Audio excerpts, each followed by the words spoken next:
Chapter 1 Poor People Don't Deserve Love? Perfect godly black technology sign in system binding successfully. Will the host sign in today? Yes? No? Suddenly, two lines of red fonts flashed through Su Yeching's mind, making him feel a little confused.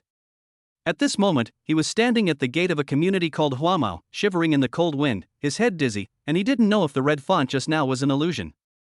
Looking at the colorful gold ring box in his hand, Su Yeching smiled warmly. Fortunately, the box was still there. This is a ring he carefully prepared to give to the person he cares about most. Yulin. His first love and the only goddess in his heart. Suddenly, a light flashed in front, and a Porsche with dazzling headlights drove over quickly in the distance and stopped at the entrance of the community. I saw a man and a woman getting out of the car. The man was wearing a neat suit, and the Cartier watch on his wrist was shining under the light. The woman had long wavy hair draped over her shoulders, and the tight dress outlined her plump figure. She also had a pretty face and was an average-sized beauty. Yulin. Su Yeching saw the woman and ran over hurriedly, shouting. When the woman heard the call, she turned around and saw that it was Su Yeching. Her smiling face immediately turned cold. Why are you here? Didn't I tell you to call me before you come? Yulin said unhappily. Su Yeching was a poor boy, and Yulin was afraid that her acquaintances would know that her boyfriend was poor, so she usually didn't let him come to see her. Yulin, today is your birthday and also the 3rd anniversary of our relationship. I want to give you a surprise. Su Yeching said, carefully handing the box to Yulin. 3rd anniversary? The Porsche man beside him said sarcastically, Yulin, didn't you say you didn't have a boyfriend? Mr. Lin, you misunderstood. He is not. Yulin explained hurriedly.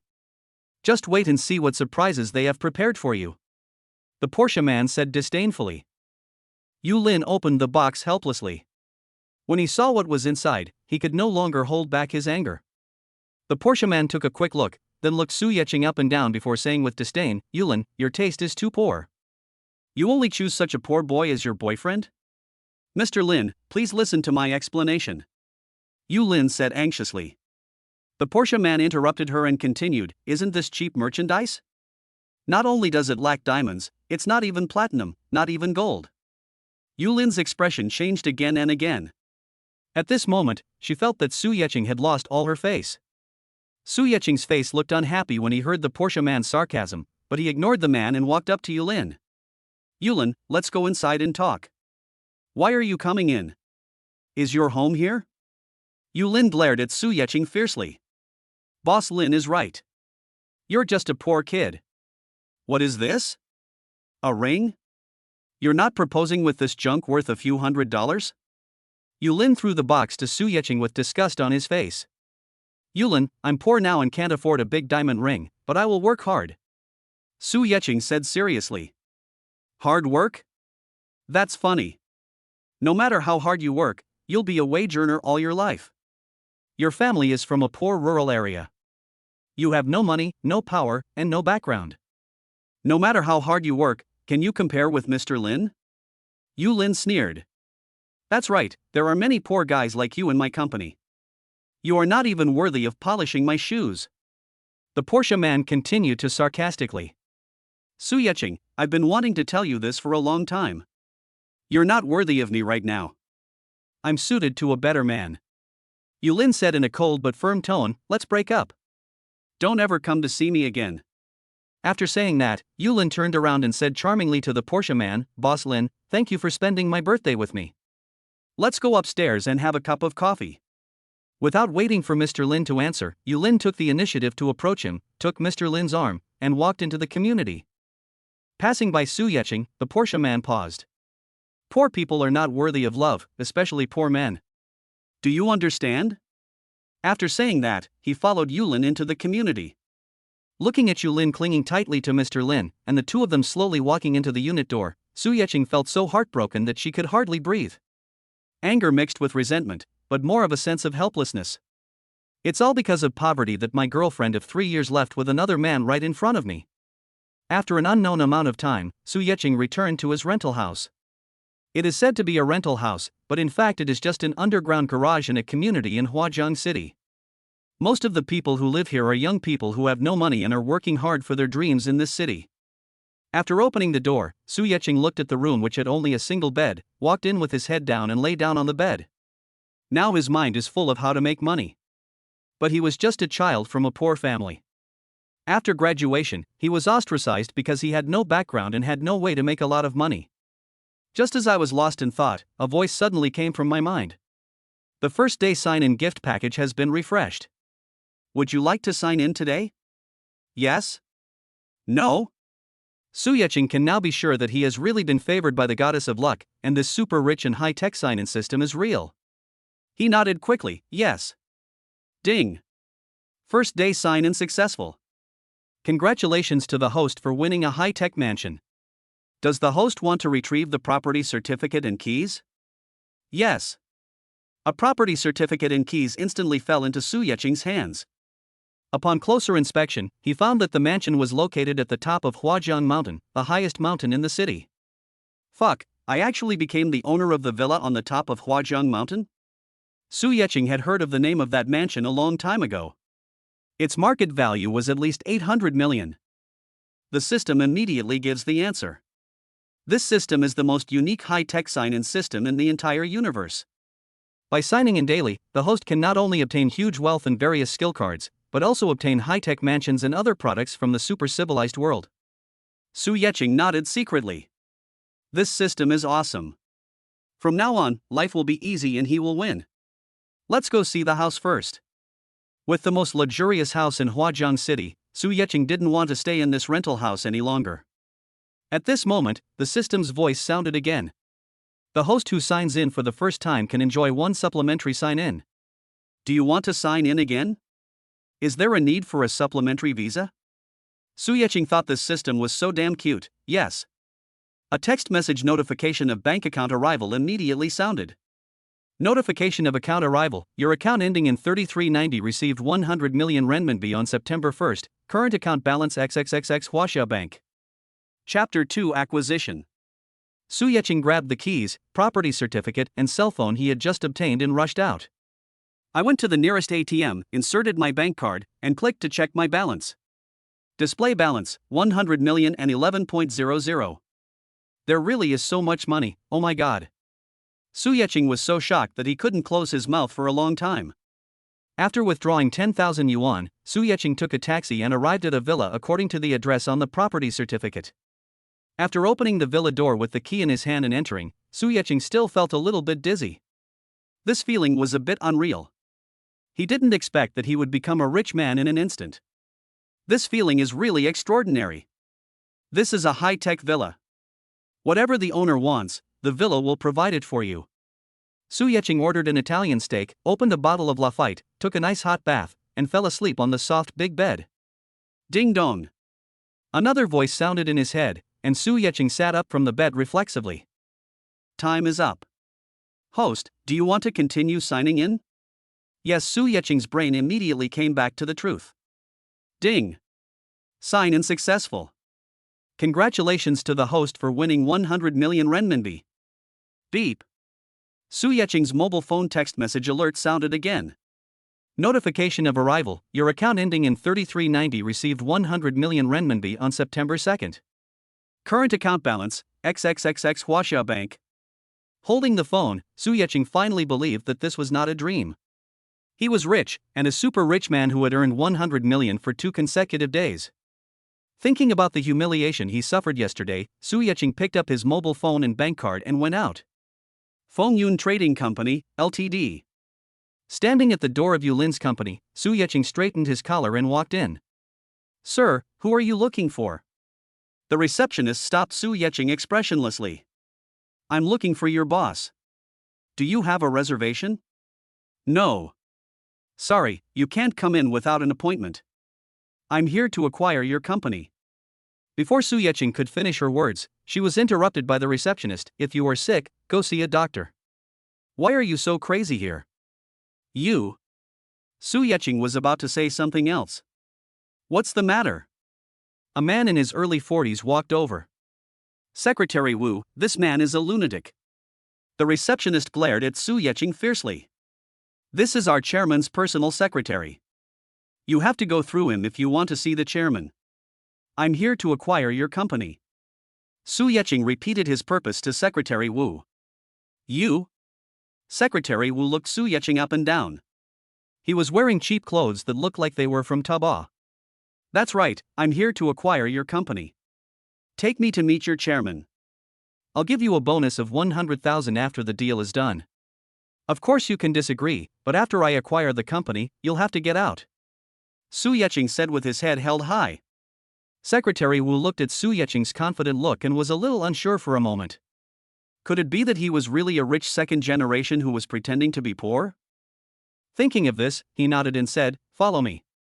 Take it with you and have a look. If it doesn't work, it's just a waste of time, and you won't lose anything." Secretary Wu took Su Yecheng to the top floor from the chairman's special elevator. After some negotiations, Su Yecheng easily bought the shares of the current chairman of Fengyun Trading Company, Limited for 100 million yuan. Secretary Wu, give me the account number. Su Yecheng did not forget his promise. Secretary Wu immediately gave his bank account number. It's turned well, you can check it out. Got it, thank you, Mr. Su. Secretary Wu is also a very capable person. He immediately knew that Su Yecheng in front of him would be his breadwinner in the future. Very good, Secretary Wu, if you are willing, you can continue to stay as a secretary and your salary will be doubled. Su Yecheng said lightly. Now money is as easy for him as breathing air. Yes, thank you, Mr. Su.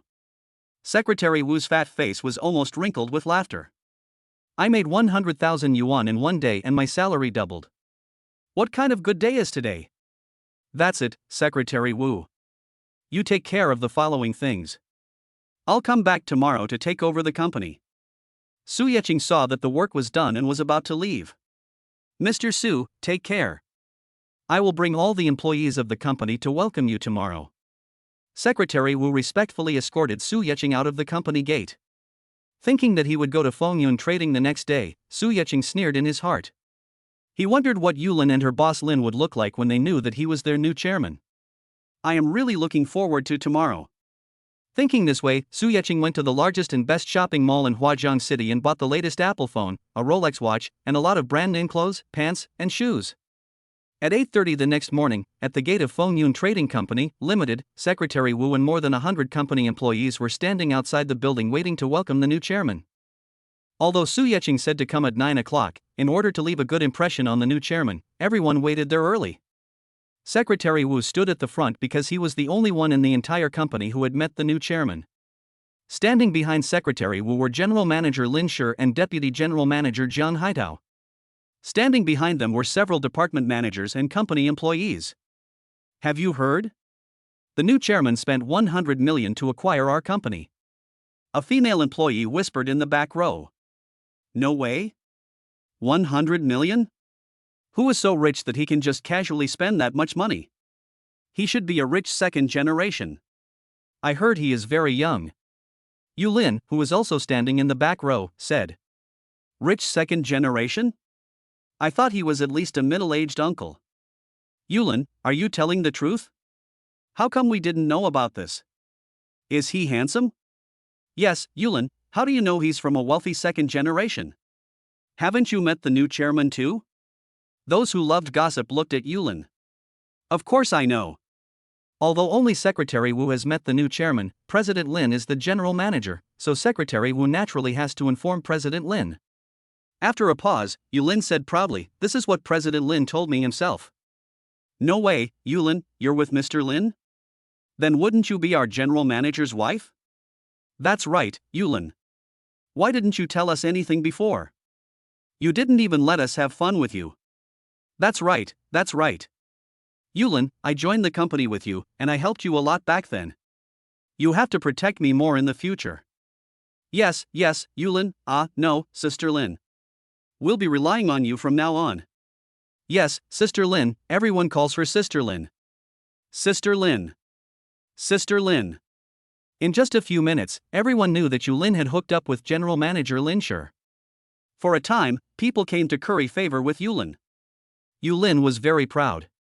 She suddenly felt that breaking up with Su Yecheng yesterday was the best decision she had ever made in her life.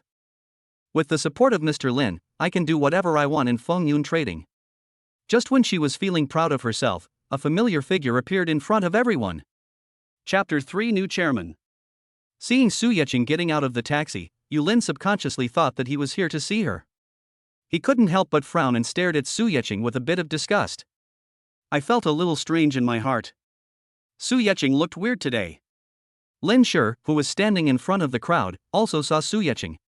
He had the same idea as Yulin. Stop, do you know where this is? Why are you, a poor boy, here? Lin Shi stepped forward and stopped Su Yecheng. Get out of here. Yulin has already made her choice.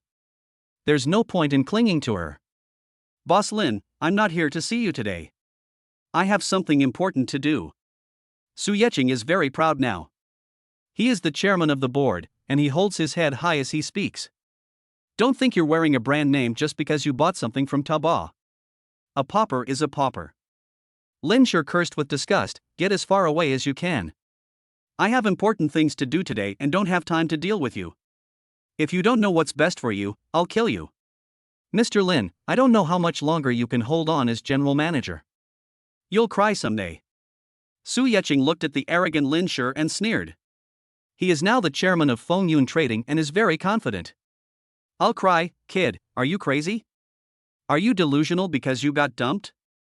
Lin Shixian laughed out loud as if he had heard something ridiculous. Yulin looked at the movement in front and ran to the front row. Su Yecheng, why are you making a fuss here? I've made it very clear, we've broken up, and I don't want to see you again in this life. Yulin said coldly. What a coincidence, Yulin. But I'm not here to see you today. Su Yecheng said lightly without being affected. Su Yecheng, it's useless. It's useless even if you beg me again. To tell you the truth, I have wanted to break up with you for a long time. In my eyes, you are a waste. You have accomplished nothing and you can't give me anything. Yulin said sarcastically. Yulin, you feel too good about yourself. I've already told you that I'm not here to find you. I've also seen through you. Even if you come to beg me now, I won't take you. Su Yecheng sneered. I beg you? Su Yecheng, did you get kicked in the head by a donkey? Or do you simply not bring your brain with you when you go out? I would beg you, but why don't you take a piss and look at yourself in the mirror? Or have you been dumped and feel ashamed, so you come here to show off and make some sense of existence? Yulin said sharply. Okay, Yulin. Why waste time talking to this poor guy? The new chairman will be here soon, so get him out of here. Lin Shi said impatiently. No need, Mr. Lin, I am the new chairman of Fengyun Trading. I declare that you, Lin Shi, are fired. You can get out now. Su Yecheng folded his arms across his chest and spoke slowly while looking at Lin Shi. Ha, you poor bastard, you come here and act like a big shot. What, seeing that we're welcoming the new chairman, you're also thinking about acting like a rich guy? After hearing what Su Yecheng said, Lin Shi felt that this poor boy had gone crazy after being dumped. The employees at the back looked at what was happening in front and laughed out loud. It turned out that it was the poor boy who was dumped by Yulin who came to cause trouble, and he was acting like a big shot. The new chairman is a rich second-generation man, not a poor guy pretending to be one. Yulin felt a little embarrassed. Just now everyone was trying to please her, but now that Su Yecheng had messed things up, everyone was looking at her as if she were a monkey being played. Su Yecheng, have you had enough of this? Do you think you're rich just because you're pretending to be the new chairman? Go away. I'm ashamed of you, even if you're not. But I am the new chairman of Fengyun. I am leaving, who are you going to welcome? Su Yecheng said helplessly. I glanced at the crowd. What happened to Secretary Wu? There was no one in sight. Su Yecheng, is it necessary for you to do this? You are still pretending now. I know that with your family's conditions, you are still the chairman. Yulin said shamelessly. Alright, let's not waste any more time. Security, throw this poor bastard out. Throw him out every time you see him next time. Lin Shi was already very impatient and directly called the security guard to come up and drive the people away. All of a sudden, 5 or 6 burly security guards surrounded them. What happened? Secretary Wu's voice came out hurriedly from the building, and he saw a group of security guards surrounding someone. The new chairman is coming soon, so please don't cause any trouble. Secretary Wu, you're the old chairman's personal secretary and the only person who's met the new chairman. Now someone's pretending to be the new chairman. I'm having security chase them away. Lin Shi explained to Secretary Wu. Although he is the general manager, Secretary Wu has always been by the chairman's side and is now the new chairman's confidant, so he still needs to be flattered. What?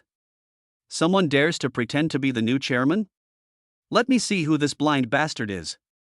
Secretary Wu said angrily, pushing away the security guards surrounding Su Yeqing. Chairman, you're here. Why are you standing at the door and not going in? When Secretary Wu saw Su Yeqing surrounded, he immediately nodded and bowed. I can't get in. Secretary Wu, where have you been all this time? If you don't come in soon, I'm going to be thrown out. Su Yeqing said unhappily. I've been stopped outside the door for a long time, and I get angry just thinking about it. Excuse me, Chairman, I have a stomachache and just went to the bathroom. Secretary Wu wiped the cold sweat from his forehead. This was the god of wealth, and he couldn't afford to offend him.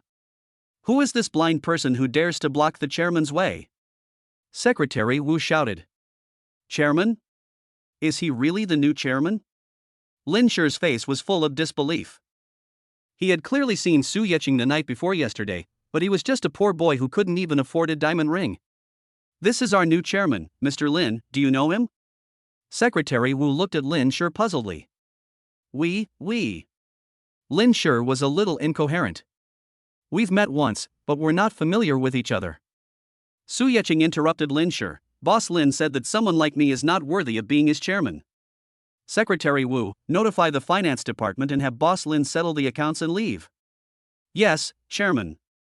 Although Secretary Wu didn't know how Lin Shi had offended Su Yeqing was the boss now and he just had to carry out the order. Lin Shi wanted to say something, but in the end he said nothing and left in shame.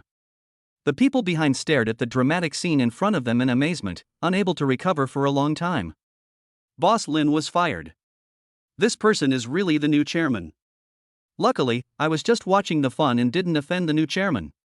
I really can't tell, he's a rich second generation. Everyone has different thoughts in their mind. Chapter 4 Invitation from a college classmate. What are you still standing there for? Come and meet Chairman Su. Looking at the stunned crowd, Secretary Wu shouted unhappily. Meet Chairman Su. After all, he was an employee of a big company and had seen big scenes. After being scolded by Secretary Wu, he immediately came to his senses. Are you really the new chairman? Yulin still can't believe it. She knew very well what Su Yeqing was capable of. How did he become the chairman of Fengyun? Where did he get so much money? You know, he was still a pauper when she dumped him the day before yesterday. Has he been hiding something from me? Yulin pondered, hide your identity as a rich man and test yourself? Thinking of this, Yulin walked forward and looked at Su Yeqing pitifully. Yiqing, I'm sorry. I didn't mean to break up with you the day before yesterday. It was that CEO Lin, it was that CEO Lin Shi, who relied on his position as the general manager to force me to do it. Yulin, it's come to this. Do you think I will still believe you? No, Yiqing, I really love you, please believe me. Yulin said unwillingly. If she knew Su Yeqing was so rich, she would have ignored Lin Shi. Now, I have to watch this cash cow being pushed away from me. No need to act, Yulin. Su Yeqing said coldly, you are a complete gold digger. Think about how many times you gave me the cold shoulder and made me suffer when you saw that I had no money. Didn't you say you didn't want to see me in this life? Then hurry up and go. If you go fast, you can still catch up with your boss Lin. Su Yeqing said sarcastically. No, Yulin wanted to say something, but Su Yeqing waved her hand and interrupted her. Biting her lower lip, Yulin turned around and prepared to leave. I've been seen through. Staying here will only bring shame upon myself. Wait. Su Yeqing thought of something and called Yulin. Yiqing, you still can't bear to leave me? Yulin seemed to have seen a ray of light in the darkness, and immediately ran to Su Yeqing's side excitedly. Su Yeqing took 2 steps back and said, you misunderstood. The company just fired you. According to regulations, the company should give you an extra month's salary. Secretary Wu, please go and get Yulin a 3-month salary subsidy, so that our acquaintance will not be in vain. Su Yeqing ordered. Yes, I'll do it right away. Secretary Wu led Yulin towards the finance office. Many people secretly laughed at the dramatic scene. In fact, Yulin is very pretentious. He relies on his relationship with Mr. Lin and acts arrogantly in the company. She always orders people to do things, and many people have been annoyed with her for a long time, but they dare not speak out. Now seeing that this woman is so blind that she even dumped the new chairman, everyone is so happy. Evil will be punished. After dealing with Lin Shi and Yulin's matters, Su Yeqing led everyone into the building. Okay, let me introduce myself first. My name is Su Yeqing, and I'm the new chairman of Fengyun Trading. There was warm applause from below.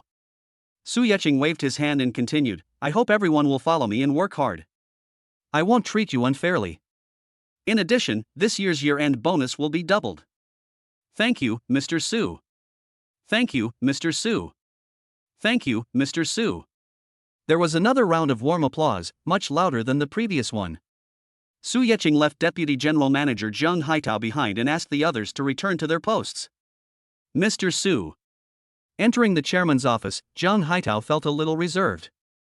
After all, Su Yeqing had just fired Lin Shi, and he didn't know what Su Yeqing would do next.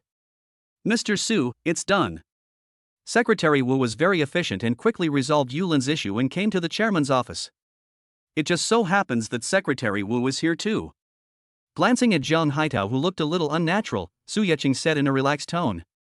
Our company has been operating normally, so I won't make any major changes in personnel. Su Yeqing sat down in the boss chair and said, Secretary Wu will still serve as the chairman's personal secretary and will report directly to me. Yes. Secretary Wu agreed immediately. I fired Lin Shi, so the position of general manager will be taken over by Vice President Jang. Thank you for your trust, Chairman. I will do my best. Zhang Haitao's heart was finally at ease when Su Yeqing announced the personnel appointments. Mr. Jang, I know you're quite capable. You were just suppressed by Lin Shi before and couldn't display your talents. Now you can let go and do your best. Work hard, and I won't treat you unfairly. Su Yeqing knew that he did not have the ability to manage a company, so he decided to appoint capable people. Thank you for your training, Chairman. Don't worry, I will definitely achieve something to repay you. Zhang Haitao assured confidently. In his eyes, Su Yeqing is his mentor. There are many good horses, but there are few good horse trainers.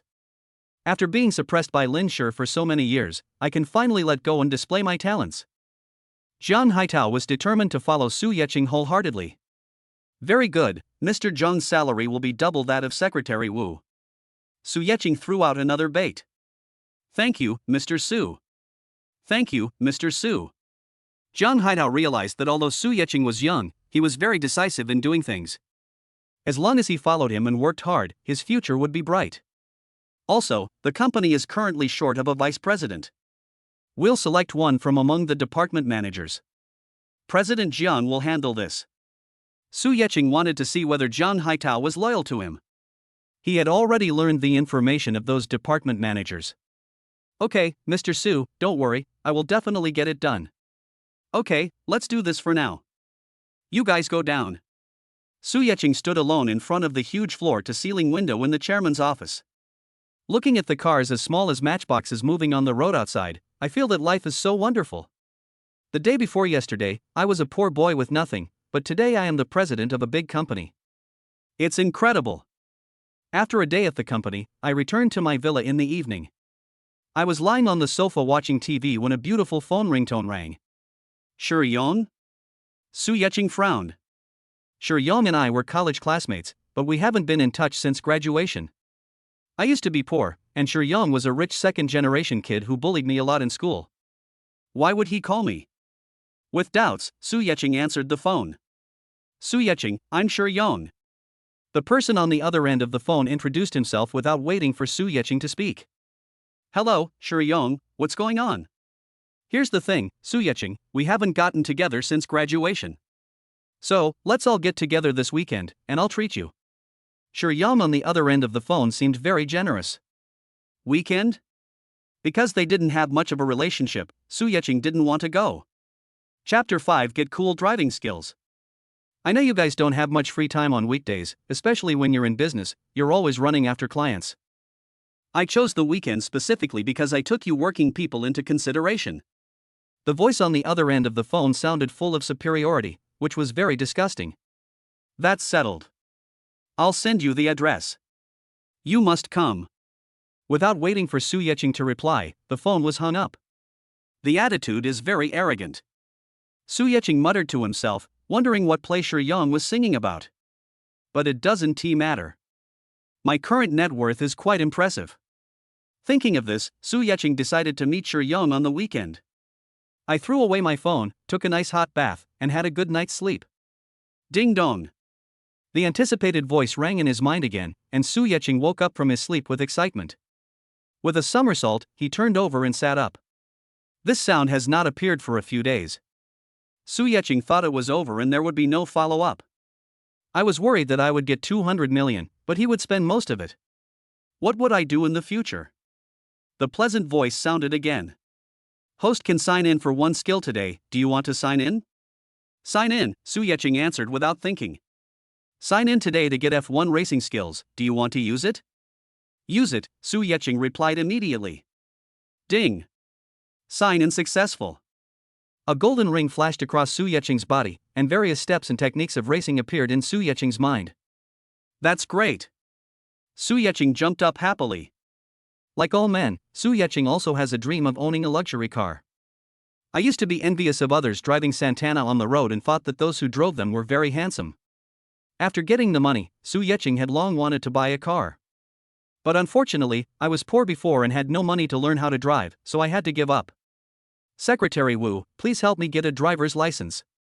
Give it to me tomorrow. I don't care what Secretary Wu does. Money makes things easier. Su Yecheng hung up the phone and went straight to the 4S store. Su Yecheng had already decided what car to buy. It's better to take a taxi. Su Yecheng doesn't want to be picked up by the company car. I feel like sitting in the back seat of a car and letting the driver pick you up is something old men do. When Su Yecheng arrived at the door of Koenigsegg 4S store, he was still a little excited. Thinking back to the first time I saw this kind of sports car on the road, I was deeply attracted by its cool appearance and awesome roar of the motor. At that time, I didn't recognize this kind of car. I went back and checked it online and found out that this car is called Koenigsegg. Koenigsegg also means blade, which is very consistent with the masculine characteristics of men. Its coordinates are a ghost map, and it is known as the ghost sports car. At that time, Su Yecheng thought that if he could own such a car, his life would be perfect. After coming back to his senses from his little emotion, Su Yecheng pushed the door and walked into the 4S store. There weren't many people in the store. After all, this was a top-tier luxury car, and not many people could really afford it. There were a few salespeople standing in the store, but no one came up to greet him. Su Yecheng ignored all this and walked straight towards the exhibition car that he liked. Wait a moment, sir. Before he could get close, a female salesperson stopped him and asked, "Excuse me, what can I do for you?" "I'm looking at the car." Su Yecheng replied simply. "This kind of car is very expensive." The female salesperson looked at Su Yecheng with a bit of contempt. Although he dressed well and wore branded clothes, the cars in their shop were not something that anyone could afford with just a few bucks. She and her colleagues saw clearly just now that the man came by taxi. So no one greeted him when he came in. Now seeing him actually walking towards the most expensive car in her store, the woman became a little uneasy.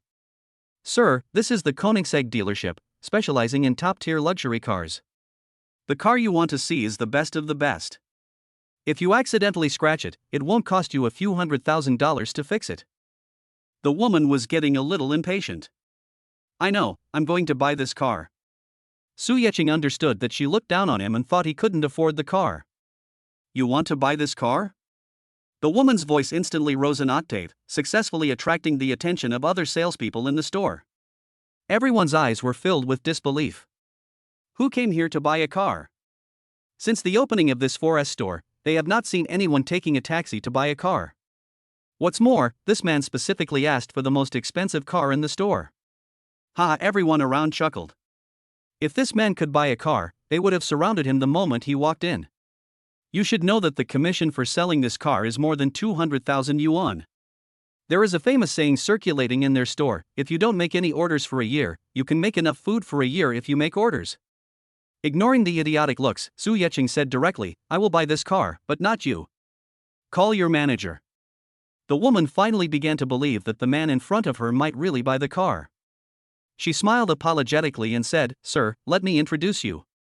"No need, ask your manager." Su Yecheng said coldly. He has seen many such powerful villains. He wouldn't let her get the commission from this car for nothing.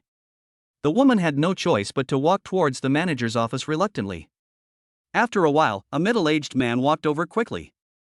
"Hello, sir, how can I help you?" Su Yecheng turned around and saw that the man was wearing a pair of gold-rimmed glasses. His fair face had a smile that was neither humble nor arrogant. As expected, those who can reach the position of manager are more sophisticated than ordinary people and do not show their emotions on their faces. "I want to buy that car." Su Yecheng pointed ahead. "Okay, do you want me to introduce you?" The manager asked very professionally without any expression of surprise. "No, just tell me how much the car costs." Su Yecheng said directly. "Okay, sir. This car is 18 million without the car, and the full set of paperwork will cost about 20 million. Yes, it's not very expensive." Su Yecheng said without frowning. Hissed. There was a sound of inhalation all around. This man said it's not expensive? 20 million families didn't even blink. Did they miss something? Why didn't you go to greet them when they came in? For a moment, all kinds of regrets flooded everyone's hearts. Especially the woman following behind the manager, her face turned pale and blue. She had originally held on to a bit of hope, wanting to see the man's embarrassed expression when he heard the price of the car. Now it seems that I have offended a big client. Can I pay by credit card? Su Yecheng ignored everyone's expressions and took out a black card from his pocket. Black card. A group of people were hit again. This is the bank's Supreme VIP card. It is impossible for the bank to issue such a card unless you have a net worth of hundreds of millions. Chapter 6 Koenigsegg is in hand. Of course, please wait a moment, sir. After taking the black card, the manager invited Su Yecheng into the VIP lounge. After pouring a cup of coffee myself, I went to the finance office. A few minutes later, the manager respectfully handed the black card back to Su Yecheng. Sir, your card has been swiped. Please wait a moment. Once the formalities are completed, you can drive the car home directly. Yeah, okay. Su Yecheng responded briefly. Su Yecheng was a little bored, so he took out his cell phone and played some games. Mr. Su, everything is done. The manager already knew the wealthy man's personal information when he was handling the formalities, and was respectfully waiting for Su Yecheng's reply. All right. Su Yecheng checked his phone and saw that it had only been half an hour. I have to say that this manager's efficiency is quite good. Su Yecheng stood up, patted the slightly wrinkled front of his clothes on the sofa, and walked out of the VIP lounge. The manager who was waiting on the side handed over the car keys. Mr. Su, here are your car keys. Well, my driver's license is at home today, so it's inconvenient for me to drive. Could you please send someone to take me to Fengyun Commerce? Su Yecheng hasn't gotten his driver's license yet, and he instructed Secretary Wu to get it by tomorrow. Now he didn't want to drive without a license. Okay, Mr. Su, I'll take you there. The manager is very capable. First of all, it brings you closer to your customers. Secondly, it also shows the importance of Su Yecheng. Okay. Su Yecheng didn't act pretentiously and walked towards the car. The manager gave a few instructions, got into the car, and drove Su Yecheng towards Fengyun Trading. Fengyun Trading is a big company, so the manager didn't need to ask too many questions and just went on the road. Hey, did you hear that? The man was talking about Fengyun Commerce. Yes, I heard that Fengyun Commerce recently got a new chairman, a rich second-generation guy. Could it be this Mr. Su? Yes, my cousin works at Fengyun Trading, and their new chairman's last name is Su. Oh my god, what have we all missed? Su Yecheng didn't know that after he left, the topic of conversation among the employees at the Koenigsegg 4S store revolved around him. While gossiping, everyone regretted their own underestimation. I don't know which girl said, did you hear that? Mr. Su didn't drive because he didn't have his driver's license. That's what I was saying. How could such a rich person take a taxi? That's right, he's not only rich, but also law-abiding. Oh my god, why isn't such a perfect man my boyfriend? That is. A bunch of girls started to become crazy. God gave you the opportunity, didn't you refuse it? An older one quipped. There was another round of joking, and everyone chatted for a while before it ended. But there was still one person who was both angry and scared, and that was the female clerk who stopped Su Yecheng. What made her angry was that she had stopped receiving the 200,000 yuan commission.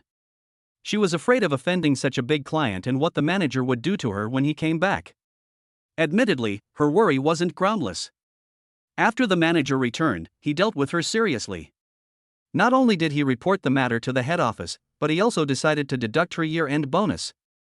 Of course, Su Yeqing would not consider the thoughts of these little people. At the entrance of Fengyun Trading Company, Limited, Koenigsegg stopped steadily. The manager in the driver's seat quickly got out of the car and opened the door for Su Yeqing in the back seat. Su Yeqing stepped out of the car. The security guard at the door saw him and immediately ran forward. "Mr. Su, you're here." "Well, stop my car." Su Yeqing signaled the security guard to drive the Koenigsegg to the underground garage. "I'll ask my secretary to take you back." Turning around, Su Yeqing said to the manager. This manager is very capable and Su Yeqing admires him very much. "No need, Mr. Su, you're busy, I can just take a taxi back." The manager responded appropriately. "Okay." Su Yeqing didn't hesitate and went straight into the building. "I used to be in sales, and I was always chasing after clients. If you meet a good customer, you can give him a good face, but if you meet a bad customer, you have to act like a grandson and flatter him." Su Yeqing knew that his attitude was already very good. As soon as he entered the chairman's office, Zhang Haitao knocked on the door and came in. "Mr. Su, this is the information of the vice president I selected." Zhang Haitao handed over a document. Zhang Rushua, formerly the manager of the second business department, has strong business capabilities. In the past 2 years, the performance of the business department she led has always been the best in our company. Su Yeqing flipped through the information and nodded with satisfaction. He originally wanted Zhang Rushua to be the deputy general manager. The reason why I let Zhang Haitao choose was to see if he had any selfish motives. "Okay, that's her." Su Yeqing pretended to read the information. He ordered Zhang Haitao, "Go and call over a few department managers." "Yes." Zhang Haitao immediately turned around and went out. Dong dong dong. "Enter. Mr. Su. Mr. Su. Mr. Su." Zhang Haitao walked into the chairman's office with several department managers. "I called you here for no other reason than to announce a few personnel appointments." Su Yeqing glanced at a few people and said. "First, Zhang Haitao is now the general manager of Fengyun. You already know this. Second, Zhang Rushua has been promoted from department manager to deputy general manager." Su Yeqing paused. "Do you have any opinions?" Everyone shook their heads.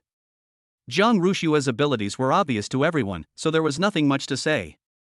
It seems that this new chairman is quite capable and has a good eye for people. He is not someone who can be fooled easily. Several people reached a consensus in their hearts. "Okay, the position of department manager of Department 2 will be vacant for now, and several deputy managers will compete for it. Now let's talk about your salary packages."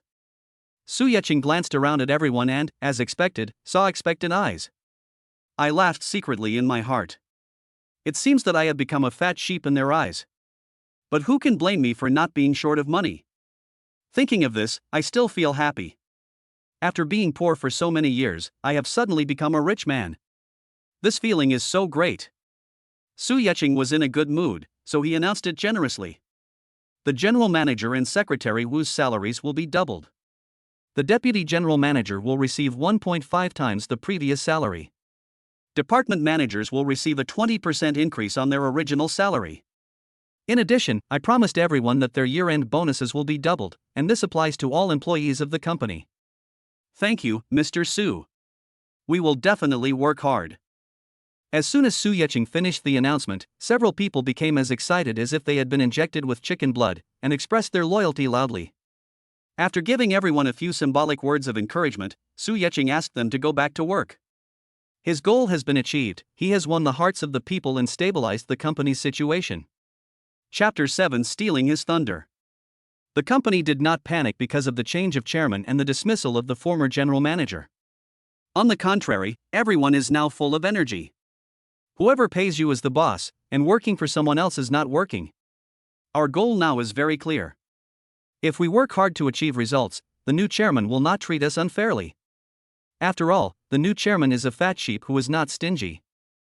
Fengyun Trading was originally a normally operating company, so Su Yeqing didn't have to put in much effort to run it.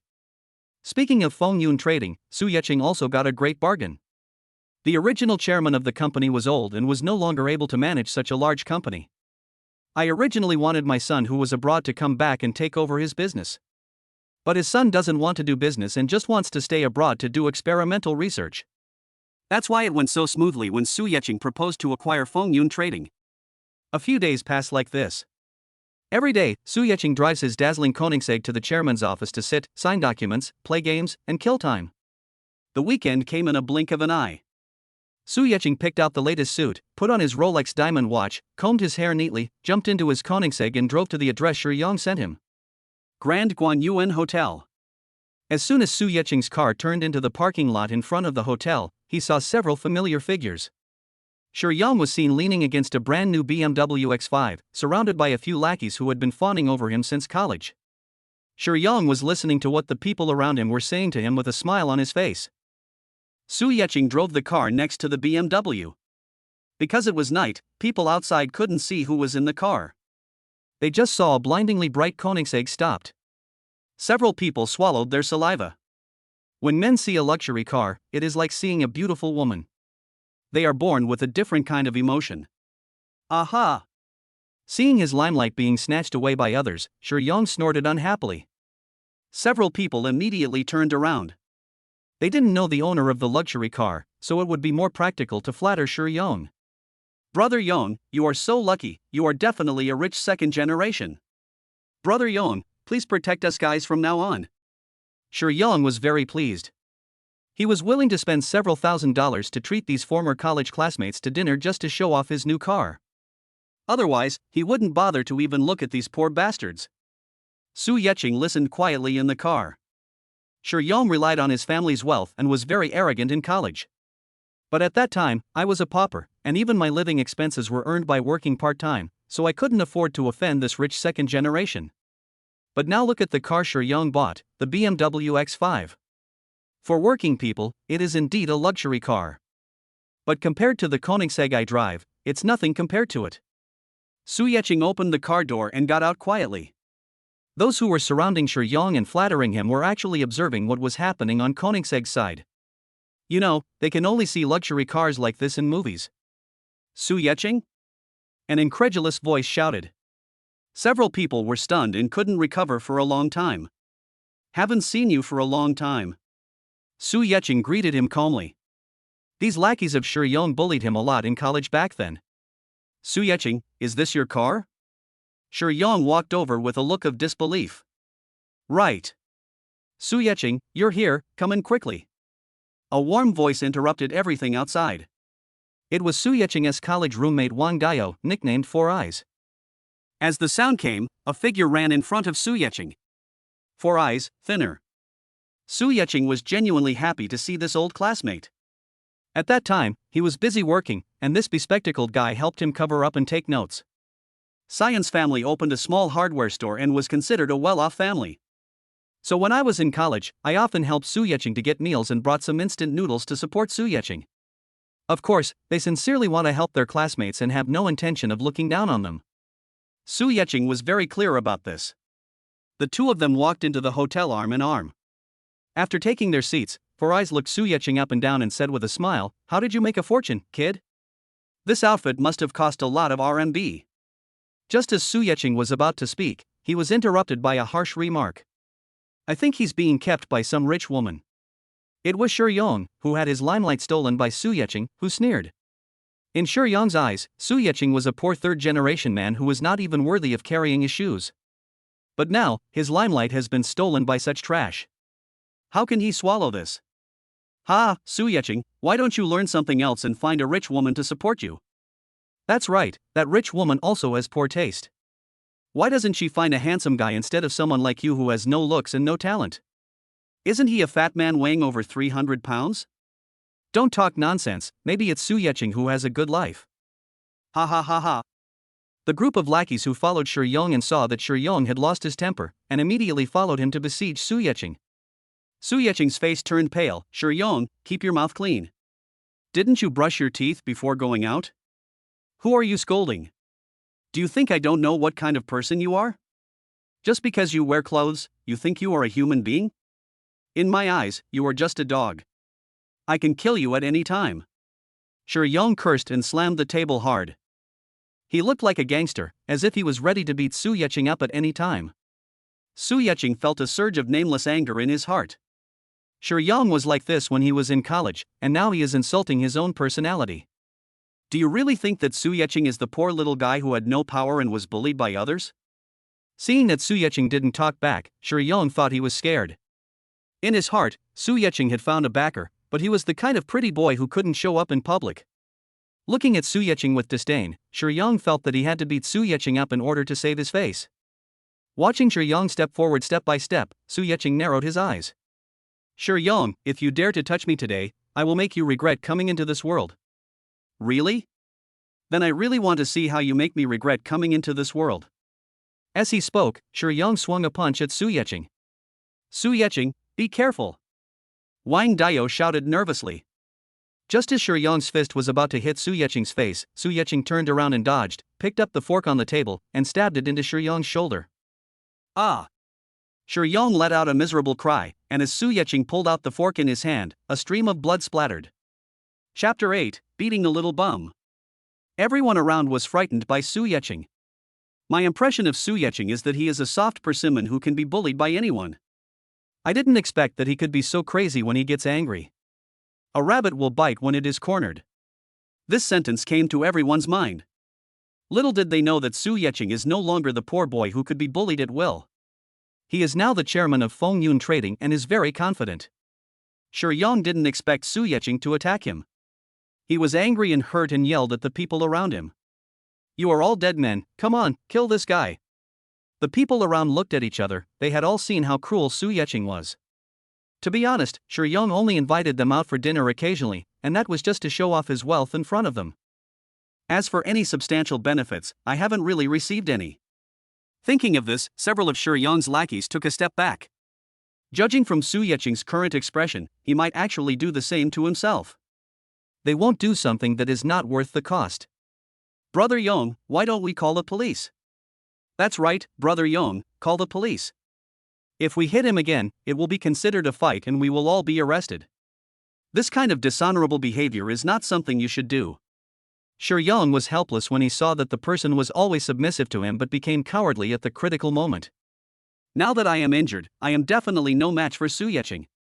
He gritted his teeth and said, call the police. 10 minutes later, 2 police cars drove over with red and blue lights flashing. Su Yeching was taken back to the police station. Wang Dayo originally wanted to follow, but Su Yeching didn't let him, saying that he could handle it himself. Yong was sent to the hospital to bandage his wounds. Secretary Wu, please bring a lawyer to the police station. After making a phone call, Su Yeching sat quietly in the chair without saying a word.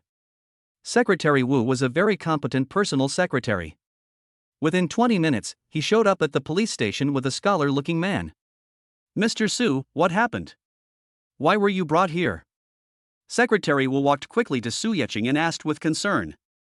It's okay, I just beat up a scumbag. Su Yeching answered calmly. Oh, this is a small matter. Just let lawyer Wang handle it. Secretary Wu pointed to the man behind him and said, this is our company's legal advisor. The man was very perceptive. Without waiting for Secretary Wu to speak, he stepped forward and introduced himself. Hello, Mr. Su. I'm Wang Jigang, the company's exclusive lawyer. You can just call me Xiao Wang. Su Yeching nodded, I'll leave this matter to you. After receiving the instructions, lawyer Wang immediately demonstrated his professionalism and contacted the police officers at the police station to coordinate. Mr. Su, please wait a moment. We still need to wait for the injured person to come over and negotiate with him to see if we can settle it privately or in some other way. Lawyer Wang came running over a moment later. I just spoke with the police officer who accompanied the injured person to the hospital. He was injured in the shoulder, but it's not a serious problem. Good. Su Yeching did not make things difficult for the lawyer and took out his cell phone to play games. He was not worried at all. He did not use any harsh force. He just wanted to teach Yong a lesson. Don't think that you are the boss just because you have some money and don't treat others as human beings. Which bastard dares to hurt my son? An arrogant voice came from the door of the police station. Why don't you ask who I am? Do you think a poor person like you can touch my son, Shi Jinlong? A fat man walked in very arrogantly. The person who came was Shi Yong's father, Shi Jinlong. Shi Yong just told him on the phone that the person who hurt Shi Yong was his college classmate, a pauper. So, Shi Jinlong is very angry now. After all, he is a big boss. How can he survive in the future if some poor boy dares to touch his son? If this gets out, how will he survive in the future? Sir, this is the police station, please be quiet. Seeing his arrogant look, the police officer spoke out to stop him. Humph, my son was beaten up, and instead of catching the murderer, why are you lecturing us, the victims? Shi Jinlong relied on the fact that he was the victim and continued to insist. Su Yeqing felt deeply disgusted as he looked at the arrogant person in front of him. I thought to myself, no wonder Shi Yang was so unreasonable when he was in college. He had such good upbringing, it would be strange if he was good. Shi Jinlong glanced around, wanting to find that poor boy and teach him a lesson first. Secretary Wu, why are you here? Shi Jinlong was surprised to see the secretary of the chairman of Fengyun Trading and hurried over. Oh, it's Mr. Shi. Our CEO Su beat up a clueless thug and is here to deal with him. Secretary Wu said, introducing, this is our new chairman of Fengyun Trading, Mr. Su. Hello, Mr. Su. Without waiting for Secretary Wu to introduce himself, Shi Jinlong immediately stepped forward and said flatteringly, I'm Shi Jinlong from Hongyun Steel. Su Yeqing raised his eyebrows. Secretary Wu bent down and said, Hongyun Steel is our supplier. Su Yeqing nodded and didn't express any opinion. However, Shi Jinlong shouted loudly again in order to curry favor with Su Yeqing. Which blind little scoundrel dared to provoke you, Mr. Su? Tell me, you don't need to intervene in such a trivial matter. I will handle it.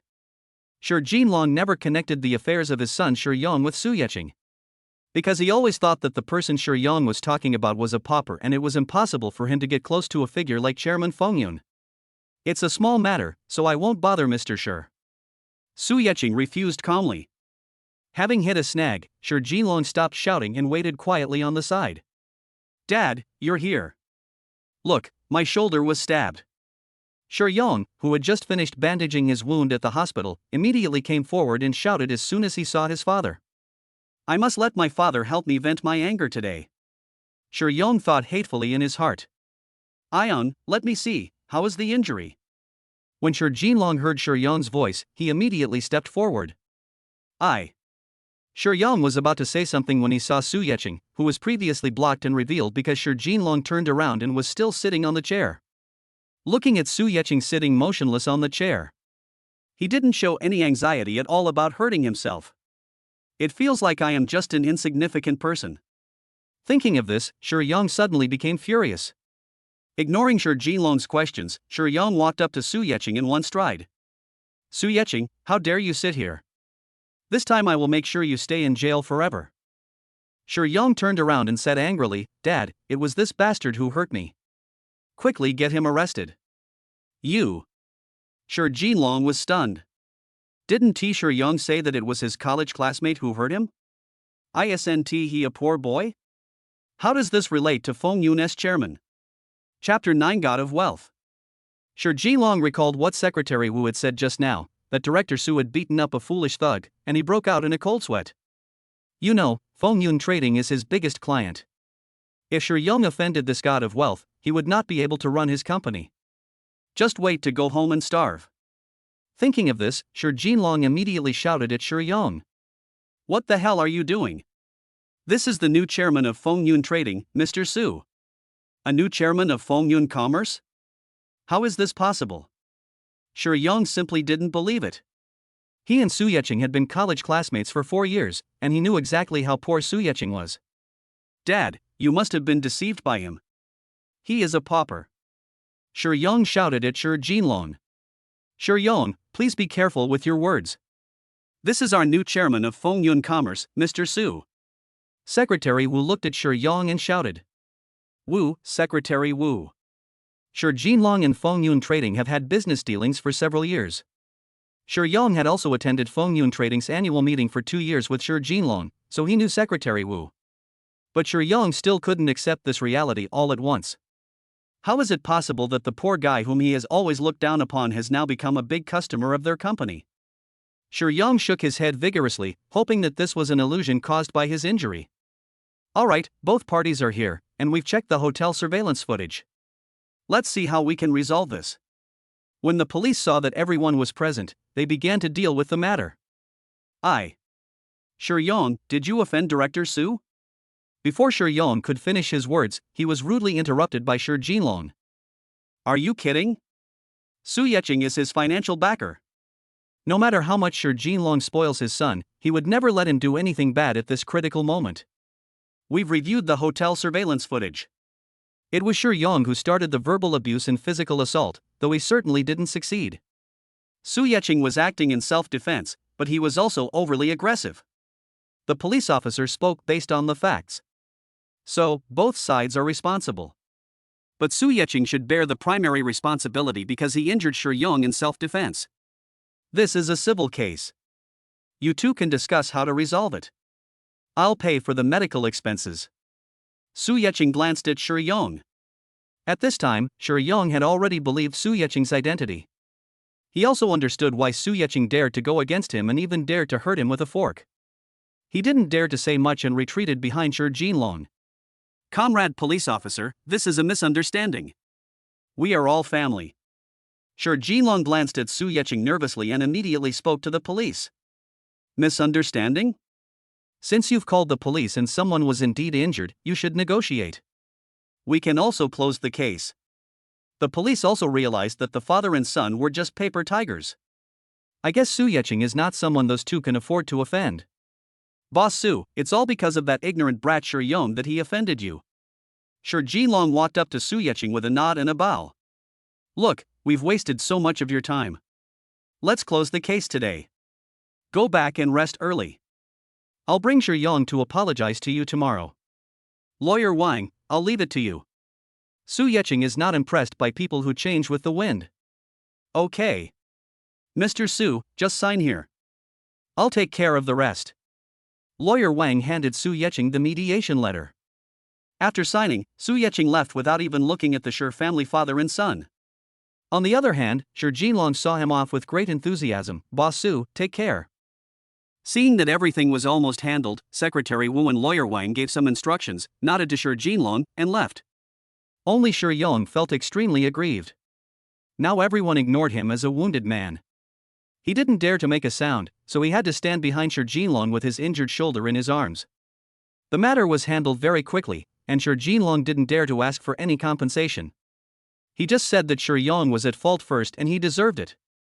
In fact, Su Yeqing didn't care about the compensation issue. After all, this is nothing to him now. This amount of money is just a drop in the bucket for him. A good night's sleep. Ding dong.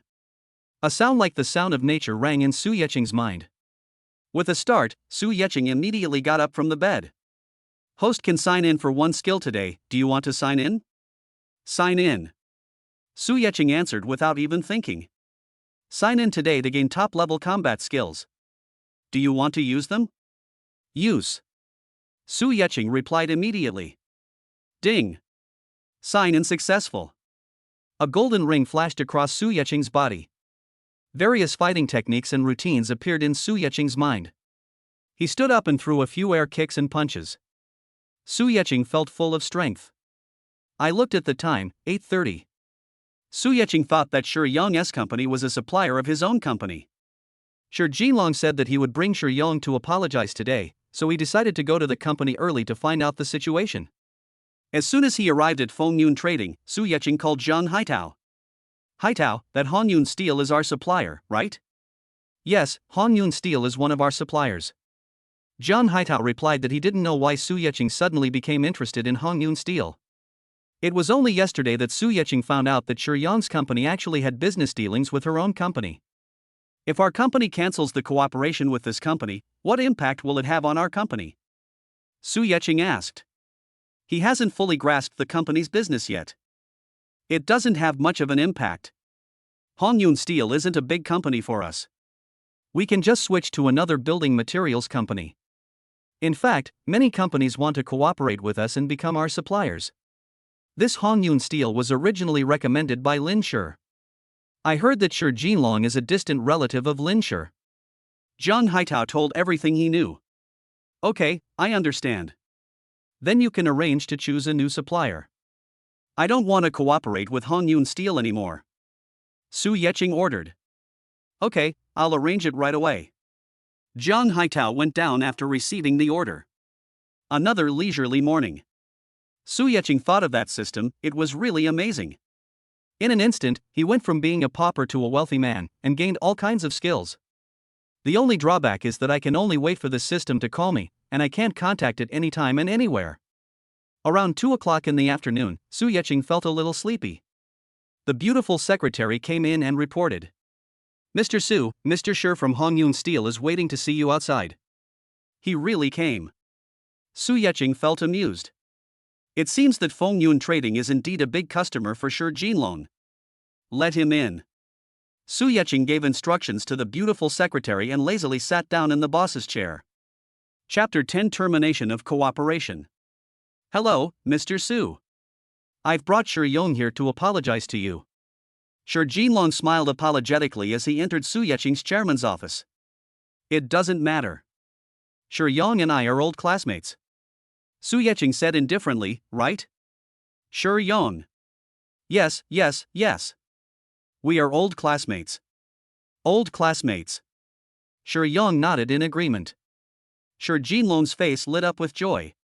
It seemed that Su Yeqing didn't remember what happened yesterday. This made things easier. Then Mr. Su. Shi Jinlong wanted to discuss the order further. After all, he relied on Lin Shi to cooperate with Hongyun Trading in the past. Now that Lin Shi has been fired, he has to establish a good relationship with the new chairman. Su Yeqing raised his hand to interrupt Shi Jinlong. Shi Yong, our friendship has remained strong over the past 4 years. Do you remember how many times you've teased me? How many times have you been tricked by others? When Shi Jinlong heard what Su Yeqing said, his face changed drastically and he kicked Shi Yong on the leg. You beast! Who told you to offend Director Su? Apologize to Director Su immediately. No, kneel down and apologize to Director Su. Shi Jinlong was very scared. Judging from Su Yeqing's appearance, it was obvious that he had a bad relationship with Shi Yong. It can be said that Hongyun Steel has grown so big only because of its support from Hongyun Trading. They used to be just a small workshop. He knew that if he didn't get Su Yeqing's forgiveness today, the consequences would be something he couldn't bear. It is very likely that Hongyun Trading will terminate its cooperation with Hongyun Steel. In the past, there was Lin Shi who I could rely on. Now his fate is entirely in Su Yeqing's hands. Once Hongyun Trading stops placing orders from him, he will lose 90% of his business. As a result, their company will face bankruptcy directly. Shi Yong also knew that Hongyun Trading was their family's strong support. So as soon as Su Yeqing said this, he couldn't help but break out in a cold sweat and began to tremble. Think about what I did to Su Yeqing in college. And because of the insult he had given to Su Yeqing yesterday, Shi Yong immediately knelt on the ground. Su Yeqing, no, Chairman Su. I was wrong. Please forgive me, my lord, for not bearing grudges. It's my fault that I was blind. It's my fault that I succeeded. Shi Yong now had none of his usual arrogance and lay in front of Su Yeqing like a pug. Oh, Shi Yong, let's not talk about the past. But didn't you say yesterday that I was a gigolo who relied on being kept by an old woman? Why are you begging for mercy now? I'm sorry, it's just that I can't spit out ivory from a dog's mouth. Shi Yong is now regretting his decision to the core. If he had known Su Yeqing's identity earlier, he would not have dared to offend him even if he had 100 guts. Mr. Su, it's Shi Yong who has no sense of propriety. Please be magnanimous and don't bother with him. Shi Jinlong had to come out to smooth things over. His son caused the trouble, so as a father he had no choice but to clean up the mess. No need, Mr. Shi. Su Yeqing showed no mercy to Shi Jinlong. Hongyun Trading will no longer place orders with Hongyun Steel. No, Mr. Su, you are simply cutting off my path to survival. Shi Jinlong screamed in fright. Don't you know what your Hongyun Steel originally was like? If it weren't for Lin Shi, would you have been able to get the order from Hongyun Trading? Would you have been able to keep Hongyun Steel afloat? Su Yeqing asked calmly. Mr. Su, I was wrong. I was really wrong. Please give me another chance. When Shi Yong heard Su Yecheng say that he wanted to terminate the cooperation with Hong Yun Steel, he suddenly panicked. He suddenly crawled in front of Su Yecheng, hugged Su Yecheng's thighs and begged for mercy. Now Shi Yong had only one thought in his mind, and that was to ask for Su Yecheng's forgiveness. Otherwise, his life of luxury would be completely gone. Looking at Shi Yong, who was arrogant and domineering before but now kneeling in front of him like a dog, Su Yecheng felt very happy. Roll.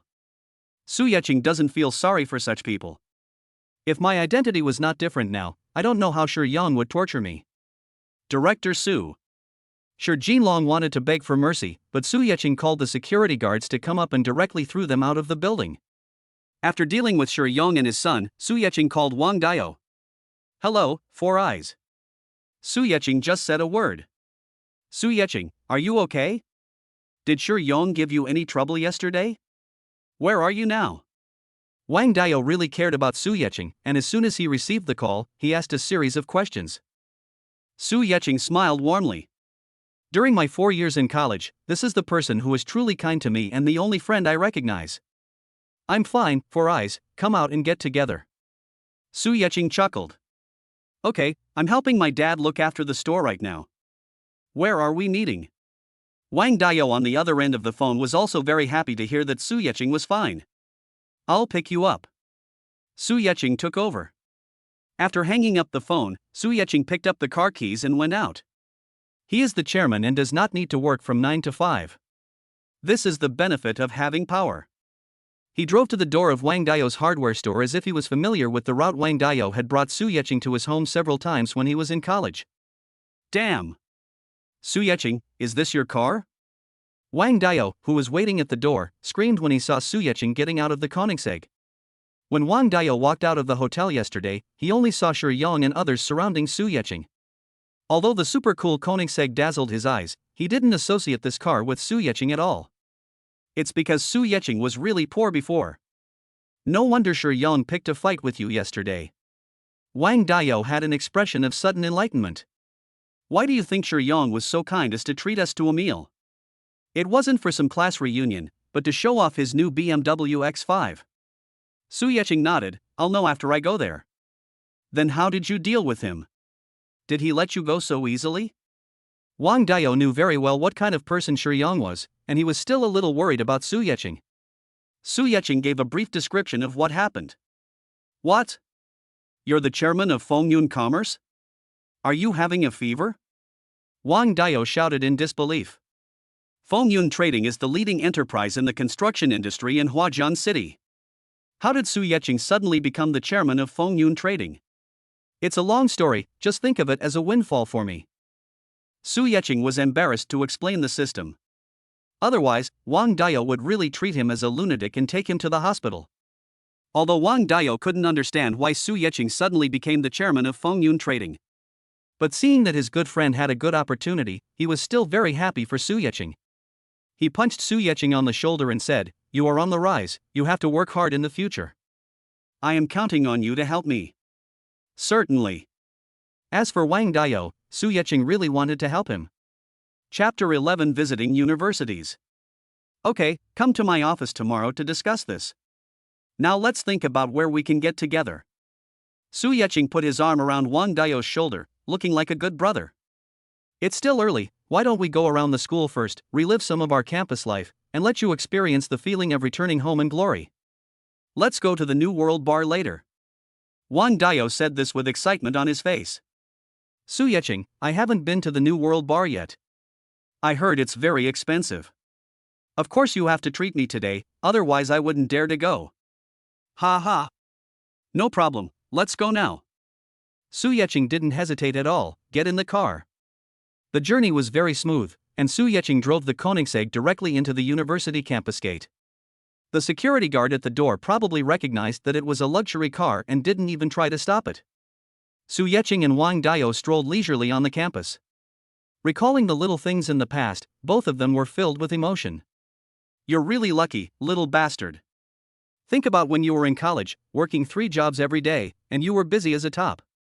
Who would have thought that you would become a wealthy man in Huajian City now? Life is truly amazing. Wang Dao sighed.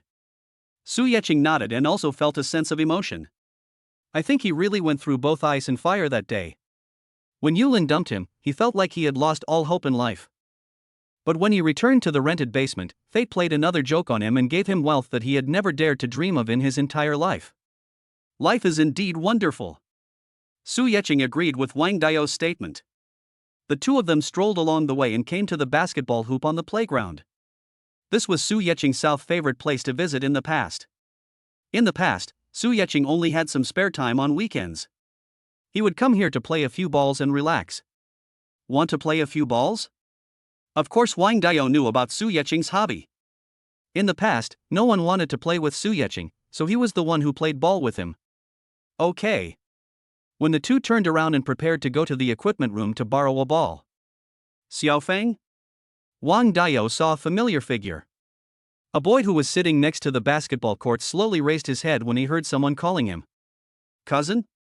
It is said that men don't shed tears easily, but the boy in front of me must have experienced something big, and there were tears on his face that he hadn't had time to wipe away.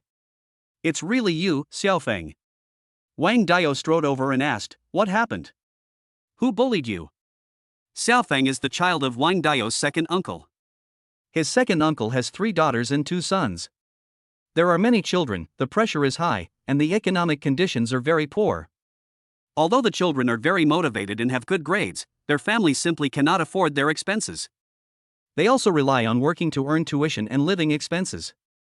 Xiaofeng is the eldest son in his second uncle's family. He bears greater pressure and has been very introverted since childhood. Cousin, it's okay.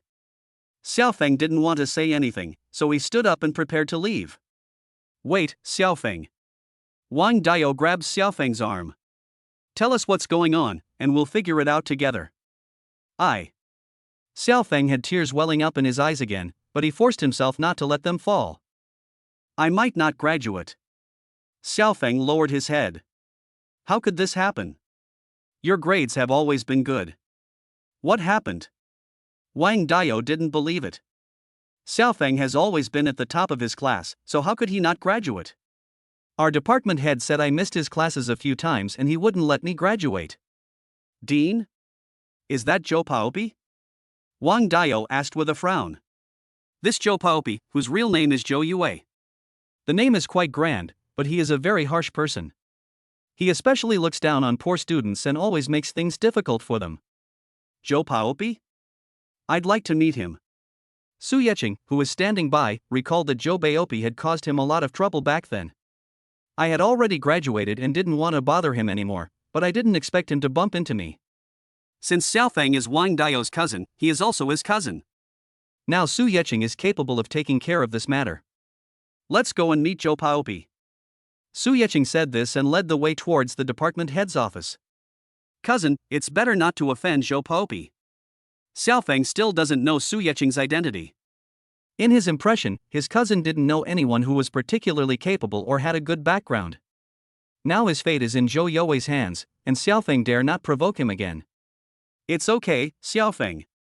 This cousin of mine is a very important person. You can put your mind at ease.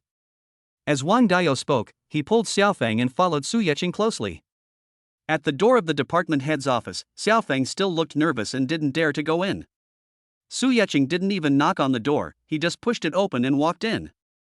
Who was so bold as to come in without knocking? A pointed-faced, monkey-looking man sitting inside shouted unhappily.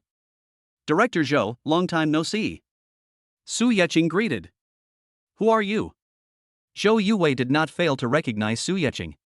He had dealt a lot of trouble with that poor boy in the past. But Zhou Yue couldn't connect the glamorous person in front of him with the poor boy he was back then. For a moment, Zhou Yue was a little stunned. I'm Su Yeching. Director Zhou is such a forgetful person. Su Yeching said sarcastically. Su Yeching? You graduated a long time ago.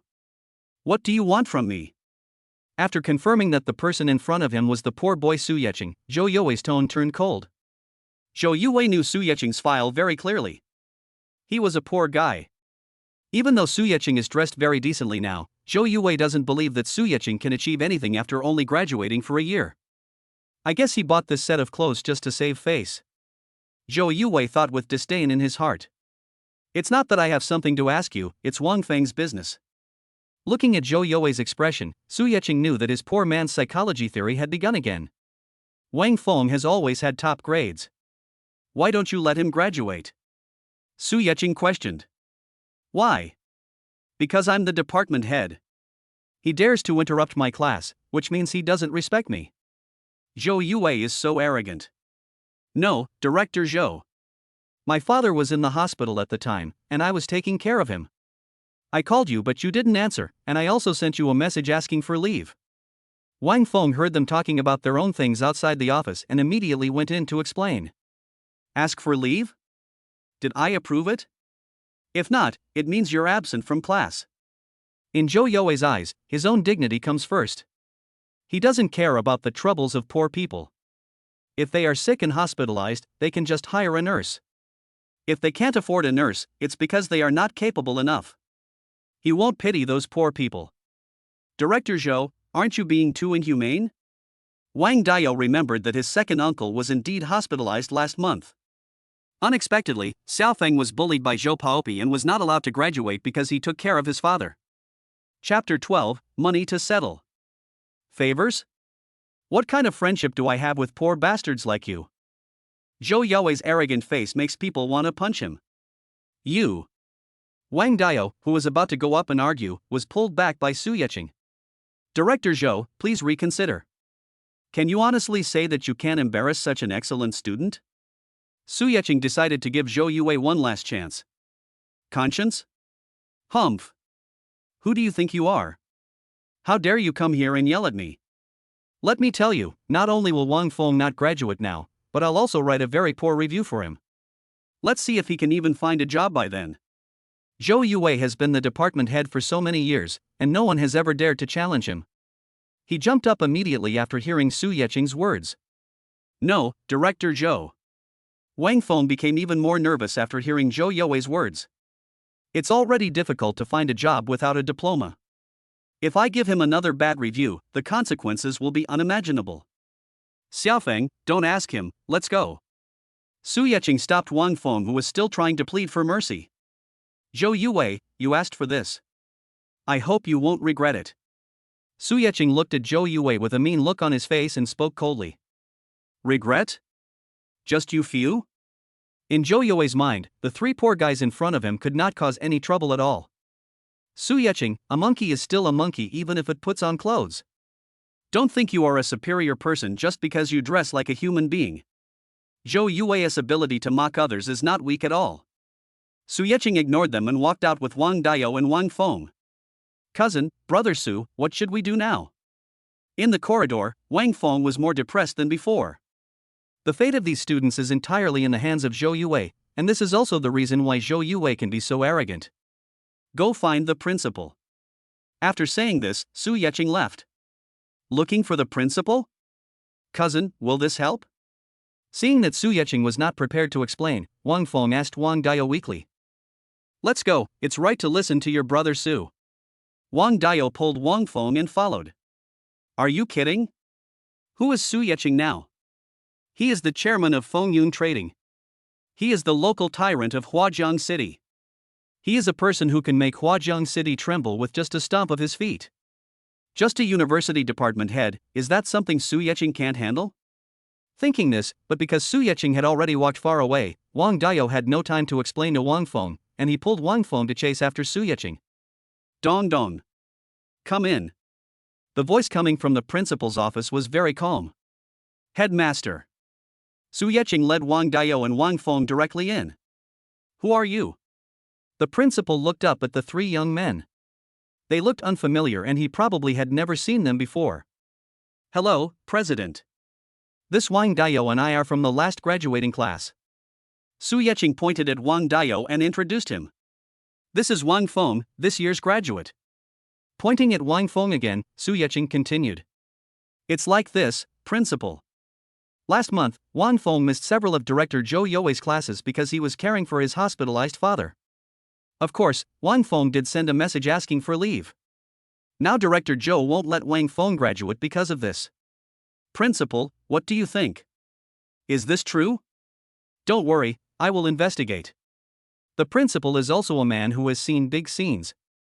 Although two of the three people in front of me were dressed very ordinary, the one who was speaking was obviously wealthy. However, the fact that Zhou Yue was so arrogant and domineering yet managed to survive for so many years must have a certain background. With this calculation, the principal also turned a blind eye. I'll deal with it once I've investigated it. Wang Feng's file can be retrieved now. Here is also the leave request that Wang Feng sent to Director Zhou. Su Yeqing signaled Wang Feng to show the leave request information on his mobile phone to the principal. I wonder how the principal will handle this. Su Yeqing would not give the principal a chance to fool him. This? How do you want to deal with it? The principal couldn't figure out Su Yeqing's true identity for a moment after seeing his attitude. Logically speaking, although he, as the principal, doesn't usually care much about students' information, he will still be more careful about those who are powerful. May I have your name? The principal decided to first find out the identity of the leader. Su Yeqing. Su Yeqing? The principal thought about it carefully and had no impression of such a person. I'm Su Yeqing, chairman of Fengyun Trading. Su Yeqing knew that these days nothing could be accomplished without revealing one's identity. Chairman of Fengyun Trading? The principal was really scared this time. When did their school produce such a great figure? Right. Su Yeqing nodded affirmatively and continued. I know that most of the teachers in our school are honest. I am willing to donate 30 million to the school to establish a teacher's fund to be used for regular salary subsidies for faculty and staff. 30 million? The principal was really stunned this time. Looking at the person in front of him, he felt that he was bragging. Even if he is the chairman of Fengyun Trading, can he take out 30 million so casually? Isn't this too much of a joke? If the principal doesn't believe me, you can ask the finance department to give me the account number and I can transfer it to you right now. Su Yeqing said without blinking. It seemed as if 30 million was as simple as 300 yuan to him. The principal called the finance department with a skeptical attitude. Su Yeqing took out his mobile phone and transferred some money to the account provided by the finance department. Okay, check it out. Su Yeqing put away his phone and went to the finance department to talk. The principal really received a transfer of 30 million. The finance officer stammered to the principal. Real? The principal immediately stood up and said to Su Yeqing with a smile on his face, Chairman Su, please take a seat. His respectful attitude made it seem as if Su Yeqing was the principal and he himself had become a primary school student. Go make Chairman Su a cup of tea. The principal turned around and gave instructions to the finance officer who was still in a daze. Chairman Su, you've been too low-key. For 4 years in college, the school didn't even know who you were. The principal subconsciously thought that Su Yeqing had concealed his identity as a wealthy man. No, the main reason I go to college is to study, not to compete with my family. Su Yeqing was playing it safe and he would not tell the principal the truth. In today's society, the first thing people look at is a person's background. They don't care how talented you are. Yes. The principal nodded in agreement. I wonder what instructions Chairman Su has for this matter. The principal has worked hard for many years to get to this position. He is a typical old hand.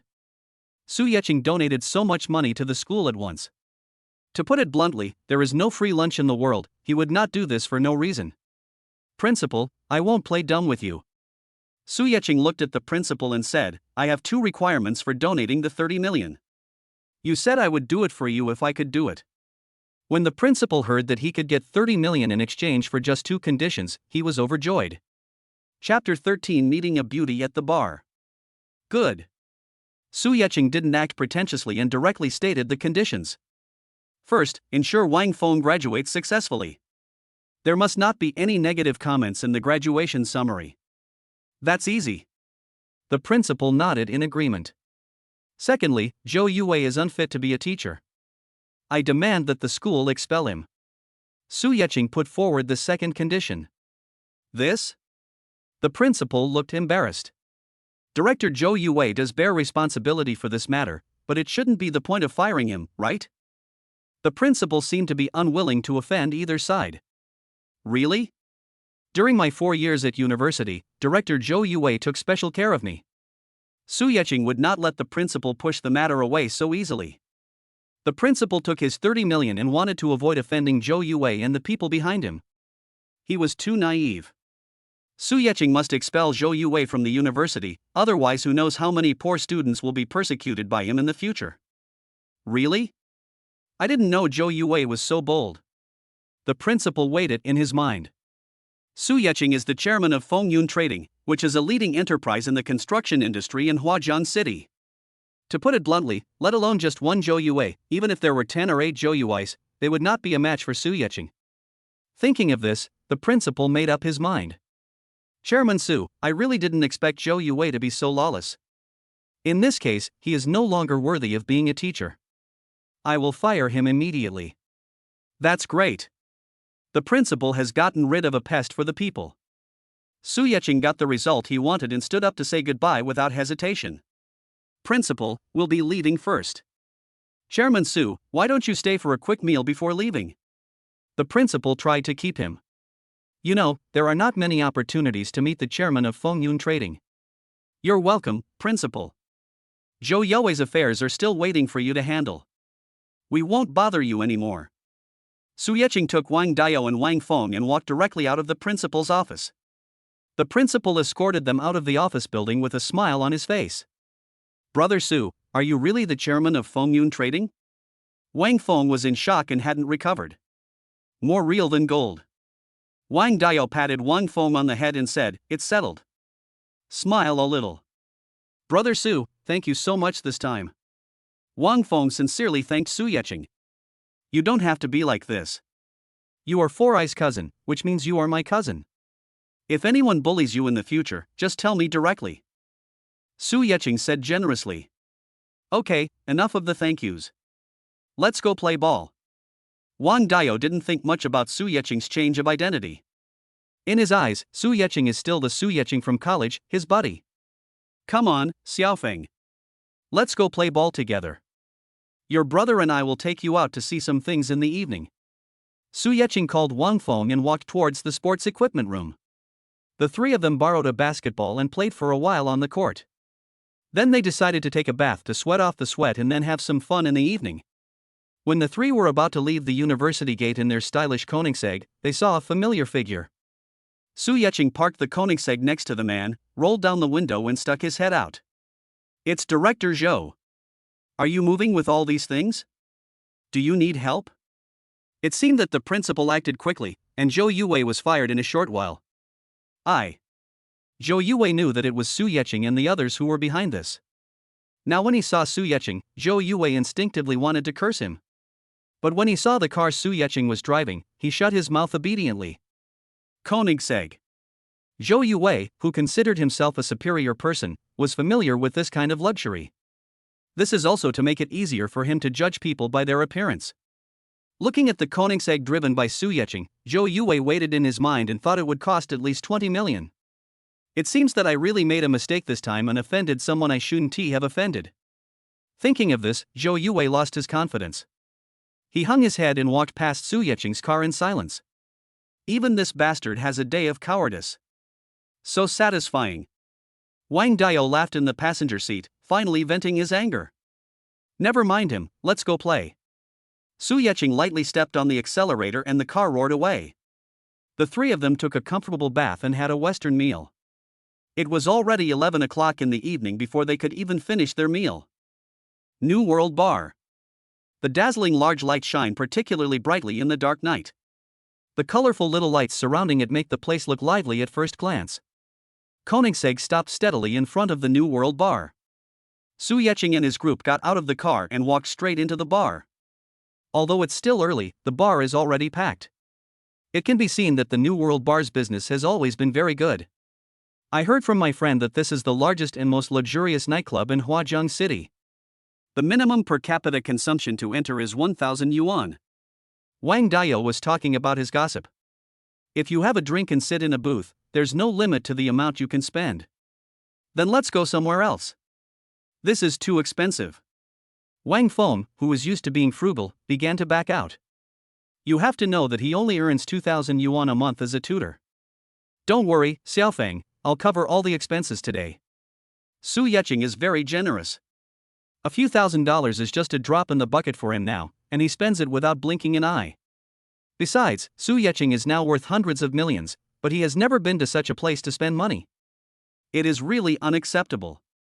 The three of them asked for a booth, ordered a few bottles of wine, and enjoyed the passionate dance of the beauties on the DJ stage very comfortably. This is the life of rich people. The lights are bright, the wine is red, and the beauties are dancing. Su Yecheng sighed in his heart. After all, it was the first time for the three of them to attend such an occasion, so they were a little restrained and not very relaxed. So the three of them just drank some wine and ate some fruit. I watched the men and women on the stage shaking their heads and dancing, but I didn't join them. Let her go. The music in the bar was loud, so the discordant sound didn't attract many people's attention. Su Yecheng and the others naturally heard it because they were close to each other. It was a woman's cry. Looking in the direction of the voice, I saw a young girl wearing a white casual jacket, tight jeans, and a ponytail. To be honest, the girl's dress seemed a bit out of place with the people in the bar. Every woman in the bar has precise makeup and wears a tight skirt. Out of curiosity, Su Yecheng looked at the girl twice more. The girl is very beautiful, without any makeup, and her naturally curly eyelashes flutter gently like a pair of wings as she blinks her eyes. The big eyes with double eyelids are very smart and seem to be magnetic, which attracts people at a glance. Not to mention the standard oval face and snow-white skin. 100% standard beauty. Su Yecheng gave a comment. Chapter 14. One man defeats 5. Out of interest in the beauty, Su Yecheng also became concerned about what was happening over there. I saw the girl protecting a woman holding a bottle of wine, arguing with a group of young men. Ha ha. Surrounding the girl were 5 men in their early 20s. Her hair was combed shiny and her clothes looked of good quality. It's that ruffian look on his face that gives people the feeling of a beast in human clothing. Another beautiful lady has arrived. We are so lucky. That's right, this little sister is prettier. Come, little sister, judging from your appearance, this must be your first time in a bar. Brother will show you around. That's right, beautiful lady, have some fun with us guys. When the 5 young men saw that the person who tried to stop them was a beautiful woman, they immediately became more interested. As he spoke, he walked forward and pulled up the girl and the woman holding the wine. The 2 women dodged repeatedly. However, the other side had more people and they were all men, so they were no match in terms of physical strength. Su Yecheng looked at the movement over there and frowned unconsciously. That girl's temperament really doesn't fit in with this bar. For some reason, Su Yecheng felt an urge to protect the girl. Stop. While the group of men were still about to make a move, Su Yecheng stood up and walked over quickly. Hey, where did this brat come from? He wants to be a hero and save the beauty? Just kid, you don't even know who we are, you want to meddle in other people's business. This kid just wants to show off in front of beautiful women. Brothers, teach him a lesson so that he knows it's not easy to be a hero. The 5 young masters saw that Su Yecheng was alone and looked very well mannered, so they didn't take him seriously and reached out to push Su Yecheng. What are you doing? You want to fight? Wang Dayo and Wang Feng also joined in. Su Yecheng stood up too quickly just now, without even noticing them, causing them to be stunned for a moment and unable to keep up. Look, there are followers. That's right, 2 little bastards, go back to where you came from. The young masters knew that Wang Dayo and Wang Feng were poor people just by looking at their clothes. You. Wang Dayo was so angry that he wanted to go up and argue with them, but was stopped by Su Yecheng. Let go of these 2 girls. Su Yecheng said calmly. He didn't take those 5 people seriously at all. Just let it go if you say so. Who do you think you are? One of the young men shouted. He didn't take Su Yecheng seriously at all. It doesn't matter who I am, what matters is my fist. Su Yecheng now has top-level fighting skills. Not to mention a few young masters, he wouldn't even take a few real thugs seriously. He's quite arrogant. Brothers, let's show this kid how powerful we 5 tigers are. Today, Grandpa will let you know that not everyone can be a hero. After the man who looked like the leader finished speaking, he rolled up his sleeves and prepared to get to work. That's right, I'm going to beat this kid to his knees in front of us. First, we need to make him kneel down and call us Grandpa 5 times. He has to crawl out. The 5 young masters were used to bullying others and never thought that they would hit a hard wall this time. Wang Dayo wanted to go forward to help, but was stopped by Su Yecheng. Unnecessary. Su Yecheng shook his head. Just watch from the side. You guys should all come together. Fighting one by one is too slow. Su Yecheng's words were indeed quite arrogant. Boy, you're so crazy. In that case, brothers, come at him together. He asked for it, so we can't be blamed for bullying the minority with our numbers. The 5 people became angry when they saw Su Yecheng's arrogance. The few of them didn't care whether it was fair or not, they just wanted to work together to knock Su Yecheng down as soon as possible. Bang, bang, bang. I don't know how Su Yecheng made his move. He stretched out his arms and swept his legs, and after a few moves, the 5 men all fell to the ground. Su Yecheng, you. Swallowing his saliva, Wang Dio stammered and continued, You, what, when did you become so powerful? No big deal. I found a master to teach me. He said I was born with amazing bones and I'm a martial arts prodigy. Su Yecheng couldn't tell anyone about the system, so he could only continue to make up stories. Boy, I'll remember you.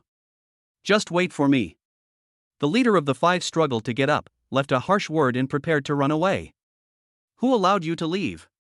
Su Yecheng kicked the man and he fell to the ground again. You, what do you want? Knowing that the 5 of them were no match for Su Yecheng, the man spoke uneasily. It's very simple. Just do what you just said and I'll let you go. You dare. Bartender. Seeing that Su Yecheng was not willing to let him go easily, the man suddenly had an idea and called the bartender. Sir, fighting is not allowed here. Hearing the noise here, several burly men in uniforms surrounded them. You guys are really weird.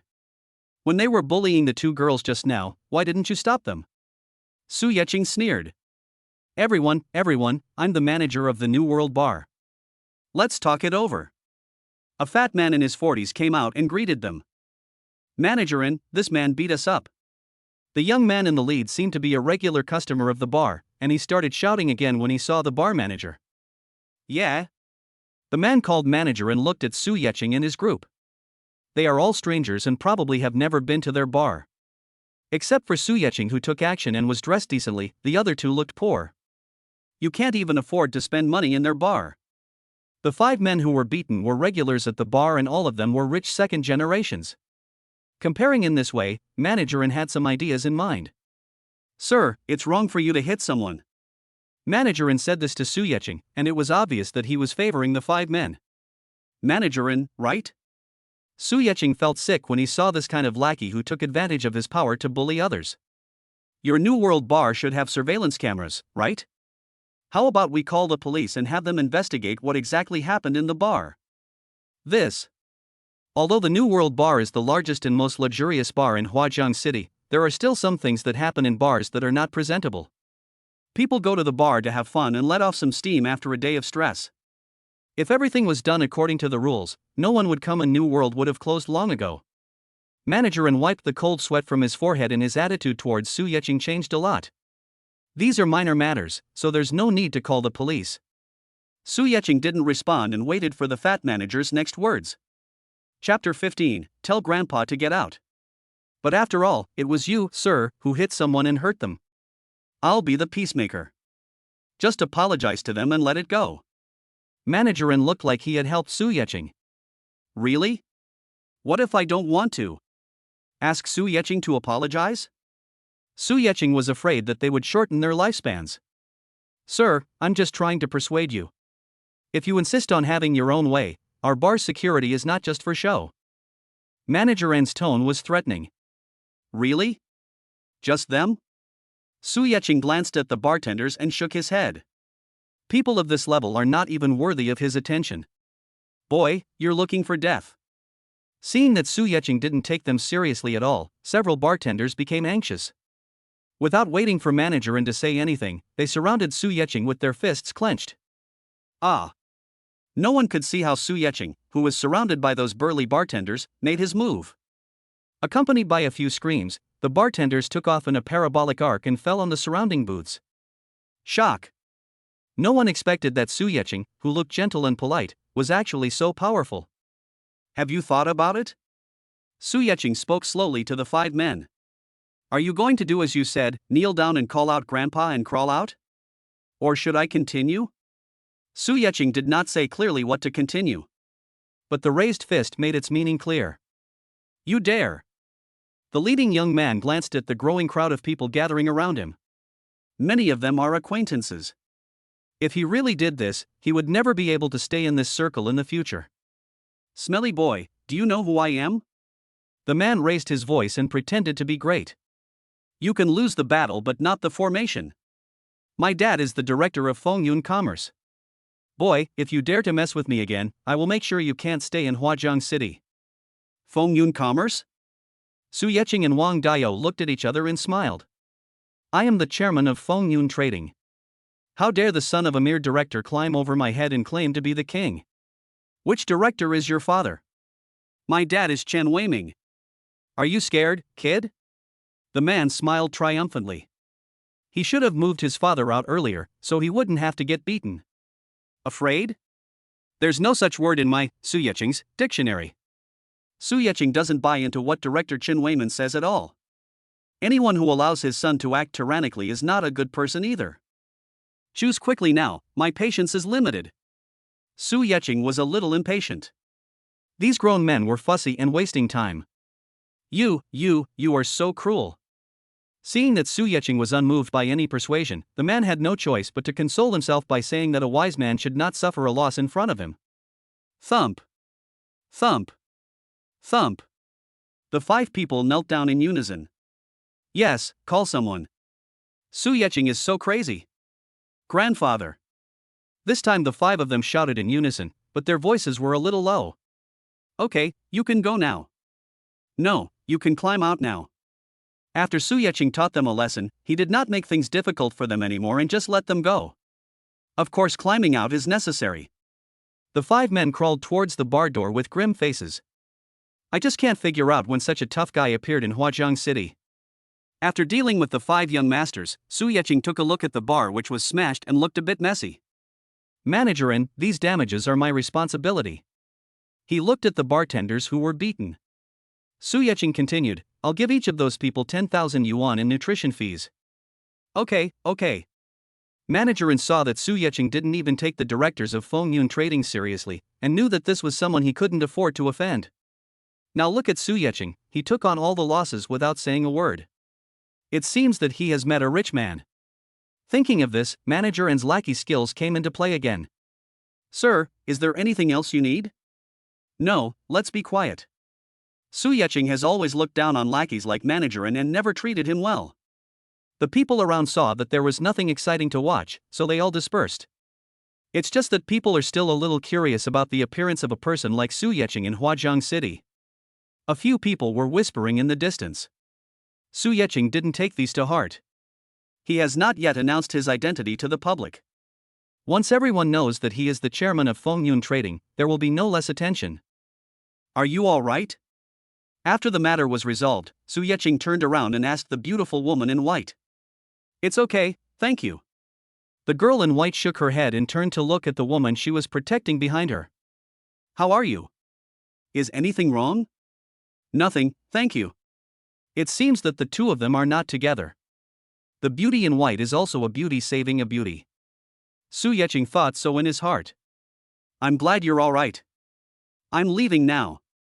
After the girl in white confirmed that the woman was fine, she nodded to Su Yeqing as a greeting and prepared to leave.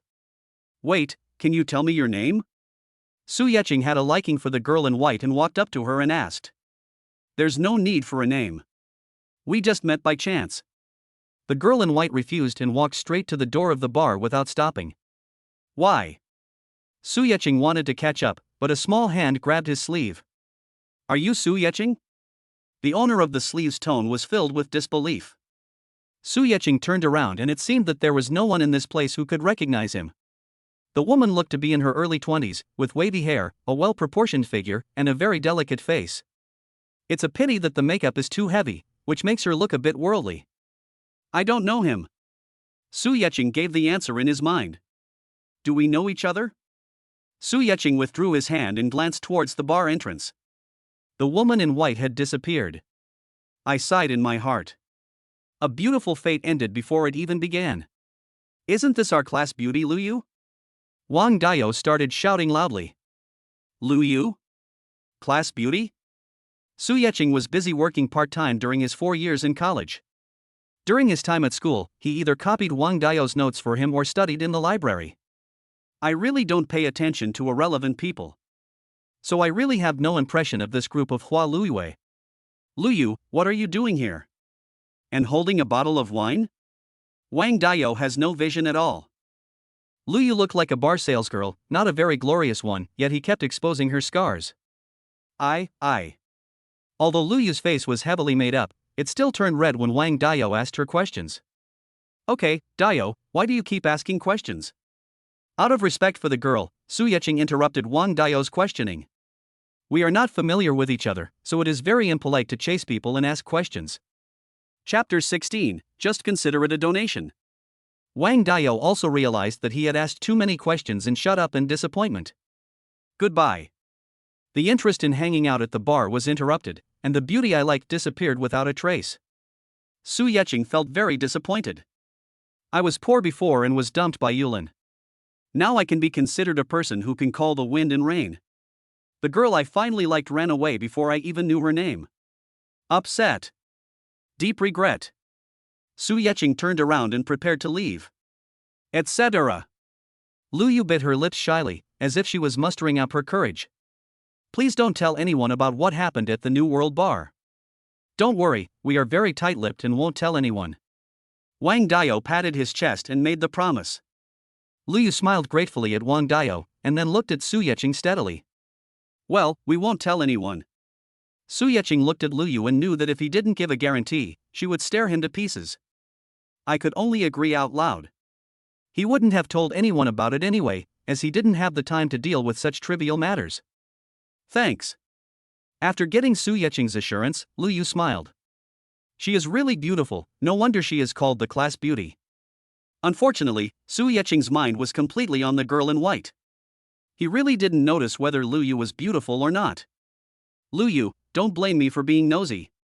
I heard you found a good job after graduation. How could you be working as a salesperson in a place like this? Wang Dao was probably mesmerized by the beautiful woman's smile, and forgot what happened before, and started talking more. Luyu still glanced at Su Yeqing, and seeing that the other party's mind was not on her, she had to turn around and face Wang Dao. My mother is sick and needs to be hospitalized for surgery. I can't do anything about it. Is it serious? How much does it cost? I have to say that Wang Dao was really bewitched by the beauty and he unconsciously started to care about her. The doctor said that as long as I have surgery, there won't be any major problems. It's just that the surgery is too expensive, it'll cost 100,000 yuan. As Luyu spoke, she couldn't help but shed tears. Hey, don't cry. Seeing the beautiful woman crying, Wang Dao suddenly panicked.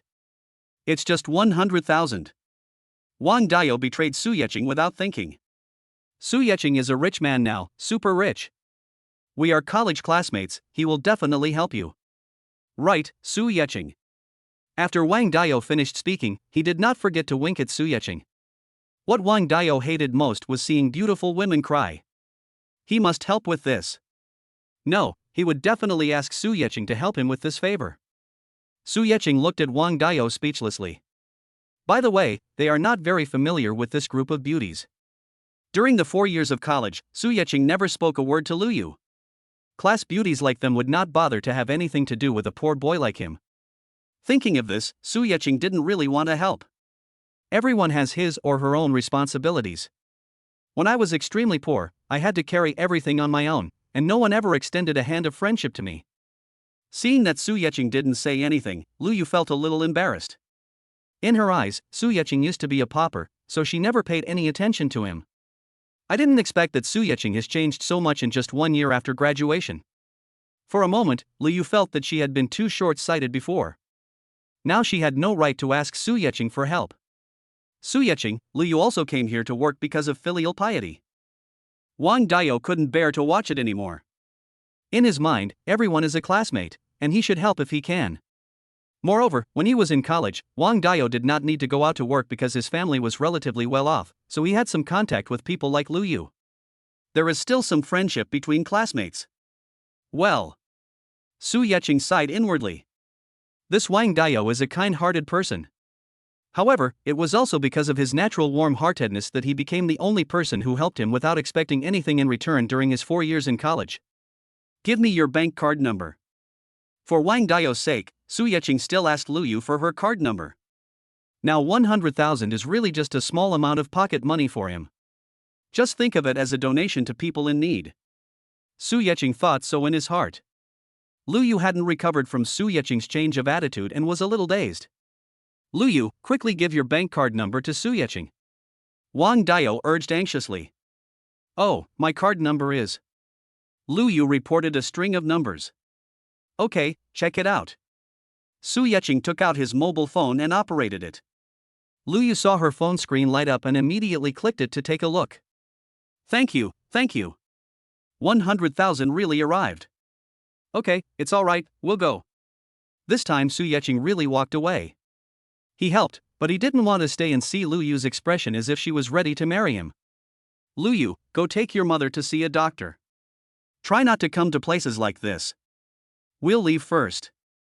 Seeing that Su Yeqing was about to walk out of the bar, Wang Dao and Lu Yu said hello and followed him with Wang Feng. Lu Yu, who stayed where she was, looked at Su Yeqing's back, tightly gripping her phone as an idea in her mind grew stronger and stronger. Su Yeqing, wait for us. Wang Dao and Wang Feng chased out of the bar and started yelling. There are no monsters chasing you, why are you running so fast? It's okay. I'm a little tired today. I'll take you back.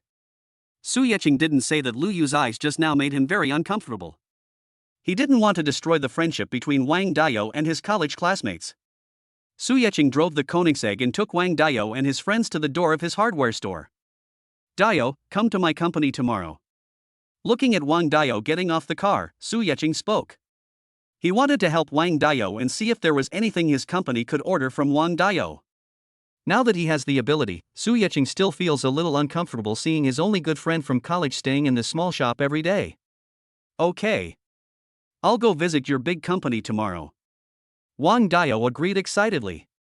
Su Yeqing waved goodbye to Wang Dao and Wang Feng, then stepped on the accelerator. Boom! The Koenigsegg flew out, leaving behind only the roar of the engine. Su Yeqing is really amazing now. Looking at the shadow of Koenigsegg flying away, Wang Dao sighed. Wang Dao was sincerely happy for Su Yeqing that his old friend could achieve such great success. I drove home at 80 miles per hour. This is an urban area and I can't drive at the speed of a Koenigsegg. Su Yeqing took a hot bath. Since moving into this villa, Su Yeqing found that he had also developed a bad habit of a playboy. That means you must take a nice hot bath when you get home. Think about when I lived in an underground garage. Not to mention taking a hot bath, even a normal shower was not guaranteed. Because I couldn't pay the rent on time, the landlord would often cut off the water and electricity. Chapter 17 Sign in to a building. Su Yeqing lay on the soft big bed, thinking about his previous life, which was a recollection of the good and bad times. Unconsciously, Su Yeqing thought of the girl in white in the bar again. Judging from the girl's appearance, you can tell that she doesn't often go to bars. Moreover, she was not afraid of offending others for a wine salesman she didn't know. What a spirited and interesting girl. The girl's figure kept appearing in Su Yeqing's mind. Ding dong. Su Yeqing got up reflexively. Aren't you thinking about the girl in white? When did you fall asleep? Host can obtain the property rights of a Huatai building by signing in today. Do you want to sign in? Sign in. As soon as he finished speaking, a red real estate certificate appeared in Su Yeqing's hand. Is it really Huatai building? Su Yeqing looked at the name of the building on the property certificate and was so excited that he didn't know what to do. This is the largest business building in Huajiang City, covering an area of 2,800 square meters and 31 stories high. It is specially rented out to large and small companies in Huajiang City for office use. It can be said to be a gathering place for various companies in Huajiang City. Of course, large companies like Fengyun Trading have their own buildings and do not need to rent offices. However, this is a fixed asset, and a business that can earn rent by renting it out is a sure win. Su Yeqing was still calculating the approximate annual profit of Huatai building when his cell phone rang melodiously. Who? Hello, Mr. Su. I'm Zhang Tianfei, the property manager of Huatai building. Mr. Su, I just received a notice that the Huatai building has changed hands. When would you be free to complete the formalities? From now on, the rent can be directly paid to your card. Manager Zhang, right? I'm a little busy these days. I'll call you in a few days. Okay, I'll wait for your call. After hanging up the phone, Su Yeqing looked at the red book in his hand. Since he had already got it, he was not in a hurry. I also made an appointment with Wang Daiyou to come to the company today. Thinking of this, Su Yeqing put away the property certificate of Huatai building, got up, washed up, and went to the company. Secretary Wu, does our company have a director named Chen Weiming? Su Yeqing was still thinking about the girl in white yesterday, and couldn't help but think of the young man who claimed that his father was Chen Weiman, the director of Fengyun Trading. However, Mr. Su, he is a small director and only holds 5% of the shares. Secretary Wu was a little puzzled. Why would the chairman be interested in such a small shareholder? Minority shareholder? Su Yeqing touched his chin. It was interesting that the son of a small shareholder dared to be so arrogant. By the way, Chairman. Secretary Wu knew very well that a secretary had to control his mouth and not ask questions that he shouldn't. So he didn't worry about Chen Weiman's matter.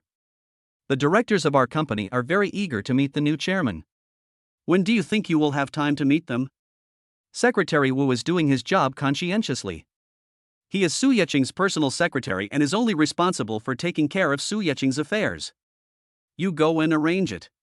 Hold a cocktail party so that everyone can get together and get to know each other. Su Yeqing knew that it was time for him to show up, as the veil of mystery would be lifted one day. Okay, Mr. Su. Secretary Wu took the order and left. Su Yeqing reviewed several documents on the desk and waited for Wang Daiyou a little bored. At the entrance of Fengyun Commercial's office building, Wang Daiyou walked directly to the front desk and said, "Hello, I want to see your chairman Su Yeqing. Do you have a reservation?" The receptionist looked at Wang Daiyou, who was dressed in civilian clothes, and asked in a bad tone. No. Wang Daiyou answered honestly. No? You can't go in without one. Not everyone can see our chairman Su. The receptionist is so proud. Are you kidding? Do you think any commoner can meet the chairman of Fengyun Trading? It was your chairman Su who asked me to come. I'm his friend. Wang Daiyou also realized that the receptionist was a snob and brought up his own identity. Friend? The receptionist looked Wang Daiyou up and down again. A cheap shirt, washed-out jeans, and a pair of domestically made sneakers. Apart from the fact that he was about the same age as the chairman, he really couldn't see any connection between this poor boy in his early 20s and the chairman. Actually, this is not the fault of the receptionist. She is new and it is her second day at work. So she didn't know that Su Yeqing was also wearing such cheap clothes when he came to acquire Fengyun Trading.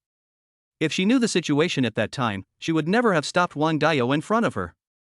At least it wouldn't be a big deal to inform them. Of course, there are not so many ifs in the world, nor so many if-onlys, so the receptionist's ending is also doomed. What's wrong, Xiaohong? A young man in a security uniform came over. He is the boyfriend of the receptionist named Xiaohong. He took advantage of the fact that his uncle is the security manager of Fengyun Trading and took advantage of the resignation of the previous receptionist to bring his girlfriend in. Here comes a psychopath who can't be driven away. When she saw her boyfriend coming, the receptionist became even more arrogant and even spoke with dirty words. It was obvious that she was a person of very low quality. Who are you calling crazy?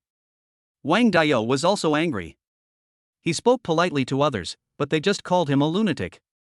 I'm talking about you. What's the matter? Boy, are you here to pick up girls? What kind of girl are you picking up? Is that all? You don't even want me to pick her up.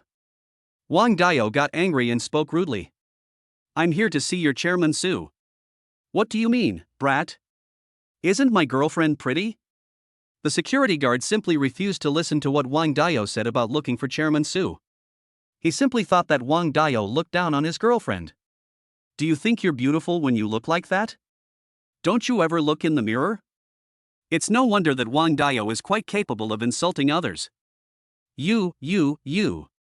The receptionist was very angry. Loving beauty is a woman's nature. Now she is being told that she is not good looking in front of her boyfriend. The front desk clerk really couldn't swallow this. Brother Long, he bullied me like this, and you don't care? The receptionist acted coquettishly to the security guard. You dare to say that about my woman, boy, are you tired of living? The security guard saw the woman acting coquettishly towards him, and in a fit of rage, he punched Wang Dao in the face. Bang! The security guard was trained after all, and Wang Dao fell to the ground after being punched. Chapter 18. Don't even bother paying. Su Yeqing in the chairman's office didn't know what was happening outside. I was wondering if we played too late last night, and that kid Wang Dao was still sleeping? Thinking of this, Su Yeqing picked up his phone and dialed a number. Hello. Wang Dao was knocked to the ground by the security guard and was about to get up when the cell phone in his pocket rang. He glanced at the caller ID on his phone screen and picked up the call in a stern tone. What's wrong with you? Why are you so angry so early in the morning? Su Yeqing and Wang Dao had been friends for 4 or 5 years, and he sensed something strange in Wang Dao's hello. Did I disturb your sweet dream? Are you in a bad mood after waking up? Su Yeqing joked. What's with the morning grumpiness? I'd been up a long time ago, okay? Wang Dao rolled his eyes at the sky and said unhappily, I'm downstairs from your company. You're here? I've been waiting for you for a long time, come up quickly. Su Yeqing was a little excited when he heard that Wang Dao had already arrived downstairs of Fengyun Commercial Building. Brother, your guard dog is too scary. I can't get in. Wang Dao wiped the blood from the corner of his mouth, glared at the security guard, and said hatefully. What? You're being stopped? Wait, I'll be right down. Su Yeqing hung up the phone and hurried towards the chairman's special elevator. Downstairs, Wang Dao also hung up the phone and rolled his eyes at the security guard who beat people. Just wait and see how your chairman will deal with you.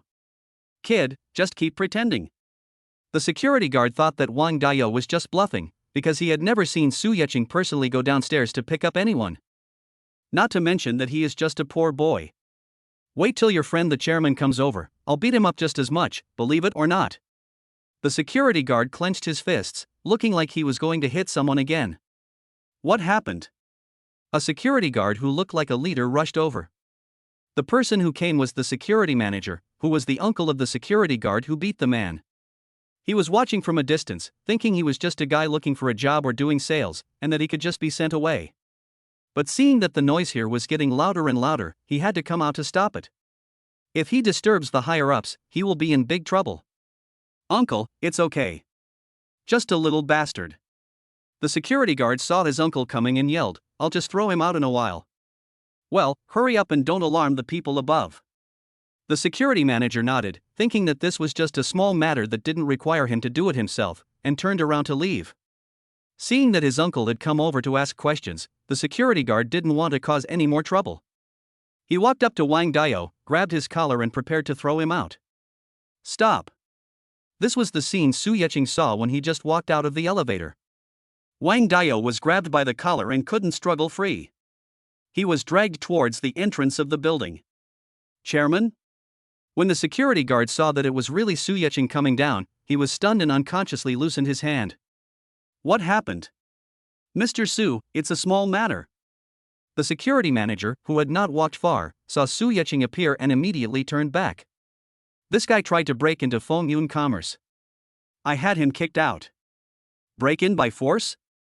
Su Yeqing looked at Wang Dao, raised an eyebrow and asked, Didn't you say you were here to see me? Wang Dao was very unhappy. He had said it many times, but the problem was that someone had to pay attention to him. I've already told you that Chairman Su is too high up to reach. Poor people like us can't even get close to him. Because he came here excitedly early in the morning but ended up being very angry, Wang Dao spoke to Su Yeqing in a very harsh tone. What's wrong with your mouth? Su Yeqing didn't care about Wang Dao's tone, because when Wang Dao turned around, he saw that the corner of his mouth was broken and bleeding. Beaten by your guard dog. Speaking of this, Wang Dao became even more angry. What kind of people does Su Yeqing have? They are all guys who rely on the power of others. Who did it? When Su Yeqing heard that Wang Dao was beaten by his own security guard, he suddenly became cold. The people gathered around felt that the air pressure around them was very low and they felt like they couldn't breathe. Chairman, it was this guy who tried to break into our company and even teased me. The receptionist didn't feel any sense of danger at all. She has been working here for 2 days, and the chairman has never even looked at her when he came in and out. If I take this opportunity to talk to the chairman, maybe he will take a fancy to me. Then her wish of flying onto a tree branch and becoming a phoenix will come true. The receptionist had her own plans in mind, and a smug smile appeared on her face, as if her dream had come true. He teased you? Su Yeqing looked up and down at the receptionist who was speaking. How thick-skinned is this woman? Doesn't Wang Dayo and Su Yeqing understand each other? So, does that mean that someone who doesn't like beautiful women can flirt with the receptionist? I guess Wang Dayo wouldn't want it even if you offered him money. The receptionist didn't understand Su Yeqing's meaning and nodded shyly. Wang Dayo, when did your vision become so poor? You're so hungry that you won't be picky about what you eat, right? Su Yeqing teased Wang Dayo. He knew that the front desk clerk and the security guard must be snobbish again, a bunch of mean people. Hiss. The people around gasped. What's going on? Listening to the conversation between the two people above, everyone already knew that the chairman knew this poor boy. But judging from the current situation, the two of them are more than just acquaintances. That's quite familiar. Chairman, you. The receptionist also realized that something was wrong, but she still found it a little difficult to accept Su Yeqing's direct ridicule. Didn't he tell you he was coming to see me? Su Yeqing looked at the receptionist. This was what the receptionist had always dreamed of, but not with such a terrifying look. Say, I said it. I thought he was a liar. The receptionist finally understood what fear was and began to stutter. What do you think? Who do you think you are? What do you think? Su Yeqing said a string of tongue-twister-like words that scared the receptionist to tears. Who did it? Su Yeqing was very impatient. This was the second time he asked this question. Yes, it's me. Under the watchful eyes of the public, the security guard who beat the man knew that he could not get away with it. I walked out with my head held high. Are you really that capable? How dare you attack my friend? Su Yeqing just didn't understand why there were so many powerful villains in this society who could categorize people into different classes just based on their clothes. The key point is that he is not a noble person, but he still bullies others by relying on his power. I didn't know he was your friend. The security guard argued in a low voice without any confidence. You can just hit someone without knowing anything? If this gets out, people might think that Fengyun Commerce is a place that specializes in raising mad dogs. Su Yeqing couldn't swallow his anger at the person who dared to hit him, so he started swearing. Chapter 19 Payback Tenfold. I could hear the strong dissatisfaction in Su Yeqing's tone. The security guard didn't dare to respond and could only look at the security manager for help. The security manager cursed the receptionist and the security guard who beat the man in his heart.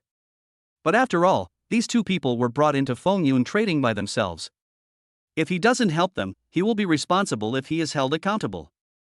With this in mind, the security manager had no choice but to step forward. Mr. Su, this is all a misunderstanding.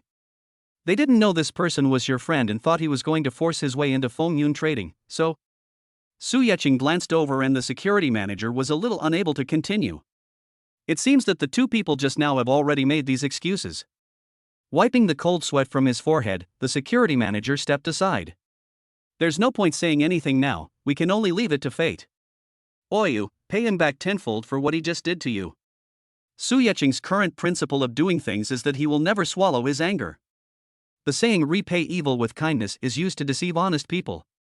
Su Yeqing's current principle of action is, if no one offends me, I will not offend anyone. If someone offends me, I will return it tenfold. Good. Wang Dayo had long wanted to avenge that punch. But the security guard was tall and strong, and he was no match for him. Now that he has received Su Yeqing's order, he will not show any mercy. Bang, bang, bang.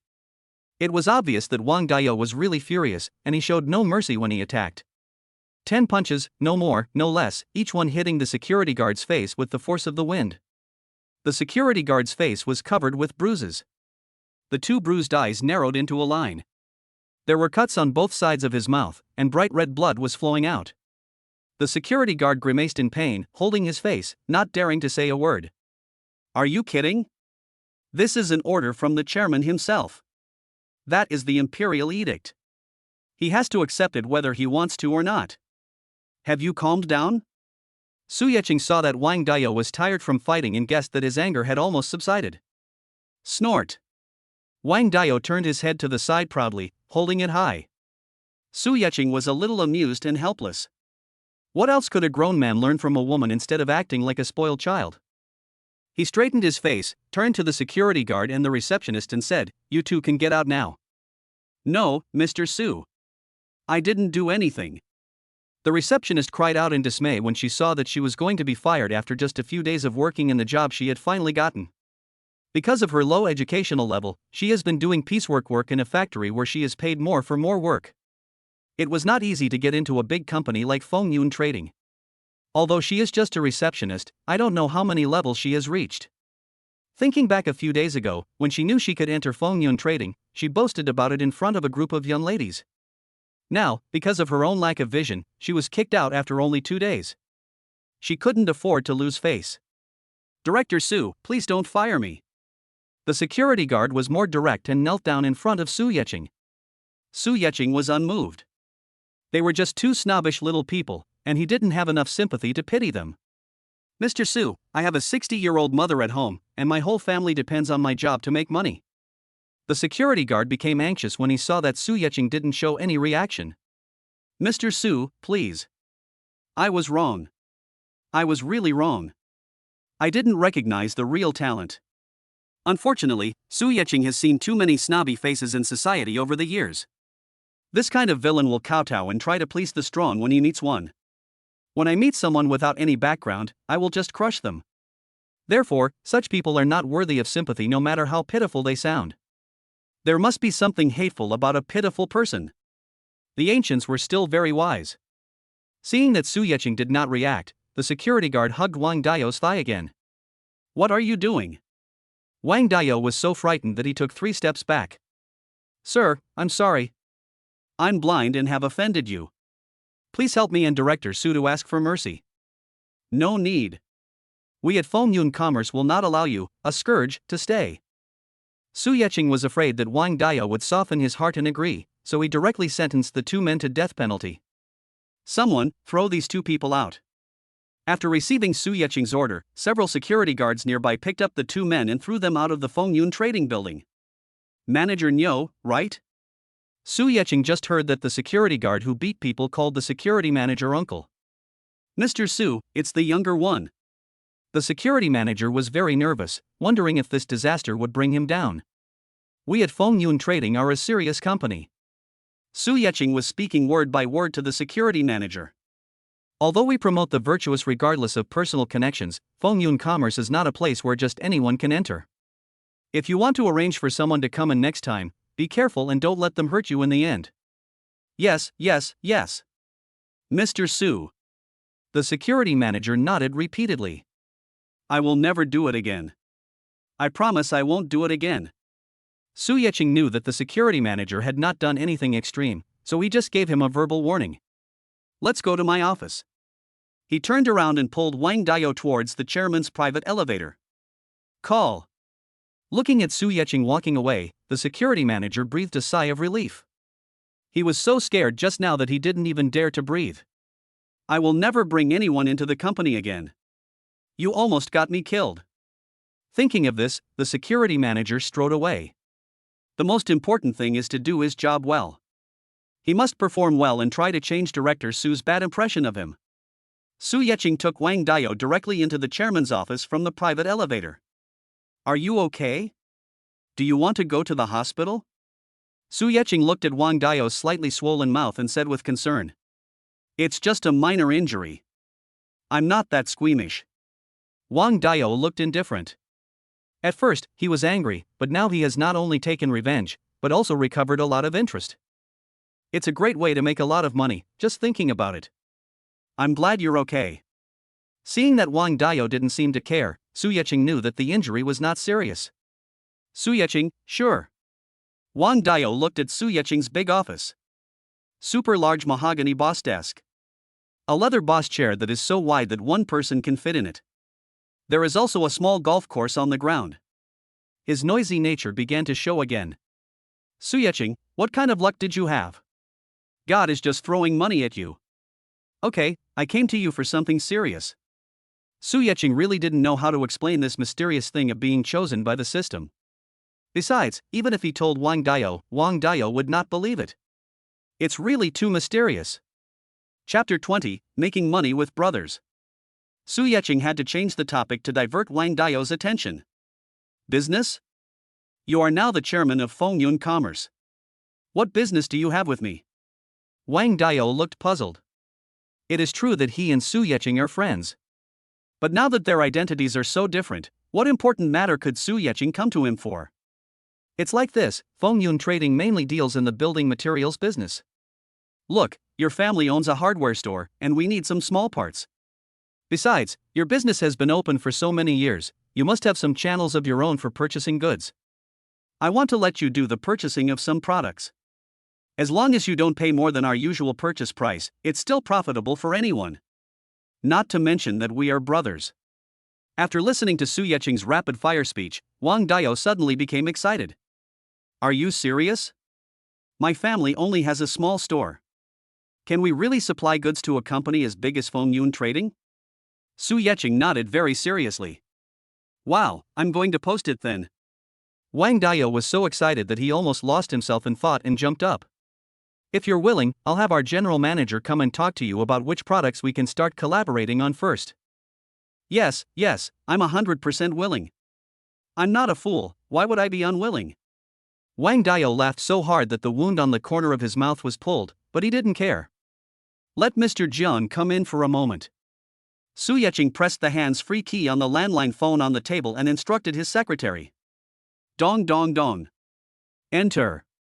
Mr. Su, are you looking for me? When Zhang Haitao heard that the chairman had summoned him, he didn't dare to delay at all. Dao, this is Zhang Haitao, the general manager of Fengyun Trading, Mr. Jang. Su Yeqing introduced to Wang Dao.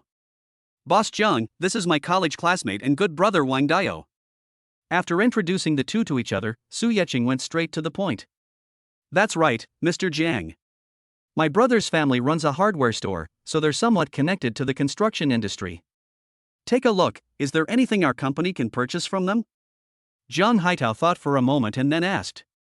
I wonder if Mr. Wang has any building materials like through-wall screws? Mr. Jang, you don't have to be so polite. Just call me Dao. Wang Dao was not used to being addressed as sir by the general manager of Fengyun Trading. These are all big names in the business world. Compared to them, I am just a small newbie.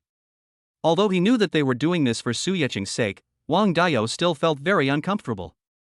After the correction, Wang Dao thought about it carefully. After graduation, he couldn't find a suitable job, so he just stayed in his family's hardware store and worked as a shopkeeper. So I have a basic understanding of the product varieties in the store. Some.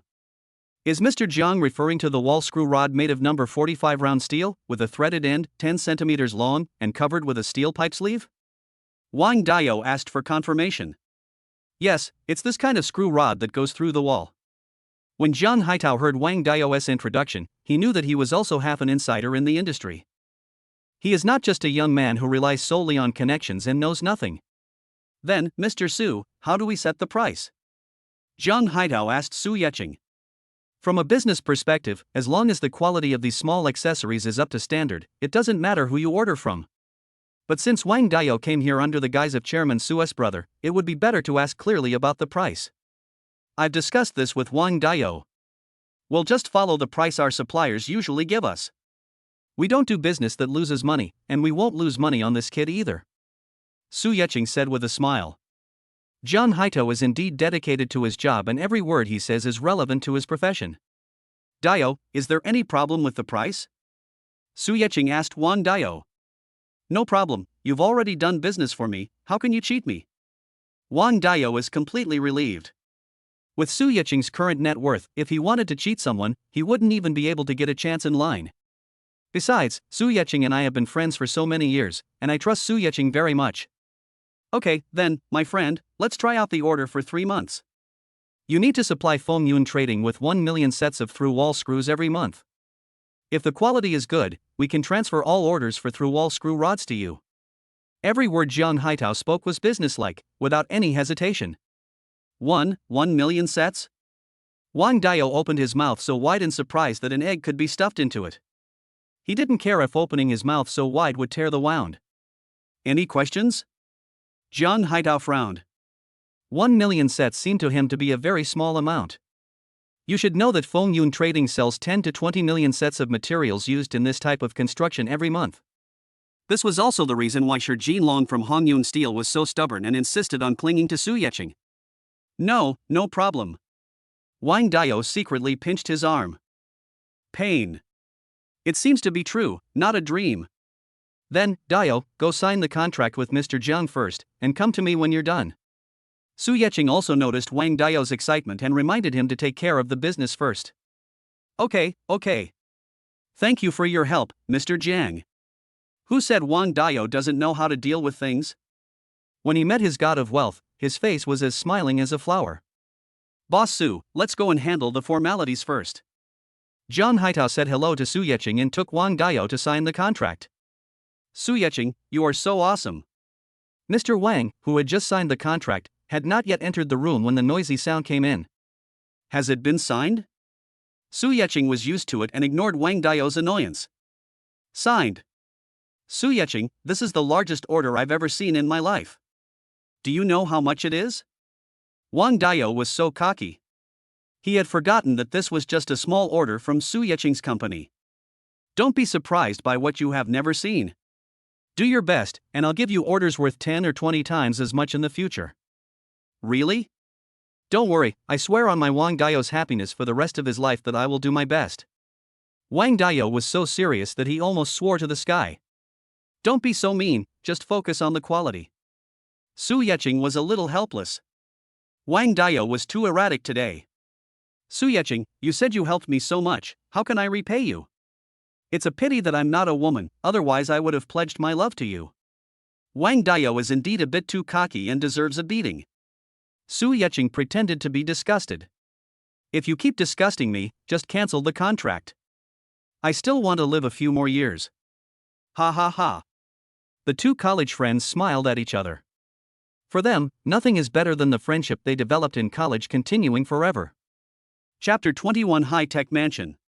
Seriously, Su Yeqing, the help you gave me this time was really great.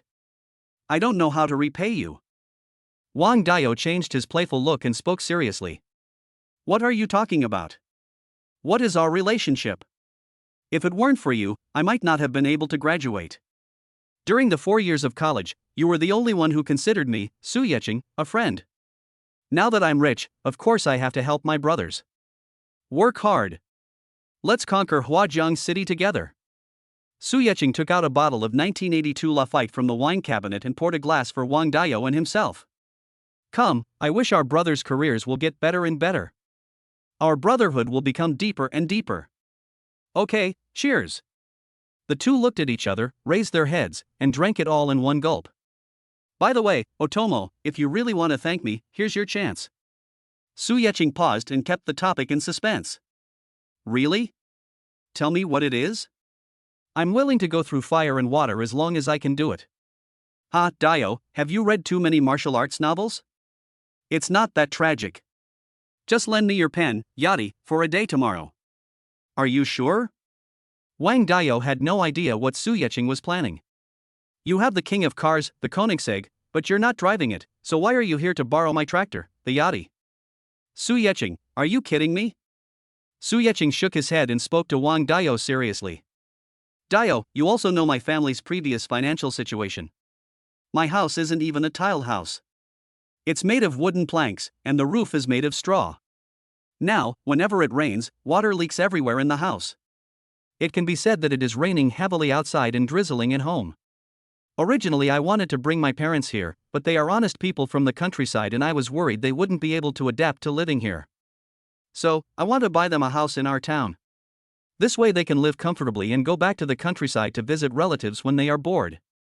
It's convenient. That's a good thing. But what does it have to do with you borrowing the pen, Yadi? Wang Dao still couldn't understand Su Yeqing's thinking.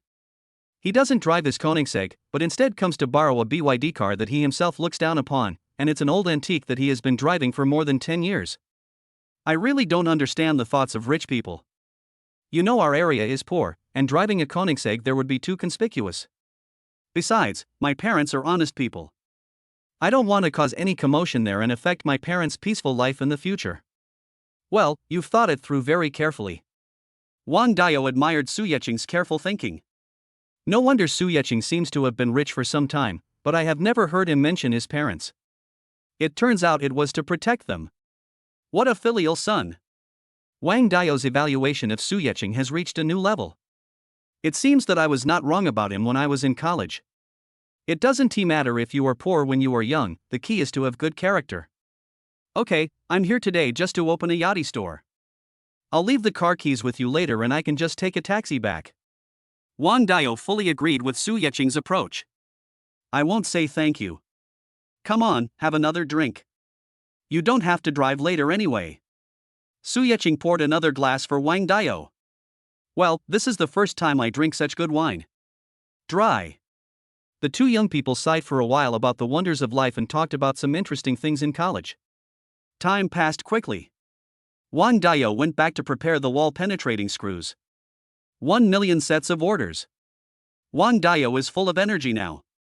Because Su Yeching had been drinking, he rarely asked Secretary Wu to drive him back to the villa. Turn on the lights. Su Yeching didn't even raise his hand, just moved his mouth, and the villa was brightly lit.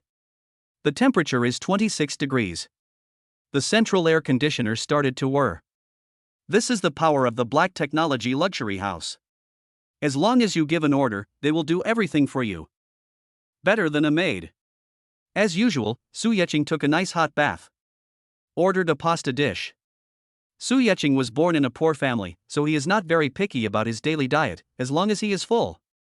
Sleep till dawn. Wang Dao's pen, Yachty Su Yeching, had the security guard drive it to the garage of his villa yesterday. After changing into his old clothes and picking up the car keys, Su Yeching got on his BYD and drove towards his hometown. Yujuyu Garden Community. Su Yeching had already looked up information online. This is the best community in their town. It has a green area of 50% and is fully equipped with facilities suitable for elderly people to exercise. The entire community has constant temperature and oxygen 24 hours a day, making it very suitable for home living. Of course, the housing prices in this community are also among the highest in the entire town, reaching as high as 15,000 yuan per square meter. For a not very developed town, it is a sky-high price. Drive all the way directly to the sales office of Yujuyu Garden Community. Su Yeching got out of the car and walked towards the sales center. Su Yeching? A tenor voice came. Su Yeching was a little puzzled. Why did he always run into acquaintances wherever he went? Looking in the direction of the voice, he saw a man in sales office uniform walking towards him. Wang Xiaowu? Su Yeching recognized the person who came. He was his high school classmate. You work here? You're doing pretty well. Su Yeching greeted out of politeness. Yeah, I'm doing okay. In fact, being a salesperson is not a noble job. But when Wang Xiaohu saw that Su Yeching was wearing cheap clothes, he felt vain and wanted to show off in front of Su Yeching. How did you get here? This isn't close to the bus stop. After all, they had not seen each other for many years. Wang Xiaohu knew that Su Yeching had gone to college again. He was not sure about Su Yeching's background for a while and wanted to find out more details. Oh, I drove here. Pointing at the BYD bicycle parked next to the sales office, Su Yeching looked indifferent. Seeing that it was an old-fashioned BYD, Wang Xiaohu smiled with contempt. Are you here looking for a job? Our requirements are very high here, and we won't hire ordinary people. But our security department is recruiting security guards. You can try. Looking at Wang Xiaohu's expression, Su Yeching felt deeply speechless. What's wrong with people nowadays? Why are they all so snobby? Just because you don't wear branded clothes or drive a luxury car? My former classmates were sarcastic about this. I'm here to buy a house. Based on Wang Xiaohu's attitude, Su Yeching also lost his patience and went straight to the point. Buy a house? Su Yeching, are you kidding me? Do you know what level of residential building our Yujuyu Garden Community is in this town? Do you know how much the housing prices are in our neighborhood? A series of questions made it clear how much Wang Xiaohu despised Su Yeching. Chapter 22 Dog Legs. Su Yeching felt that this was enough. Why are people nowadays so boring? If they go to the sales office but don't buy a house, are they just here to have fun? I'm here to buy a house. Su Yeching repeated with a cold face. What old classmates, they are all a bunch of lackeys of the rich. Su Yeqing, stop pretending. Don't I know what kind of person you are? Wang Xiaohu said with contempt in his eyes. You're not embarrassed to say you're looking for a job because you met me, are you? I have to say that Wang Xiaohu feels good about himself and has a very rich imagination. Don't worry, I'm very familiar with the security manager. As long as I give him a heads up, you can get the job right away. Su Yeqing felt that it would be a waste of his time to talk to such a villain again. Su Yeqing walked around Wang Xiaohu and went straight to the model area. Stop right there, Su Yeqing. Wang Xiaohu felt looked down upon when he saw Su Yeqing ignoring him. With that shout, the attention of several male sales clerks standing around chatting were attracted. There is no way. The price of this Yujuyu garden community is too high for people in the small town. As a result, there are usually few people coming to see the house. Those salespeople are almost going sick from being idle. Now they saw some movement from Wang Xiaohu's side and realized there was something exciting to watch, so they all gathered over. What's wrong, Wang Xiaohu? Why are you so angry with this poor boy? I have to say that Su Yeqing was too low-key this time. He didn't have anything valuable on his body. A washed-out t-shirt, ripped jeans, and warrior canvas shoes. You really can't tell at all that he is someone who can afford to buy a house in Yujuyu garden community. This guy is my high school classmate. Come and find a job if you want. Seeing me here, he actually acted cool and said he was here to buy a house. You don't know how poor his family is. We still live in a straw house. You guys are all people who know each other well, but you're still pretending in front of me. Is that interesting? Wang Xiaohu was ruthless when it comes to exposing people's secrets. But Su Yeqing didn't care, not to mention that he never felt inferior because of his family conditions when he was poor. Now he is worth over 100 million yuan and there is no need to compare himself with these low-level ants. Ignoring it, Su Yeqing continued forward. Boy, don't you understand what I'm saying? I didn't expect that those salesmen were really bored. After listening to Wang Xiaohu's long introduction, he actually wanted to find some fun with Su Yeqing to pass the time. Several people surrounded Su Yeqing. Su Yeqing's eyes flashed coldly, and he asked with a frown. What's up? Of course there's something. Boy, do you know where this place is? You poor fellow, come here and don't you worry about dirtying our place? Su Yeqing was also angry at the aggressiveness of these people. I'm here to buy a house. If you don't want to receive me, just call your manager over. Su Yeqing, please stop pretending. If you can afford to buy a house here, I, Wang Xiaohu, will kneel down and kowtow to you 3 times, calling you uncle 3 times. Wang Xiaohu laughed out loud as if he had heard a huge joke. Okay, how big is the largest flat you have? I want one with north-south ventilation, 2 balconies, 2 bathrooms, and 2 south-facing bedrooms. Su Yeqing knew that it was useless to talk too much nonsense. Some people have such deeply ingrained ideas that you won't wake them up unless you slap them in the face with reality. Okay, Su Yeqing, just continue acting. Let me be frank.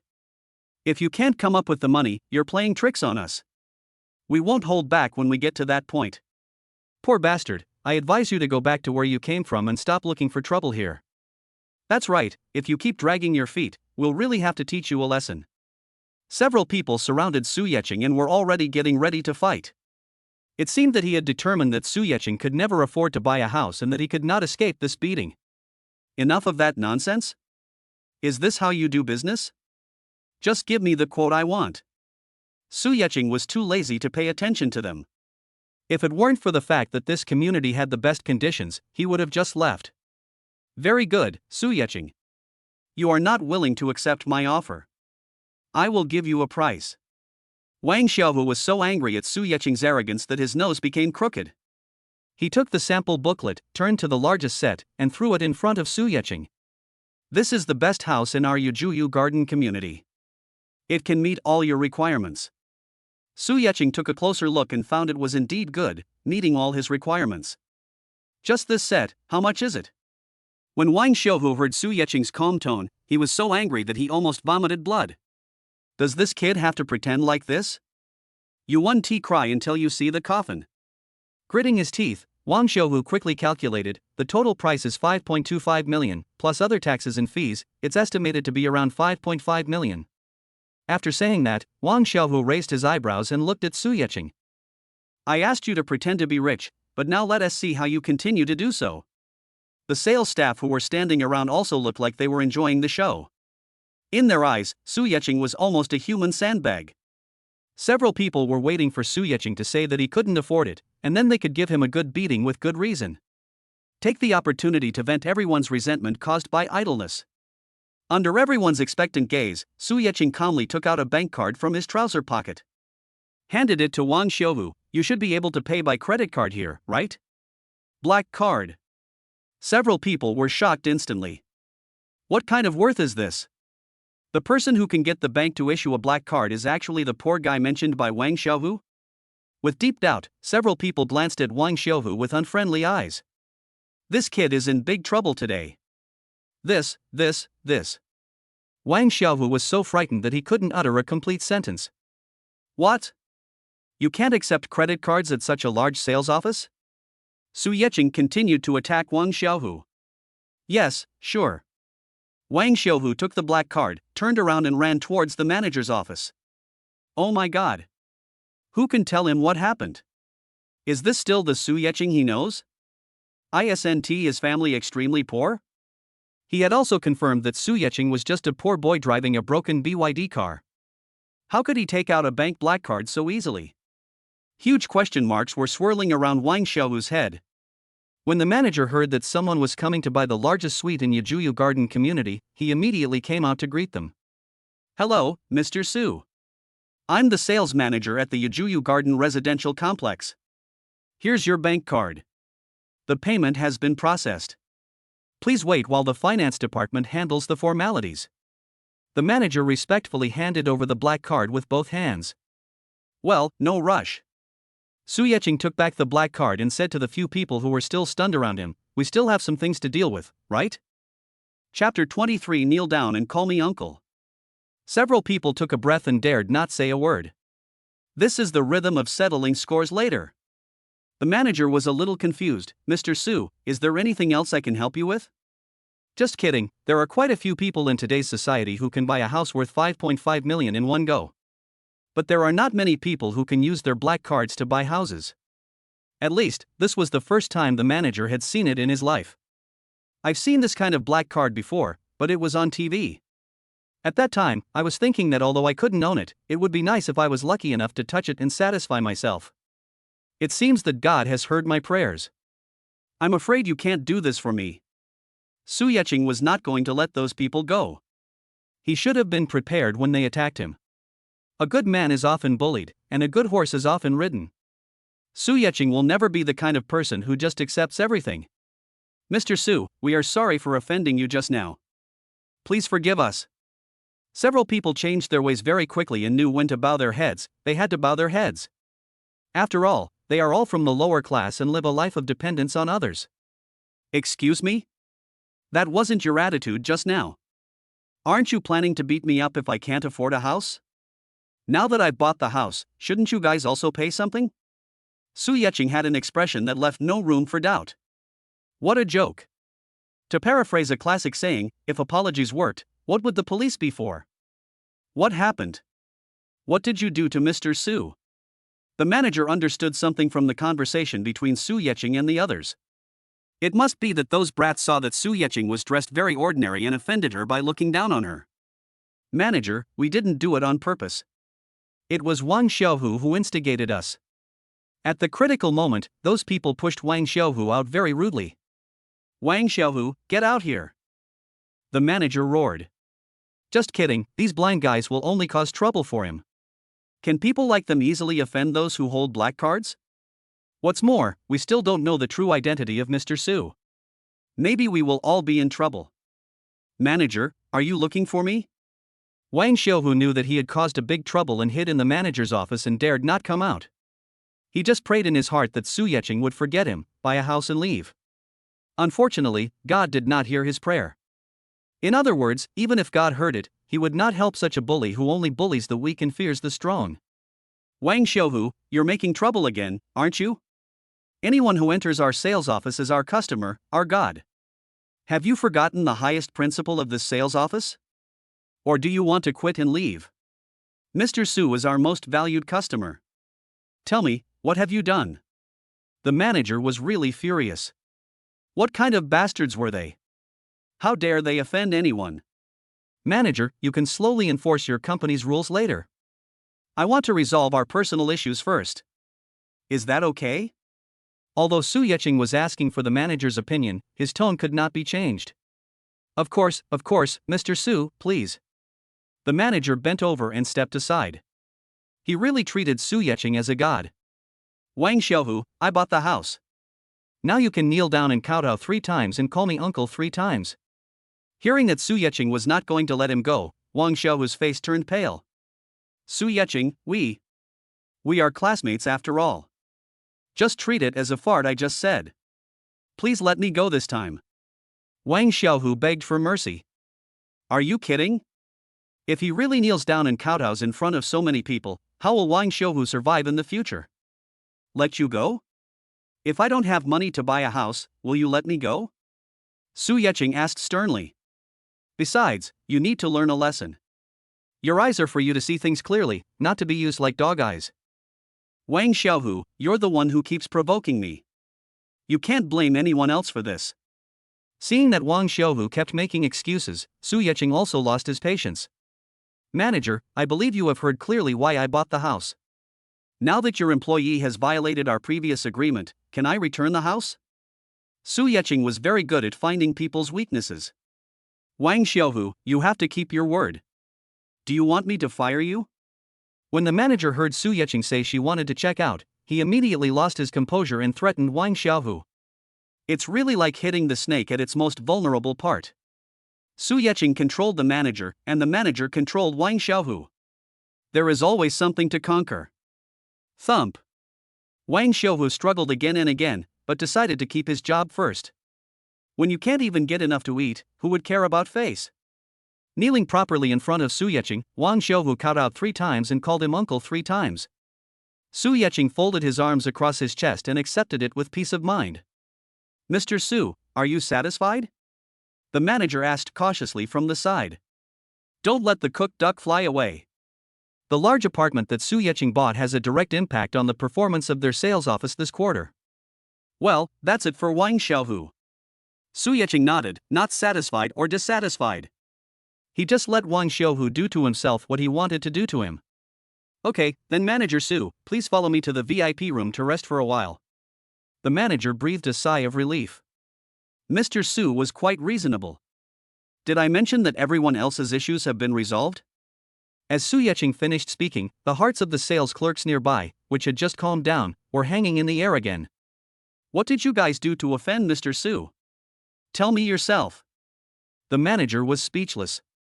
What day is today? Why are these bastards so blind that they only pick on people they shouldn't mess with? We. Several people hesitated and dared not speak.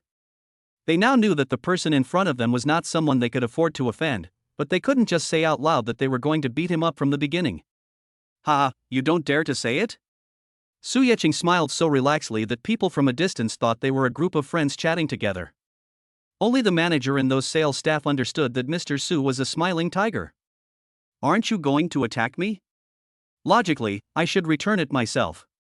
But there are several of you. If I fight you one by one, I'll be the one who gets tired in the end. After listening to this, several people no longer expected Su Yecheng to forgive them. I just don't know what new way of torturing people Su Yecheng has come up with. Su Yecheng carefully looked at the few people and said lightly. Chapter 24. Another director. How about this, let Wang Xiaohu do it for me. Wang Xiaohu raised his head suddenly and wanted to refuse directly. As long as Wang Xiaohu has done something that satisfies me, manager, please give me some face and don't bother with Wang Xiaohu about what happened today, okay? Su Yecheng would not give Wang Xiaohu a chance to refuse. The implication is that if Wang Xiaohu cannot satisfy Su Yecheng, the sales office manager will still be waiting for Wang Xiaohu. Wang Xiaohu now has only one word to describe Su Yecheng. That is, ruthless. I didn't know if I was out of my mind just now. There were so many people I could mess with, so why did I have to mess with this kind of person? Wang Xiaohu is now in a difficult situation. If he really takes action, these bastards will take revenge on him in the future. They are not good birds. I will never show mercy to people with a background like mine. If he doesn't take action, Su Yecheng will obviously not let him go. Maybe the manager will really fire me. After secretly making up his mind, Wang Xiaohu raised his head and walked up to several salesmen without hesitation. Snap, snap, snap. Without even saying hello, Wang Xiaohu raised his hand and slapped several people in the face.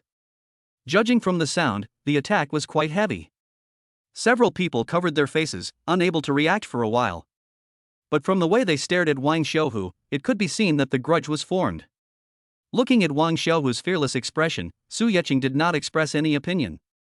His goal has been achieved, so there is no need to stay here and continue watching them fight each other. Mr. Su, this way please. Seeing that Su Yeqing had no intention of pursuing the matter further, the manager quickly welcomed him to the VIP room. After settling the house issue, Su Yeqing did not go home directly to see his parents. First, he had to contact a decoration company to complete the house decoration first, and then bring his parents over. Secondly, his parents are honest people. If they knew that he had suddenly become rich, Su Yeqing was afraid that they would not be able to accept it. So Su Yeqing decided to take it step by step. He first called his father and told him that he had been promoted and his salary had increased several times, and he transferred 10,000 yuan to them for them to spend first. I have to say that Su Yeqing knows his parents very well. Just this 10,000 yuan shocked Su Yeqing's father for a long time. He probably had never seen so much money in his life. He kept confirming with Su Yeqing whether the money was really earned by Su Yeqing himself, for fear that Su Yeqing would go astray. After repeated assurances from his father, Su Yeqing's father accepted the money. After hanging up the phone, Su Yeqing was at a loss whether to laugh or cry. If my parents knew that I had suddenly become a billionaire, would they be terrified? Shaking his head, Su Yeqing decided to take it slow and let them improve their lives first before talking to them about the house. Otherwise, he was afraid that his stubborn father would be worried that his money came from illegal sources and would call the police directly. I drove my BYD back to Huajiang City, shakily. It's really a bit worn out. Otomo can use a different car. Su Yeqing was inspired to say that he felt a little carsick after driving this BYD car. Hey, Otomo. Where are you? I'm done. I'll give you the car back. Su Yeqing called Wang Dayo and prepared to return the car. Su Yeqing, I think you should have finished your work by now. I'm at the chicken stall on the left side of my store. Come over quickly. I have something good to offer you. Wang Dayo was mysterious and kept urging Su Yeqing to come over quickly. Su Yeqing was confused. What was Wang Dayo doing? We drove all the way to the door of the Kenda chicken shop that Wang Dayo mentioned. Su Yeqing parked the car and prepared to go in. Isn't this Wang Dayo's shabby yachty? How come it's being driven by a poor boy? A sharp soprano voice sounded nearby. Su Yeqing saw two girls dressed up in fancy clothes pointing at her. She looks good, but her quality is too low. Su Yeqing evaluated in his heart. However, he has never been interested in such vulgar women. If they had not been so loud just now, he would not have even looked at them. It seems that he knows Wang Dayo, because he recognized Wang Dayo's penyati at a glance. Su Yeqing was too lazy to pay attention to the two men and went straight in to find Wang Dayo. Su Yeqing, here. Wang Dayo greeted Su Yeqing with a cunning smile, which gave Su Yeqing goosebumps. Su Yeqing's intuition told him that Wang Dayo had some conspiracy today. Hey, why are you so slow? Being late is unmanly for a man. Listening to Wang Dayo's mumbling, Su Yeqing rolled his eyes helplessly. Do I need to be a gentleman to you? Su Yeqing really couldn't understand this college classmate. How could he become so pretentious after only graduating for a year? Wang Dayo was not like this before. Now he has almost become a woman. Hey, I'm telling you. Before Wang Dayo finished speaking, he waved at the door. Ching, here. It's the two girls from before. Su Yeqing instantly lost interest and stood up and said, My dear, I'll leave now that you have a friend.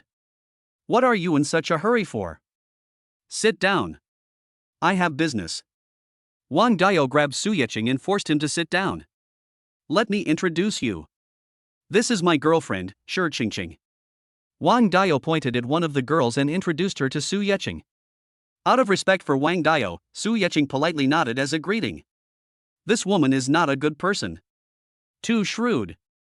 Su Yeqing made up his mind about Ching. Come on, this is today's protagonist, Homanya. She's Ching's best friend. This one is from my good friend, Su Yeqing. Wang Dao introduced it so enthusiastically that everyone knew what was going on. Blind date. Wang Dao, you really are like birds of a feather. I'm a poor boy, and the friends I make are also poor. Shi Qingqing spoke sarcastically, but she didn't look like Wang Dao's girlfriend at all. Qingqing, what's wrong with you? Why are you talking like that? Wang Dao didn't know what was wrong with Shi Qingqing today. Originally, he wanted to introduce Su Yeqing to them and see if he could match Su Yeqing and Hou Manya. Then he prepared to give Shi Qingqing a surprise and tell her that he had accepted a big order from Fengyun Trading. With Su Yeqing's protection, he will soon be successful. What's wrong with me, Wang Dao? Don't you look at your own virtue? You look so poor. I came here today to break up with you. You're so good, you even have the nerve to introduce an even poorer poor guy to my bestie. We all saw it. He doesn't even have a car, and he has to borrow your lousy yachty to drive. Do you know who Hou Manya is? She's the daughter of the director of Fengyun Trading. But you poor bastards are not worthy of it. Shi Qingqing said a lot at once, and Su Yeqing grasped the key point. The daughter of Fengyun Trading's director. Another director of Fengyun Trading. Chapter 25 Free Spare Tire. Su Yeqing looked at Wang Dao and shook his head slightly, signaling Wang Dao not to reveal his identity as the chairman of Fengyun Trading. Wang Dao no longer has the energy to help Su Yeqing get married. He was very confused. Why did Shi Qingqing suddenly want to break up with him? Qingqing, what happened? Why did you break up with me when everything was fine? Wang Dao asked Shi Qingqing in great confusion. Alright? What do you mean by alright, Wang Dao? Do you know how much you've embarrassed me in front of my friends? You drive a shabby yachty all day long, and you don't have much money in your pocket. I'm fed up with your poverty. Shi Qingqing seemed to have suffered a great injustice and suddenly exploded and started complaining. Qingqing, you knew my financial situation when we first started talking. Why are you suddenly bringing this up to me now? Besides, am I not good enough for you? Why can't I get money out of my pocket? I spent all my money on buying you brand name bags and cosmetics. Wang Dao was a little discouraged. He didn't understand why he was so kind to Shi Qingqing. As long as Shi Qingqing made a request, he would do everything he could to satisfy her. Even when he ran out of money and had to survive on instant noodles, he never complained. Ha, Wang Dao, are you here to make people laugh? When I negotiated with you, I thought you had a store. But who knew that store was rented and you wouldn't make much money in a year? You bought me brand name bags? Brand name cosmetics? Think about it, I've been dating you for over half a year, and you've only bought me a bag and a set of cosmetics. How dare you bring that up? Shi Qingqing really didn't expect Wang Dao to be so poor. After dating for half a year and buying her a bag and a set of cosmetics, they usually go on dates at small fake shops like Kendaiji. Forget about a 5-star hotel, I've never even been to a full buffet. Qingqing, speak according to your conscience. Just one bag? You're charging 30,000 for that one bag. Also, those cosmetics are over 10,000 yuan. You're just an ordinary office clerk. Do you need these in your daily life? Wang Dao felt a little disappointed. He had been dating his girlfriend for half a year and he was sincere to her. She treated herself as an ATM. When she saw that she couldn't satisfy her vanity, she immediately turned hostile. Okay, Qingqing, why are you talking so much nonsense with this kind of person? Hou Manya, who had been watching coldly from the side, became a little impatient. It's just a breakup, why make so much fuss about it? Moreover, Wang Dao wanted to introduce his rich daughter to his poor friend, which really belittled his own value. He is degrading himself by doing this.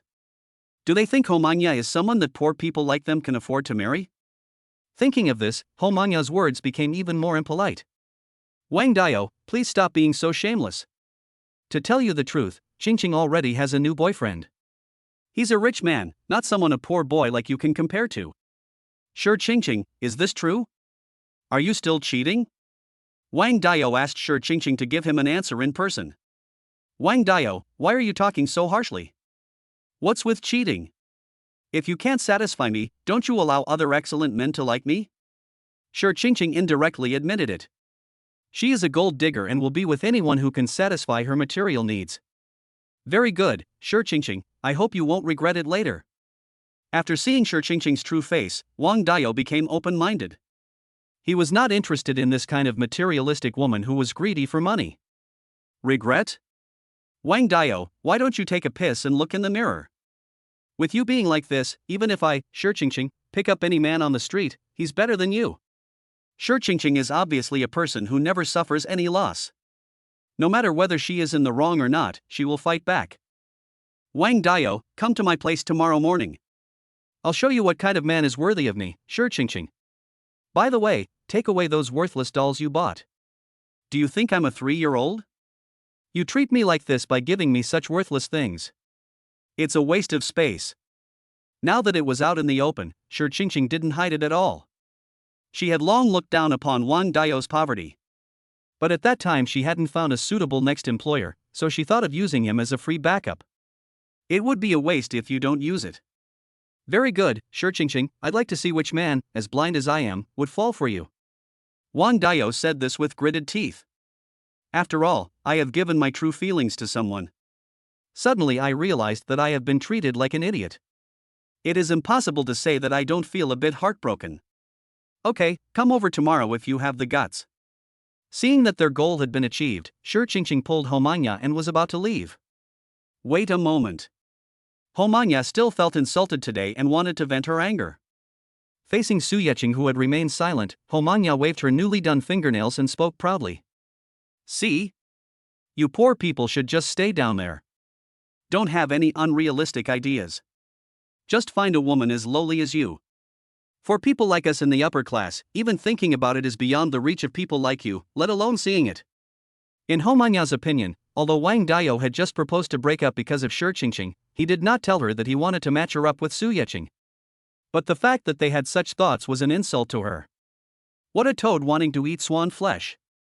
Okay, I'll remember that. Su Yeching nodded cooperatively. Fengyun Trading's cocktail party will be held in a few days.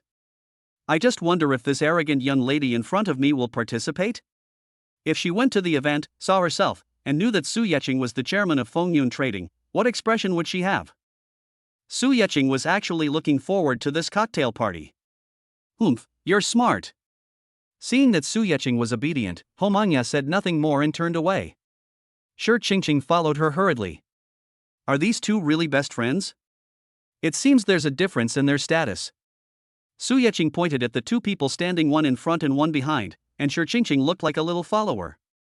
Wang Dio shook his head and smiled bitterly. Why didn't I see earlier that Shi was such a vain woman? I know she always likes to make friends with those young ladies from wealthy families, but I didn't think much of it. Now it seems that she is trying to squeeze into that circle so that she can find rich men more easily. It's not too late now. Luckily you're not in too deep of a situation. It's a good thing to recognize this kind of woman as soon as possible. Su Yeching patted Wang Dio on the shoulder and comforted him. Come to think of it, these two brothers really share the same fate. How come they always meet the same type of gold diggers? Chapter 26 Handsome Guy Beauty Pill. If the old doesn't go, the new won't come. You better be careful when you choose a girlfriend in the future. Su Yeching said this to Wang Dio. In fact, this is what he said to himself. In the past, he was no better than Wang Dio in judging people, especially women. I dated my girlfriend for several years, but in the end, I couldn't resist her materialism and was dumped. Cheer up and go have a good time with the man who wore your old shoes tomorrow. That's the real blind person. Su Yeching encouraged Wang Dio. Su Yeching, actually I don't want to go tomorrow. To be honest, I was just pretending. I just didn't want to lose the last bit of face in front of Shi. Wang Dio hung his head, looking listless. Why are you so cowardly? If you don't go tomorrow, you'll really be laughed at by Shi. Do you want to have to avoid that woman when you see her next time? Su Yeching looked very disappointed. Are you kidding?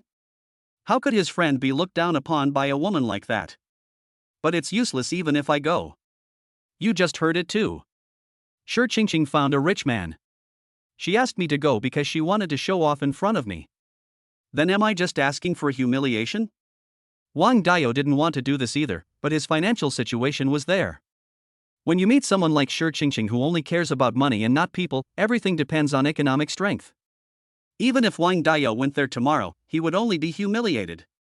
Don't worry, I'll go with you tomorrow. If it were in the past, Su Yeching would have no way to deal with such a thing. But who is Su Yeching now? Now he is a person who regards money as dirt. It's not that he doesn't love money, but he has so much money that he can't spend it all, so there is no need to care about it. If he meets a gold digger like Shi Qingqing, he can use money to kill her. Are you serious? Wang Dao looked at Su Yeching with hope in his eyes, like a drowning man grabbing the last straw. Certainly. Su Yeching replied with certainty. Go back and rest today. I'll pick you up tomorrow in my car. Good.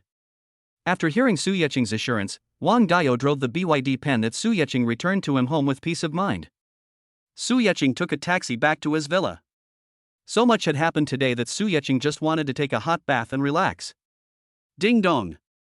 The voice that Su Yeching praised as the most beautiful came again. Su Yeching climbed up nimbly.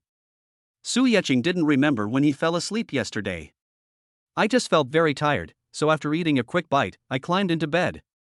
Until I was awakened by this beautiful sound. Host can sign in for a benefit today. Do you want to sign in? Sign in. Su Yeching knew that the things given by the system were all good things, so there was no need to ask what the benefits were. He just had to sign in directly. Ding. Sign in successful. The host received a handsome guy beauty pill. Su Yeching looked at the small mahogany box that appeared in the palm of his right hand. When I opened it, I saw a black pill. It does feel a bit like the imperial pills that ancient emperors took on TV. Without thinking twice, Su Yeching grabbed the water cup on the bedside table and swallowed the handsome guy beauty pill in his hand. His face was covered by a golden light, and Su Yeching felt as if his entire face was moving freely, with an indescribable itchy and numb feeling. With a hint of anticipation, Su Yeching ran into the bathroom. Wow! The man in the mirror is so handsome! Su Yeching shouted excitedly. Looking closely, it looks very much like me, but it also feels different. It feels like Su Yeching had undergone microplastic surgery on her entire face. The same double eyelids and big eyes, but because the corners of the eyes were a little droopy before, the eyes looked dull. Now he just raised the corners of his eyes, and immediately he looked like a different person, with his whole eyes full of spirit.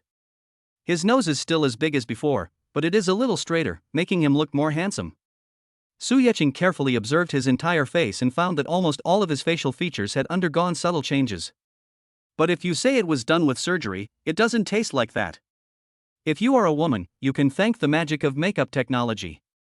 Su Yeching looked at herself in the mirror and was very satisfied. Now his appearance can be said to be extremely handsome. Even those popular male stars will be outshined when standing next to him. I have a little donkey, and I never ride it. Su Yeching was a little too proud of himself and even started humming a nursery rhyme. Now Su Yeching can be said to have both wealth and good looks in one person, and is truly God's favorite. The sound of the gurgling spring water rang out at the right time, pulling Su Yeching back to the earth when he was about to float to the sky. Su Yeching glanced at the caller ID and saw Wang Dao. I cried out oops in my heart. I was so excited to encounter such a good thing early in the morning that I forgot about Wang Dao. Pick up the phone, Dao, wait a moment, I'll be there soon. Without listening to what Wang Dao said, Su Yeching hung up the phone, washed up and went out. I drove the Koenigsegg at full speed and saw Wang Dao waiting there, spinning in circles, before I even reached the hardware store. Otomo, get in the car. Su Yeching knew that he had wasted time, so he didn't get off the car and let Wang Dao get in directly. I asked Wang Dao for the address, entered it directly into Koenigsegg's navigation system, and headed straight to my destination. After getting in the car, Wang Dao looked at Su Yeching with an indescribable feeling. Su Yeching looked so handsome today. Even after knowing him for so many years, this was the first time I felt so dazzled. Why are you staring at me? I can't concentrate on driving. Su Yeching felt a little uncomfortable when Wang Dao looked at her, and her heart was beating fast. Was he discovered? Did Wang Dao notice that his appearance had changed? Su Yeching, I just realized today how handsome you are. Wang Dao sighed sincerely. It's true that clothes make the man. Why did I think you were ordinary before? Fuck, I must make good money. Money can make women more beautiful and men more handsome. Wang Dao intuitively attributed Su Yeching's handsomeness to his wealth. Su Yeching secretly breathed a sigh of relief. Fine. Wang Dao was so familiar with him that he didn't suspect anything about the changes in his appearance. It seems that other people will not think in other directions. At most, everyone thinks that they have become handsome because they like dressing up. After letting go of the stone in his heart, Su Yecheng felt obviously relaxed and drove faster. Su Yecheng, be careful not to speed. I'm just praising you. Is it necessary to be so arrogant? I know. It's not that I don't want you to be late, but I'm afraid they will think you're afraid to go. The two of them bickered all the way as they drove towards the apartment Shi Qingqing rented. Chapter 27 Cuckold. Ding ding dong, ding ding dong. Wang Dao's cell phone kept ringing. It's Shi Qingqing. Is there any need to be so anxious? This is a fatal torture. Wang Dao looked at the phone and didn't want to answer it. It was almost time, so there was no need to answer it. You'd better answer it. It keeps ringing and I can't concentrate on driving. Su Yecheng said while looking at the rearview mirror in the car and brushing her hair. It's so handsome, I like it more and more as I look at it. Evildoer. Wang Dao looked at Su Yecheng's actions and squeezed out a word from between his teeth. He is now going to meet his ex-girlfriend who dumped him, but this guy is only concerned with showing off. I picked up the phone helplessly. Hello. Wang Dao, are you afraid to come? Wang Dao had just said one word when he was choked by Shi Qingqing on the other end of the phone. Are you still a man? Didn't you brag a lot yesterday? If you don't dare to come, just tell me and I'll throw away those broken things. I won't have to stand by the roadside waiting for you for so long. Wang Dao was about to speak when a man's voice next to him shocked him. Baby, don't get angry. You're pregnant and getting angry will affect the fetus. Shi Qingqing, you've been cheating on me for a long time, haven't you? I'll be right there. Wang Dao hung up the phone directly. What happened again? Su Yecheng didn't understand. They had already broken up, so was it worth getting so angry? Did you know that Shi Qingqing is pregnant? What about your new boyfriend? She and I have only been dating for half a year, and now she is pregnant with someone else's child. How long ago did you think she started getting involved with another man? That's what a bitch does. Isn't she just casting a wide net to catch rich men? Is it worth getting angry at a woman like that? Su Yecheng really felt that there was no need to be angry. It doesn't matter whether you were cuckolded early or late, it's still the same. He wasn't so angry when he saw Yulin and Lin Shi walk into Yulin's room. If this woman's heart is no longer with you, you can't keep her. Wang Dao was still angry and didn't say a word. Koenigsegg drove steadily into the destination community. I saw Shi Qingqing leaning against a pot-bellied, bald man. The two stood on the side of the road with a pile of stuffed toys at their feet. Qingqing, do you think that boy wouldn't dare to come? I heard he's been driving a BYD car for over 10 years? The man, who looked to be in his 40s, glanced at his BMW 520 and felt very good. See, this is the benefit of being rich. The delicate woman in his arms is only in her early 20s, but isn't she willing to kneel down under his suit pants? These are not comparable to those young men who have just entered society. Having money is your advantage. The fat man kissed Shi Qingqing on the face, and his pride was fully revealed on his face. Squeak. There was a sound of sudden brakes, and a shiny Koenigsegg stopped steadily next to the couple who were hugging each other in broad daylight. Shi Qingqing looked at the Koenigsegg parked next to her and couldn't see the people in the car clearly. But according to her standards, the richer the man, the more handsome he is. The man in this car must be the most handsome she has ever seen. She glanced at the fat man holding her and felt disgusted. Why am I so stupid? I think I'm rich just because I drive a BMW 520? Look, this is a luxury car, this is a real rich person. Shi Qingqing, this is your new boyfriend? Your taste is too poor, right? He looks old enough to be your father, right? Wang Dao looked at the people hugging each other shamelessly on the side of the road and felt disgusted. He thought he was really blind to treat Shi Qingqing like a treasure. Thinking of this, Wang Dao pushed open the passenger door of Koenigsegg and got out, making sarcastic remarks. Wang Dao? Shi Qingqing looked at the person who walked down from the Koenigsegg and was surprised. But on second thought, she smiled self-righteously. Wang Dao, do you think I'll change my mind if you rent a luxury car? Let me tell you, a pauper is a pauper. No matter how hard you try, you can't pretend to be rich. What's wrong with my new boyfriend? Being older is the sign of a successful man. Shi Qingqing instantly rejected all the thoughts that had just appeared in her mind. She really thought that a rich man had come. After all this fuss, it turns out that Wang Dayo was just trying to show off by renting a car to make himself look good. Your new boyfriend is quite the success. Su Yeqing couldn't bear to watch it anymore and got out of the driver's seat of the Koenigsegg. At this age, just because you own a BMW 520 makes you a successful man? Shi Qingqing, you are really too short-sighted. You. Shi Qingqing was about to retort when she saw Su Yeqing's face and suddenly froze. Is this really the Su Yeqing who was gnawing on the chicken yesterday? This is so cool, right? This kind of handsomeness has nothing to do with money, it is real handsomeness. But when I saw him yesterday, he was just an ordinary poor boy.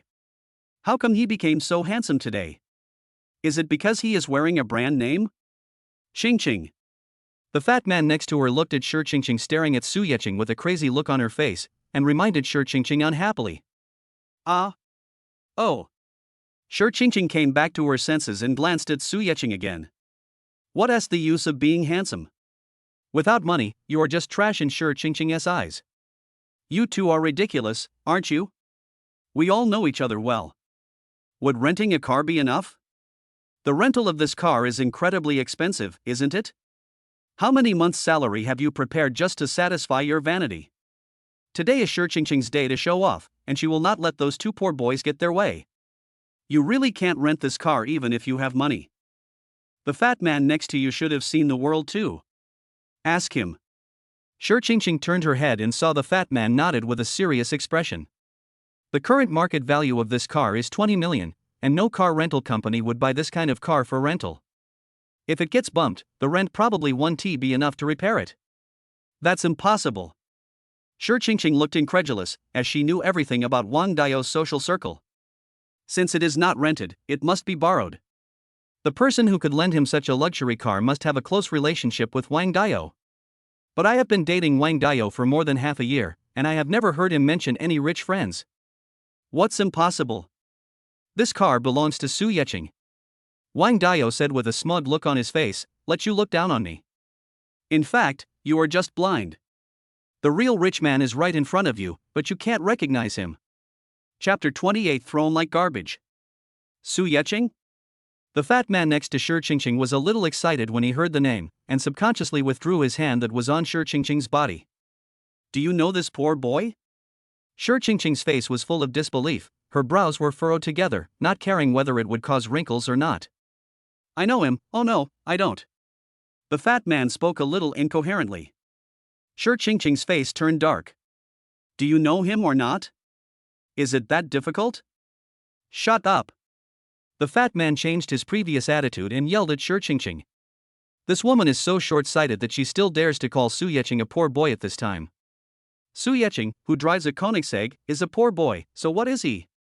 His BMW 520 can only buy someone else's wheel. Then isn't he a beggar? Are you Su Yeqing, chairman of Fengyun Trading? The fat man bent down with a pouty look on his face and asked Su Yeqing. Kindness. Su Yeqing nodded and acknowledged his identity. It's really you. After getting Su Yeqing's affirmation, the fat man felt terrible. He danced around for a while, stretched out his hands to shake hands with Su Yeqing, and then immediately put them down, as if he was not worthy of shaking hands with Su Yeqing. I've heard of you for a long time. I never thought I'd see you in person here. I've always heard that Fengyun Commerce has changed its owner, and the current chairman is a young man. I didn't expect it to be such a handsome young talent like you. My name is Huang Yukai, and I have always wanted to have some business dealings with Fengyun Commerce. Chairman Su, it's fate that we meet here today. I wonder if you could give me a chance. The fat man knew how to seize the opportunity. After confirming that Su Yeqing was the chairman of Fengyun Trading, he immediately wanted to find an opportunity to climb up the big tree of Fengyun Trading. Indeed, we have a deep connection. Su Yeqing smiled lightly, but the smile on the corner of her mouth made people feel ambiguous. You gave my good friend a great gift. How should I thank you on behalf of my brother? I don't quite understand what Chairman Su means. The fat man was a little stunned. When did he know Chairman Su's brother? If he knew this person, he would have joined Fengyun Trading long ago and would not have to beg others for a small order. Is the seed in Shi Qingqing's belly yours? Su Yeqing pointed at Shi Qingqing, who was petrified beside him. Qingqing? Yes, she is pregnant with my child. The fat man was a little confused.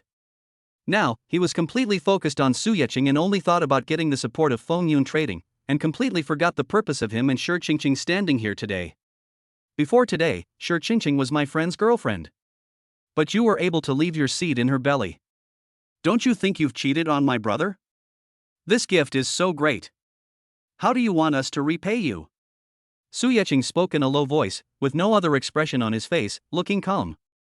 But when the fat man heard these words coming out of Su Yeqing's mouth word by word, it was as if a mountain was pressing down on him. He became unstable and his fat body shook a few times. Misunderstanding, misunderstanding, it's all misunderstanding. The fat man waved his hands repeatedly, and his entire stomach began to shake with exaggerated movements. Chairman Su, I really didn't know that Shi Qingqing was your brother's girlfriend. I only approached her because she told me she was single. Chairman Su, I was completely deceived by her. I will return her to your brother now, and I promise I will never look for her again. Hearing that Huang Yukai had thrown her away like garbage, Shi Qingqing was so angry that her eyes turned red and her whole body was shaking uncontrollably. That's a bad joke of yours. Just throw this kind of junk away. Do you think my brother is a garbage recycling station? Before, it was my brother who was kind-hearted and took pity on this woman, so he reluctantly accepted her. Since she is so shameless, there is absolutely no way my brother will want her anymore. Just kidding, not only did you sleep together, you also got pregnant. Are you giving it back to Wang Dayo now, hoping to make him your cheap dad? Buy one get one free, great discount. Su Yeqing looked at Huang Yukai as if he were an idiot and mocked him. Shi Qingqing, who was standing by, couldn't stand it any longer after hearing them kicking her around like trash. Huang Yukai, what do you think of me, Shi Qingqing? I'm pregnant with your son. Shi Qingqing climbed into Huang Youcai's bed with great effort because she heard that Huang Youcai's wife was infertile. She had a good plan, which was to give birth to a child for Huang Yukai first. She then used the child to force Huang Yukai to divorce and took the throne of Mrs. Huang. You bitch, you were the one who took the initiative to climb into my bed, and you even said that you like mature men like me. You lied to me and said you don't have a boyfriend? Then who is Chairman Su's friend? Huang Yukai thought that because of Shi Qingqing, he had offended Su Yeqing for no reason, and he was so angry that he started cursing at Shi Qingqing. So what? Anyway, I'm pregnant with your child now, so you have to marry me. Shi Qingqing knew that if she didn't force Huang Yukai to agree to marry her now, she would never have another chance. Child? How do I know if this is my child? Who knows how many men there are out there for a bitch like you? You think I'm easy to fool, right? So you're blaming this bastard on me? For Huang Yukai, there are many women in this society who want to climb up. Shi Qingqing is not a stunningly beautiful woman, so there is no need for him to offend Su Yeqing for such a woman. So Huang Yukai didn't care that Shi Qingqing was pregnant and tried his best to distance himself from her. You are so good, Huang Yukai. Shi Qingqing pointed at Huang Yukai with a trembling index finger. She was so angry that her whole face turned red and she couldn't utter a complete sentence. Compared with the usually sharp-tongued Shi Qingqing, she is really two different people. Chairman Su, I really didn't mean to do this. Your brother and I were both deceived by this bitch. Thank goodness for you guys today. You allowed me to see this woman's true face. Don't worry, I will never talk to her again. Huang Yukai apologized and cursed Su Yeqing. Su Yeqing rolled his eyes helplessly at the sky. What the hell? Today's protagonist is Wang Dayo, not him. This fat guy shouldn't be apologizing to himself. Su Yeqing nodded at Wang Dayo. You should say this to my brother. He is the victim. Yes. The fat man immediately ran to Wang Dayo again. Brother, I'm so sorry. We were all deceived by this woman. Ignorance is not a crime. Please forgive me this time. Wang Dayo looked at Shi Qingqing, then at Huang Yukai who looked like his grandson beside him, and just felt funny. Chapter 29 The Gold Digger's Dream is Shattered. I think you two are an adulterous couple. I heard you have a wife, so what are you going to do with the seed in her belly now? Wang Dayo didn't want to help Shi Qingqing, he just wanted to see what choice this fat man would make. Kill it. No matter if it's mine or not, it must be aborted. Huang Youcai's tone was very firm. I promise I won't have anything to do with this woman again and I'll do it. Wang Dayo nodded. Is that so? That's good. I also think that since you're a family man, you shouldn't be messing around with random women. With one final word, Shi Qingqing's dream of becoming Mrs. Huan was shattered. No, you can't do this to me. Shi Qingqing screamed and was still struggling in her death throes. Su Yeqing and Wang Dao just watched from the side. Huang Yukai has to deal with this matter himself. I have to say that Huang Yukai has been in society for many years and is a very smart person. He knew that if he didn't make a final break today, Su Yeqing would not let him go. He quickly ran to his BMW 520, opened the driver's door, bent down and took out a men's briefcase from inside. He walked up to Shi Qingqing, unzipped his wallet, and took out a wad of money. Here's 10,000 yuan. Use it to get an abortion. Shi Qingqing took 2 steps back and refused to take the money. The child is her last bargaining chip. If she really aborts the fetus, she will never be able to be with Huang Yukai again. So how can she realize her dream of becoming a rich wife? Seeing that Shi Qingqing refused to take the money, Huang Yukai threw the money directly at Shi Qingqing's feet. You have to abort this pregnancy whether you want to or not. If you insist on giving birth to him, I won't acknowledge it. At worst, I can get a fake divorce from my wife and leave the house empty-handed. Don't even think about getting a dime from me. It is true that you cannot judge a book by its cover, and you cannot judge the depth of the sea by its depth. Huang Yukai looks fat and silly, but he is very ruthless when doing things. All of Shi Qingqing's plans were shattered. Chairman Su, Brother Wang, I finished my work here, so I'll go back first. Huang Yukai was not worried that Shi Qingqing would pester him again. Now that things have come to this, I know it's impossible to make any more money from me. A gold digger like Shi Qingqing should know what is the best choice for herself. Watching the BMW drive away without a trace of nostalgia, Su Yeqing smiled playfully. It seems that Shi Qingqing is not even as good as an onion in other people's eyes. She was pregnant with someone else's child, and they just threw her away. Society is so realistic.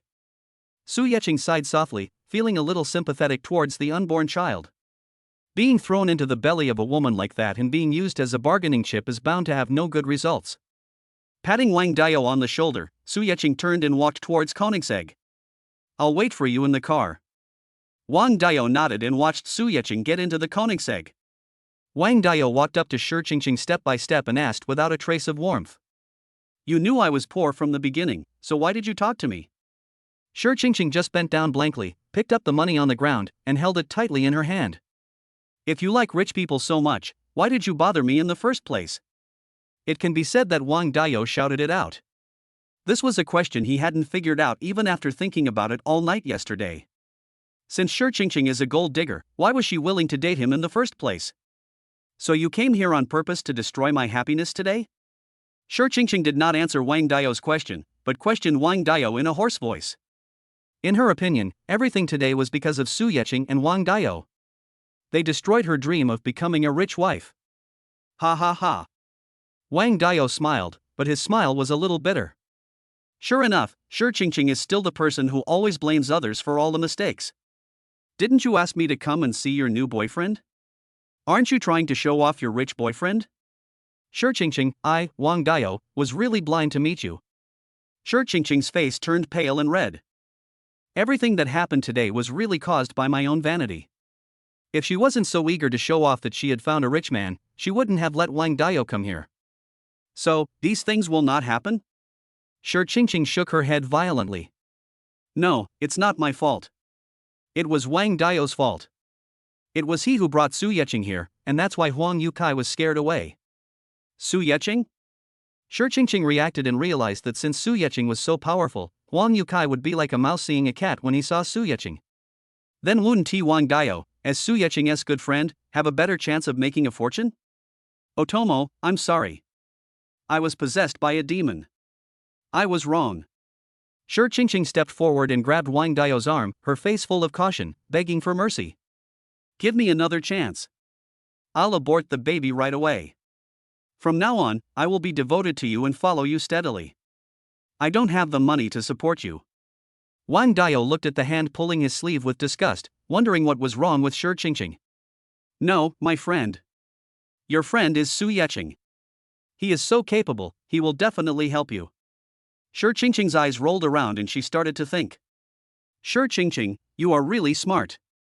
Wang Dao pushed away Shi Qingqing's hand that was holding his, patted his sleeves, and said they were dirty. Su Yeqing really helped me. He gave me a contract that was worth several million every month, and if I did well, it could even be worth tens of millions. Wang Dao glanced at Su Yecheng, who was sitting in the car and was bored, admiring his own handsome face in the rearview mirror. I muttered to myself, when did this guy become so conceited? Tens of millions? Dao, then you're rich.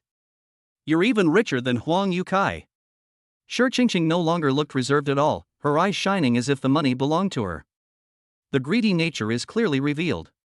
Wang Dao nodded, confirming Shi Qingqing's statement. But the next words directly sent Shi Qingqing into the 18th level of hell.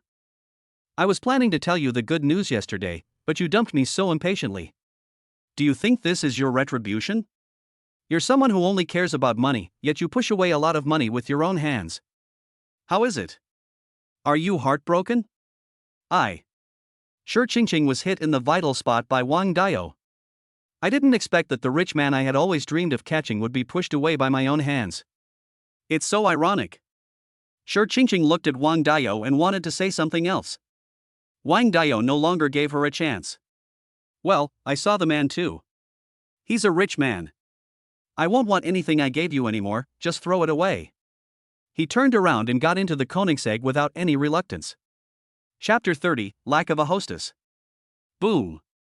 The Koenigsegg drove away with the two of them. Only Shi Qingqing was left standing there in a daze with a look of despair on her face. Today was fucking awesome. Thank you, bro. Wang Dao sincerely thanked Su Yecheng, who looked particularly handsome today. Su Yecheng shook his head and brushed away a tuft of hair that drooped from his forehead. Ever since he became handsome, Su Yecheng has paid great attention to his image. He always feels that he is the focus of people's attention wherever he goes. Now he can fully understand those stars who live under the media spotlight. It's really Alexander. Wang Dao couldn't help but roll his eyes, thinking he was being sentimental. Su Yecheng, on the other hand, was only concerned with fiddling with his face. But that was Zhang Shuai's face that was so infuriating that it infuriated both humans and gods. Humph, isn't it just that he dresses up better now that he's rich? When I get rich myself, I'll buy him a bunch of designer clothes too. Then he won't necessarily look worse than you. Virtue. Su Yecheng glanced at the rearview mirror guiltily. Does Wang Dao really think that he can become as handsome as himself by changing into nice clothes? There is no systematic beauty pill for handsome guys. I have been wearing branded clothes for a long time, but has anyone ever said that I am handsome?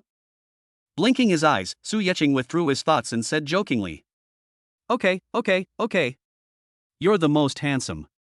These days, people who have been heartbroken are the most vulnerable. It's really hard to bear the pain. Su Yecheng knew that Wang Dao had already seen through Shi Qingqing's true colors and had gotten over his broken heart, so she dared to joke about it. TSK. I was blind for a moment and fell for that woman's trick. Wait until I complete your order and become a rich man. I will show you what it means to walk through a sea of flowers without getting hurt. Well, there's one more scumbag in the world. Su Yecheng saw that Wang Dao was in good spirits and joked with him. Screw you. Ha ha. Bursts of laughter could be heard from the Koenigsegg car. If you were to tell me that there was someone sitting inside who had just broken up with their boyfriend yesterday, no one would believe it. Su Yecheng sent Wang Dao back to the store and went to the company. I haven't been to the company for 2 days, and there are a pile of documents on my desk waiting for Su Yecheng's signature. Su Yecheng rubbed his temples, loosened his bow tie, and unbuttoned the top button of his shirt. He breathed a sigh of relief, resigned himself to picking up the pen from the pen holder, carefully flipping through each document, and signing his name in a flamboyant style. In the past, I only envied those big bosses who made money quickly and easily. Now that I have actually reached this position, I know how difficult it is. Fengyun Trading is already a company on the right track, and Su Yecheng doesn't need to worry much about its daily operations. But these endless documents and endless signatures are enough to make Su Yecheng very upset. After reviewing the documents for more than an hour, Su Yecheng was so dizzy that his eyes were almost blurry. After asking his secretary to bring in a cup of coffee, Su Yecheng threw himself into the boss's chair. Dong dong dong. Su Yecheng, who was daydreaming, was brought back to reality by a knock on the door. Enter. Director Su, I've arranged the cocktail party. It's scheduled for 3 days from now at the Yulin Hotel. Is that okay with you? Secretary Wu pushed the door open and asked respectfully as he looked at Su Yecheng, who was sitting upright at his desk and carefully reviewing documents. I felt a surge of emotion in my heart. Mr. Su was a young and promising man. He acquired Feng Yun trading at such a young age, but he is not a playboy. Look how hard they work. Su Yecheng pretended to raise his head from the documents and looked at Secretary Wu. You can decide these little things. Okay, Mr. Su. Secretary Wu always felt that Su Yecheng's face was a little different when he looked at him. He was so handsome. Men who work hard are the most handsome. Secretary Wu found that Mr. Su looked the most handsome since he met him. I felt a little uncomfortable under Secretary Wu's burning gaze. Su Yecheng coughed lightly to ease the embarrassment. Anything else? No, it's okay. Secretary Wu also knew that he had been caught staring at Su Yecheng. His old face turned red and he left the chairman's office. What happened today? It's not the first day I've known Mr. Su. Why do I suddenly think he's so handsome? Oh my god. I'm a middle-aged man now. I can't be like those little girls and be crazy about them. Secretary Wu returned to his office muttering all the way. On the other side, Su Yecheng touched his face, and thinking of the look in Secretary Wu's eyes when he was staring at him just now, he felt even more proud. It seems that I am so handsome that I am popular with both men and women. Even an old man like Secretary Wu was fascinated by her. Thinking of this, Su Yecheng thought again, what should he do if he met a group of enthusiastic ants? I wouldn't be eaten alive by them, right? If the system knew Su Yecheng's thoughts, it would probably roll its eyes. Is it necessary to be so narcissistic? Although you, Su Yecheng, are indeed handsome now, you are not just ordinary handsome. But we are now in a society ruled by law, so we should all be law-abiding citizens, okay? Su Yecheng pretended to be a diligent and good boss in the chairman's office for a long time and approved all the documents on the desk. He decided to give himself another day off tomorrow. Now you can go and see your own property Huatai building. I called Jiang Haitao and asked him about some basic information about the company. I learned that under Jiang Haitao's leadership, all the company's business operations were running normally. Su Yecheng was very satisfied. It seemed that re-employing Jiang Haitao was a very correct decision for him. After explaining some things to Jiang Haitao, Su Yecheng left Feng Yun trading. Su Yecheng strolled around a shopping mall near the company and ordered some rice noodles at a snack bar as dinner. However, because Su Yecheng now has a face that is more handsome than a celebrity, and he is dressed in luxurious branded clothes. Wherever she went, she was the focus of the crowd, and some little girls were whispering and secretly glancing at Su Yecheng. Su Yecheng was not used to this feeling. After finishing his dinner in a hurry, Su Yecheng lost interest in strolling around and drove the Koenigsegg directly back to his villa. We still need a hostess. Looking at the empty villa, Su Yecheng talked to himself. I don't know when I will meet the girl in white in the New World Bar again. After taking a hot bath, Su Yecheng lay directly on the bed and counted the stars. For some reason, he missed the girl in white very much today. I always have a strong feeling that the girl in white is waiting for me somewhere. Su Yecheng fell asleep thinking about the girl in white. When he woke up the next day, it was already bright. Su Yecheng got up, washed, had breakfast, and prepared to go shopping at Huatai building. Before walking out of the villa gate, Su Yecheng looked down at the brand name clothes on his body and frowned. He has seen a lot of scum these days who judge people by their clothes. He decided to change back into his old clothes and go to Huatai building today. Just treat it as an incognito visit. Su Yecheng talked to himself. Chapter 31. It turns out her name is Zhang Xingxuan. He changed into a washed-out blue shirt, ripped jeans, and white canvas shoes. Su Yecheng jumped into the Koenigsegg and headed straight for the Huatai building. Of course, you have to perform the whole show. Su Yecheng did not park the Koenigsegg in the parking lot of Huatai building. Instead, he parked the car 2 blocks away from Huatai building and walked to the entrance of Huatai building. The journey was relatively smooth and Su Yecheng did not encounter any obstruction when entering Huatai building. Maybe all the companies here rent office buildings, the staff is too complicated, and the security guards can't check on each one of them one by one. Su Yecheng walked directly to the elevator door. The property manager Zhang Tianfei told him on the phone that his office was on the 30th floor of Huatai building. Su Yecheng's office is on the top floor, 31st floor, of Huatai building. Su Yecheng decided to go to Zhang Tianfei first to find out about the situation of Huatai building. Ding dong. The elevator door opened and Su Yecheng prepared to go in. Get out of the way. The man behind pushed Su Yecheng away and prepared to enter the elevator. Su Yecheng was not prepared and staggered when the man pushed her. But after all, Su Yeching was a man with fighting skills, so he quickly stabilized his lower body and pulled out the man who was about to squeeze into the elevator. Who is it? The man was very unhappy about being pulled out of the elevator, and turned around and asked unhappily. Turning around, the man saw a young man dressed very casually. She's pretty, but she's too poor. The man made an evaluation in his mind. Why are you pulling me? Seeing Su Yeching's attire, the man thought she was another recent college graduate looking for a job, and asked arrogantly. You pushed me first. Su Yeching calmly stated the facts. What's wrong with pushing you? Do you know who I am? I'm the rich kid from Shunji Company here. The entire 22-story Huatai building is my family's company. Do you know how much we pay for property management fees every year? You're a poor loser from outside. You're lucky enough to be able to take the elevator, and you dare to block my way? The man who called himself a rich boy did look very wealthy, with a big face, big mouth, and big ears. It looks very festive. Rich young master? What position? Su Yeching really couldn't figure out what position a rich young man in a company held. Even a company as big as Feng Yun Trading doesn't have this position. Is it because he is ignorant? Su Yeching was quite meticulous about things he was not clear about, and he did not care about the attitude of the rich boy and asked without hesitation. The rich young man looked at Su Yeching as if he were an idiot. You don't even know me, rich young master, and you're still qualified to ride the elevator at Huatai? Go back to where you came from. It didn't matter that Su Yeching didn't get the answer he wanted. Anyway, he is an unimportant person, so just forget about it. With his hands in his pockets, Su Yeching walked around the rich boy and headed towards the elevator door. Because of the delay of the two people, the elevator just now has already gone up, so we can only wait for the next one. Seeing that Su Yeching ignored him, the rich young man quit. He put his hand on Su Yeching's shoulder and wanted to pull Su Yeching away. But who is Su Yeching? That's a standard fighting master. But he is not the kind of good-looking but useless young man who can be touched casually. Su Yeching looked at the claw on his shoulder and became angry. How come I can always meet this kind of scumbag everywhere? Is it possible that my physique makes it easy to provoke such people? Grab the claw on the shoulder and pull it with your backhand. Ah, it hurts, it hurts, it hurts. Su Yeching tied the rich young man's hands behind his back. As long as Su Yeching exerted a little more force, the arm would be broken immediately. How dare you touch me, you blind bastard? Let go of me now, or I'll have you beaten to a pulp. Do you know who my father is? Xu Gang.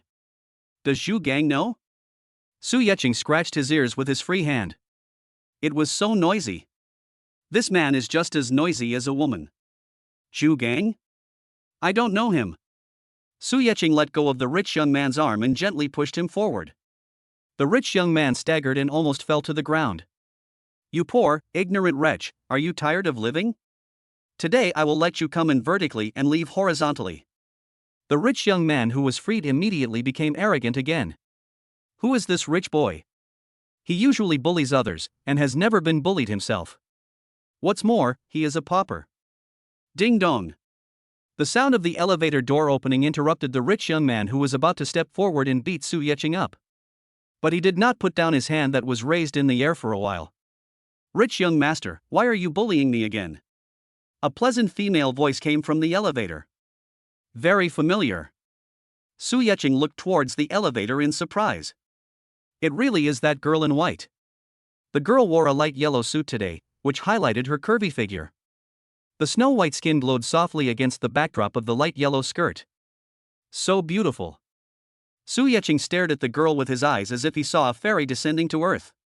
The girl frowned slightly, walked quickly to Su Yeching, turned her back to Su Yeching, and blocked the rich boy. How can you bully others so casually? As the elevator door opened, the girl saw a scene where a rich young man stretched out his fist to hit Su Yeching. Jiang Xingxuan? It's you again. Why do you like to meddle in my affairs so much?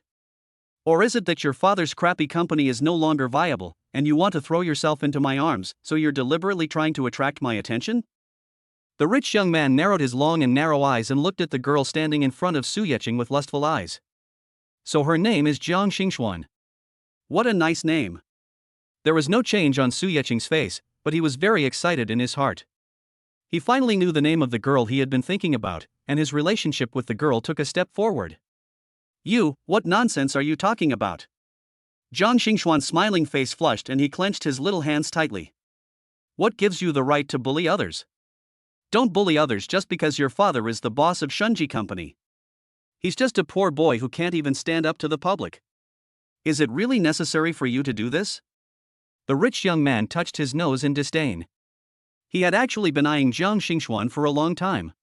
But Zhang Xingxuan usually ignores him and even comes out to stop him when he sees him bullying others. This is not the first time this has happened today. This made the rich young man feel very unhappy. Zhang Xingxuan, your father's company is about to go bankrupt, right? I heard that your family has owed rent to Huatai building for several months. If Huatai hadn't changed hands and the new owner hadn't shown up yet, I'm afraid you and your daughter would have been kicked out long ago. Chapter 32 Beauty Saves Handsome Guy. Huatai has changed its owner? In the past few months, the company has not received any orders and its funds have not been able to flow. So Zhang Xingxuan followed his father to various banks, hoping to get some loans to relieve the pressure. However, bank loans depend on the company's cash flow over the past 6 months. Because Zhang Xingxuan's father's company has not had any large-scale financial transactions recently, no bank is willing to lend them money. What the rich boy said was true. My company is indeed on the verge of bankruptcy. Huatai's rent has not been paid for 3 months. Thinking of this, Zhang Xingxuan's delicate little face fell and his head lowered slightly. The rich boy looked at Zhang Xingxuan and knew that he had hit her sore spot. He said with a smirking smile, "How about it? You can consider marrying me. As long as you become my woman, I'll have my dad talk to the bank and get you a loan right away." Zhang Xingxuan raised his head abruptly and said stubbornly, "Don't even think about it. We will figure out how to deal with my family's problems ourselves, so don't try that trick. I won't let you bully others today. If you dare to do that again, I'll call the police." The rich young man looked at Zhang Xingxuan, who was not moved by any persuasion, and shook his head in disappointment. You really won't cry until you see the coffin. When your company really goes bankrupt, don't come to me for help. After saying these harsh words, the elevator door opened at the right time and the rich boy slipped into the elevator and left. Are you okay? Zhang Xingxuan took a deep breath, suppressed the troubles brought up by the rich young man, turned around and asked Su Yeqing with concern. I'm fine. We meet again. Su Yeqing smiled gently, her eyes fixed on Zhang Xingxuan's little face, and she wanted to reach out and smooth out Zhang Xingxuan's frown that had not yet relaxed. Such a good girl shouldn't have any troubles. Su Yeqing secretly made a decision in his heart that he must help Zhang Xingxuan. Who are you? Zhang Xingxuan looked at Su Yeqing in front of him. He was a super handsome guy. But I don't know him. Actually, this cannot be blamed on Zhang Xingxuan. After Su Yeqing's face was transformed by the handsome guy beauty pills, her appearance improved more than just a little bit. If they were not acquaintances, it would be impossible to connect the handsome Su Yeqing in front of him with the ordinary Su Yeqing who could not be found in the crowd. New World Bar. Su Yeqing winked at Zhang Xingxuan mischievously and gave a hint. Is it you? Zhang Xingxuan tried hard to recall for a while and finally remembered. But you weren't this handsome then, were you? Maybe it was because Su Yeqing was too handsome now. Looking at Su Yeqing's face, Zhang Xingxuan couldn't help but express the doubts in his heart. Ha ha ha. Su Yeqing couldn't help laughing. This girl was so cute. Zhang Xingxuan felt like a bit of a nymphomaniac right now. If you're okay, I'll leave first. Looking at Su Yeqing's smile, Zhang Xingxuan felt that he was being attracted to her. After finding a reason, Zhang Xingxuan just wanted to leave quickly. I feel so embarrassed now. Wait a moment. Su Yeqing grabbed Zhang Xingxuan's hand as he was about to leave. Soft and boneless. A tingling sensation directly stimulated Su Yeqing's senses. You. Zhang Xingxuan looked at his hand being held by Su Yeqing, his face flushed with shame. Su Yeqing also realized that he was a little too impatient. Although he was extremely reluctant, he still let go of Zhang Xingxuan's little hand. I just closed my palms slightly, as if that would make the electric shock feeling last a little longer. I'm sorry, I was so excited. I didn't expect to see you here. Su Yeqing was afraid that his abruptness would be mistaken for hooliganism and leave a bad impression on the girl, so he explained anxiously. Zhang Xingxuan smiled, and his beautiful eyes curved into crescent shapes, looking indescribably beautiful. It's okay, I don't think you're a bad person. Alas, in this society, people really make a living by their looks. If you were an ugly guy and had a girl, would you be so sympathetic? Be thankful if I don't slap you and just call you a hooligan. How can I get a smiling face from a beautiful woman? Do you work here? Su Yeqing basically understood the conversation between Jiang Xingxuan and the rich young man just now. Just want to confirm now. When talking about his own company, Jiang Xingxuan felt depressed and had no interest in chatting with Su Yeqing. That's great. I work here too. We can see each other more often from now on. Su Yeqing was so excited when he thought that he would be able to get the moon first because he was close to the water. Oh, you work here too? Jiang Xingxuan seemed uninterested. Su Yeqing works here, but his own company might have to close down. The property manager, Jang, has urged us several times. I didn't kick him out directly because I had known my father for many years. But this is not a solution. After all, Manager Zhang is also working for someone else and cannot make the decision. As long as the real boss of Huatai Building gives the order, they will have to pack up and leave. Seeing Jiang Xingxuan's face getting worse and worse, Su Yeqing knew that she must be thinking about her company again. Su Yeqing couldn't bear to see Jiang Xingxuan sad, and was about to speak up to comfort Jiang Xingxuan. Every time I wandered alone, I remained strong. Every time, even when I was hurt, I didn't shed a tear. Jiang Xingxuan's cell phone rang. Invisible wings. It seems that Jiang Xingxuan is a very strong-willed girl. Jiang Xingxuan smiled apologetically at Su Yeqing and answered the phone. Hello, Dad. I'm coming down, I'll be right out. After hanging up the phone, Jiang Xingxuan said hello to Su Yeqing. Sorry, I have something else to do, so I'll leave first. Without waiting for Su Yeqing to say anything, Jiang Xingxuan turned around and left. Only his slightly drooped shoulders and heavy steps revealed Jiang Xingxuan's mood on this trip. He must be going to do something difficult. Su Yeqing felt a little distressed when seeing Jiang Xingxuan like this. But now they can only be considered acquaintances at best. He couldn't just offer to help them directly, as that would make people think he had bad intentions. Shaking his head, Su Yeqing decided to go to Zhang Tianfei to find out the situation first. Ding dong. The elevator went straight up to the 30th floor and stopped. Su Yeqing didn't call Zhang Tianfei, but strolled to the door of the office with a sign that read Property Manager's Office. Manager Zhang, our Shunji company has rented a place in Huatai Building for 6 years, so we can be considered an old customer. Business is tough right now. Can you discuss this rent increase with the new owner? A middle-aged man's powerful voice came from the manager's office. Shunji Company? Sounds familiar. Chapter 33, 80 million in rent. Su Yeqing remembered that it was the company mentioned by the man who called himself Rich Boy whom he met at the elevator door just now. Interesting. The corners of Su Yeqing's pretty mouth curled up slightly. Shunji Company, which is relied upon by that arrogant rich young man, would actually come here to bargain for rent just because of bad business? Mr. Zhu, we are all doing things according to the contract. The contract signed at that time was for a 10% annual rent increase. Plus, workers' wages are rising every year, and all kinds of expenses are also rising, which makes it difficult for us to cope. Besides, I'm just an employee. No matter how much you say to me, it's useless. Everything has to wait for Mr. Su's final decision. Su Yeqing guessed that the person who spoke should be the property manager Zhang Tianfei. Mr. Su? You mean the new Huatai owner? Has this Mr. Su ever been to Huatai? When can I meet him? The middle-aged man asked anxiously, and it seemed that he was very eager to reduce the rent. Su Yeqing decided to meet the backer of the rich young man and directly opened the door of the property manager's office. In the room there was indeed a middle-aged man who looked very energetic and a man who was about 30 years old, wearing gold-rimmed glasses, with a fair complexion and a scholarly air, sitting at a desk. When they heard the noise, they both turned to look at the door. Mr. Su, why are you here? Why didn't you call me so I could pick you up?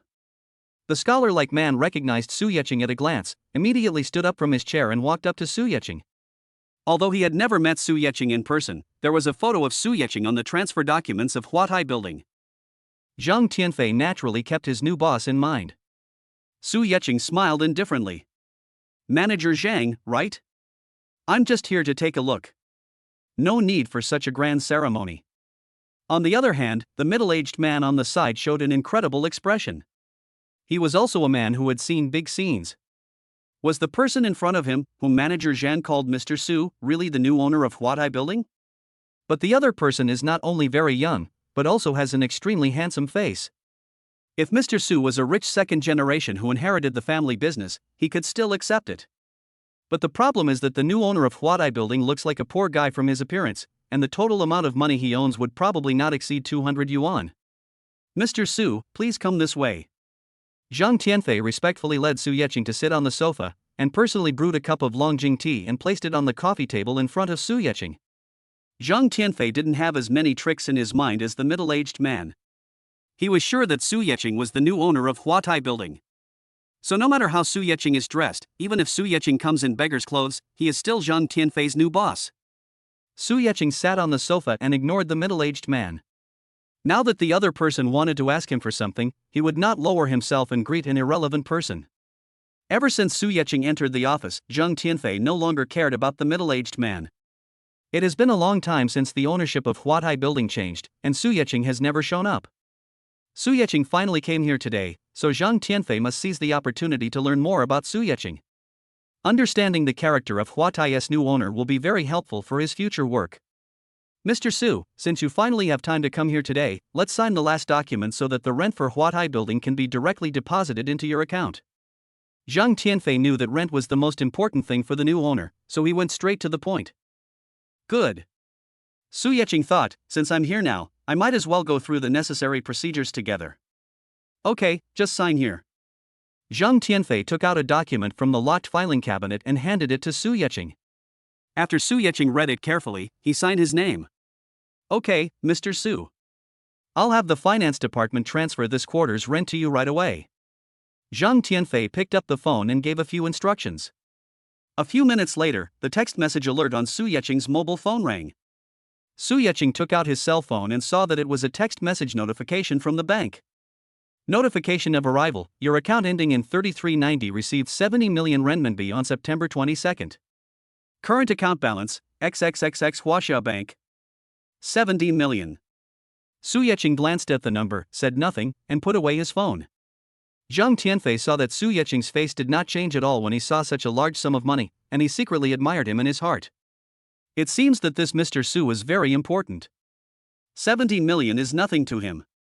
Because the rent of Huatai Building in the first quarter should be 80 million, but only 70 million has been paid to Su Yeqing, Zhang Tianfei feels that he needs to explain. Mr. Su, the rent for Huatai Building in the first quarter is 80 million. But because there are still 3 companies that haven't paid their rent, I can only transfer the 70 million I received to you first.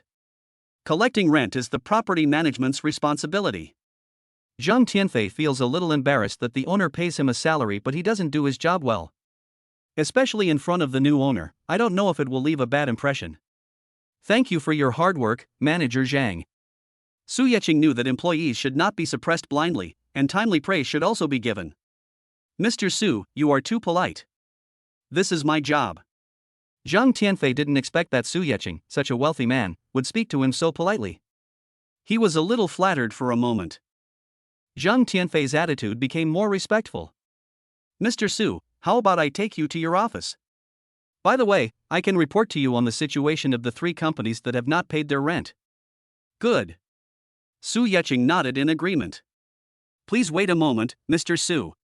The middle-aged man who had been standing aside couldn't help but interrupt Su Yeqing, who was about to get up. I had originally thought that I was at least an elder in front of this young man. Because Zhang Tianfei didn't introduce himself, I didn't want to take the initiative to say hello for fear of lowering my status. I thought to myself that they would be able to see me after they had finished discussing things. After all, I was a living person standing there. But who would have thought that neither of them paid any attention to him for such a long time, so he had no choice but to speak up with a thick face. Actually, it's not the 2 of them's fault. Zhang Tianfei didn't want to introduce this trouble to Su Yeqing because the middle-aged man was one of the 3 families that didn't pay the rent. Because of the relationship with the rich young man at the elevator door, Su Yeqing didn't want to bother with the people from Shunji Company. Because someone called him, Su Yeqing retracted his steps and turned to look at the middle-aged man. Su Yeqing didn't say anything, but just looked at the middle-aged man with a puzzled look on his face, which clearly said, I don't know you, do you have something to ask me? Chapter 34, Funny Name. The middle-aged man saw that he had spoken, but Su Yeqing didn't say anything. He had no intention of speaking to me at all. My face flushed involuntarily. After all, I am the boss of a company. When have I ever encountered such an embarrassing situation?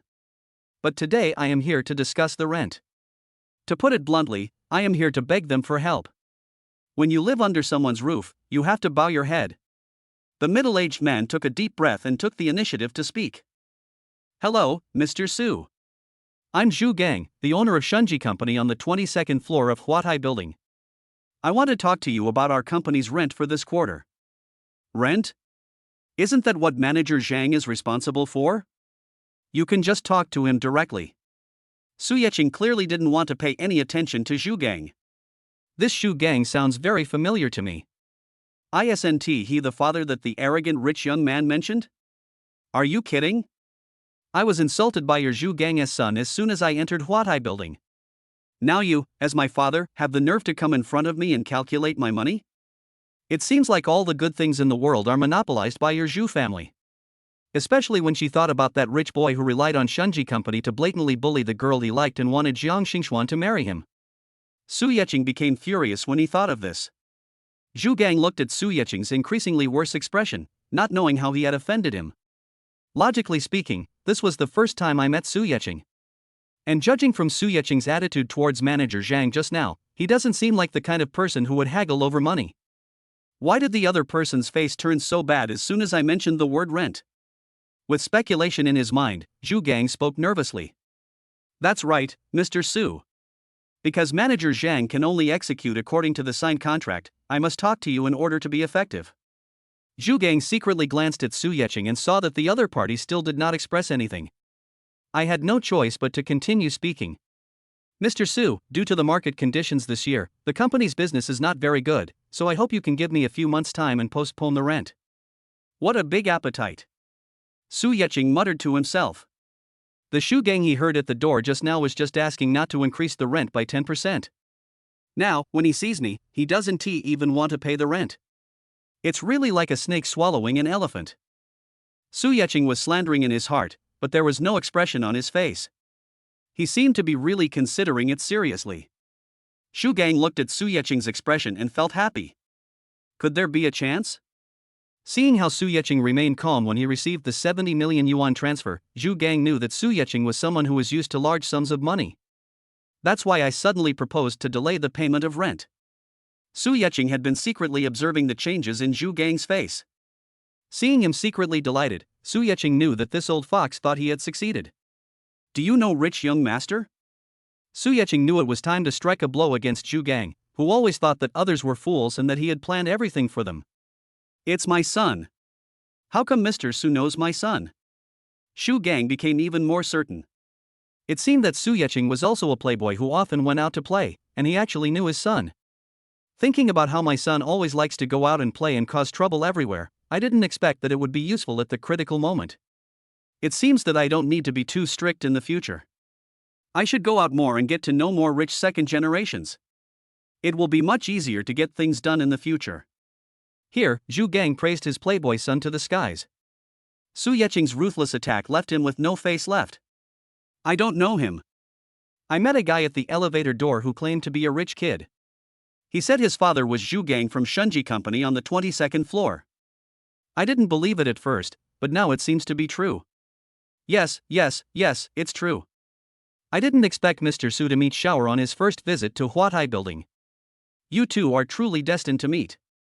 Zhu Gang knew that he was overthinking it, but he was now eager to have a closer relationship with Su Yeching, and his flattery was very loud. Su Yeching smiled and glanced at Zhu Gang. There was something strange in that look, which made Zhu Gang feel uneasy, wondering what went wrong. Su Yeching's magnetic voice sounded again, very sexy, but to Zhu Gang's ears it sounded like a death warrant. Your rich young master said that the entire 22nd floor belongs to you. I was dragged out even when I took the elevator. He said, your family pays so much for property management fees, I'm lucky to be able to use the elevator. Just because I got there first and blocked his way to the elevator, your son is going to beat me up. Su Yeching looked at Zhu Gang's face, which was getting paler because of her words, and smiled gently. So your company hasn't paid its rent yet? Then shouldn't your son be the one who doesn't have the right to ride the elevator? Zhu Gang broke out in a cold sweat as Su Yeching spoke.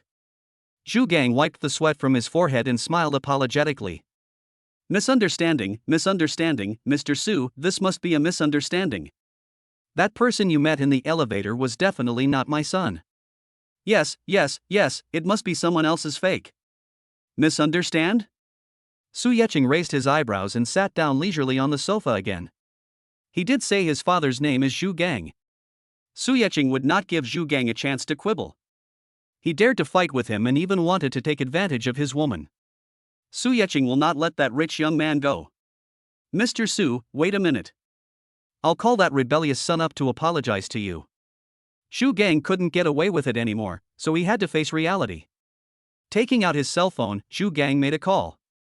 Xu Fugue, get over to Manager Zhang's office on the 30th floor right now. Xu Fugue? Su Yeqing almost spit out the tea as soon as he picked up the teacup and took a sip. This name? Is it really that funny? Dad, I've told you so many times not to call me by my full name. The person on the other end of the phone seemed very excited, and the voice was so loud that even without the speakerphone on, people nearby could hear it clearly. The rich young man who received the call was very depressed. Xu Fugue, this is simply a huge stain on my life. Ever since I was old enough to understand, I have often been laughed at by my classmates because of this name. When he grew up a little, the rich boy also asked his family to change his name. But his grandfather was stubborn and said that he had told his fortune when he was born. Only this name can allow him to grow up safely and live a wealthy life. Because his family has been a single-line family for 3 generations, no one dares to joke about Xu Fugue's fate. Under the majesty of the old man, this name has been with him until now. After hanging up the phone, the rich boy was still upset that his father called him by his full name. But he also knew that the situation that made his father yell out his name must be very serious. I don't know what went wrong when my father was discussing the rent with Manager Zhang. Thinking of this, the rich boy hurried towards the elevator. Chapter 35. She is my woman. Ding dong. The elevator stopped at the 30th floor. The rich boy walked towards the property manager's office as if he knew the way. Dad, what did you call me for? Because the manager's office door was not closed, the rich boy walked straight in. Is it you? In addition to his father and the very familiar property manager Jang, the rich boy was very surprised to find Su Yeqing sitting on the sofa. You bastard, how dare you show up? Are you still waiting for my fist? The rich young man hated Su Yeqing because of what happened at the elevator door and Zhang Xingxuan's attitude of favoring Su Yeqing. Shut up. When Zhu Gang saw that Xu Fugue was so ignorant as to scold Su Yeqing as soon as he came in, he knew that what Su Yeqing had just said was true. Dad, why are you scolding me? He's just a poor boy. Look at what he wears. He's not much better than the beggars. And he dares to offend me. Scolding him was the least of my worries. You don't even know that he even had the guts to drag me out of the elevator just now. I really want to find someone to beat him up. The rich boy didn't notice the strange atmosphere at all. As soon as he entered the door, his attention was all on Su Yeqing. The 3 people in the office were not noticed. Only Su Yeqing was sitting. Manager Zhang and his father were standing respectfully aside. Xu Fugue. You beast. You still don't repent. Do you know who you offended? I. Xu Fugue finally felt something was wrong. It seemed that this poor boy had a powerful background. Although Manager Zhang is just a property manager, he is the one who manages Huatai Building. So even a boss like his father would greet Manager Zhang politely when he saw him. Moreover, although Manager Zhang's attitude towards people is not arrogant, he is also a bit cold. I have never seen Manager Zhang standing behind someone respectfully like a little follower. What do you mean by I? Tell me, how did you offend Mr. Su? Zhu Gang was so angry. I had been trying to argue that it was a misunderstanding, but this unfilial son just came up and started scolding me. It directly confirmed the fact that he had offended the rich man in front of him. Which Mr. Su? How did I offend him? Xu Fugue didn't know Su Yeqing's name yet, and was stunned by his father's yelling. This is the new owner of Huatai Building, Mr. Su. Zhu Gang really feels very disappointed with his child. How could I raise such a son? Not only can he not help me in normal times, but he also has no foresight at critical moments. Are you the new owner of Huatai? How is this possible? Xu Fugue shook his big head, unable to believe it. What is the concept of being an owner of Huatai Building? Just collecting rent every year can bring in hundreds of millions. How could it be possible that this poor boy was wearing cheap clothes and was not presentable at all? This is the new owner of our Huatai building, Mr. Su. Manager Zhang spoke at the right time. After hearing what the property manager Zhang said, Zhu Fugui didn't dare to be presumptuous anymore. But he couldn't understand it with his stupid brain. He was obviously a rich man with a net worth of over 100 million, who could crush him to death with just his little finger. Why are you dressed so poorly, not even as well as an ordinary white-collar worker? Is this the life attitude of truly rich people? Is it that I, who wear gold and silver every day and only wear branded clothes, have the mentality of a nouveau riche? Zhu Gang got angry when he saw Zhu Fugui just standing there in a daze. Zhu Gang raised his foot and kicked Zhu Fugui in the knee joint. With a thump, Zhu Fugui was kicked hard by Zhu Gang and fell to his knees in front of Su Yeqing. Mr. Su, I'm really sorry. Zhu Gang bowed to Su Yeqing. It's all my fault for not raising my son well, and I've offended you. I hope you can look upon my old face and forgive the mistakes of this beast. It was the first time that Zhu Fugui saw his father being so humble in front of others. For a moment I didn't know how to start. He moved his mouth, but couldn't utter a word. But the red eyes showed that Zhu Fugui was not entirely a playboy. He still feels sorry for his father. Su Yeqing looked at everything in front of him quietly and was not in a hurry to speak. He could see that Zhu Fugui was not stubborn. But if we let him off easily this time, he will think that everything can be easily solved, which will only make him more daring in the future. Seeing that Su Yeqing didn't express his opinion, Zhu Gang just looked at Zhu Fugui a few times and understood everything. You beast, you have to take responsibility for your own mistakes. Go and ask for Mr. Su's forgiveness yourself. Zhu Fugui came to his senses after being scolded by his father. I knew I was in big trouble. I'm sorry, Mr. Su, I was wrong. I shouldn't have offended you. Zhu Fugui knelt on the ground and apologized to Su Yeqing. You mean that because I am the owner of Huatai building today, you did something wrong? What if I'm not? If I'm just an ordinary passerby, you're not wrong? Seeing that Zhu Fugui did not really realize his mistake, Su Yeqing spoke in a particularly cold tone. If he is a stubborn person, there is no need for him to waste his time here. Su Yeqing stood up and decided to ignore the father and son. No, it's not. Seeing Su Yeqing about to leave, Zhu Fugui panicked and hugged Su Yeqing's thigh. Mr. Su, I was wrong. I shouldn't look down on others, and I shouldn't bully others by taking advantage of my power. I won't do that again, I promise. I really promise that I will be a good person in the future. Zhu Fugui made the promise with tears and snot, and his attitude seemed very sincere. Su Yeqing withdrew his foot with satisfaction and slowly sat back on the sofa. Will this be too difficult for you? As the saying goes, it's easy to change a country but hard to change one's nature. If I force you to change, wouldn't that make me look like a bully? Su Yeqing's words came out lightly, and Zhu Fugui was so scared that he shook his head. Don't worry. This is my problem. I was too arrogant. I will definitely be a good and approachable person in the future. Su Yeqing nodded with satisfaction. There was still room for improvement. Okay, let's just leave it at that. I hope you'll keep your word. After hearing Su Yeqing's words, Zhu Fugui felt as if he had been pardoned and his whole body softened. But because Su Yeqing said these two simple words, Zhu Fugui's softened body straightened up again. You seem to be obsessed with Jiang Xingxuan, right? Stay away from her from now on. She is my woman and not someone you can mess with. Su Yeqing stared at Zhu Fugui closely. The scene of Zhu Fugui plotting against Jiang Xingxuan today made him feel very unhappy every time he thought about it. Your woman? Zhu Fugui was confused. When did this happen? It was obvious that the two of them didn't know each other at the elevator door just now. Chapter 36, Claiming Sovereignty. Yes, Jiang Xingxuan is my woman. Su Yeqing declared his sovereignty in a domineering manner. Anyway, I have already decided on her, and it is only a matter of time before she becomes my woman. Yes. Zhu Fugui nodded repeatedly. Even if he had 100 guts, he would not dare to provoke Jiang Xingxuan. Someone will die. Very good. Next time you see her, you must avoid her and keep a distance of more than 10 meters. Su Yeqing showed off his domineering CEO style to the fullest. Before we even get to the point, we're already on guard against all flies. What if we accidentally take the same elevator? Zhu Fugui asked seriously, looking like a good student.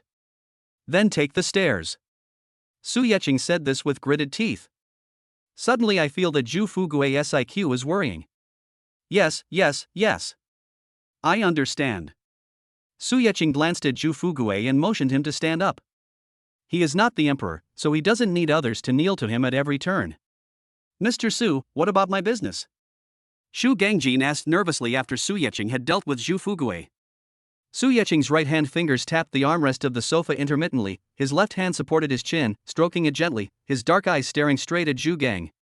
This look made Zhu Gang feel like a burst of low pressure was blowing over him, and his whole heart seemed to be grasped by an invisible hand. This young man is horrible. This was the only sentence that popped into Zhu Gang's mind. I heard what you and manager Jang said at the door. Su Yeqing paused and, as expected, saw that Zhu Gang's expression changed again.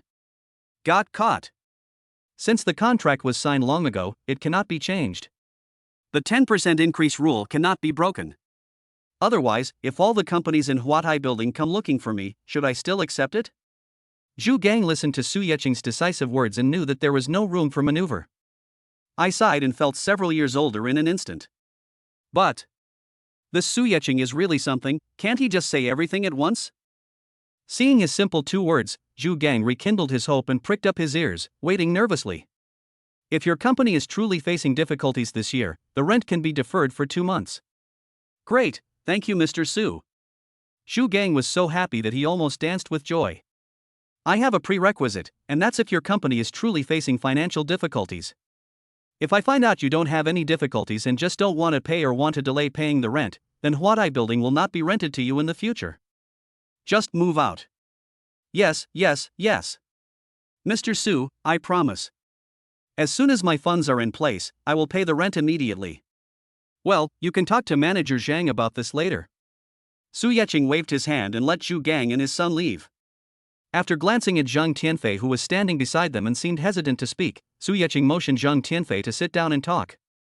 If I sit down and others stand, then don't I have to look up at them all the time when talking to them? Not only will it be tiring, but your neck might even become crooked. Just tell me what you want to say. Although this is the first time we meet, I know you are very serious and responsible in your work. Mr. Su, that Jiang Xingxuan, Miss Jiang is really your girlfriend? Zhang Tianfei is really a scholar, and there are some things he is embarrassed to say out loud. Su Yeqing didn't expect that Zhang Tianfei was going to ask this, and his handsome face turned red. He said this just now in order to stop Zhu Fugui from pursuing Jiang Xingxuan. God knows, Jiang Xingxuan doesn't even know his own name. However, I will definitely catch Jiang Xingxuan. Su Yeqing secretly encouraged himself in his heart. With an awkward smile, Su Yeqing was not going to hide it from Zhang Tianfei. Not yet. This is my unilateral opinion. Zhang Tianfei had an understanding expression on his fair face. That's what I was saying. If Miss Jiang is Mr. Su's girlfriend, why haven't I ever heard her mention it? She won't have to come to me again and again about the rent issue. She can just say hello to Mr. Su directly.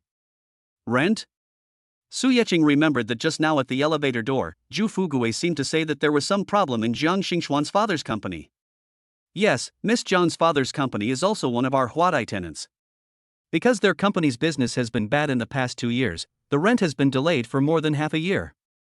The previous owner didn't press him too hard because he thought Mr. Jang was an honest man.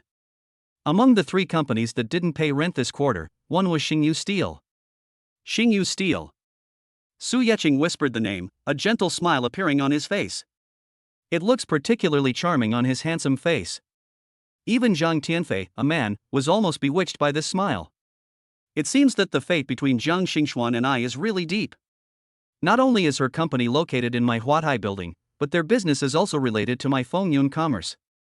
God loves me. Su Yeqing had a few thoughts in her mind and decided that her fate with Jiang Xingxuan was destined. Mr. Su, what do you think of the rental price of Xingyu Steel? Zhang Tianfei looked at Su Yeqing who seemed to be daydreaming in space and had to interrupt him. Oh, this one. Su Yeqing knew that he had lost his composure, so he immediately put away the smile on his face and straightened his body. Xingyu Steel's rent will be waived this year. Just consider it a reward for Ms. Zhang's bravery. Okay.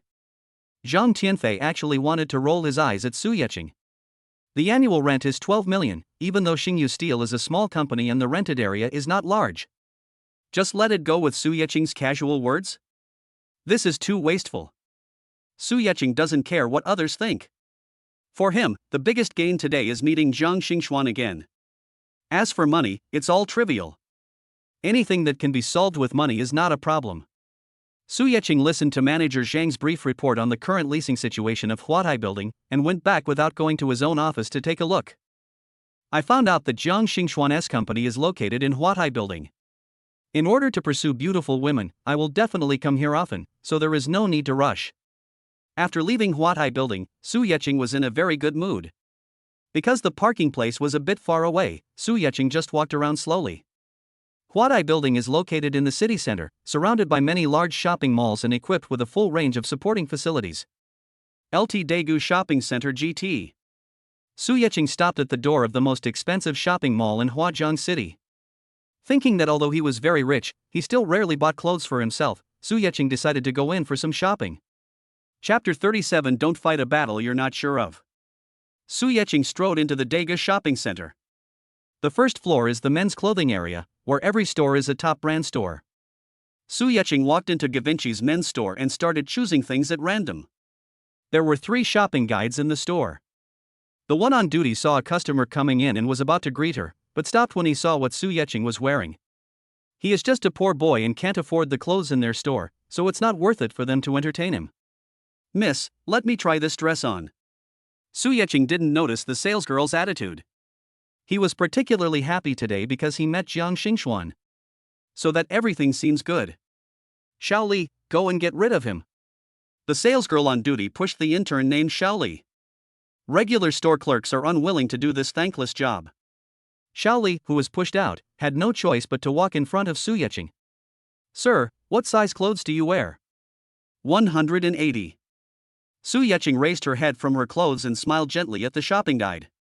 So handsome. It was the first time that the shopping guide Xiao Li saw such a handsome customer. When he saw Su Yecheng smiling gently at him, his face suddenly turned red with embarrassment. Yes, sir, please wait. Hey, why is Xiao Li so stupid? I asked her to send this poor boy away, but she actually gave him clothes to try on. If this gets his clothes dirty, can he afford to pay for it? The shopping guide on duty was very dissatisfied with Xiao Li's behavior and was ready to step forward to stop him. The other one, who looked older, grabbed her. Forget it, they are all young people, let him try it for fun. Su Yecheng was very satisfied with what he tried on. He picked out a few more clothes and asked the shopping guide to pack them according to his size without having to try them on. Sir, are you planning to take them all? Xiao Li was a little uneasy, as these clothes must be worth more than 1 million yuan in total. How could the poor boy in front of me afford this? Well, I want them all. Go pack them. Su Yecheng said happily.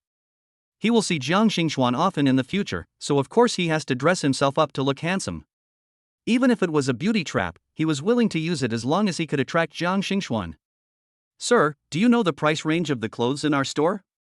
The clothes you picked out probably cost more than 1 million. Xiao Li didn't want to hurt Su Yecheng's self-esteem.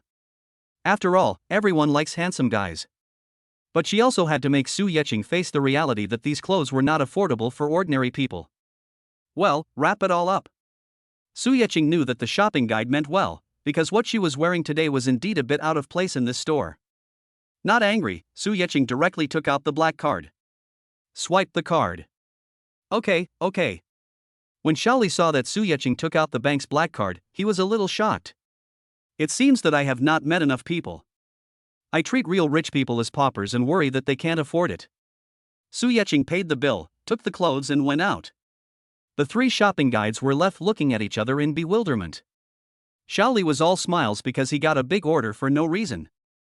The salesgirl on duty looked annoyed. This should have been my own achievement, but I gave it away. Su Yecheng was carrying his shopping bags and preparing to go shopping again when he was interrupted by an unfamiliar voice. Are you Su Yecheng? Su Yecheng looked in the direction of the voice. A tall and thin man, about the same age as me. She is wearing all branded clothes, but she doesn't look tacky at all. Instead, she gives people a sense of nobility.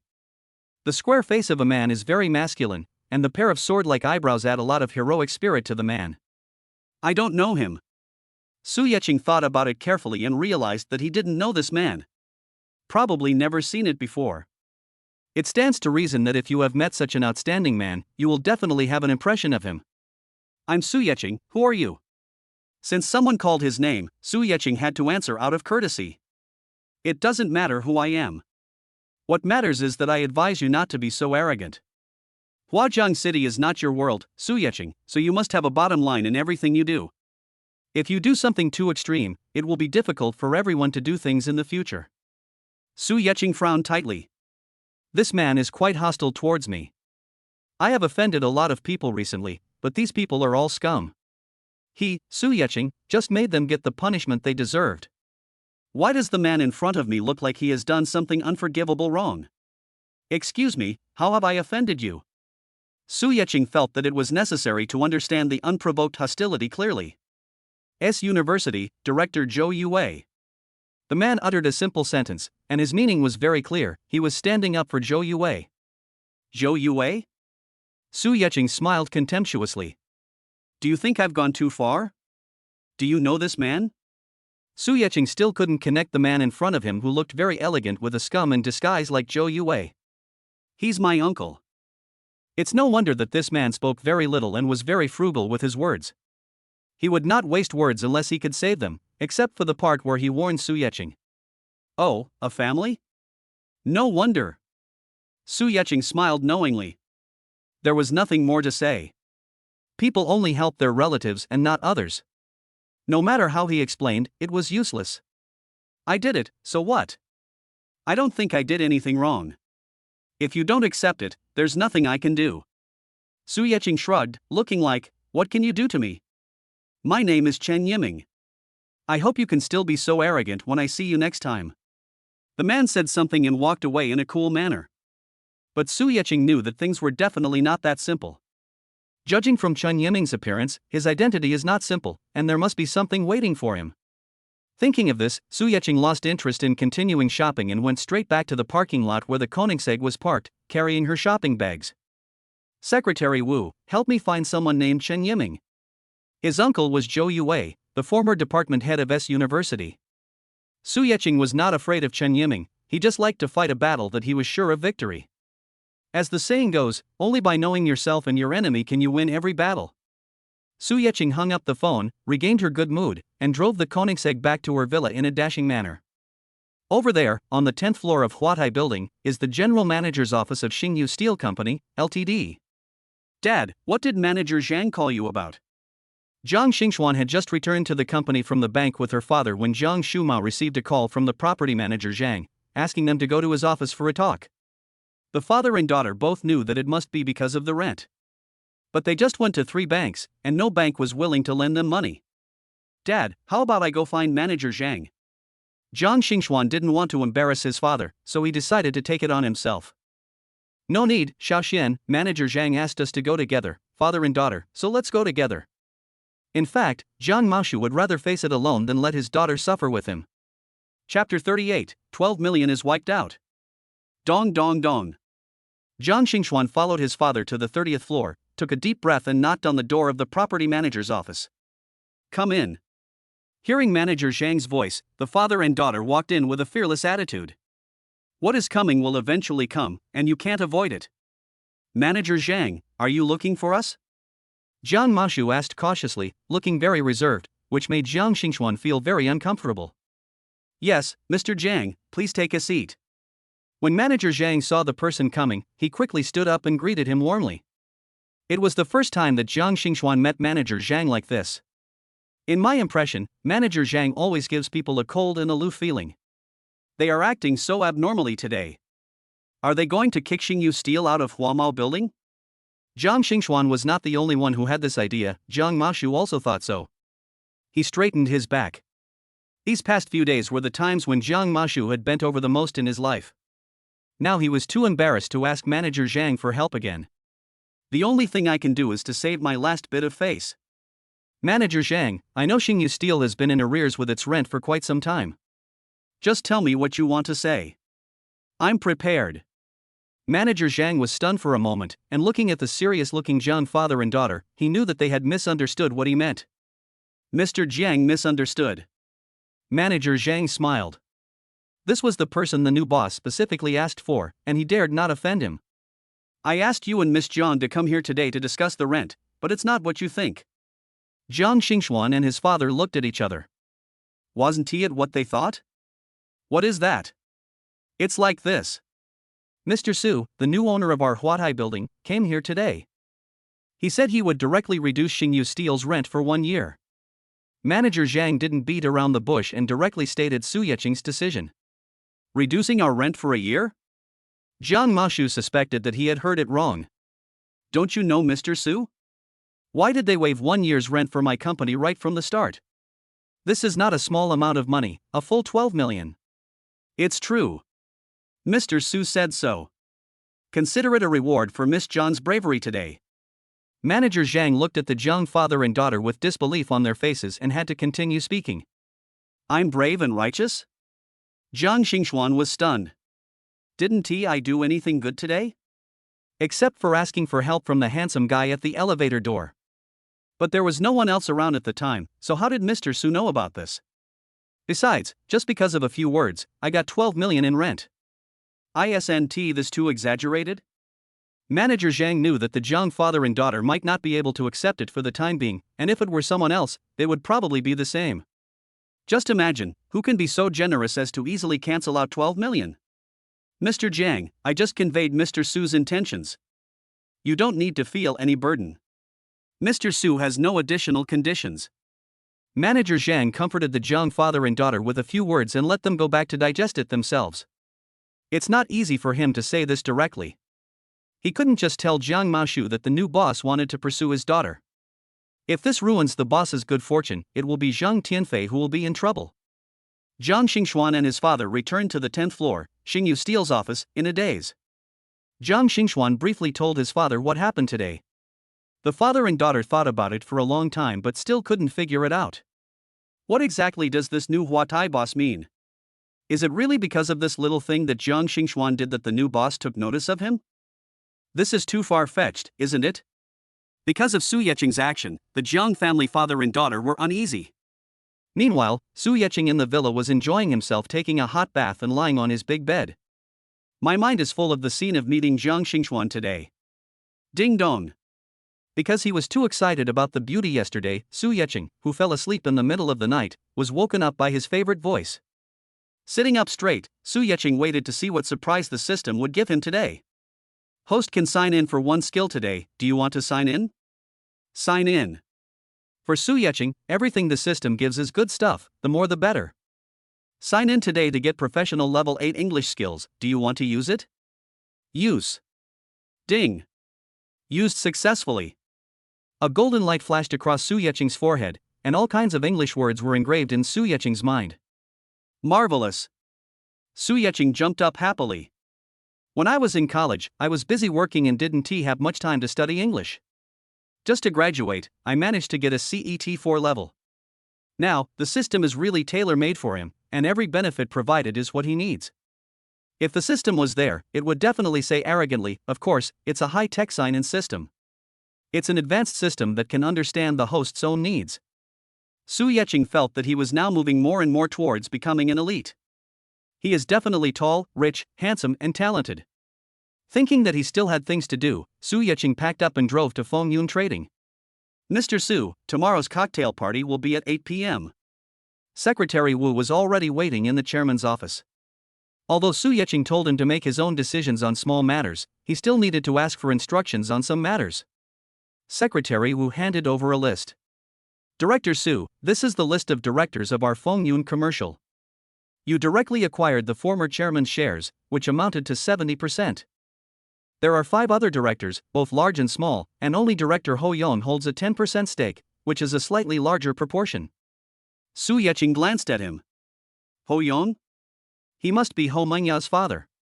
Okay, I understand. Su Yeching turned to the second page.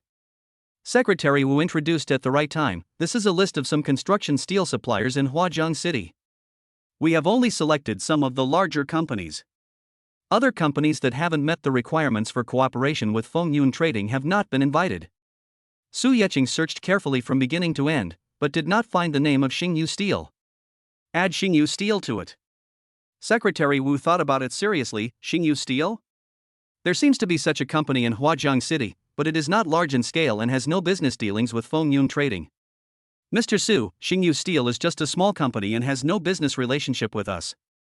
Secretary Wu raised his doubts. Su Yeqing smiled charmingly. There will be in the future.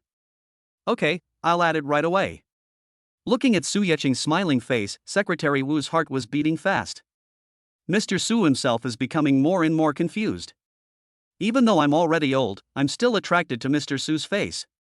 What went wrong? I never had this feeling when I met Mr. Su before. I have to say, Secretary Wu is in a difficult position. How strong must he be to face this infuriating face every day? Chapter 39. Attending a cocktail party. Su Yeqing's heart was floating, and she was just waiting to meet Zhang Xingxuan again the next day. 8 o'clock in the evening, parking lot of Yulin Hotel. Xiaoxian, this is our last chance. In an Audi Q7, Zhang Mashu said to Zhang Xingxuan. I don't know if it's God's will, but good things have happened to Zhang Mashu a lot these past 2 days. First, the new owner of Huatai building waived his rent for 1 year. Immediately afterwards, he received an invitation from Fengyun Trading to attend a cocktail party hosted by their new chairman. Think about it, I used to try my best but couldn't meet the top management of Fengyun Trading, but now I can meet their chairman face to face. Don't worry, Dad. I will definitely seize the opportunity and let Fengyun Trading see the sincerity of Xingyu Steel. Zhang Xingxuan's face was solemn and he clenched his hands tightly. This is a crucial battle that determines success or failure.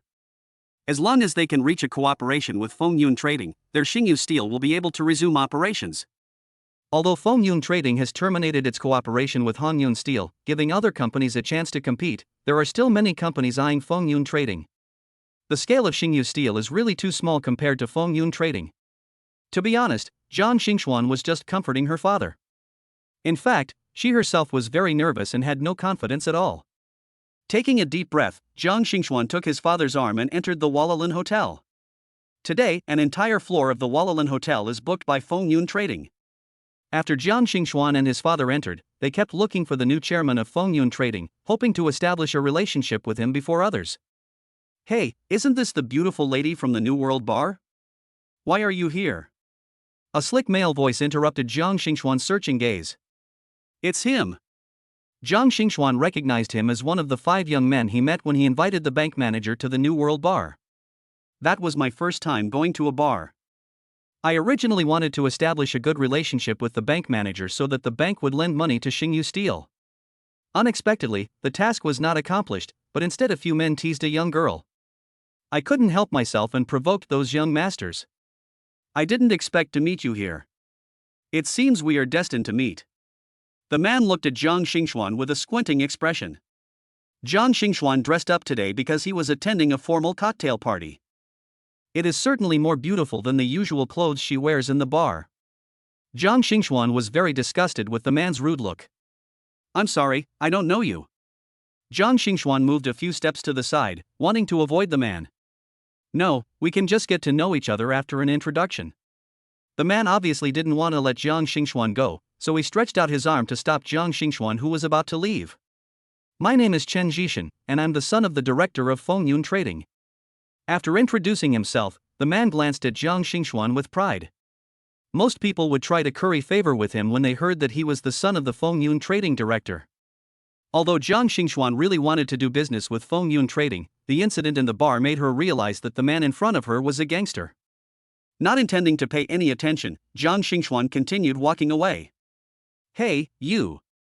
Chen Zhishan grabbed Zhang Xingxuan. Su Yeqing had actually been paying attention to what was happening at the cocktail party. To be more precise, he had been waiting for Zhang Xingxuan to appear. I was delayed for a few minutes just now because of a director's toast. As soon as he turned his head, Su Yeqing saw Zhang Xingxuan being caught by a man. Because the man had his back to him, Su Yeqing couldn't see his appearance clearly. Putting down the wineglass in his hand, Su Yeqing walked over angrily. He walked a little hurriedly because he saw the hidden anger on Zhang Xingxuan's face, and thought that Zhang Xingxuan was being harassed. Let her go. Chen Zhishan, who claimed to be the son of the director of Fengyun Trading, turned around with an unhappy look on his face when he saw that his good thing was interrupted. Who is so blind as to ruin my good deeds? It's you. It's you. Jiang Xingxuan recognized Su Yeqing, the man who was at the elevator door of Huatai building that day. But today he looks completely different, and he's clearly dressed very elegantly. That Chen Jishan also recognized Su Yeqing, the person who embarrassed him in the New World Bar. This is the first time in my life that I have been humiliated like this. He originally wanted to take revenge, but unfortunately, he went to the New World Bar with a few thugs several times and never saw Su Yeqing. I didn't expect to meet you here today. It's a good opportunity to settle all the new and old grudges together. Jiang Mashu had been away for a while because he had met some acquaintances, and this was the scene he saw when he came back. What's wrong, Xiaoxian? What are you waiting for here?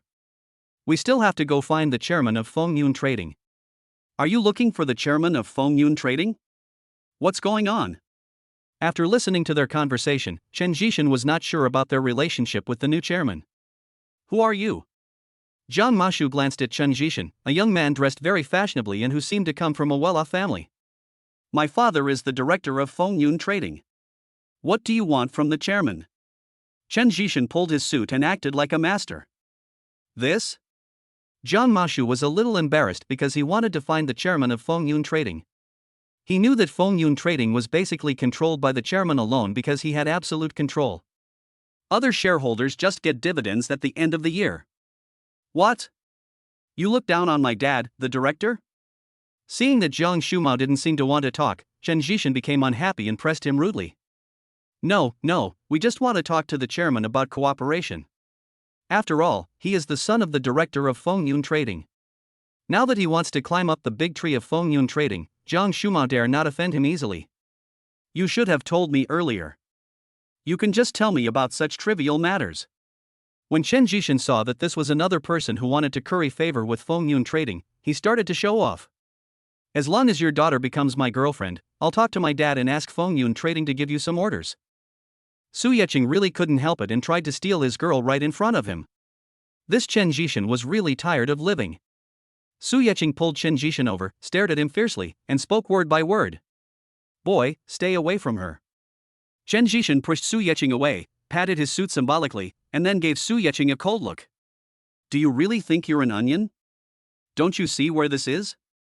This is Fengyun Business's cocktail party, and it's my, Chen Jishan's, territory.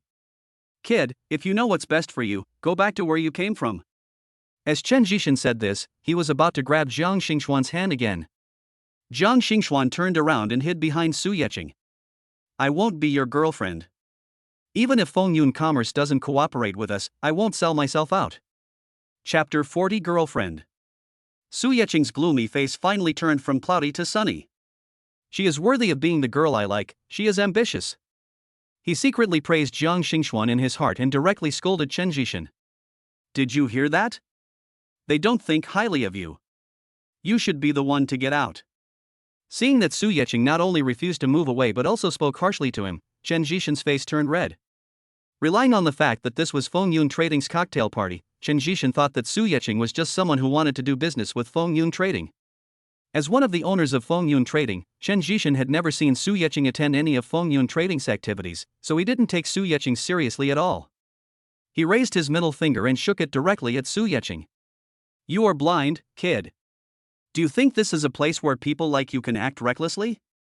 While Chen Jishan was scolding Su Yeqing, he called out to the security guards around him who were responsible for safety work. Throw this kid out.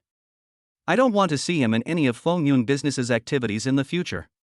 It's no wonder that if he were facing an ordinary person, Chen Jishan would have controlled his aura very well, with the demeanor of a true master. Unfortunately, the person he met was Su Yeqing. The security guards who were called over looked at each other. What's going on? They were transferred from Fengyun Commercial Building and of course knew Su Yeqing's identity. Why did a young man suddenly appear and want to throw Chairman Su out? Is this going against the will of heaven? The security guards looked at each other, and seeing that Su Yeqing didn't say anything, they didn't dare to act on their own. Are you deaf? My father is Director Chen Weiming. I asked you to throw an unknown kid, and I can't make you do anything, right?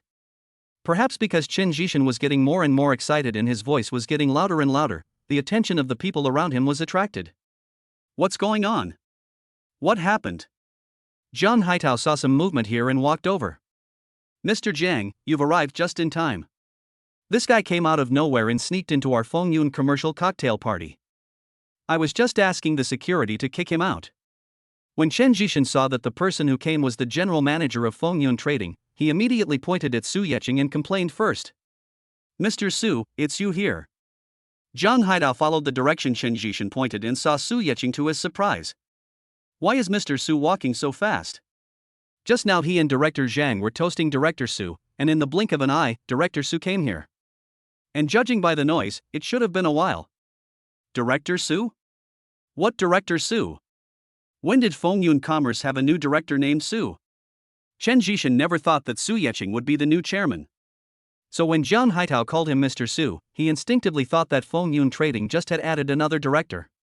This is the chairman of our Fengyun Trading, Chairman Su. Zhang Haidao frowned and was very dissatisfied with Chen Jishan's attitude. This is impossible. Although Zhang Haidao said so, Chen Jishan still couldn't accept the reality that Su Yeching was the new chairman. In other words, he couldn't accept the reality that the person he had just offended was the new chairman. Jiang Xingxuan and Jiang Shumao, who were standing by, were stunned when they heard Zhang Haidao's introduction and realized that the young man who helped them was the chairman of Fengyun Trading whom they had been looking for a long time. What's going on? Zishan, what are you doing here? A slightly balding man in his 50s also rushed over after hearing the noise. Dad, Chen Jishan was very scared when he saw that it was his father Chen Weiman coming.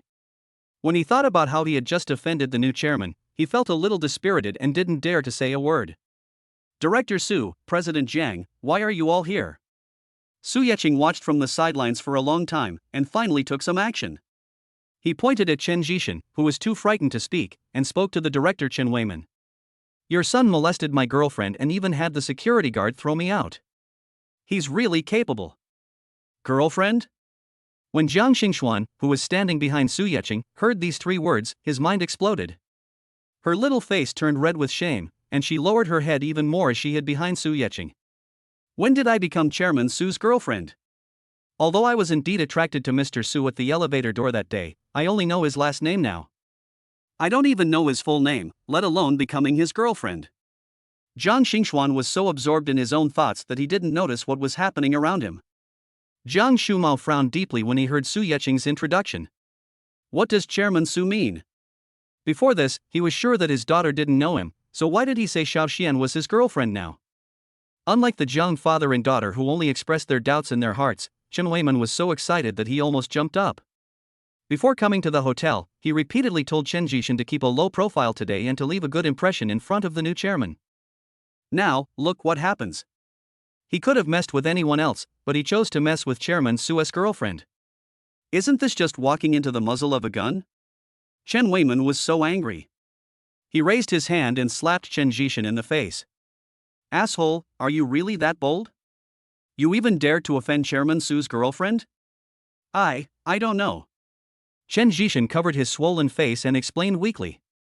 Chen Weiman was really angry and showed no mercy when he slapped the man. Shut up. Stop talking about this useless nonsense. Go and ask Chairman Su for forgiveness yourself. Su Yeching just watched coldly and did not express any opinion about Chen Weiman's slap. From his slightly furrowed brows, it could be seen that Su Yeching was not in a very good mood at the moment. Chairman Su, I'm sorry. Chen Jishan knew that he had really provoked someone he shouldn't have provoked this time, so he had no choice but to admit his mistake. No response. Su Yeching didn't react at all. Everyone's heart sank again. It seemed that Su Yeching was still angry. Su Yeching was actually angry about Chen Jishan's attitude towards Jiang Xingxuan. This is the second time. That time at the New World Bar, Chen Jishan had bad intentions towards Jiang Xingxuan. Now at this cocktail party, he's even being physical. A pair of small hands suddenly pulled the corner of Su Yeching's clothes, who was still angry. Su Yeching turned around and saw Jiang Xingxuan with a red face. Chairman Su, there are too many people here. I'll take my leave now. Jiang Xingxuan felt a little embarrassed because people around her were staring at her because of Su Yeching's declaration of sovereignty just now. Seeing Jiang Xingxuan was about to leave, Su Yeching anxiously grabbed her little hand. The moment the two hands were held together, a numbing electric current ran through the bodies of both of them. Su Yeching just felt full of satisfaction in his heart. Chapter 41: Establishing a Relationship. Jiang Xingxuan looked at the two people's hands holding together and subconsciously wanted to separate them. But Su Yeqing couldn't do as she wished and held her hand even tighter. Now that he finally has the beauty in his hands, how could he not seize this opportunity? Jiang Xingxuan struggled a few times, but when he saw that Su Yeqing had no intention of letting go, he stopped struggling. Originally, Jiang Xingxuan had a good impression of Su Yeqing. Now he has helped me many times, and Su Yeqing is really too handsome, basically no woman can refuse him. Jiang Xingxuan's girlish heart was a little lost. Su Yeqing also felt the change in Jiang Xingxuan and knew that she no longer resisted him. Su Yeqing's heart was about to fly away. But Su Yeqing didn't show it at all on the surface. He gently pulled Jiang Xingxuan over and asked her to stand beside him. Su Yeqing turned his head and looked at Chen Jishan, his handsome face emitting bursts of coldness. This is the second time you've set your sights on my girlfriend. It was a very plain statement, but Chen Jishan felt uneasy when he heard it. I'm sorry, I didn't know she was your girlfriend. I was blind and offended someone I shouldn't have. I'm really sorry. Chen Jishan kept apologizing, and his attitude was as humble as possible. Forgive him? Su Yeqing lowered her head and asked Jiang Xingxuan gently. The doting tone of voice broke the hearts of the girls around him. All the girls present today are dressed up beautifully, hoping to win the favor of the chairman of Fengyun Trading so that they can rise to the top. The appearance of Jiang Xingxuan eliminated all these girls at once. Kindness. Jiang Xingxuan blushed and nodded slightly. Looking at Su Yeqing's handsome face, looking at herself gently, slowly asking for her opinion in her ear. Jiang Xingxuan was completely unable to think and just leaned towards Su Yeqing subconsciously. Why are the looks from the women around me so scary? It was as if he wanted to eat her alive. Su Yeqing looked at Jiang Xingxuan looking for a sense of security in her and smiled with satisfaction. My girlfriend forgives you. Chen Jishan's tense body relaxed as if he had received an acquittal. But if you're not punished, won't that encourage others to follow suit? Su Yeqing knew that he had to give these people a warning. Chen Jishan had jumped out on his own, so he had to kill the chicken to scare the monkeys. Since you don't really want to see me, I'm the same as you. Just transfer your family's shares in Fengyun Commerce to me. Then we won't have to see each other anymore and avoid getting disgusted by each other. After Su Yeqing finished speaking, she held Jiang Xingxuan's hand, which she had not let go of, and prepared to leave. No, Mr. Su, it's my fault for not teaching my son well. When Chen Weiman heard that Su Yeqing wanted to buy his shares in Fengyun Trading, he couldn't help it. He only owns 5% of Fengyun Trading, a tiny fraction. If Su Yeqing really wants to buy it, he will have no chance to resist. But this 5% stake brings me a lot of income every year. Now he was asked to spit out the fat in his mouth, and Chen Weiman was extremely reluctant. With a direct kick, Chen Weiman kicked Chen Jishan to his knees in front of Su Yeqing. Mr. Su, I will discipline this rebellious son from now on. Please rest assured that I will never let him appear in front of you and your girlfriend. Oh? Huajiang City is so small, how can you guarantee that you won't run into him? Su Yeqing looked at Chen Weiman and joked. In fact, Su Yeqing knew in his heart that it was not so easy to get Chen Weiman to transfer the shares of Fengyun Trading to him. After all, Chen Weiman is not a fool and he will not give away the money he has earned for no reason. The reason why he said that was just to scare Chen Jishan and to vent Jiang Xingxuan's anger. I will send him abroad immediately. I will send him to Africa to study for 3 years. Let him suffer a little and learn a lesson. Chen Weiman immediately made a promise to Su Yeqing. Director Chen is very sensible.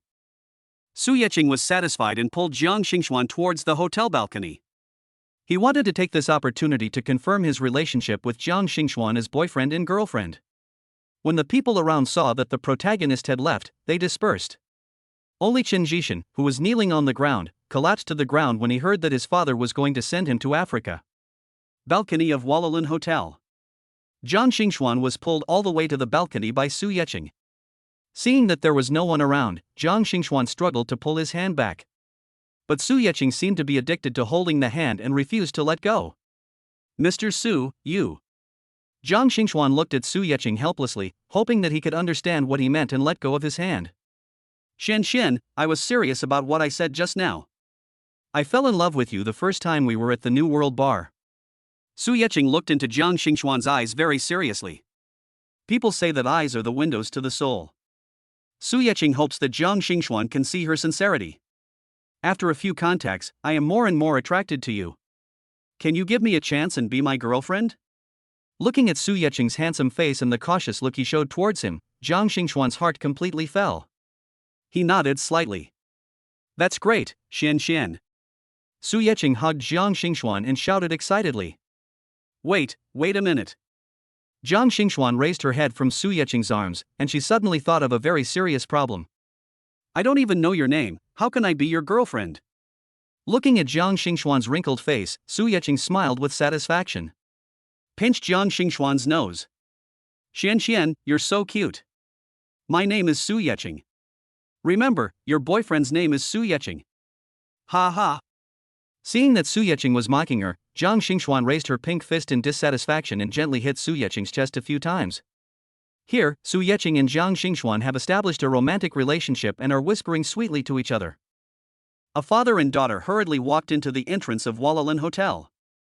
Munya, look at you, you're the only one wasting time. You're already late for your first meeting with the new chairman. While complaining, the man walked towards the Fengyun trading cocktail party with big strides. Dad, wait for me. The woman named Munya shouted anxiously because she couldn't take a step in her floor-length evening dress. Hurry up, it's almost time for the chairman to give a speech. The man urged anxiously.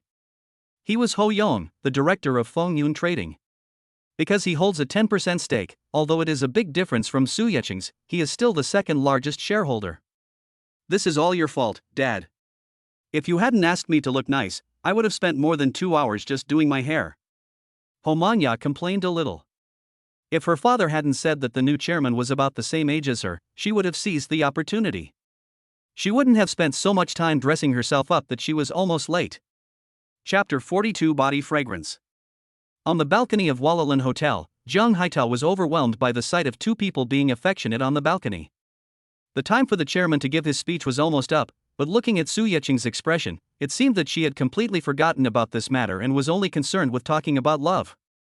Aha! Zhang Haitao pretended to clear his throat and successfully attracted the attention of the two people on the balcony. Su Yeching turned around and saw that it was Zhang Haitao, and the anger that was about to rise subsided a lot. He knew that Zhang Haitao was very sensible and would not disturb him easily. Jiang Xingxuan, on the other hand, looked like he had been caught and buried his head shyly in Su Yeching's chest. Holding the shy little woman in his arms, Su Yeching raised his eyebrows and looked at Zhang Haitao. Zhang Haitao knew that Su Yeching was waiting for him, so he had to step forward. Mr. Su, it's almost time for you to go on stage and give a speech. Su Yeching looked at the Rolex watch on his wrist. Indeed, I was so focused on romance that I forgot about today's important business. Patted Jiang Xingxuan's back gently. Xian, wait for me for a while, we will do the opening dance later. Good. Jiang Xingxuan was a sensible girl and quietly stepped aside. Following the host's introduction on the stage, now, please welcome Su Yeching, chairman of Fengyun Trading, to give us a speech. There was a burst of warm applause from the audience. Su Yeching strode onto the stage. He waved his hands, signaling everyone to be quiet. Nice to meet you all, I'm Su Yeching. Today's reception is just an opportunity for us to get to know each other. In the future, I will lead Fengyun Commerce to progress and make fortunes together with everyone. There was another round of even more enthusiastic applause. Getting rich together is the ultimate goal of everyone climbing the big tree of Fengyun business. Su Yeching expressed everyone's thoughts. After a brief speech, Su Yeching walked off the stage and prepared to look for Jiang Xingxuan. Mr. Su, please wait a moment. A man who came hurriedly called out to Su Yeching. I'm Ho Yong, the director of Fengyun Trading. I'm sorry I'm late. Su Yeching politely shook Ho Yong's outstretched hand. Mr. Ho, nice to meet you. Boss Su, I'm so sorry today. I'm late for our first meeting. I deserve a punishment. Ho Yong is indeed a seasoned veteran. His words were neither humble nor arrogant, which immediately brought him closer to Su Yeching. Dad, why are you walking so fast? I can't keep up.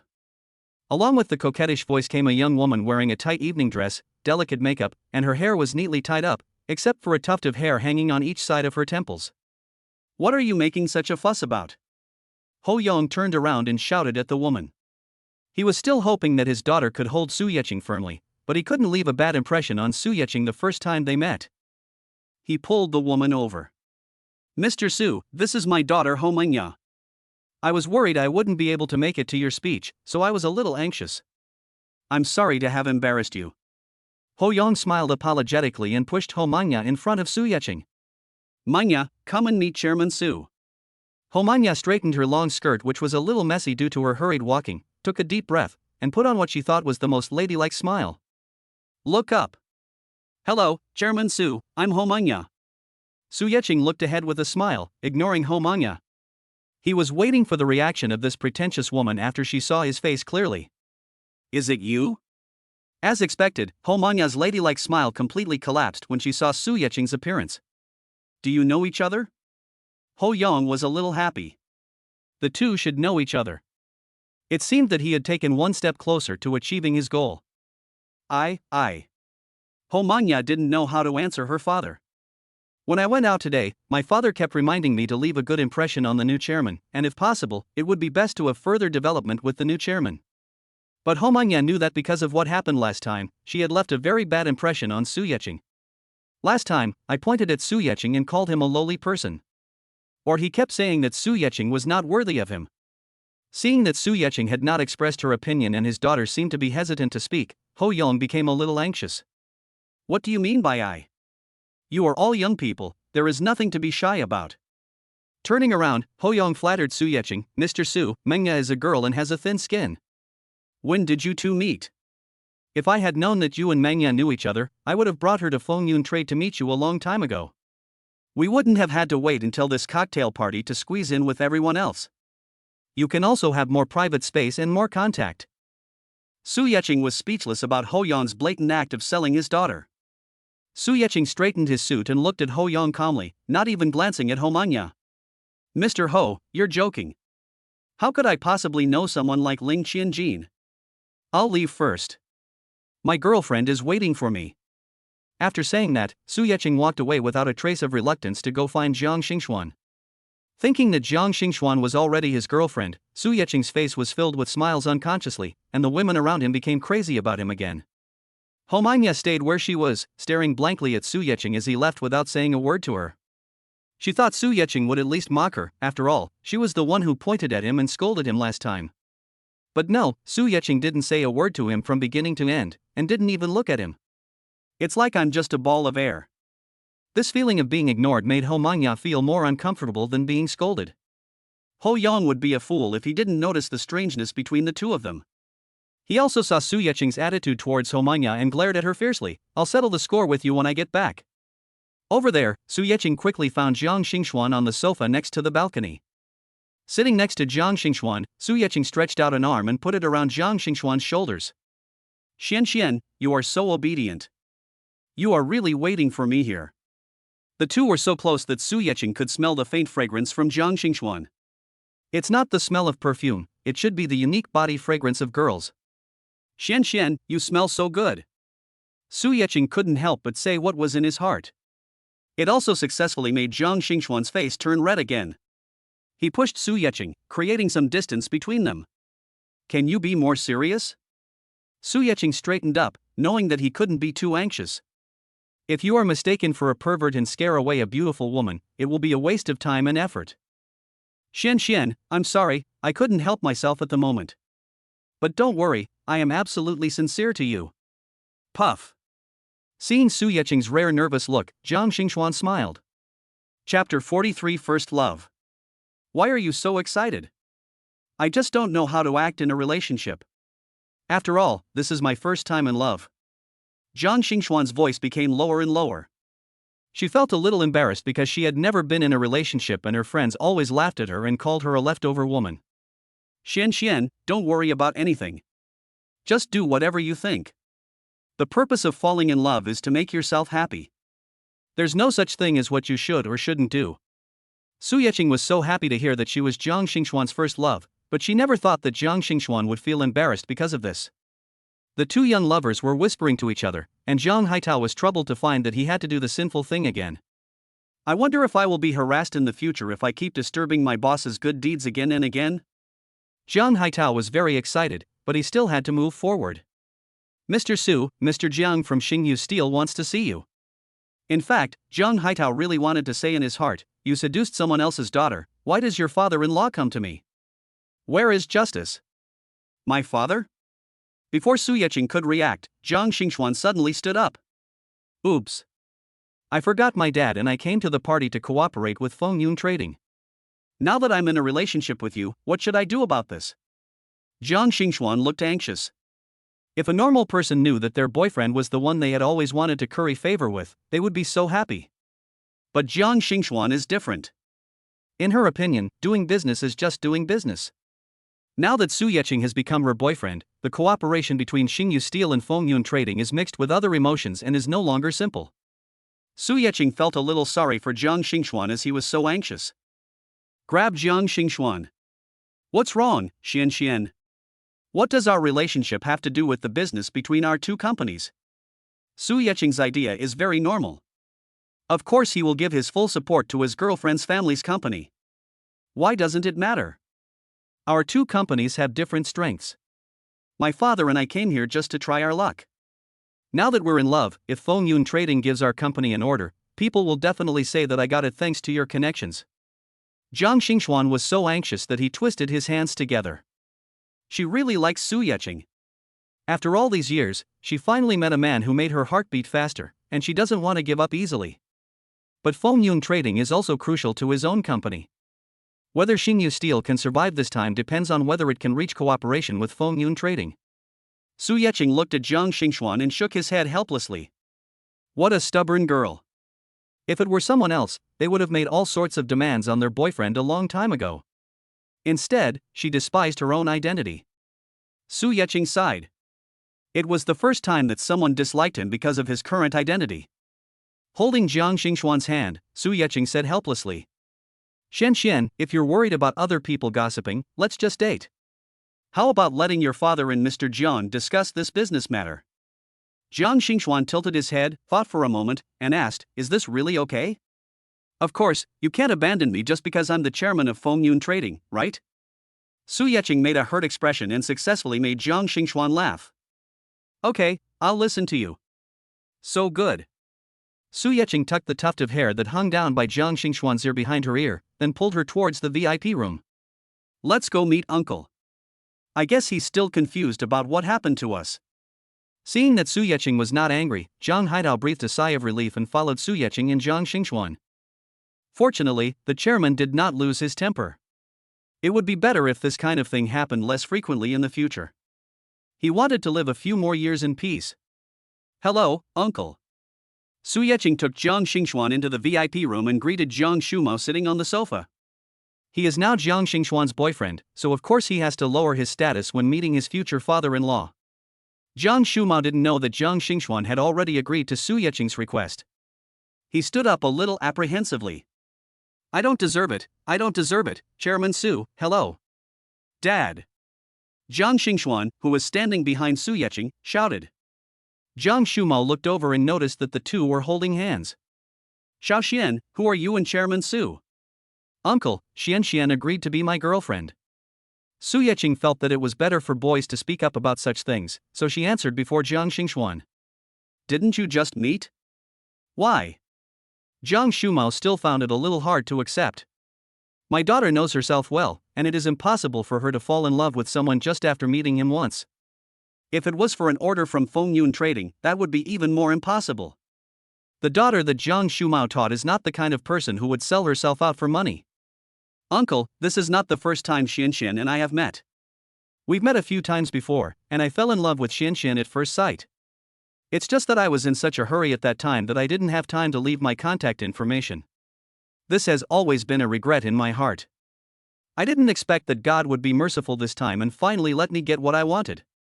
Su Yeching spoke to Jiang Shumo very sincerely. He wanted to convince Jiang Shumo in a manly way to let him hand his daughter over to him without worry. Xiaoxian, is this true? Have you seen it before? Although Su Yeching's attitude seemed sincere, Jiang Shumo was still a little worried and confirmed with Jiang Xingxuan. Yes, Dad. He's the man I mentioned to you, the one who helped me at the New World Bar. Jiang Shumo had no reason to object after receiving a positive answer. Uncle, please sit down. Seeing that he had dealt with his father-in-law, Su Yeching finally felt relieved. After pulling Jiang Xingxuan to sit down together, Su Yeching began to solve the main point of today. Mr. Jang, you sit down too. Seeing that Zhang Haitao was still standing, Su Yeqing gestured for him to sit down together. After a pause, Su Yeqing said seriously. That's right, uncle. Xian believes that our relationship will affect the normal cooperation between Fengyun Commerce and Xingyu Steel. So I think Xian and I will not be involved in this matter. All business matters will be handled by you and Mr. Jang, okay? Su Yeqing was definitely the type who tried to please her father-in-law, and she lowered herself to ask for Jiang Shumao's opinion. Cooperate? Jiang Shumao felt that everything today was done in a skipped manner. First, his beloved daughter found a boyfriend without saying a word. Now his future son-in-law, the chairman of Fengyun Trading, came to discuss cooperation with him. He hasn't even asked Fengyun Trading for a chance to cooperate, but they're already discussing the details of the cooperation with him? Chapter 44 Upgrading Diamond Black Card. After explaining these things, Su Yeqing pulled Jiang Xingxuan out. Since they agreed that they would not participate, let Zhang Haitao and Jiang Shumao talk alone. Su Yeqing is actually not good at dancing, and Jiang Xingxuan doesn't like being treated like a monkey. The two of them hid in a corner and talked about their love. Many people at the party actually wanted to chat with Su Yeqing and build a relationship with him. But seeing that Su Yeqing's mind was entirely on the woman beside him, it was not a good idea to disturb him. After all, if we fail to establish a relationship and instead anger the chairman of Fengyun Trading, it would be a waste of time and effort. Su Yeqing spent the night happily. Originally, he wanted to send Jiang Xingxuan home, but since Jiang Xingxuan came with his father, there was no need to do so. Su Yeqing drove the Koenigsegg back to his luxurious villa. After taking a hot bath and lying on the bed, Su Yeqing fell asleep contentedly, imagining the scene of Jiang Xingxuan living with her in this villa one day. Ding dong. Su Yeqing woke up reflexively. Good news again. Host can sign in for a monthly benefit today. Do you want to sign in? Sign in. Although Su Yeqing didn't understand what the monthly signing benefits meant, since the system said it was a benefit, it must be good. Ding. Sign in successful. Received 1 billion renminbi. 1 billion? Su Yeqing's mind was a little confused for a moment. How come the amount I got from signing in before suddenly increased tenfold? This system has sign-in services that increase benefits. In addition to regular sign-in services, there are also monthly and annual sign-ins. The system seemed to be able to read minds and immediately answered Su Yeqing's doubts. So does a monthly contract require a sign-in every month? Does an annual contract require a sign-in every year? Su Yeqing was like a curious baby, communicating with the system in his mind. You will only be given a monthly sign-in if you sign in for the entire month without missing any. An annual visa is given if you sign all the monthly visas for the year without missing any. Of course, at the same level of rewards, the annual sign-up reward is higher than the monthly sign-up reward, and the monthly sign-up reward is higher than the daily sign-in reward. The system is indeed a high-tech system, and it answered all of Su Yeqing's questions at once. Yes. Su Yeqing was very satisfied with the system's answer. As long as he signed in every time, the rewards he would receive would become more and more numerous and bigger. I was so busy talking to the system that I didn't have time to check the bank text messages. Su Yeqing picked up the phone on the bedside table and opened it. Notification of account arrival. Your account ending in 3390 received 1 billion renminbi on October 5. Current account balance is XXXX Huaxia Bank.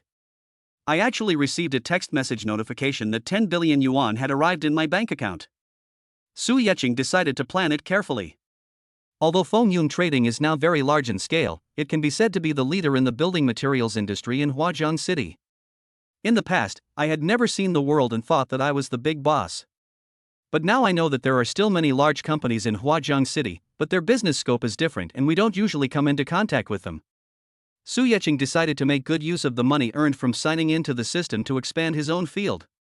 But this is not something that can be rushed, it needs to be planned slowly. Su Yeqing felt that for now, she should focus on having a good relationship and winning Jiang Xingxuan's heart. Although she knew that Jiang Xingxuan also liked her, they were not close after all, so Su Yeqing still felt a little worried. I'm afraid that if I'm not careful, someone will poach my girlfriend. The sound of the spring gurgling, the spring gurgling, the spring gurgling, the sound jumped down the hill. Su Yeqing's cell phone rang. Su Yeqing thought it was Jiang Xingxuan calling, so she quickly picked up the phone. It's an unfamiliar number. Hello, who is this? Su Yeqing was a little bored. It wasn't Jiang Xingxuan calling, so she was happy for nothing. Hello, Mr. Su. I am Lu Zixuan, the manager of Huaxia Bank. We just noticed a huge change in your account funds. Our bank would like to help you upgrade your bank card. When would it be convenient for you? It seems that the arrival of the 1 billion has attracted the attention of the bank. Does the bank always monitor the changes in customers' account funds? Su Yeching was a little puzzled. As soon as his money arrived in his account, the bank called him. It feels like I'm being watched. Although he felt a little unhappy, Su Yeching did not show it. Each industry has its own rules. Banks make a living by selling money, so they are of course extremely concerned about the flow of funds of their customers. Upgrade your bank card? Su Yeching asked, a little confused. I already have a bank black card, how can I upgrade it? It's like this, Mr. Su. Our bank also has a diamond black card that we don't advertise publicly. It's specifically for customers with liquid funds of over 1 billion. In order to protect the financial security of these customers, our bank has not publicly mentioned this diamond black card. Only customers like you who have reached a certain level are eligible to know about it. The man on the other end of the phone explained patiently. Okay, I'll go over there in the morning. Okay, Mr. Su, I'll be waiting for you at the bank. After hanging up the phone, Su Yeching washed up, ate a few bites of bread and went out. Because Huaxia Bank was on his way to Fengyun trading, Su Yeching decided to go to the bank first to get his business done and then go to the company. Hello, sir, what can I do for you? When Su Yeching entered Huaxia Bank, a woman with the name Lobby Manager on her work badge came up to him and asked him questions. Upgrade your bank card. Then please take a number and queue up there. The lobby manager thought that Su Yeching's bank card was locked or something like that and needed to be upgraded. I'm looking for your manager Lu Zixuan. Su Yeching decided to go directly to manager Lu. If you have to take a number and queue up to upgrade to a diamond black card, then how can you show your nobility? It's not as useful as his current bank black card. Looking for manager Lu? The lobby manager looked Su Yeching up and down. Manager Lu said that a big client with a liquidity of up to 10 billion will come today, and he will only receive this client today and will not see anyone else.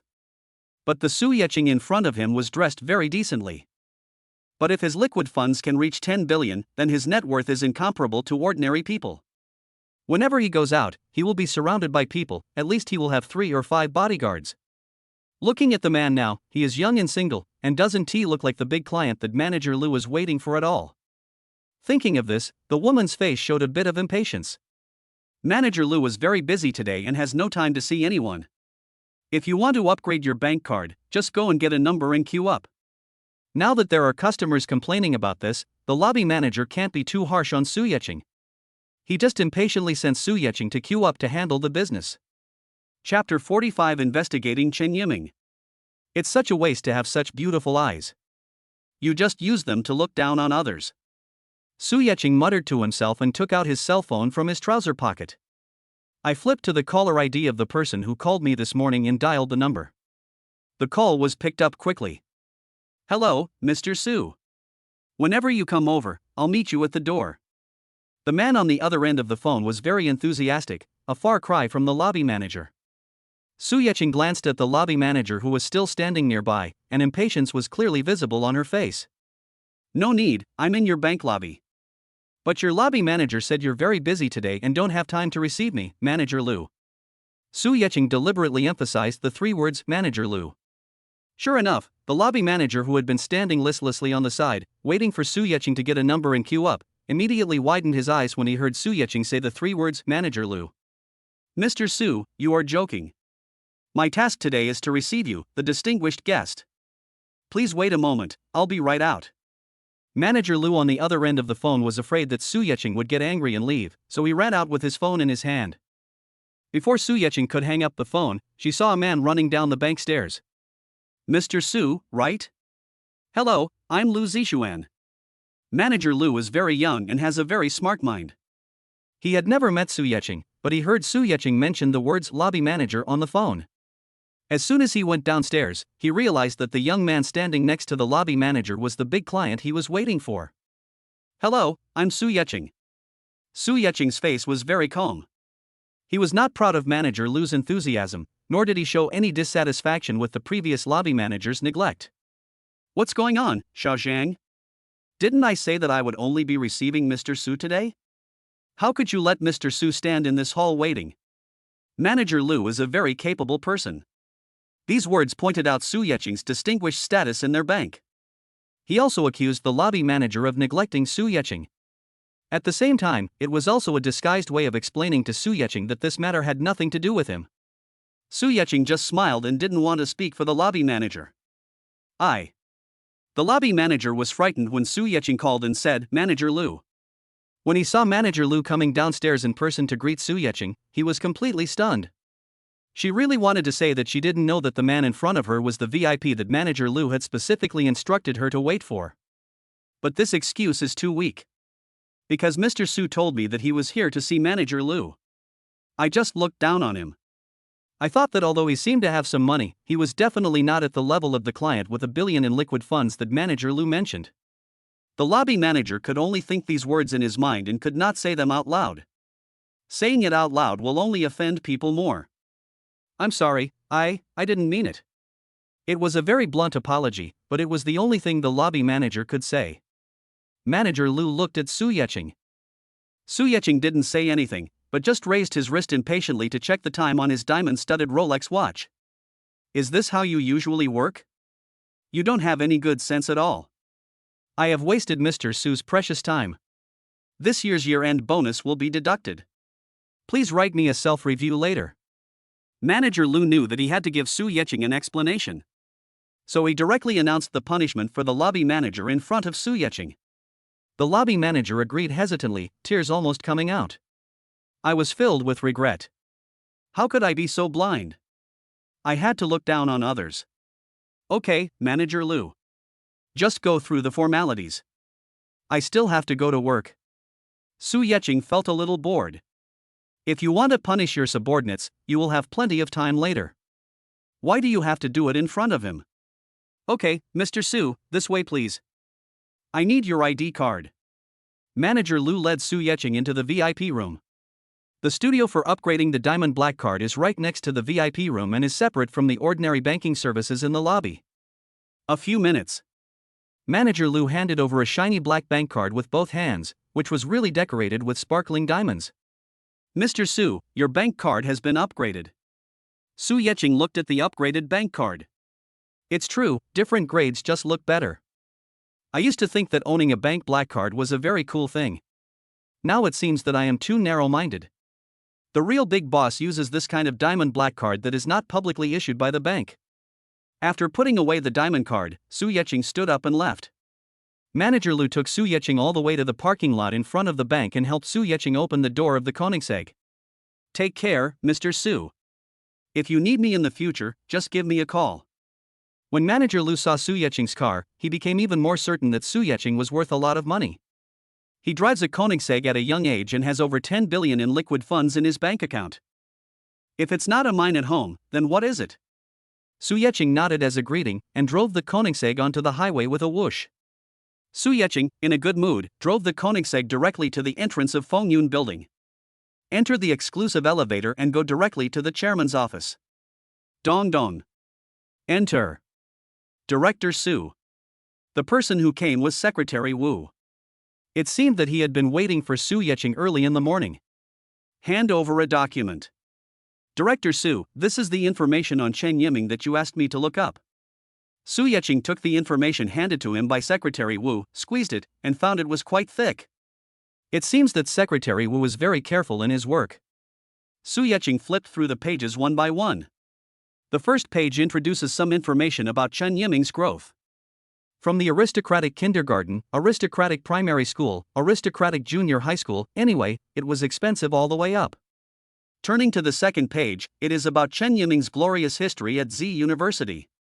He was the president of the student union, the head of the literature department, the vice head of the sports department. In a word, he was a versatile person. Su Yeching turned to the third page with little interest. He was busy working during his college years and had never participated in the student union or various social activities of these universities. The third page is the key point that Su Yeching wants to read. Chen Yiming is the only son of the Chen family's daughter in foreign trade, and takes his mother's surname. No wonder Su Yeching felt a little strange when he said Zhou Yue was his uncle. This document records Chen Yiming's family situation in detail. Chen Yiming's mother, Chen Fengjiao, brought the entire Chen Foreign Trade Company with her when she married Chen Yiming's father, Zhou Yuhua, who was just a small clerk at the time. Chapter 46. Is there any chance of winning? After Zhou Yuhua married Chen Fengjiao, he immediately resigned and took over Chen's foreign trade. But Zhou Yuhua was not cut out for business. After a few years, Chen's foreign trade almost went bankrupt in his hands. Only after Chen Yiming took over in recent years did Chen's foreign trade gradually regain its status as a leader in the foreign trade industry. It seems that this Chen Yiming is not simple, Su Yeqing commented in his heart. Turning to the last page, it was noted that the actual control of Chen's foreign trade was now in the hands of Chen Yiming. Secretary Wu, which one is bigger, Chen Foreign Trade or Fengyun Commerce? Su Yeqing has not been in this circle for long and does not fully understand some things. Especially for those companies that have no business relationship with your company and you don't deal with them on a regular basis, it is even more unclear. This is because our two companies belong to different fields and there is no comparison. But in terms of company assets, they should be comparable. Secretary Wu looked at Su Yeqing, seeming to be hesitant to speak. It's okay, just say it directly, no need to hide it. Su Yeqing knew clearly that Secretary Wu was afraid that what he said would make him angry, so he was a little hesitant to speak directly. It's like this, Mr. Su. Currently, the assets of the two companies are similar. Secretary Wu spoke freely after receiving Su Yeqing's instructions. But because Chen's foreign trade is gradually recovering to its previous scale, now is not its peak period. But Fengyun trading is already on the right track. We can say that if we continue to operate in this way, the company will remain standing. However, the room for improvement is relatively small. Su Yeqing touched his chin and said in a deep voice. So, as long as Chen's foreign trade business is well managed, its scale will eventually surpass Fengyun Commerce? You could say that. Secretary Wu did not try to please Su Yeqing blindly, but told her the truth. The corners of Su Yeqing's pretty mouth curled up slightly. No wonder Chen Yiming dared to speak to me so arrogantly that day. It seems he has a powerful backer. What if we include Huatai building? What are my chances of winning? For some reason, Su Yeqing had a hunch that there would be a tough battle between him and Chen Yiming sooner or later. Huatai building? Isn't that a building that makes a lot of money? It can be said that what Fengyun Commercial worked hard for 3 years to earn, they can easily earn in just 1 year's rent. There is absolutely no comparison. Secretary Wu was really scared. Mr. Su is so bold. Will he repeat his old tricks and try to acquire Huatai building again? Just kidding, he was lucky to acquire Fengyun Trading at that time. The old chairman's son was unwilling to take over, and the father and son had a huge fight over the company. The old chairman was forced to transfer his shares in Fengyun Trading for 100 million yuan in a fit of rage. It can be said that Su Yeqing completely got lucky. Otherwise, he probably wouldn't be able to acquire Fengyun Trading with 500 million yuan. Not to mention the Huatai building now. People in the industry all know that the annual rent of Huatai building is as high as more than 300 million yuan, not to mention its physical building covering an area of 2,800 square meters and 31 floors. Secretary Wu stared at Su Yeqing for a long time, swallowed, and spoke cautiously. Mr. Su, I think we should forget about the Huatai building. It's unrealistic. Su Yeqing glanced at Secretary Wu with a strange look on his face. What's wrong? He can't even think about his own property? What's the meaning? Su Yeqing asked very seriously, so seriously that Secretary Wu felt like he was doing something bad. Taking a deep breath, Secretary Wu decided that he had to wake Su Yeqing up. Mr. Su, you can't acquire the Huatai building, so don't think about comparing Fengyun Commerce and Huatai building with Chen's foreign trade. Ha ha ha. Su Yeqing was really amused by Secretary Wu. It was so funny. Why was Secretary Wu so cute? Secretary Wu felt a little scared when he saw Su Yeqing laughing so hard that she almost collapsed in the boss chair. Is Mr. Su going crazy? Su Yeqing forced himself to stop laughing and took a deep breath. Secretary Wu, what if I say that this Huatai building is my property? Su Yeqing waited for Secretary Wu's reaction with a bit of amusement. Really? Is this true? Secretary Wu was really stunned. He didn't expect that Mr. Su's net worth was so high. Of course. This way I have a chance of winning against Chen's foreign trade, right? Su Yeqing's serious look made Secretary Wu completely believe it. It's natural. After getting a satisfactory answer, Su Yeqing closed the document, signaled Secretary Wu to leave, and walked to the large floor-to-ceiling window to think quietly. Relying on the rent from Huatai building has indeed increased my chances of winning. However, Fengyun Commerce's territory in the construction sector is limited, and it is indeed difficult to expand further. However, there is indeed a lot of room for development in Chen's foreign trade. In this respect, Su Yeqing is indeed a little worse than Chen Yiming. It seems that I have to make good use of the money I earned from signing in through the system to open up a territory for myself. Dong dong. Enter. Chairman Su Yeqing is not that idle either. He has a lot of big and small things to deal with every day. Director Su, this is the contract between us and Xingyu Steel. Please take a look. Zhang Haitao came to ask Su Yeqing for instructions with the contract he had agreed with Zhang Shumao. Although Su Yeqing said that he would not be directly involved, as the chairman, the final decision still had to be made by Su Yeqing. Su Yeqing read it carefully from beginning to end. Very good, you will be fully responsible from now on. Su Yeqing promised Zhang Xingxuan not to participate in this cooperation and did not intend to express his opinion anymore. Okay, Mr. Su. Zhang Haitao received the order but did not leave immediately. Anything else? Su Yeqing raised his eyebrows. That's right, Mr. Su. The actual situation of Xingyu Steel is no secret in the industry. Although we can place such a large order with Xingyu Steel this time, I am afraid that Xingyu Steel may not be able to operate with its current financial strength. If you fail to deliver the goods on time as agreed in the contract, I'm afraid you won't be helping Miss Zhang, but harming her instead. Because if the delivery is delayed or not possible, it will be considered a breach of contract, and the liquidated damages will be very high. It may directly lead to the bankruptcy of Xingyu Steel. Zhang Haitao looked solemn. He knew that Su Yeqing was cooperating with Xingyu Steel just to help the Zhang family father and daughter. Otherwise, given the scale of Xingyu Steel, even without the current economic crisis, it would not be able to meet the requirements of Fengyun Trading's partners. He didn't want Su Yeqing to do something bad with good intentions, which would be even more difficult to deal with. After signing the contract, won't Fengyun Trading pay a 30% deposit first? Su Yeqing believed that Fengyun Trading's advance payment should be sufficient to support Xingyu Steel's operation. Chapter 47 Huatai is guarantee. Mr. Su, you may not know the cooperation mode of the lower level. Raw materials are in short supply right now, and the economic situation is not very good. If you place an order for something like Xingyu Steel at a lower level, you have to pay cash on delivery, which means you have to pay in full. This creates a cyclical problem.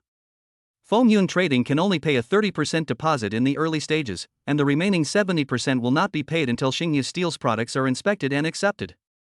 Then Xingyu Steel will have to advance the payment before delivery. This time we signed an order worth 50 million.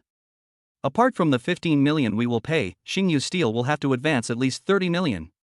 But I heard that Xingyu Steel has contacted many banks, but no bank is willing to lend them money yet. Su Yeqing listened to Zhang Haitao's analysis, and his handsome brows furrowed deeply again. It seems that Fengyun Trading's order cannot immediately solve Jiang Xingxuan Company's difficulties. In fact, this matter is very easy for him. He, Su Yeqing, can directly transfer 50 million yuan personally to Xingyu Steel to get it up and running first. But thinking of Jiang Xingxuan, that stubborn little woman, Su Yeqing knew that he had to give up his idea. After instructing Zhang Haitao to act according to the contract, Su Yeqing sank deeply into the boss chair. He was thinking about how to help Jiang Xingxuan solve this problem without making her feel that she was taking advantage of him as her boyfriend. Su Yeqing supported his chin with his right hand, held the mobile phone in his left hand, and rubbed the screen with his thumb from time to time. Su Yeqing, who couldn't think of a good solution, suddenly became excited when he saw the screensaver of his mobile phone that he had unconsciously opened. Yes. Why didn't he think of Lu Zixuan, the manager of Huaxia Bank? Opening the call log, Su Yeqing directly dialed the number from that morning. Hello, Mr. Su. I'm Lu Zixuan. What can I do for you? The call was answered very quickly, and Su Yeqing didn't even need to introduce himself. It seems that Lu Zixuan saved Su Yeqing's phone number. Hello, Manager Lu, I'd like to ask if your bank should handle loan business? In fact, Su Yeqing was just asking out of courtesy. Don't banks make money by accepting deposits from customers and then lending them out to earn the interest difference? Yes, our bank has a loan business. I wonder if it's you, Mr. Su? Or... Lu Zixuan on the other end of the phone was not sure what Su Yeqing meant. It's no wonder that a rich man who just added 10 billion yuan to his account in the morning called me in the afternoon to ask about a loan. I wouldn't believe it no matter who it is. He's a friend of mine. Su Yeqing didn't play tricks on him. He would have to tell the truth sooner or later anyway. Xingyu Steel, I wonder if Manager Lu has heard of it. Are you talking about Mr. Jiang Shumao Xingyu Steel? Lu Zixuan on the other end of the phone looked puzzled. Jiang Shumao has contacted me several times recently, but because their company does not meet the loan requirements, I have not approved it. He also heard from several colleagues that Jiang Shumao had visited almost all the banks in Huazhang City. Now Su Yeqing can call him in person. It is said that the relationship between Jiang Shumao and Su Yeqing should be unusual. It's just a few tens of millions, why would Jiang Shumao go to each bank and beg them to lend him money? Wouldn't it be more convenient to borrow it directly from Su Yeqing? Yes, it's Jiang Shumao Xingyu Steel. I wonder if Manager Lu could do me a favor and approve Xingyu Steel's loan. Su Yeqing doesn't like beating around the bush and wants to be direct and clear. If you can do it, do it. If you can't, find another way. It stands to reason that Xingyu Steel does not meet our bank's loan requirements. Lu Zixuan was a little embarrassed. On the one hand, he didn't want to offend Su Yeqing, a big client. On the other hand, he is just a branch manager, and the bank has its own set of procedures. If you handle it in violation of regulations, you may end up committing a duty crime. After hesitating for a while, Lu Zixuan spoke tentatively. Mr. Su, if you really want me to lend money to Xingyu Steel, I may need you to provide a guarantee. This is the only way. If Xingyu Steel fails to meet the rigid standards, it will have to find a strong party to guarantee it.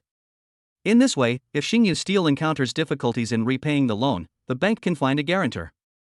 The interests of the bank will not be harmed. Su Yeqing could feel Lu Zixuan's shrewdness even through the phone. A cunning fox. Su Yeqing cursed in his heart. Okay, tell me what materials are needed for the guarantee. Xingyu Steel's strength does not meet the requirements, so Su Yeqing can only act according to the bank's requirements. Mr. Su, I think it would be best if you could use your company or some real estate to guarantee Xingyu Steel.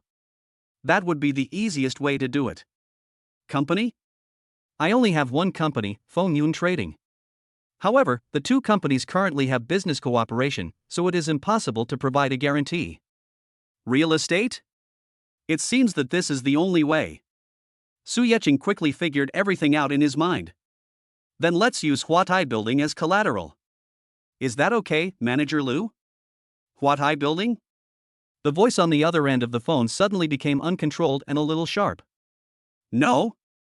Su Yeqing was a little confused. Not to mention the real estate value of Huatai Building itself, the annual rental income alone is equivalent to the loan amount of many Xingyu Steels. Is it possible that Manager Lu is still not happy? No. Mr. Su, that's not what I meant. I didn't expect that you, at such a young age, could own a property like Huatai Building. Su Yeqing really wanted to curse. He was so noisy that he made him think that the bank loan threshold was so high that even Huatai Building was not working. That's it, what do you say next? But I have a request. Don't let the people at Xingyu Steel know that Huatai Building is providing a guarantee. Just treat it as a normal bank loan. Su Yeqing was afraid that Zhang Xingxuan would feel embarrassed to accept it if he knew that it was him who helped behind the scenes again. This? Mr. Su, our bank has never encountered such a situation before. Lu Zixuan was extremely puzzled. Is this doing good deeds without leaving a name? I'll tell you the truth. Zhang Xingxuan from Xingyu Steel is my girlfriend. She's very independent and doesn't want me to get involved in her affairs. Is that so? Okay, Mr. Su, then you sign a guarantee agreement first, and we'll follow the bank's procedures for the rest. Lu Zixuan understood, he just wanted to make the beauty smile. It seems that Mr. Su is also a romantic. Okay, then send me a message with the materials you need me to provide, and come find me at Fengyun Trading this afternoon. Su Yeqing was not afraid that Lu Zixuan would be unwilling to run errands. I am their Diamond Black Card customer. If they are not happy with such a small matter, it only means that their service is too poor. Chapter 48 Have a good relationship. After solving the problem, Su Yeqing was in a very good mood. However, Lu Zixuan from Huaxia Bank was unable to react as he held the phone that had already been hung up and kept ringing. Fengyun business? I haven't yet figured out what happened with the Huatai Building, and now there is Fengyun Commerce to deal with. What is the background of this Su Yeching? I have never heard anyone in the industry mention the name Su Yeching before, but today it gave me so many shocks all of a sudden. Is it because I didn't do my job well? Haven't you done any research on this prominent figure in Huazhang City? Lu Zishuan reflected deeply and felt that he had to be more meticulous in his future work. After immediately sending a text message to inform Su Yeching what documents needed to be prepared, Lu Zishuan began to prepare for the loan approval for Xingyu Steel. At the entrance of Fengyun Trading Company, Ltd., Lu Zishuan arrived at the lobby of Fengyun Commercial Building at the agreed time.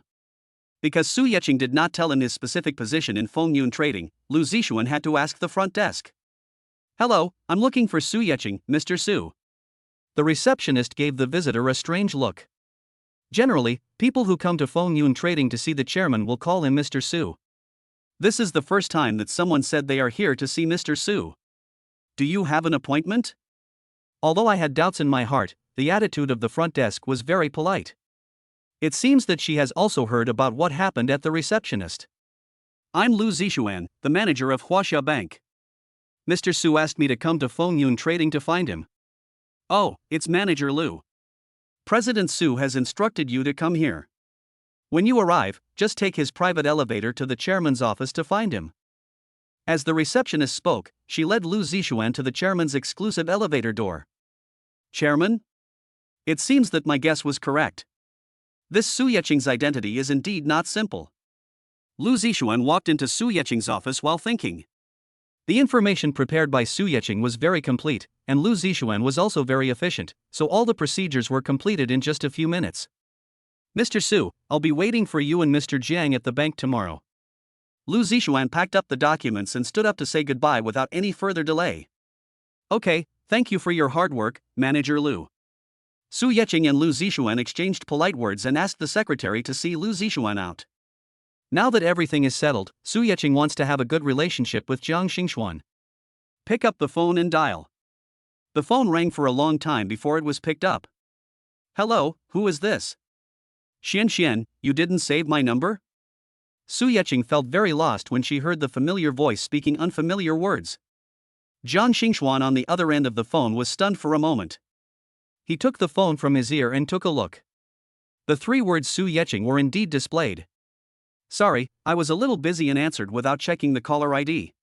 The voice was full of apology and deep fatigue, which made Su Yeching feel distressed. Xian, didn't you say you wouldn't participate in this collaboration? What are you busy with? It's some internal issues with Xingyu Steel. Jiang Xingxuan didn't want to say that she had actually been busy looking for a bank loan.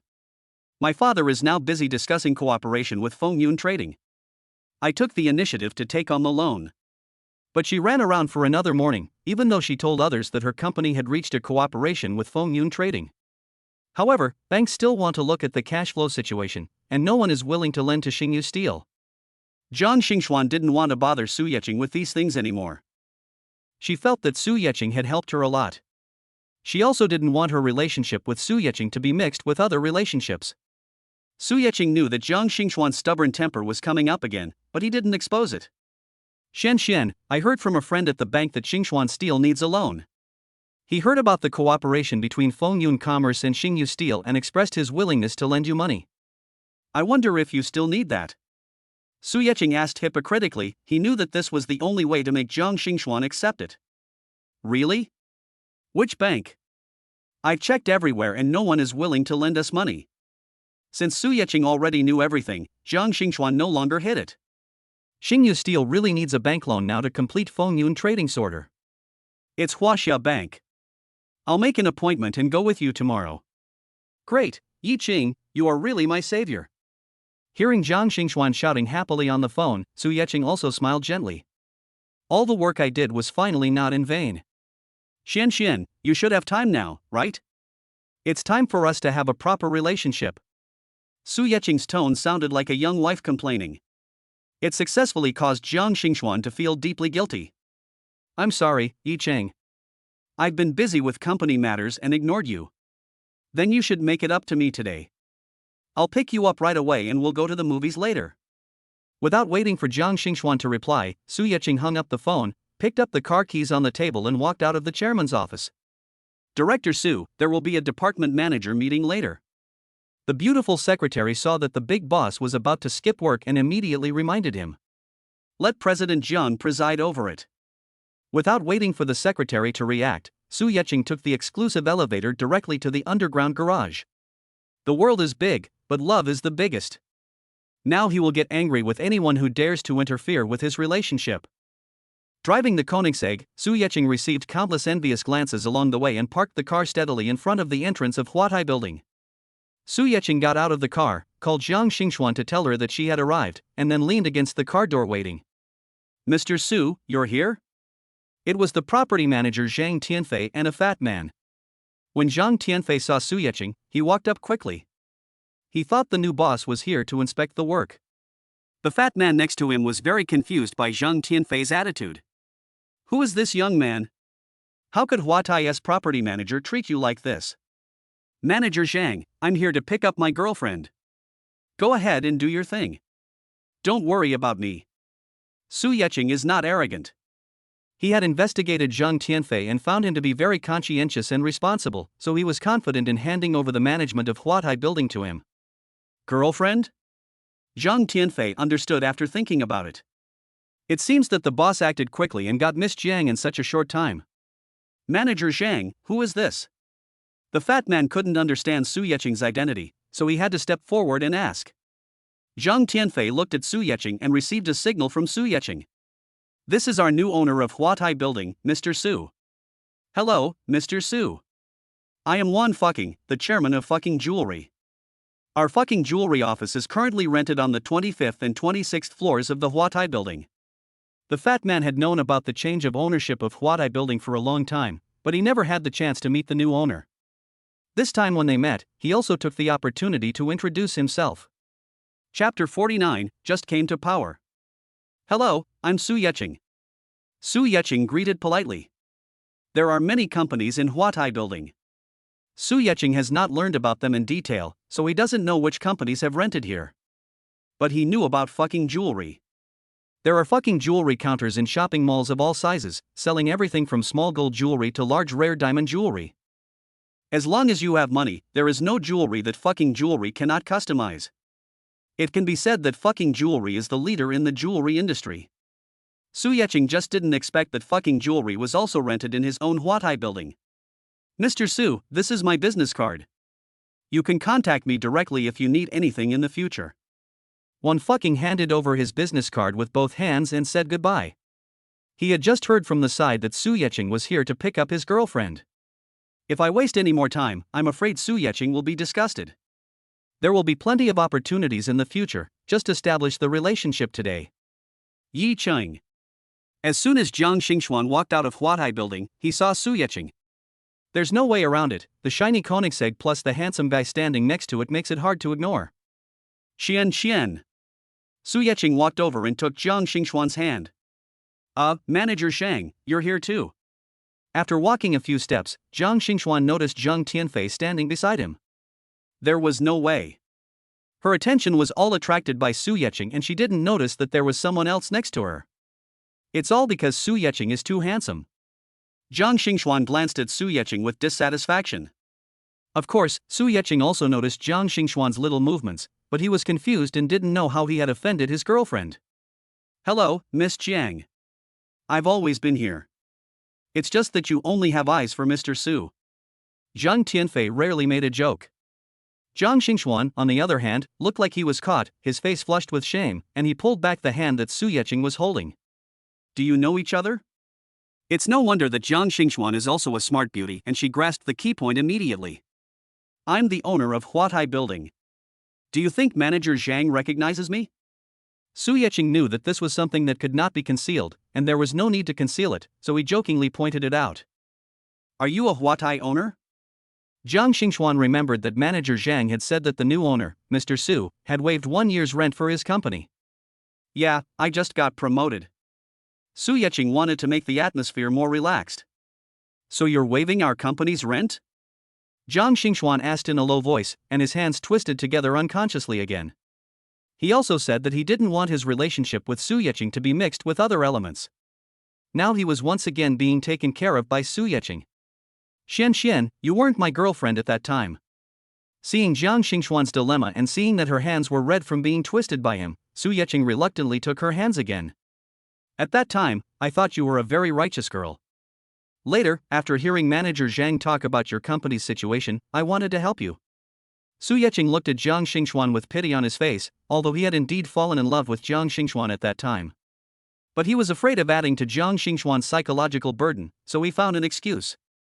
Su Yeqing was afraid that Jiang Xingxuan would get stuck in a rut, so she wanted to enlighten her. However, Jiang Xingxuan figured it out quickly. I was too serious. When I heard that the new owner of Huatai waived our company's rent for a year, my father and I were very grateful. Now that I know the new owner of Huatai is my boyfriend, why can't I accept it? It's all a favor, just a favor to a different person. But once Xingyu Steel's funds are operational, we will still compensate you for the rent. Okay. All up to you. Su Yeqing let out a breath, and his heart was relieved. He was really afraid that Jiang Xingxuan would not give up on this matter. Then let's go to the movies. After saying hello to manager Zhang, Su Yeqing opened the car door for Jiang Xingxuan and jumped in, then sped away in the Koenigsegg. What a talented man and beautiful woman. Zhang Tianfei looked at the Koenigsegg speeding away, pushed his glasses on his nose and exclaimed in admiration. Su Yeqing skipped work today to go on a date. The two watched a festive love movie, walked hand in hand in the mall, and did the same things that other couples would do in love. Normally, what men fear most is going shopping with girls, but for Su Yeqing, who is in love, it is a very enjoyable thing. This women's clothing store is nice, Xian, let's go in and take a look. It is a Chanel store. Su Yeqing heard that this was a French brand and girls all liked clothes of this brand. Good. Jiang Xingxuan grew up in a wealthy family and had some exposure to these famous brands. It was only in the past 2 years, under the influence of the general market conditions, that the company's business experienced a disruption. After all, when you're in a relationship, it's all about shopping and having fun with the person you like. It doesn't matter whether you actually buy anything or not. Su Yeqing and Jiang Xingxuan entered the store, looked at the dazzling array of clothes, and chose them with appreciation. Hey, isn't this Miss Zhang from Xingyu Steel? A sharp female voice came along with the appearance of a fashionable woman. Wen Yiting. Jiang Xingxuan recognized the woman. Jiang Xingxuan, how do you still have time to go shopping? I heard that Xingyu Steel is about to go bankrupt. Are you sure you can afford the clothes here? Wen Yiting and Jiang Xingxuan were in the same department in college. Because Jiang Xingxuan is beautiful and popular, she is hailed as the school belle by her classmates. Wen Yiting felt that her limelight was overshadowed by Jiang Xingxuan. In addition, the senior that Wen Yiting has a crush on has always liked Jiang Xingxuan. So she hated Jiang Xingxuan very much and opposed her everywhere. The shopping guide who was introducing Jiang Xingxuan to the store stopped her enthusiastic service after hearing Wen Yiting's words. This is a luxury store, and a lady from a bankrupt company can't afford it. I pack all the clothes my girlfriend likes in her size. Su Yeqing got angry when he saw that someone dared to embarrass Jiang Xingxuan in front of him. If the other person wasn't a woman, he would have punched her long ago. As soon as Wen Yiting entered the door, she focused on Jiang Xingxuan and did not notice Su Yeqing next to her. Now that I see someone speaking up for Jiang Xingxuan, I want to see who this blind guy is. So handsome. This was the only thought that came to Wen Yiting's mind. Seeing Wen Yiting looking at him like a fangirl, Su Yeqing felt a chill. Miss, you're drooling. Ah. Wen Yiting subconsciously raised the back of her hand to wipe the corner of her mouth. Nothing. I knew I was being fooled, and then I looked around and saw that people were looking at me like an idiot. Wen Yiting's inferiority complex in front of Jiang Xingxuan was completely irritated. Chapter 50, Little White Face. Jiang Xingxuan, your company is about to go bankrupt, and you still want to find a gigolo? You can't afford to support someone who's dressed like a decent person, right? Could it be that he's being kept by some rich woman, and she's supporting you in return? Wen Yiting laughed, thinking it was funny. Miss, if you forget to brush your teeth before going out, you'd better buy a pack of chewing gum to get rid of the bad breath first. Seeing this woman humiliating Jiang Xingxuan like this, Su Yeqing cursed back without any hesitation. You little white face, do you know who I am? I am the eldest daughter of Aetna Life Insurance, and my father is the chairman of Aetna Life Insurance. In fact, the scale of Wen Yiting's company is about the same as the former Xingyu Steel. However, Xingyu Steel is now facing an economic crisis, and she feels that it is time for her to show off her skills. Aetna Life? I don't know.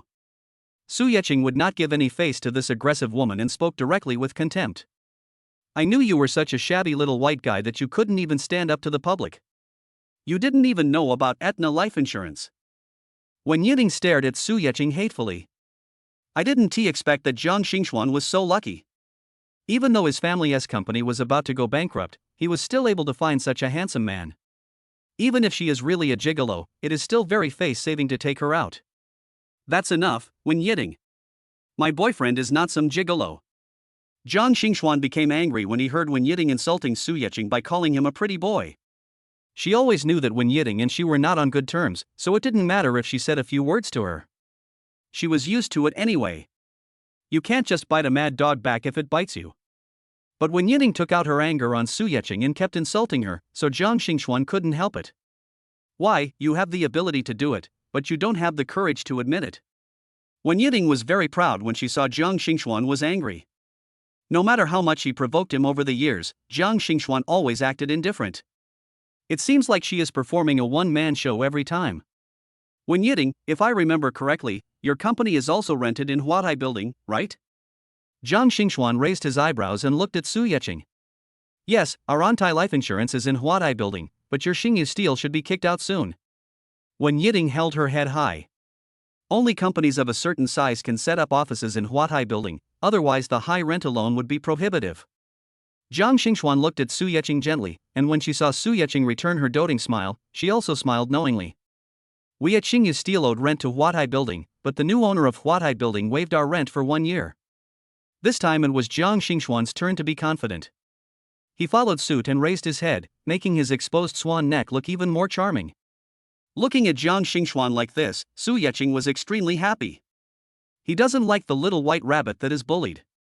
On the contrary, Su Yeching found Jiang Xingxuan's arrogant look very cute.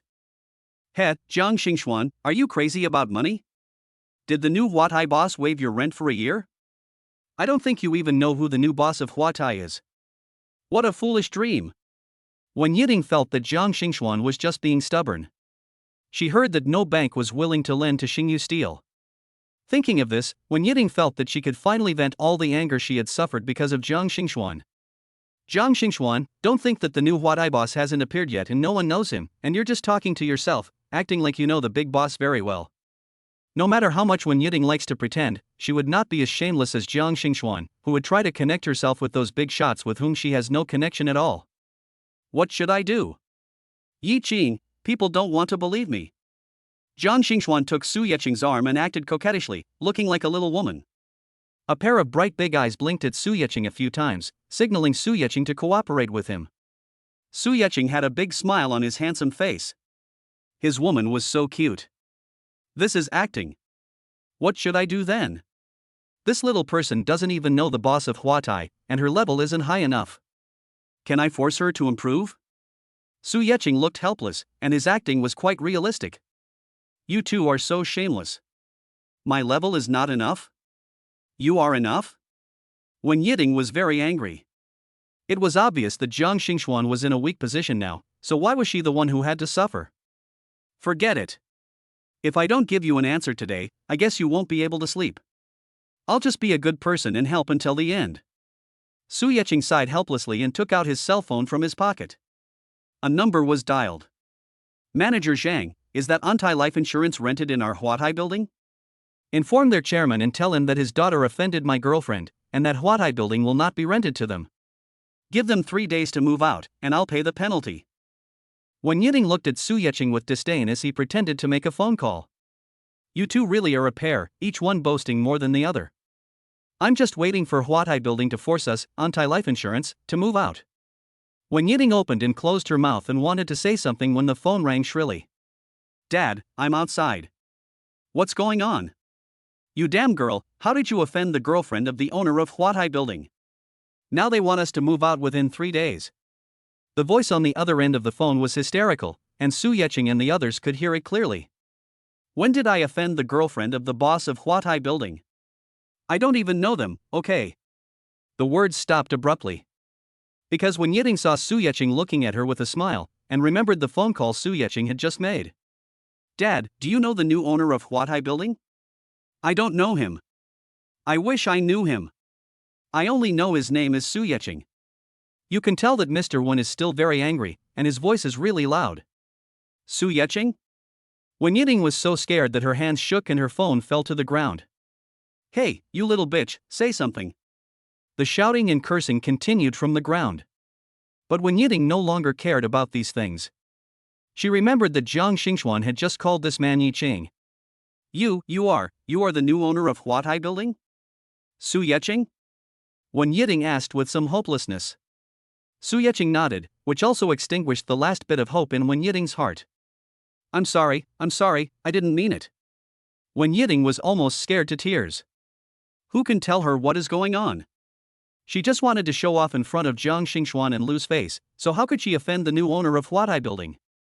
How did Jiang Xingxuan become the new boss's girlfriend? Chapter 51 Dancing God. No one paid any attention to Wen Yiting. Su Yeching turned to the shopping guide who had been listening and spoke. Bring all your latest styles over for my girlfriend to try. Yes sir, please wait. The shopping guide heard it all clearly and knew who the real money sponsor was. All the shopping guides in the store immediately gathered around to serve Jiang Xingxuan. Wen Yiting stood aside awkwardly. No one accepted her apology, and the store guide ignored her. But I can't just pat my butt and walk away. She had caused this trouble herself. If she couldn't get Su Yeching to retract his order, she would probably be beaten to a pulp by her father when she returned. Chanel's shopping guide was very dedicated and handed the best-selling products of the season to Jiang Xingxuan according to his size. Yi Qing, isn't this too much? Jiang Xingxuan was speechless looking at the clothes in front of him. Isn't this too exaggerated? It's okay, try this one first. Su Yeching picked out a sky blue dress and handed it to Jiang Xingxuan. Mr. Su, I really didn't mean it. I don't know your identity. While Jiang Xingxuan was trying on clothes, Wen Yiting moved slowly to Su Yeching's side and explained carefully. I know. Su Yeching nodded very understandingly, which made Wen Yiting happy. However, I also know that you are deliberately targeting Xian. Su Yeching added another sentence, leaving Wen Yiting speechless. They know everything clearly, and no amount of explanation will be of any use. Wen Yiting stood aside hesitantly, wondering how to make up for this mistake. Ms. Jiang, you look so beautiful in this dress. This color is more suitable for people with fair skin like you. When the salesgirl saw Jiang Xingxuan coming out of the fitting room, she immediately praised him. Su Yeching turned around and was also stunned. Jiang Xingxuan is so beautiful like this. It's so beautiful that it's beyond words, and it feels a bit out of this world. Yi Qing, how is it? Jiang Xingxuan was a little unsure seeing that Su Yeching hadn't said anything. It looks good. It looks really good. Su Yeching came back to his senses from the shock and praised repeatedly. How can you boast about yourself like this? Jiang Xingxuan felt a little embarrassed and spoke shyly. Get all these clothes in my girlfriend's size. Su Yeching thought Chanel's clothes were very suitable for Jiang Xingxuan and planned to buy all the new products. Yi Qing, this is too much. Jiang Xingxuan knew that the clothes here were very expensive, and buying them all would cost a terrifying amount of money. The salesgirl had never met such a generous customer before, and she didn't know what to do for a moment. It's okay, as long as you dress nicely. As he spoke, Su Yeching took out his diamond black card. Swipe the card. Yes, sir, ma'am, please wait a moment. When the salesgirl saw that Su Yeching took out the bank's diamond black card, she did not hesitate. He immediately called all the shopping guides in the store to come and pack the clothes, and went to swipe the credit card himself. Hello, Mr. Su, the total is 6.88 million. This is your bank card.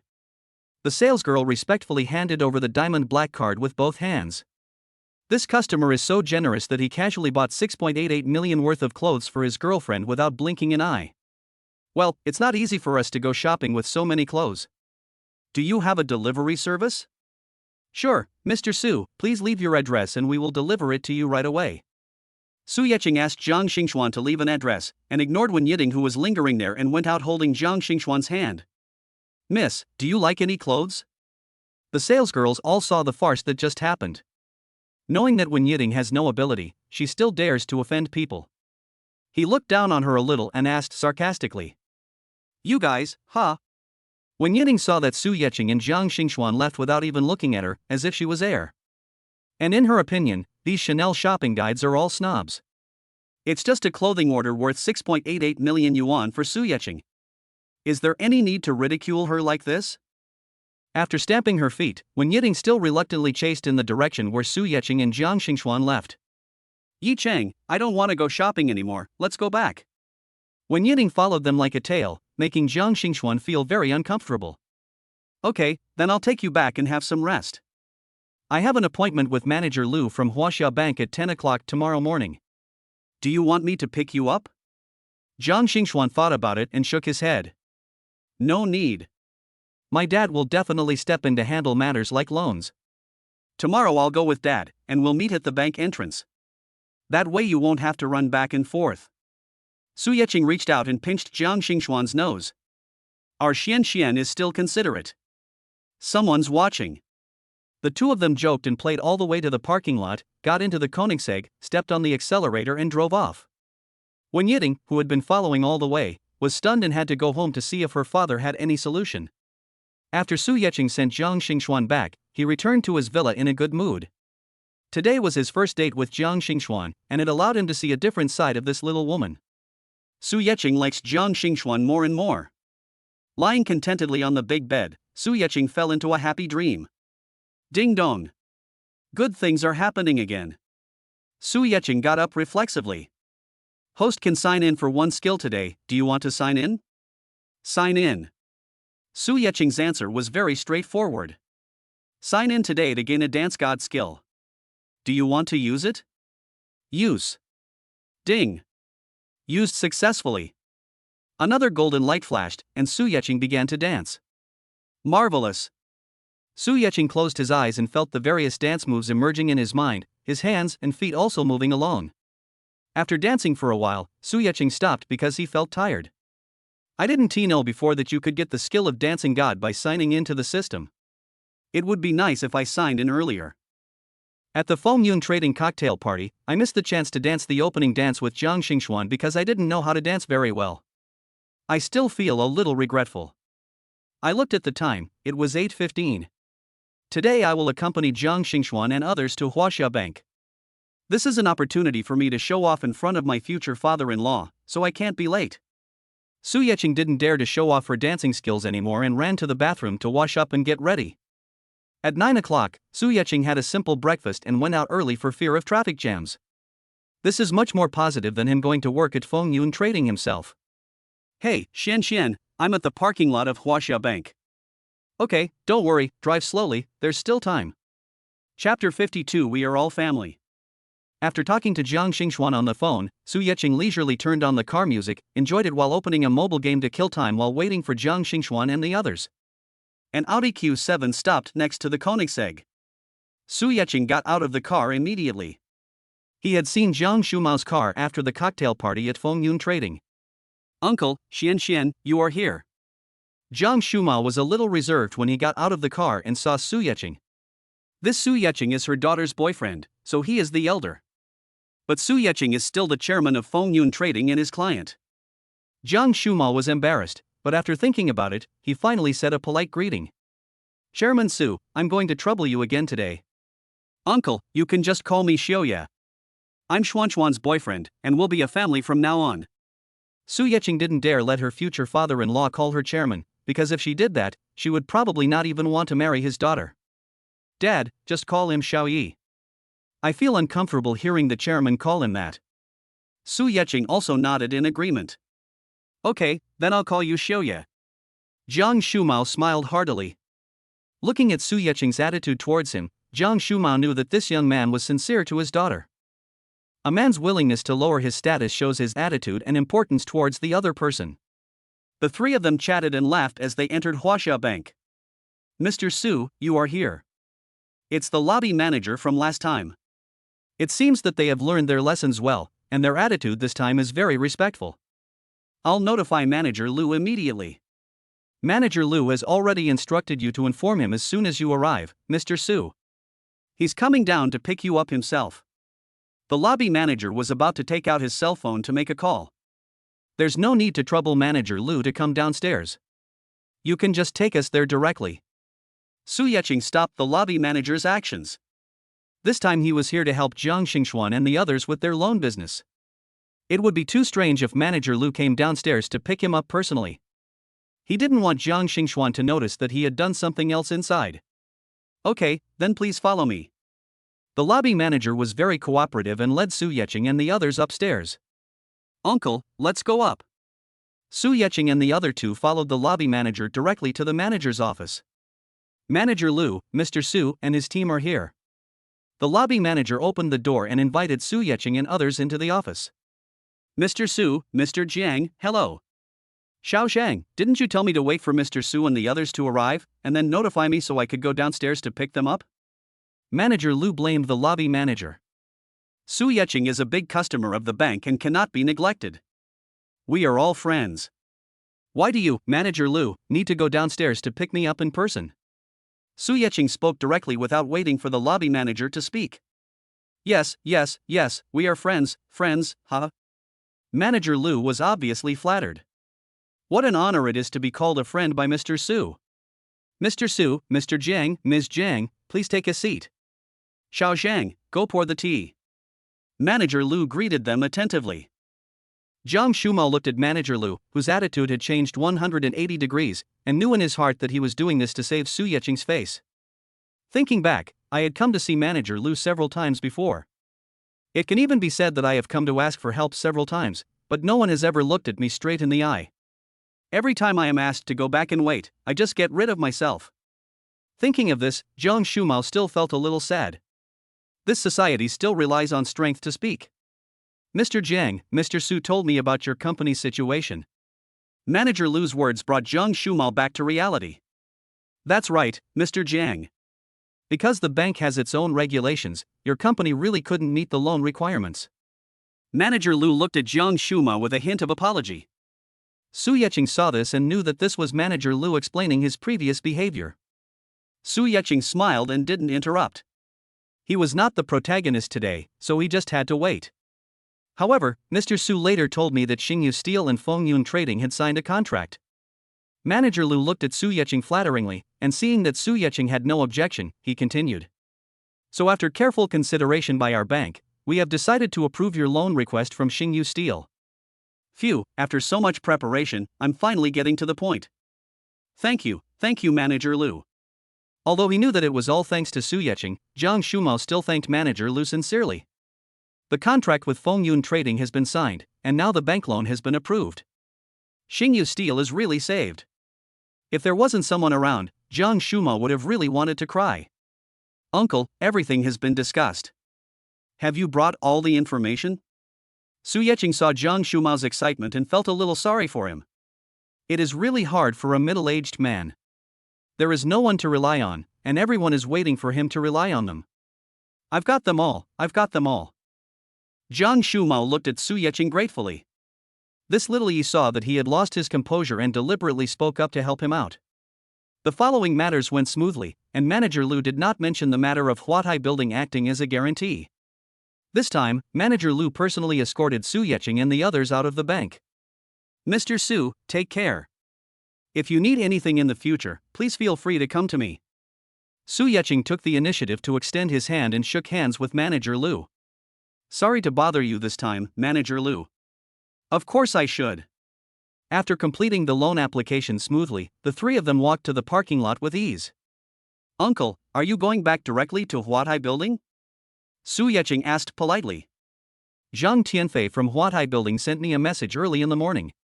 It was said that when Li Chuan, the chairman of Aetna Life Insurance, wanted to meet him.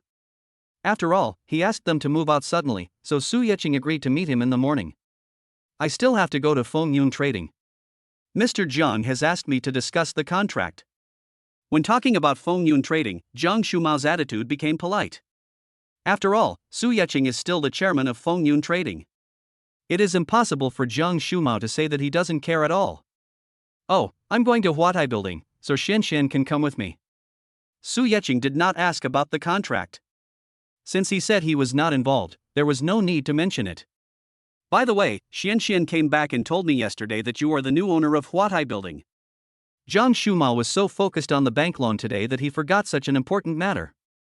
Look, you just waived a year's rent for Xingyu Steel.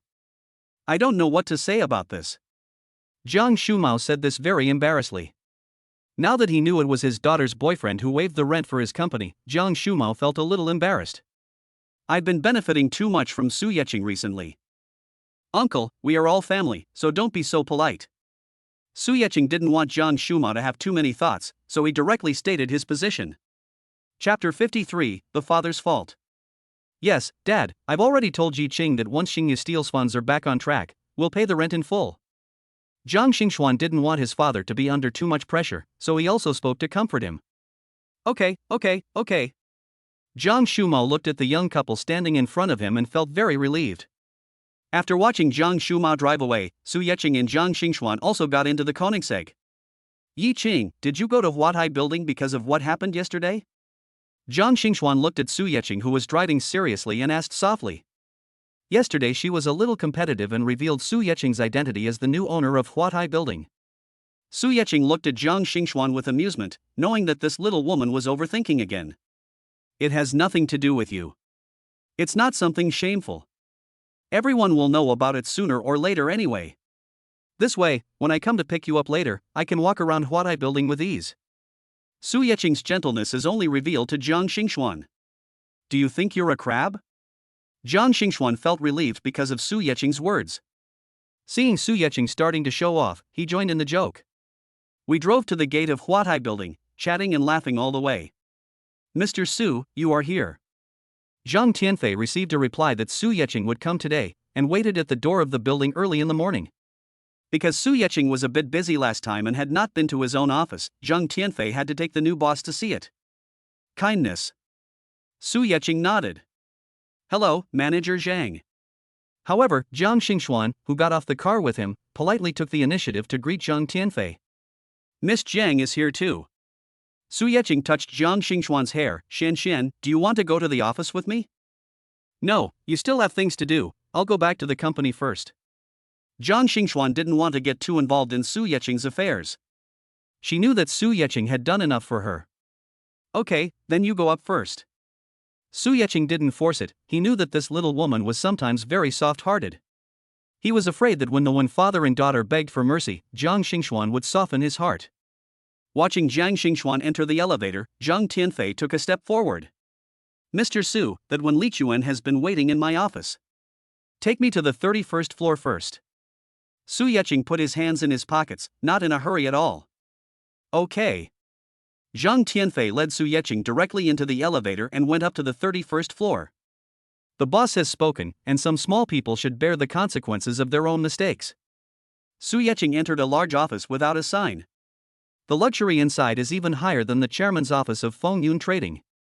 Not to mention that the area is twice the size of his Feng Yun Trading office, even the decoration style fully reveals the word luxury. Mr. Su, do you think there are any changes that need to be made to this office? Zhang Tianfei looked at Su Yeqing.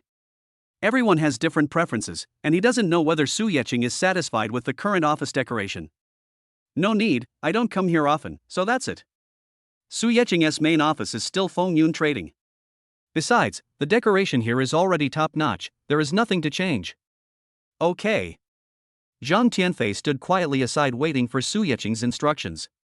Show me the information of the tenants of Huatai building. After what happened yesterday, Su Yeqing felt it necessary to understand the industries under his name. If Zhang Xingxuan hadn't reminded him yesterday, he wouldn't have known that the arrogant Wen Yiting was just the daughter of a small tenant under his property. Zhang Tianfei immediately took out a folder from the large filing cabinet and handed it to Su Yeqing. Mr. Su, the information of all tenants of Huatai building is in here. Good. Su Yeqing took the folder and looked through it carefully. Zhang Tianfei said nothing and just stood there waiting. An hour later, Su Yeqing raised his head and rubbed his slightly sore neck. Manager Zhang, why are you standing here? Su Yeqing was so engrossed in watching that he didn't notice that Zhang Tianfei had been standing there waiting for him. Su Yeqing looked at Zhang Tianfei with a slightly apologetic look. He didn't expect that Zhang Tianfei was so straightforward. I think Mr. Su is too focused on reading and I don't want to disturb him. Zhang Tianfei didn't mind. He was just an employee, and Su Yeqing was already a very easy boss to serve. Did Wen Lichuan come here alone? Su Yeqing came to Huatai building today because of this matter, he did not forget it. The reason why Wen Lichuan was made to wait for such a long time was to make him feel uneasy. It was a psychological warfare. He came with his daughter. Zhang Tianfei answered truthfully. Su Yeqing nodded. It seemed that this Wen Liquan still had some brains. Knowing that it was his daughter who caused the trouble, he brought the culprit over directly. You let them come here. Su Yeqing didn't want to meet them on his own initiative. I found a comfortable position in the boss chair and took out my mobile phone to play. Dong dong dong. Zhang Tianfei saw that Su Yeqing was staring at the phone intently and did not respond, so he had to reply himself. Come in. Mr. Su, Manager Zhang. A middle-aged man with a square face pushed the door open, followed by a girl with her head lowered. When Su Yeqing heard the voice, he just frowned and didn't look up. It seemed that someone had disturbed his interest in playing games. When Li Chuan walked lightly to Su Yeqing's desk. Not daring to make a sound, I waited quietly. Time passed by minute by minute. Finally, Su Yeqing seemed to have finished playing a game and put away his phone. Hello, Mr. Su. I'm Li Chuan from Aetna Life Insurance. When Li Chuan saw that Su Yeqing had finished his work and immediately introduced himself. What's up? Su Yeqing raised his head, his expression was very calm and his tone was even more distant. Mr. Su, Yiding offended your girlfriend. I scolded her after she came home yesterday. Can you please forgive me and not bother with this little girl? Can you revoke the order for Aetna Life Insurance to move out of Huatai building? When Li Chuan acted like a subordinate. In fact, he had no choice. In the insurance industry, you have to let your customers see your strength. Working in Huatai building is a reflection of your strength. Because companies without a certain size cannot enter Huatai building. Now Su Yeqing asked him to move out of Huatai building, which was to tell his customers that Antai Life Insurance was not strong enough and was driven out of Huatai building. Who would still believe in Aetna Life Insurance? How can Aetna Life Insurance continue to survive in the insurance industry? Your daughter insulted my girlfriend in public, and you solved it with just these light words? Su Yeqing's face fell. No wonder Wen Yiding is so arrogant. Her feelings are all spoiled by Wen Lichuan. It's really the father's fault for not educating his child well. Chapter 54 Re-signing the contract. No, that's not what I meant. When Li Chuan waved his hands nervously. He glared fiercely at Wen Yiding, who had remained silent since entering the room. You made the mistake yourself, so please ask for Mr. Su's forgiveness. I. Wen Yiding looked up at Su Yeqing, who had a cold expression on his face, and didn't know what to say. I had already been humble yesterday, but Mr. Su didn't accept it. What do you mean by I? Are you dumb? Wen Lichuan was so angry that his eyes almost popped out of his head. It's all because I doted on my daughter too much and she dared to offend anyone. This time, such a big disaster has occurred, which may directly affect Aetna Life Insurance. How do I know Jiang Xingxuan is Mr. Su's girlfriend? That's how I talk to her all the time. If her boyfriend wasn't the owner of Huatai building, would you scold me like this? Wen Yiding was scolded after she returned home last night. Early this morning, my father dragged me to Huatai building again. From morning till now, I have been standing like I was being punished, and my butt hasn't even touched the edge of the chair. Now, in front of Su Yeqing and manager Zhang, his father didn't give him any face at all. Wen Yiding also completely exploded. You're still right, aren't you? Wen Lichuan was so embarrassed to be contradicted by Wen Yiding in public that he could not bear it any longer. Bang! A very crisp sound. Dad, you hit me? Wen Yiding covered her face, which was slapped by Wen Lichuan, her eyes full of disbelief. Woo! Wen Yiding had never been beaten by her father before, so she covered her face and ran out crying. Mr. Wen isn't going to chase him? Su Yeqing asked casually. He was used to seeing this kind of unruly and willful young lady.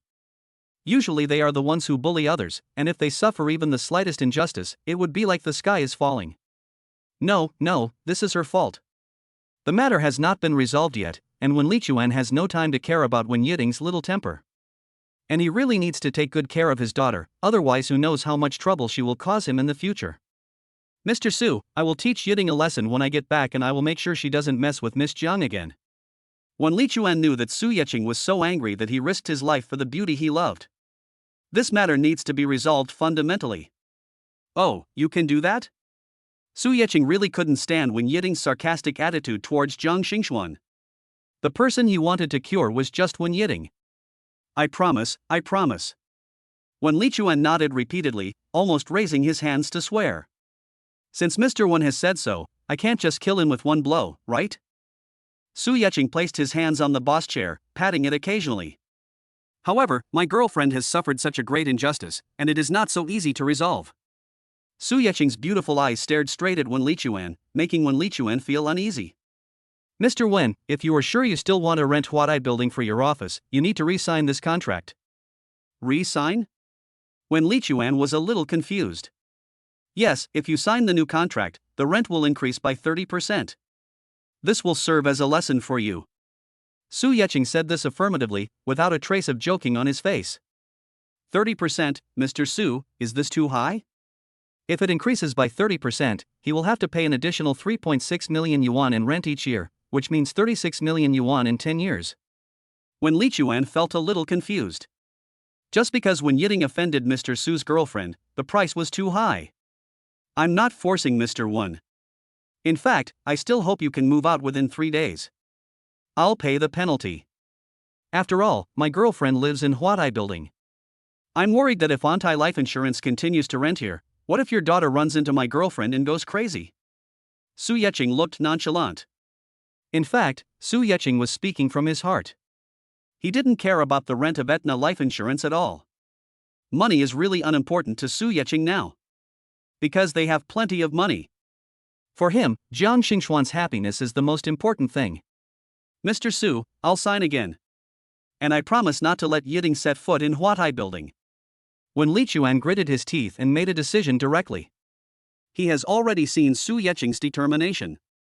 When Li Chuan is now afraid that if he hesitates, Su Yecheng will really drive anti-life out of Huatai building.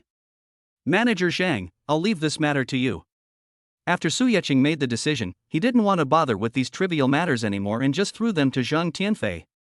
Seeing that the boss had given the order, Zhang Tianfei took Wen Lichuan and prepared to go downstairs to re-sign the contract. It seems the boss isn't a spendthrift.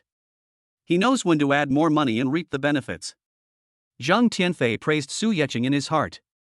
After seeing how generous Su Yecheng was in giving away 12 million yuan with just a few words, Zhang Tianfei was now most afraid that his boss would not treat money seriously. Wait a moment. Su Yecheng suddenly called out to the two people who were almost at the door. Zhang Tianfei was shocked.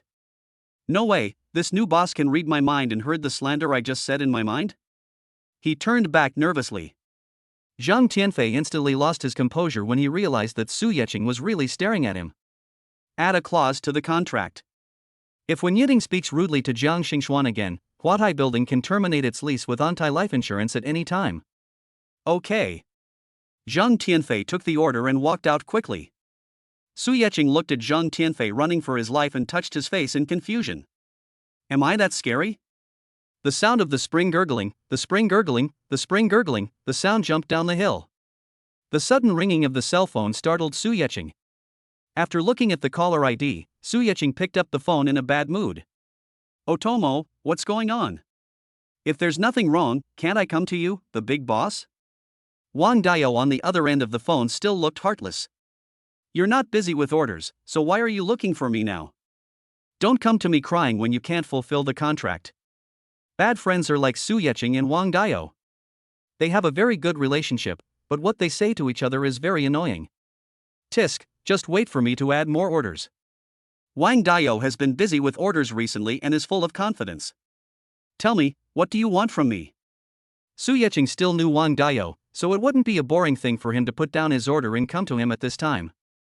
Ha, you still understand me. It's like this. Lu Yu called me and told me that her mother's surgery was successful and she wanted to thank you. I know you don't care about this, and I turned it down for you. But she called me several times, and I was too embarrassed to refuse, so I agreed on your behalf. Tonight at 7 o'clock, Philly's restaurant. Su Yecheng was a little confused. He still remembered the look in Lu Yu's eyes. He didn't want to have any contact with her. Hey, Su Yecheng, did you hear that? I agreed on your behalf, you have to give me this face. Wang Dayo didn't get a reply from Su Yecheng for a long time and became a little anxious. Okay, I understand. Su Yecheng readily agreed. He already had a new idea. Chapter 55. The beauty looks familiar. 6:58 p.m. Filet Restaurant. Wang Dao, did Su Yeqing really agree to come? Lu Yu, who had obviously dressed up carefully, watched the time getting closer to 7 o'clock, but she didn't even see the shadow of Su Yeqing. Lu Yu was a little anxious. Today, I came to approach Su Yeqing under the pretext of expressing my gratitude, and I even dressed up for this purpose. Ever since that day when Su Yeqing transferred 100,000 yuan to himself at the New World Bar without blinking an eye. Lu Yu also inquired about it carefully. I know that Su Yeqing is very powerful now. He has become the chairman of Fengyun Trading. Seeing that the poor boy whom she looked down upon before was so capable now, Lu Yu felt extremely regretful. If I had known this would happen, I should have gotten closer to Su Yeqing when I was in college. However, when Lu Yu inquired about Su Yeqing's news, she also knew that Su Yeqing and Yulin had broken up, and she felt that she still had a chance. Don't worry, Su Yeqing promised me that he wouldn't break his promise. There might be a traffic jam on the road. Let's wait a little longer. Wang Dao didn't have as many thoughts as Lu Yu. He thought that Lu Yu really wanted to thank Su Yeqing, which was why she called him so many times and asked him to ask Su Yeqing out. Oh, wait a moment then. Lu Yu actually wanted Wang Dao to make a phone call and confirm with Su Yeqing. But seeing that Wang Dao didn't seem to be in a hurry, she didn't want to urge him directly. I was afraid that Wang Dao would see through my thoughts, and it would be difficult to ask Wang Dao for help in the future. See, I told you this guy would come. Wang Dao pointed at Su Yeqing at the restaurant door and said. There was no way Su Yeqing was so handsome that he attracted many people's attention as soon as he entered the restaurant. When Lu Yu heard what Wang Dao said, she also looked towards the door. I was stunned for a moment. This Su Yeqing is so handsome. How come I never noticed it before? Can money really change a person so much? Lu Yu's thoughts became more determined. Hey, the beautiful woman Su Yeqing is holding looks so familiar. Wang Dao looked at Zhang Xingxuan, who came in hand with Su Yeqing in confusion, as if he had seen him somewhere. When Lu Yu heard Wang Dao's doubtful voice, her gaze immediately shifted from Su Yeqing's face to Su Yeqing's hand. Sure enough, she was holding a little hand. As Su Yeqing entered the room, the girl behind him also came into Lu Yu's sight. Is it her? Lu Yu recognized the girl who helped her in the New World Bar. But judging from the situation at that time, she and Su Yeqing should not have known each other. When did these two get together? Lu Yu felt very unhappy. Su Yeqing, here. Wang Dao didn't notice anything unusual about Lu Yu and raised his hand to greet Su Yeqing. Su Yeqing saw Wang Dao, smiled, and walked over with Zhang Xingxuan. It didn't matter that he smiled, but there were many gasps in the restaurant. Some even started whispering. Is this guy a celebrity? Why are you so handsome? I've never seen such a handsome star before. Has he made his debut yet? Oh my god, the girl he holds is so happy. Su Yeqing ignored all this and walked straight to Wang Dao's table. Su Yeqing, who is this beautiful lady? Why does she look so familiar to me? Wang Dao is a little immune to Su Yeqing's handsomeness. I am a man, and it is my nature to look at beautiful women. My girlfriend, Zhang Xingxuan. Su Yeqing introduced Zhang Xingxuan to Wang Dao with a proud look on his face. She lowered her head and looked at Zhang Xingxuan gently. Shen, this is my best and only friend in college, Wang Dao. Hello, sister-in-law. You're so beautiful. Have we met somewhere before? Wang Dao was so outgoing that he came straight up to Zhang Xingxuan. We should have met at the New World Bar. Su Yeqing had reminded him of the New World Bar that time, so when Zhang Xingxuan thought about it this time, he remembered that he had indeed met Wang Dao at that time. Oh, yes, you are the chivalrous woman who came to your rescue. Wang Dao admired Zhang Xingxuan's behavior that time and moved closer with a little excitement. Zhang Xingxuan took a step back uncomfortably and fell into Su Yeqing's arms. Su Yeqing hugged Zhang Xingxuan and frowned at Wang Dao. Dao, you scared Xian. Really, this is his girlfriend, why is Wang Dao so enthusiastic? Su Yeqing held Zhang Xingxuan's hand tightly. It really has the flavor of a domineering president. Yi Cheng. Zhang Xingxuan felt a little embarrassed seeing so many people watching him, so he pushed Su Yeqing's hand and signaled him to let go. Su Yeqing smiled mischievously and leaned close to Zhang Xingxuan's ear. You threw yourself into my arms. Boom. Zhang Xingxuan's face turned red. Hey, do you have to be so flirtatious? I'm single now, so please be considerate of my feelings. Wang Dao started making a fuss again. Su Yeching, you're here, come and sit down. Lu Yu, who had always been treated as an invisible person, was unwilling to be left out like this, so she spoke out to show her presence. Oh, yes, I was so busy looking at the beauties that I almost forgot that Lu Yu is the host today. Wang Dao originally wanted to help Lu Yu ease the embarrassment, after all, they were indeed the ones who ignored her. But to Lu Yu, it didn't sound the same. What does it mean to just look at beautiful women? Could it be that Su Yeching's girlfriend is a beauty, but he isn't? Without responding to Wang Dao's words, Lu Yu just greeted Su Yeching and sat down herself. The atmosphere was a bit awkward. Zhang Xingxuan clearly felt that Lu Yu was not welcome towards him. Lu Yu, Wang Dao said you called me several times to thank me, so I came here. But did you see that the person who really helped you at the New World Bar last time had this attitude? Or is your gratitude just because of the money? Su Yeching saw that Lu Yu was very dissatisfied with Zhang Xingxuan's attitude. Zhang Xingxuan helped her in the bar, but she turned a blind eye. If you say that this meal is just a simple thank you meal, Su Yeching really doesn't believe it. After all, Lu Yu's eyes betrayed her last time. Su Yeching agreed to let Wang Dao come this time because he wanted to completely put Lu Yu off his thoughts. Su Yeching really doesn't want to touch gold diggers. I'm sorry, I didn't mean it. I just didn't recognize Miss Jiang at first. Lu Yu felt very embarrassed when she saw Su Yeching expose her so ruthlessly.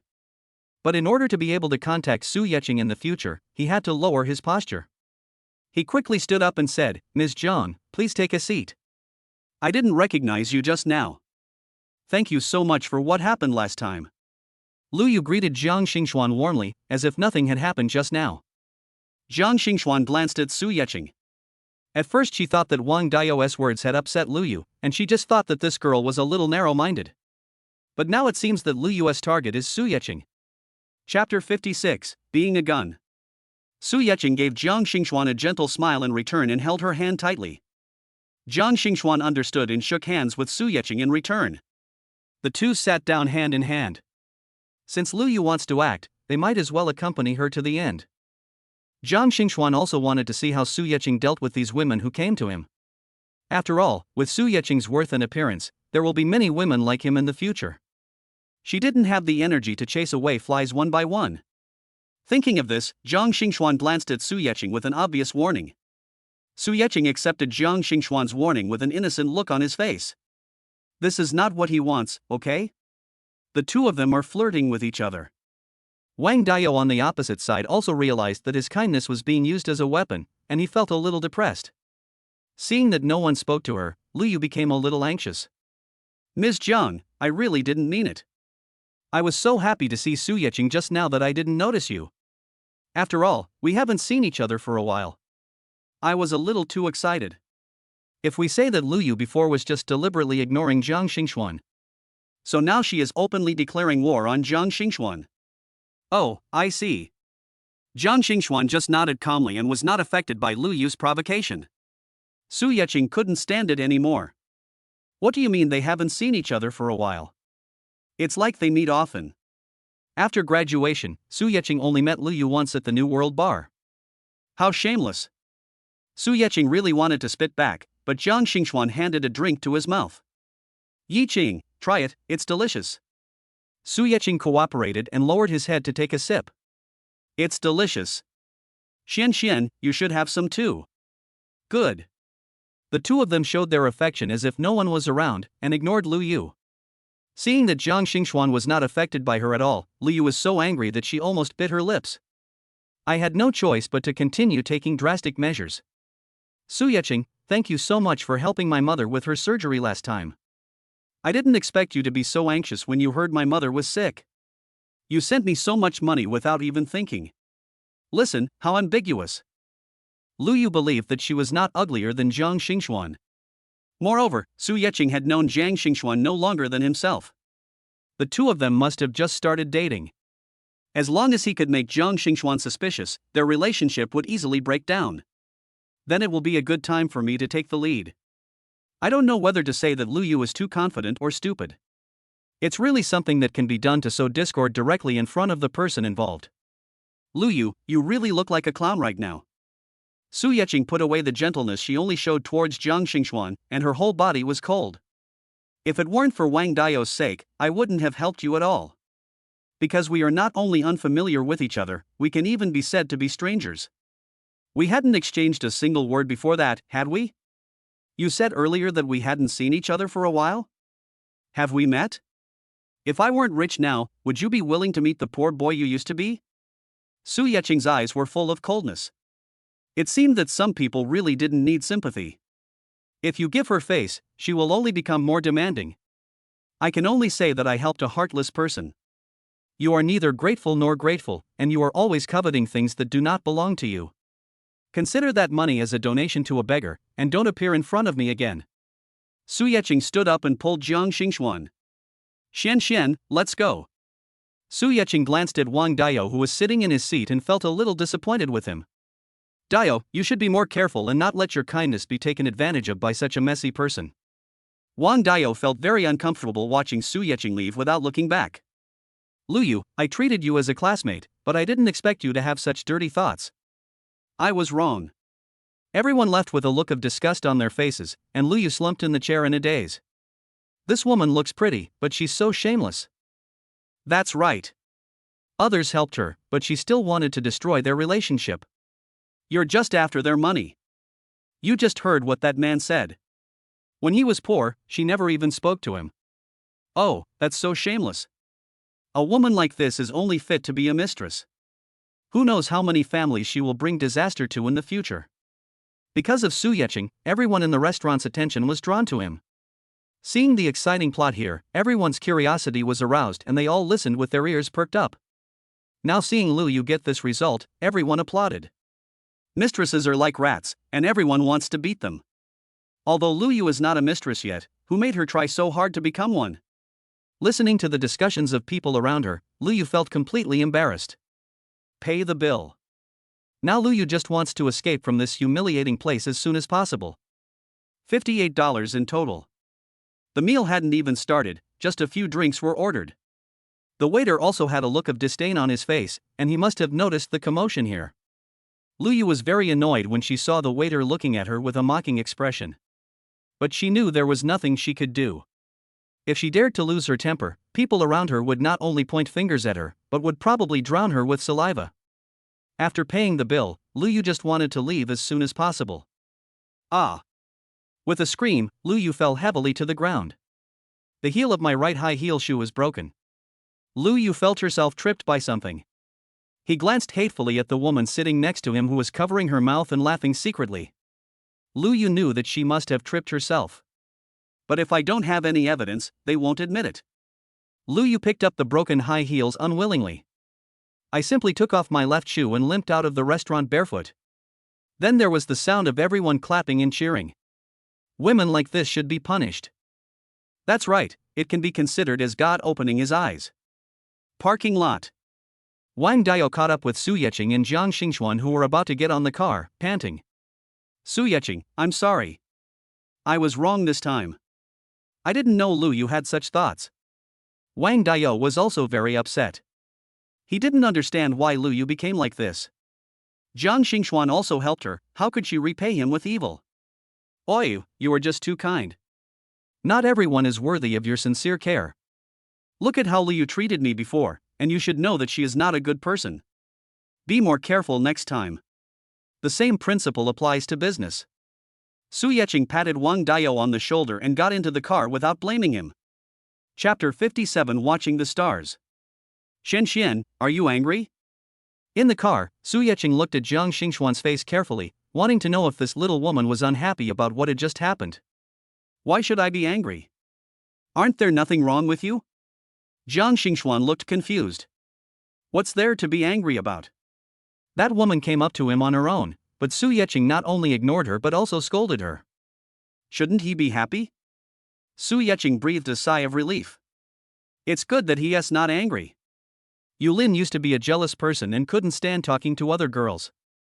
Xian is still the best, considerate and generous. Are you hungry? I'll take you to eat something delicious. Because of Luyu's farce, we delayed our dinner time. Jiang Xingxuan shook his head and suddenly smiled sweetly at Su Yeching. Yi Qing, let's go see the stars. For some reason, Jiang Xingxuan wanted to do something romantic with Su Yeching at this time. Look at the stars? But you have to eat first. Su Yeching didn't know where Jiang Xingxuan's sudden idea came from, but he didn't want his woman to starve. Let's just buy a whole bucket and take it with us. Anyway, I really want to see the stars now. Jiang Xingxuan rarely acted like a spoiled child. Su Yeching was very pleased and nodded immediately. Okay, let's go look at the stars. The two bought a family bucket at a KFC store on the roadside and took it in the car. But where can we go to see the stars? There aren't any high mountains in Huazhang City. The higher you go, the clearer and more romantic it is to see the stars. Jiang Xingxuan just had a sudden whim to watch the stars with Su Yeching, but he hadn't really thought about where to go. Shaking his head, Jiang Xingxuan threw the question to Su Yeching. You really do whatever you want. Su Yeching rubbed Jiang Xingxuan's hair lovingly. Jiang Xingxuan's hair is naturally straight and has never been permed. It feels soft and comfortable to touch. Su Yeching found that he had fallen in love with this feeling. Why don't we go to the top floor of Huatai building to watch the stars? Su Yeching is still quick-witted. Huatai building is high and you can see clearly from the top floor. Besides, this is my own property, so I don't have to worry about being kicked out so late. Good. The two people made the decision happily. Koenigsegg sped all the way towards its destination. On the way, Su Yeching called Zhang Tianfei and told him that he was going to the top terrace of Huatai and asked the security guard to open the door. Su Yeching and Jiang Xingxuan held hands all the way to the top floor of Huatai without any obstruction. It's so beautiful here. After renting a house in Huatai for many years, this was the first time that Jiang Xingxuan went to the top floor, and at night. Here, you can clearly see the densely packed lights around you, which shine in harmony with the stars in the sky, making you feel as if you were surrounded by a sea of stars. Su Yeching took off his suit and fell to the ground, then pulled Jiang Xingxuan to sit down. Xian, eat something first. Good. The two had dinner under the starry sky. Jiang Xingxuan leaned in Su Yeching's arms, quietly appreciating the beauty of the quiet night. Su Yeching hugged Jiang Xingxuan tightly. Neither of them spoke, but they felt that their hearts had come closer. The sound of the spring gurgling, the spring gurgling, the spring gurgling, the sound jumped down the hill. Yesterday, Jiang Xingxuan and I watched the stars until very late, and Su Yeching didn't return home until midnight. I was dreaming when the cell phone rang endlessly. Su Yeching climbed up in annoyance. Mom, why are you here? Is there something urgent that you called so early in the morning? When Su Yeching saw that it was his home number, he immediately picked up the phone. Yiching, it's almost 7 o'clock, why aren't you up yet? Don't you have to go to work today? Su Yeching looked at the time and it was only 6:50. Now that I am the boss, I don't have to punch in on time. Apart from signing into the system, I usually sleep until I wake up naturally. Mom, I got a promotion, so I don't have to go so early now. Su Yeching decided to gradually make her family accept her current situation and let her parents live a good life. You got a promotion? That's great. But don't get too proud. Your boss will tell you off if you're late for work. Su Yeching felt like laughing as she listened to her mother's earnest advice. I wonder what my mother's expression would be if she knew that I am a big boss now. By the way, Mom, what's the matter that you called me so early? Su Yeching was afraid that her mother would continue nagging, so she changed the subject. Oh, I was so excited when I heard you got a promotion that I almost forgot. Your uncle's youngest son is getting married this weekend, and your aunt wants all the Su family members to be there. Can you please come back? Otherwise your aunt will blame you again. Great aunt? Su Yeching had the impression that his uncle's family rarely interacted with his own family. Because his family was a poor household in the village, and his uncle was a small cadre in the village, and his family conditions were much better than his own. My uncle is a henpecked husband, and everything in the family is decided by my aunt. So not only did he not help his family, but under the oppression of his aunt, he basically cut off ties with his family. This time, the aunt suddenly asked all the members of the Su family to be present. What was she thinking? Mom, didn't my uncle's first two sons invite us to their weddings? Why did they suddenly change this time? Yiching, your uncle's youngest son is marrying a girl from town this time. I heard the girl's family is very powerful. This is a request from the woman. They say that all members of the man's family must be present. This is to show respect to the woman. In fact, Su Yeching's mother didn't want to go either, because she would be scolded by the sister-in-law every time they met. But this time, her sister-in-law came to her house in person and spoke, so she dared not disobey. Su Yeqing knew that his mother was an honest person, so he originally wanted to refuse. Why should I come to you to fill in the numbers just because of your words? But I thought of my parents. If he didn't go, his aunt would definitely take her anger out on the two of them. Mom, I understand. I'll go back on the weekend. Okay, Yi Qing. Your aunt is just like that. Don't take anything she says to heart. Su's mother knew that this time Yi Qing would be in trouble. It's all her and Yi Qing's father's fault for being incompetent, and even their child was bullied. Don't worry, Mom, I'm fine. Su Yeqing comforted her mother and told her not to think too much. Go and fill in the number for my aunt's son? Su Yeqing really wanted to ask where they got the confidence from? You can come and go at your own home at will. Do you really think you are the poor boy who was easy to bully? Su Yeqing decided not to keep a low profile this time when he returned. He really wanted to see what expressions his aunt and her family would have when they saw him now. Chapter 58 Fat Woman. On the weekend, Su Yeqing got up early. Although I was driving myself and didn't have to rush, Huazhang City was still quite far from my rural home, more than 200 kilometers. The last time I drove back it took me more than 3 hours because it wasn't a highway the entire way and I couldn't drive fast in some places. He changed into a Givenchy suit and styled his hair neatly, without a single strand of hair out of place. He put on his Rolex watch, picked up his briefcase. Su Yeqing had withdrawn 200,000 yuan in cash yesterday, for emergency use in case there was no place to pay with a credit card in the countryside, grabbed the car keys on the table and went out. Su Yeqing was quite excited while listening to music along the way. I guess I can be considered to have returned home in glory. Although the countryside is poor, it also has one advantage, which is the vast land. There is a large open space in front of Su Yeqing's house, so there is no need to worry about parking problems at all. Su Yeqing parked the Koenigsegg steadily in front of his door. Yi Qing's mother, do you think your Yi Qing is embarrassed to come back? Look at what time it is now. There's only one bus a day from Huazhang City to our town. If your Yi Qing really comes back, he should be able to crawl back home. Su Yeqing knew it was Aunt Hohat from next door when she heard the voice. She was a fat woman who loved to gossip. He does nothing all day long and just likes to visit people and gossip about their families. Moreover, Aunt Hohat speaks in a particularly sharp and sarcastic way. I wonder how much verbal sarcasm my mother has suffered from her. Xiaofeng's mother, please don't say such harsh words. Yi Qing promised me that he would come back. He might have been delayed on the way. Even the most honest person will get angry when someone insults his or her child, not to mention that it is a mother's nature to protect her or her child. Humph, Yi Qing's mother, I tell you not to cover up for your Yi Qing. Everyone knows that your Yi Qing is the only college student in the village. But so what? He's still not as successful as my Xiaofeng. My Xiaofeng has become a construction contractor. He even bought a car last month. Su Yeqing didn't want her mother to be bullied in front of Aunt Hohat again, so she shouted directly outside the door. Mom, I'm back. Yi Qing is back. A woman in her 50s ran out of the dilapidated wooden house. She had a kind face and was wearing clothes that had been washed so much that they turned white. There were several patches on the front of her clothes. She looked like an honest rural woman. Mom, didn't I give Dad money? Why don't you buy yourself some nice clothes? Su Yeqing wanted to make her parents live a more comfortable life, but she didn't expect her mother to be so frugal. Why waste that money? Mom saved it and saved it for you to marry a wife. Mom, I don't need that little money. Before Su Yeqing could finish her words, she was interrupted by the fat woman who followed her out of the house. Oh, it's Yi Qing who's back. I thought you missed the bus and wouldn't be coming back. If you don't come back today, your aunt will be very angry. As the fat woman spoke, she covered her mouth with her hands and laughed. It was as if she had already seen the scene where Su Yeqing's aunt pointed at Yi Qing's mother and cursed her. Aunt Hohat, long time no see. You are even more blessed now.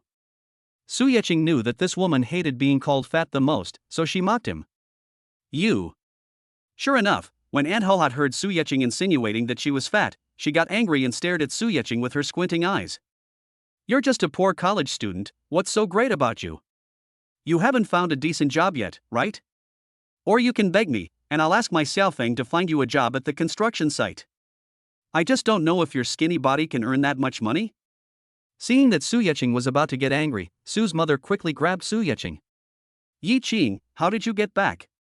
Come into the house and have a rest. We still have to go to your uncle's house later. Su Yeching understood what his mother meant, and not wanting to make things difficult for her, he swallowed his anger.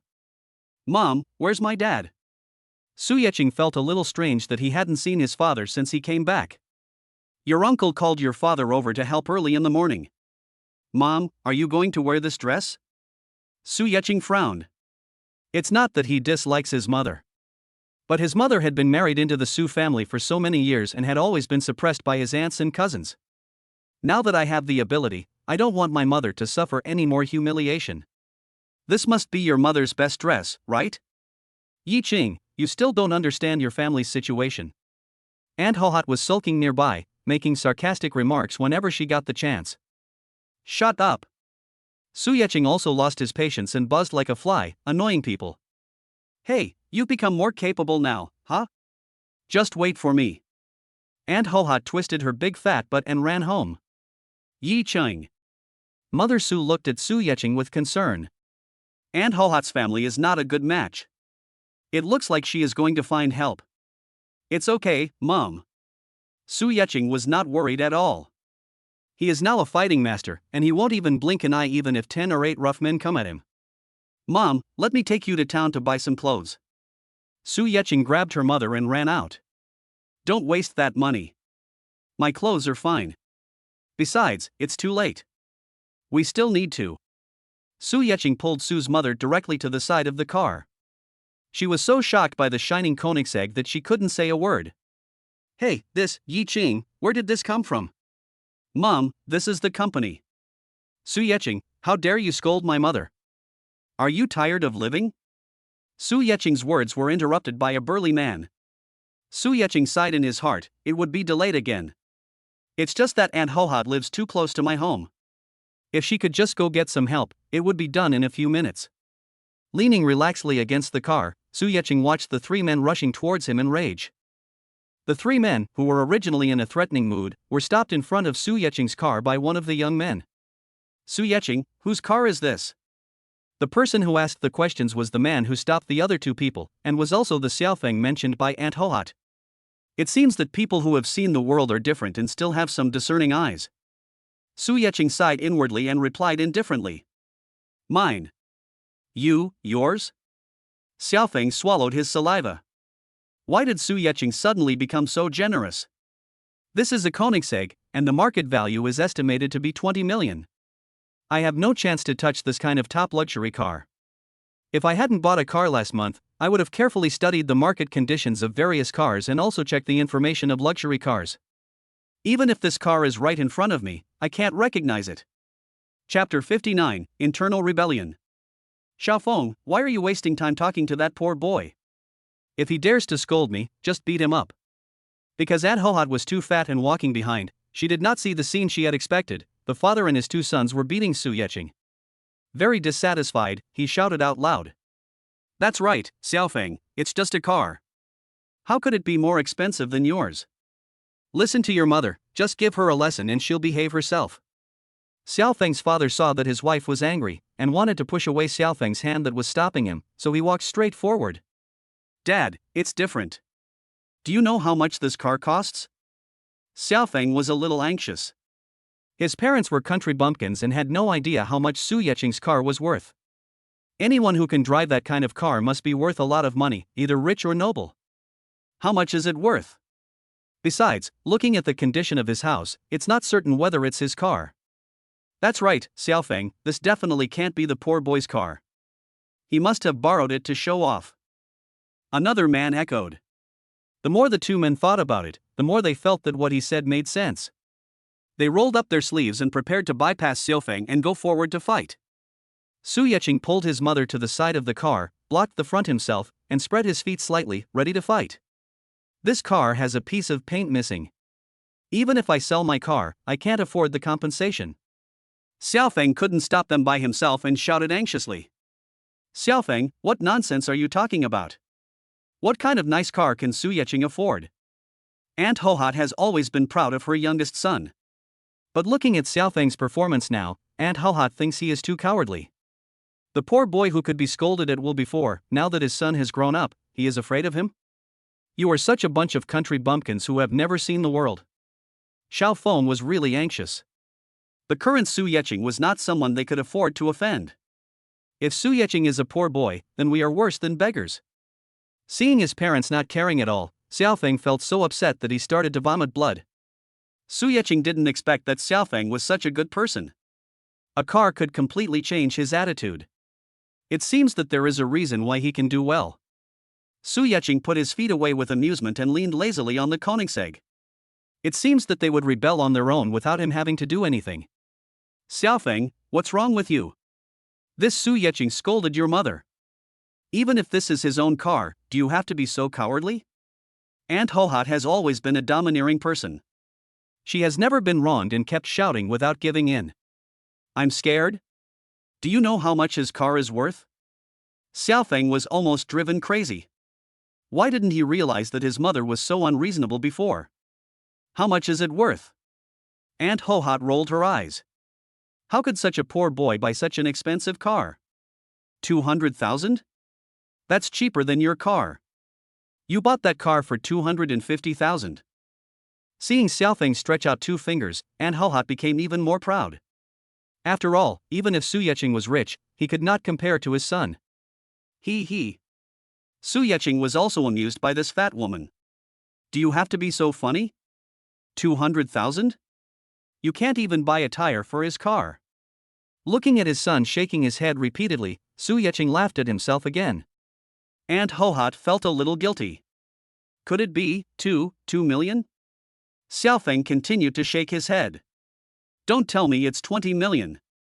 Aunt Hohat was quite confident this time. She felt that Xiaofeng was joking with her. She knew Su Yeqing's family background very well. She wouldn't even believe you if you said the car belonged to Su Yeqing, let alone that Su Yeqing bought a car worth 20 million. This was the funniest joke she had ever heard. Xiaofeng nodded with great determination, which completely shocked the other three people. 20 million. What is the concept? Not to mention seeing it, even thinking about it, these country folks had never imagined so much money. Ignoring them, Xiaofeng took a step forward and walked in front of Su Yeqing. Yi Qing, it's my mother's fault this time. Don't bother with her. His attitude was very sincere, but Su Yeqing knew there must be something more to it. Really? Yi Qing, where are you working now? The fact that he can spend so much money on a car shows that Su Yeqing's financial strength is terrifying. Wind and cloud commerce. Su Yeqing didn't want to hide anything when he came back this time. Anyway, the house he bought has been renovated, so he can just let his parents move in without worrying about being harassed by random people. After saying that, Su Yeqing ignored those people and helped his mother, who was still in shock, into the car. Close the car door and step on the accelerator, all in one go. Boom! Koenigsegg flew out. The countryside has another advantage: there are no speed limits, the land is vast and the population is sparse, which is a perfect opportunity to show off the power of Koenigsegg. Xiaofeng, who stayed where he was, stared blankly at the direction where the Koenigsegg disappeared in the blink of an eye, repeating the 4 words left by Su Yeqing. Fengyun business, Fengyun business. Son, is Su Yeqing really that great now? Aunt Hohat, feeling unwilling, watched Su Yeqing's car drive away and stepped forward to confirm. What do you think? Xiaofeng roared at his mother like a madman. Su Yeqing is now the chairman of Fengyun Commerce. Xiaofeng had heard from people in the industry that Fengyun Trading had a new chairman named Su. Now looking at the car Su Yeqing is driving, it should be him. Do you know what it means to be the chairman of Fengyun Commercial? Fengyun Commerce is the boss of Huajian City's construction industry. Compared to him, I'm not even qualified to work for him. It's all your fault. You never know how to shut up once you open your mouth. Now it's all good. If I had built a relationship with Su Yeqing, I wouldn't be just a small contractor. Now, if someone says one thing, I don't have to work in this industry anymore. When the other two heard that the matter was so serious, they also blamed Aunt Hohat. In the car, Su Yeqing felt a little distressed as she watched her mother opening and closing her mouth but not saying a word. My mother has never seen the world, and the 20 million just now must have scared her. Mom, if you have anything, just ask. I promise I haven't done anything illegal. Su Yeqing looked at his mother seriously and spoke seriously. Yi Qing, is this car really yours? It really is mine. And it really is worth 20 million. Su Yeqing knew his mother's concerns and answered her doubts at once. Mom, I'm now the chairman of Fengyun Trading. Because the old chairman went abroad, he took a fancy to me and asked me to manage Fengyun commerce. This car was assigned to me by the company. Su Yeqing told a white lie. He couldn't tell his mother about the system, and his mother couldn't understand him. He could only briefly explain his identity and replace the heaven-defying system with a kind old chairman. Chapter 60, Still Ordering and Shouting. Is that so? Then your old chairman is really a good man. Since they think so highly of you, Yi Qing, you must work hard and never let them down. Su's mother believed Su Yeqing's words 100%. I know, Mom. Su Yeqing is now very glad that his parents are honest people. Believe everything you say and don't bother explaining anything. That's right, Mom. I bought a house for you and Dad in town. I'll take you there to see it after the matter with Uncle's family is over. It's already been renovated. You and Dad can move in a few days. Buy a house? Su's mother was stunned and stared at Su Yeqing blankly. The person in front of him was indeed his son, but he felt that something was different. Su Yeqing is now dressed in bright and beautiful clothes, and he is full of energy and spirit. His face is much more handsome than before. Maybe it's because I'm more confident. Su's mother summed up the reason: the family was too poor before, and Su Yeqing didn't even have a decent piece of clothing. The old saying that clothes make the man and saddles make the horse is absolutely true. Your father and I live well, why do you want to buy us a house? Su Yeqing felt a pang of sadness in her nose. Her parents had lived in a shabby house all their lives and had never enjoyed a good day. Now that I have the ability, I must let them live a happy old age. Mom, I have money now, so I want you and my dad to have a good life for a few days. You are unwilling to fulfill your son's small wish? Su Yeqing said this half-jokingly. Yi Qing, Mom knows that you are promising and filial now. But your father and I are used to living here. Since you bought this house, I'll keep it as your wedding house. Su Yeqing was really amused by his mother. His mother now has to worry about his marriage in everything she does. Mom, the company bought me a house in Huazhang City. The house in town is for you and Dad, so don't refuse it. Before Su's mother could say something, Su Yeqing had already parked the Koenigsegg steadily outside the largest shopping mall in town. I pulled my mother out of the car, picked out some suitable clothes, and also bought a few sets for my father. Su Yeqing drove directly to his uncle's house. It also prevented Su's mother from continuing the discussion about the house. Because a wedding car would be arriving soon, Su Yeqing parked the car a little far away so as not to block other people's way. Carrying the clothes bought for his father, Su Yeqing supported his mother and walked towards his uncle's house. When Su Yeqing and the others entered the house, many people had already gathered at his uncle's house. The aunt just glanced at Su Yeqing and her son without saying a word. Although Su Yeqing and her mother looked well dressed today. But in the eyes of Aunt Su, a pauper will be a pauper all his life, and changing clothes will not change his nature. Seeing that the host ignored Su Yeqing and her son, Su Yeqing's three aunts just glanced at them and turned around to continue chatting. Su Yeqing had long been accustomed to their snobbery and gave her mother a comforting smile. Yi Qing, you are here. After all, Su Yeqing's uncle was also a minor official, and he was quite tactful in dealing with people and things. Today was a family affair, so Su Yeqing was considered a guest, so he stepped forward and said hello. Uncle, where's my dad? Su Yeqing knew that the uncle was just pretending, so he responded calmly. Your father is working in the yard. After getting the answer, Su Yeqing ignored the group of women with eyes on top of their heads and helped his mother to find his father. Dad, what are you doing? When Su Yeqing entered the yard, he saw his father peeling a pile of garlic alone. The garlic choked my father so much that he started crying. Yi Qing, you're back. When Father Su saw Su Yeqing, he quickly stood up. Dad, what are you doing with all this? Su Yeqing was really angry, his face turned a little blue. My parents are honest and don't bother with others, but that doesn't mean that my family are fools who can be bullied easily. They came here as guests today. This uncle and his family are so good, chatting in the house, leaving his father alone here peeling garlic? It's okay, Yi Qing, I'm just helping. Father Su was afraid that Su Yeqing would get into trouble, so he hurried to explain. Dad, let's go. Su Yeqing pulled his father and walked out of the yard. Su's mother followed behind without stopping them. Now she knows that her son has a promising future, and she will also have her own chance to succeed. I don't have to look at the faces of those aunts and sisters-in-law anymore. Besides, it was an embarrassment for Yi Qing to have her husband being treated like a servant. Yi Qing's mother, please say something. Don't let Yi Qing do something wrong out of impulse. Su Yeqing's father was a little anxious when he saw that his wife didn't seem to stop him at all. His father, just listen to Yi Qing. Yi Qing has suffered too much grievance with us over the years. Mother Su glanced at Su Yeqing, whose face was ashen, and her eyes welled up with tears. Su Yeqing, what are you doing? The cook is still waiting to use the garlic. Your dad is so slow, why don't you three peel it together? The bride will be here soon, don't delay the banquet.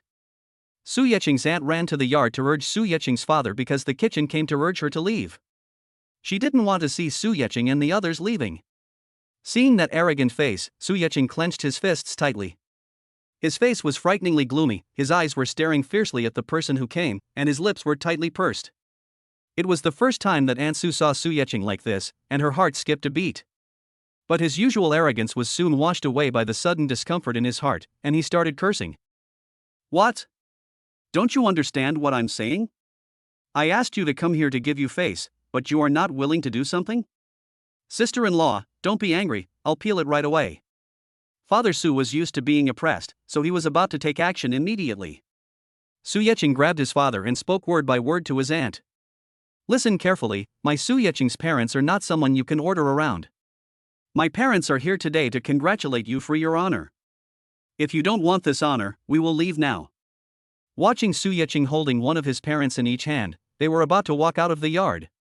Aunt Su was anxious. Her in-laws clearly stated that all the Su family members must be present. Although she looked down on Su Yeqing's family, they also had the surname Su after all, so she still called them over. Thinking that asking them to come over would be giving them face, that's why the eldest aunt of the Su family asked her husband to call Su Yeqing's father over to do the chores early in the morning. Stop right there. Su Yeqing, you've grown stronger after a year out there, right? Today I'm telling you that in my eyes, not only your parents, but you as well, are just paupers, and I can still order them around. Chapter 61, Clearly. What's wrong? The auspicious time is almost here, what are you guys making such a fuss about? The people in the house heard the noise in the yard and ran out one after another. Humph, it's all because of this little bastard. I don't know what's wrong with him today, he even dares to contradict me.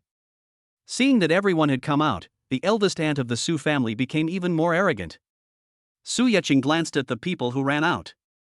They were all looking at him with contempt, as if they were enjoying a good show. Some people even started to flatter his aunt on the spot.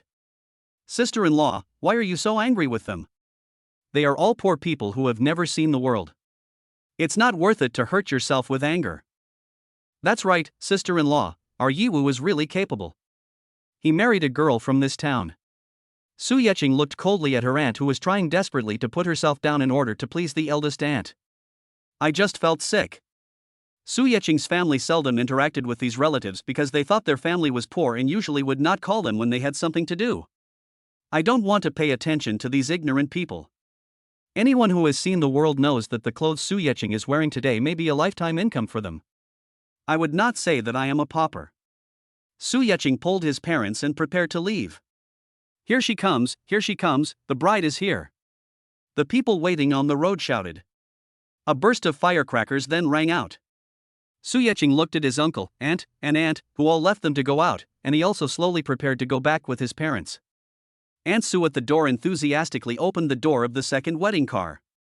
My dear, you are here. Su Yeqing in the crowd glanced at his aunt. It was true that there was always someone better than him. He never thought that there would be a day when she would be so humble. Here I am, my in-laws. Unexpectedly, it was the first time that Aunt Su met such enthusiastic in-laws. In the past, my in-laws looked down on me, thinking that they were all from the countryside and never looked me in the eye when they spoke to me. Could it be that he has figured it out and knows that once his daughter marries him, they will become a family? Aunt Su was very happy. She had always envied her in-laws' arrogance. Now that my in-laws treat me so well, I feel like I have also been promoted. Just think about it, with such a powerful relative, in the future, not only can I walk around the village with my head held high, but no one will dare to say anything even if I lie down. But the in-laws looked a little strange and were not in a hurry to go in. They looked around in the crowd as if they were looking for someone. In-laws, shall we go in? Aunt Su didn't dare to rush too much and reminded carefully from the side. The relative ignored him and suddenly walked towards the crowd with shining eyes. Sir, please wait a moment. Su Yecheng stared blankly at the woman who suddenly appeared in front of him. She was dressed appropriately, had light makeup on, and her hair was tied up.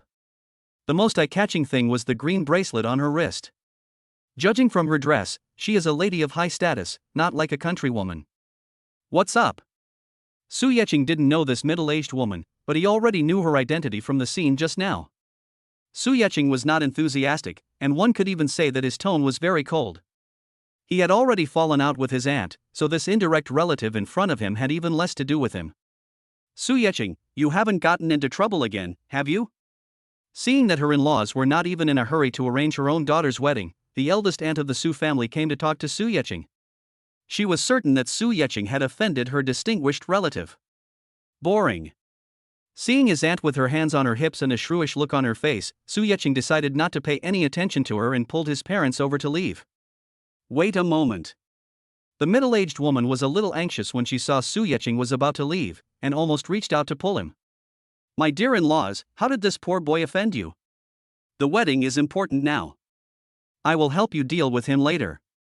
When the eldest aunt of the Su family saw that her in-laws were chasing Su Yecheng, she was sure that Su Yecheng had provoked her. Shut up. The middle-aged woman couldn't stand the chattering of the eldest aunt of the Su family. How could this woman be so short-sighted? My dear, did I say something wrong? Being scolded in front of so many people, Aunt Su felt a little embarrassed. But due to the power of her in-laws, she did not dare to express her dissatisfaction. He just glared at Su Yecheng hatefully and put all the blame on the poor boy. I thought bitterly in my heart, after today, I will make this poor boy and his family suffer. Seeing that no one interrupted her, the middle-aged woman turned around and looked at Su Yecheng with a smile. Hello, sir. I just saw a Koenigsegg parked at the intersection. Is this yours? The reason why the middle-aged woman asked Su Yecheng so confidently was because she was also a person with some wealth. As a professional rich wife, research on luxury brands is a compulsory course. So she recognized Su Yecheng, who was wearing designer clothes, in the crowd at a glance. The clothes Su Yecheng is wearing alone are probably worth more than these rural people can earn in several years. Not to mention the diamond Rolex watch on his hand, some people can't afford it even if they save money for a lifetime. Right. Su Yecheng didn't want to deal with these people anymore, so he simply replied with one word and wanted to leave. Mr. Su, I didn't expect to meet you here. A very excited male voice, as if he was meeting a good friend he hadn't seen for many years. It turned out that the person in front had not entered the house yet, and the person behind was getting a little impatient and went forward to see what was going on. Her second uncle, do you know this gentleman?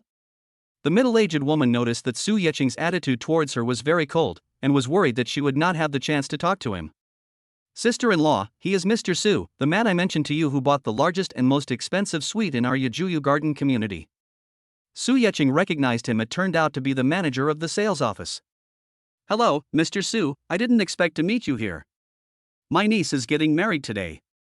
Are you a relative of the man's family? This way we'll be relatives from now on. Please take care of me in the future. The man was so excited. He didn't expect that he could be related to such a noble person. You're mistaken. I have nothing to do with this family. Su Yecheng's move was very clean. Without stopping, he just raised his foot and walked away. Yi Qing, let's talk it over nicely. It was all your aunt's fault just now. Seeing that something was wrong, Su Yecheng's uncle immediately grabbed Su Yecheng. Yes, Yi Qing, listen to your uncle and go in with your aunt. Su Yecheng's aunt saw the attitude of the middle-aged woman they envied towards Su Yecheng. Combined with what the man said just now, we know that Su Yecheng is different now. They immediately came forward and surrounded Su Yecheng and his parents, looking very friendly. Chapter 62. The wedding is called off. Are we familiar with each other? Su Yecheng lightly pushed away the hand of his third aunt who was holding his arm. His face was calm, his tone was cold, and he looked like a complete stranger. Mr. Su? Yi Qing? Then you and Yi Wu should be cousins? The middle-aged woman immediately sorted out their relationship. She really didn't expect that Su Yawu had such a powerful relative. It just looks like the relationship isn't very good. This must be another incident caused by her in-laws who are not presentable enough. Thinking of this, the middle-aged woman glared at the eldest aunt of the Su family with dissatisfaction. Su Yecheng's aunt was already frightened by the scene before her. When did the pauper she always thought of become so capable? She knew her daughter-in-law's second uncle. He is the sales manager of the most expensive residential complex in town. It is said that those who can buy houses in that community are super rich. But listen to what he just said, that Su Yeqing actually bought the most expensive suite? My dear relatives, could it be that you have mistaken me for someone else? His family is so poor that they still live in a dilapidated wooden house. The eldest aunt of the Su family was very unwilling and stepped forward and shouted. You are too blind. Do you know Su Yeqing's current identity? A man in the crowd spoke up. It was Xiaofeng who just arrived. His mother had just made a fuss at home, and his house was a bit far away, so he came over. He came to apologize to Su Yeqing, but he didn't expect to hear Su Yeqing's aunt humiliating Su Yeqing as soon as he arrived. I immediately spoke up for Su Yeqing. Su Yeqing looked at Xiaofeng, who seemed to be standing up for him, and the corners of his mouth curled up. There is no need to explain myself, I have my own little followers so soon. Xiaofeng? What's wrong with you? What does this have to do with you? The eldest aunt of the Su family was unhappy. She relied on her husband's high position in the village and bullied others all the time. Now not only did Su Yeqing contradict him, but someone else came out to help Su Yeqing mock him. How could he swallow this? These eyes are all in vain. Xiaofeng looked at the eldest aunt of the Su family as if she were an idiot, then turned around and spoke respectfully to Su Yeqing. Chairman Su, we've already talked to my mother about it when we got back, and she knows she's wrong. Please be magnanimous and don't bother with a countrywoman with long hair and little knowledge. Seeing Xiaofeng like that, Su Yeqing didn't plan to pursue the matter. She's just a woman, there's no need to compete with her. Just take care of your mother and don't let her cause trouble for my parents in the future. Of course, Chairman Su, don't worry. Xiaofeng nodded and promised. The people around were even more surprised. Chairman Su? What is the background of Su Yeqing now? It seems that Xiaofeng knows everything very well. Several people were eager to step forward and ask. Dad, Mom, are you there? Why is the wedding not going on? The bride and groom in the wedding car were getting impatient because no one was coming to pick them up. Only then did the groom get out of the car to see what was going on. It's you, Su Yeqing? What are you doing here? Su Yewu squeezed into the crowd to see what was going on, and the first person he saw was Su Yeqing surrounded in the middle. Su Yeqing was dressed so handsomely today that he immediately stole the limelight from the groom. This realization made Su Yewu feel deeply dissatisfied. Mom, they are quite numerous. Just let them go. It's better to have less dealings with poor relatives like them in the future. Snap. A loud slap sounded immediately. Su Yewu covered his left cheek, which had been slapped in a daze, and looked at his mother-in-law, who had not put down her hand yet, stunned. Mom, why are you so angry? Why are you hitting me? Although the economic conditions of Su Yewu's family and the girl's family are very different, his mother-in-law is a strong person. But today is Su Yewu's wedding day, and he was slapped in the face in front of so many relatives and friends, which made Su Yewu very embarrassed. I'll beat you up, you blind fellow. The middle-aged woman looked very disappointed. It's bad enough that the relative-in-law is blind, but Su Yewu also looks blind. With Su Yeqing dressed like this, is she still a poor relative? If Su Yeqing is poor, then what is their family? Just go out and beg. Mom, what happened? The bride in the wedding car saw that something was wrong and ran down in a hurry. Shanshan, I've already told you that Su Yewu is just a country boy, not presentable. If you don't believe it, look at what he is doing now. The middle-aged woman pointed at Su Yeqing. This Mr. Su is a relative of his family, and he has a very noble status. But their family is so blind that they treat us as poor relatives and drive us away. Tell me, how can you have any future after marrying such a person? Shanshan looked at Mr. Su, whom her mother pointed at, and instantly couldn't take her eyes off him. Isn't this too handsome? Much more handsome than those movie stars. Looking at the infatuated bride, Su Yeqing just felt annoyed. This kind of woman is really annoying. Su Yewu couldn't bear it anymore. Not only was he slapped by his mother-in-law, but now his wife was staring at Su Yeqing like a crazy fangirl. He felt that in just a short while, he had lost all his face for the rest of his life. He rudely pulled the bride over and said, "What are you doing? You're so crazy. It's shameful. Why are you pulling my daughter? Are you going to do this before we even get married?" You were the one who hit me, why are you pulling me? Why did you hit my son? A group of people joined the war, and Su Yecheng pulled his parents back a little, away from the battlefield. Yi Qing, you are now the chairman of Fengyun Commerce. Can you lend a hand to me, your fellow villager? Xiaofeng did not forget the purpose of his visit and asked carefully. Su Yecheng glanced at him. Today, Xiaofeng had done him a favor, so he didn't need to do it himself. Nodded. Go to Fengyun Trading in a few days and ask General Manager Zhang Haitao to take a look. Okay, thank you Chairman Su. Su Yecheng and a few others were chatting here. The war over there is also over. The story ends with the middle-aged woman returning home with her bride and a group of people. The marriage fell through. Su Yecheng just smiled faintly when he saw the ending, thinking that evil would be punished. I took my parents into the Koenigsegg and went straight home. Yi Qing, we haven't prepared anything at home today. How about I go buy some? Su's mother was originally planning to attend the wedding today, but she didn't prepare anything. No need, Mom.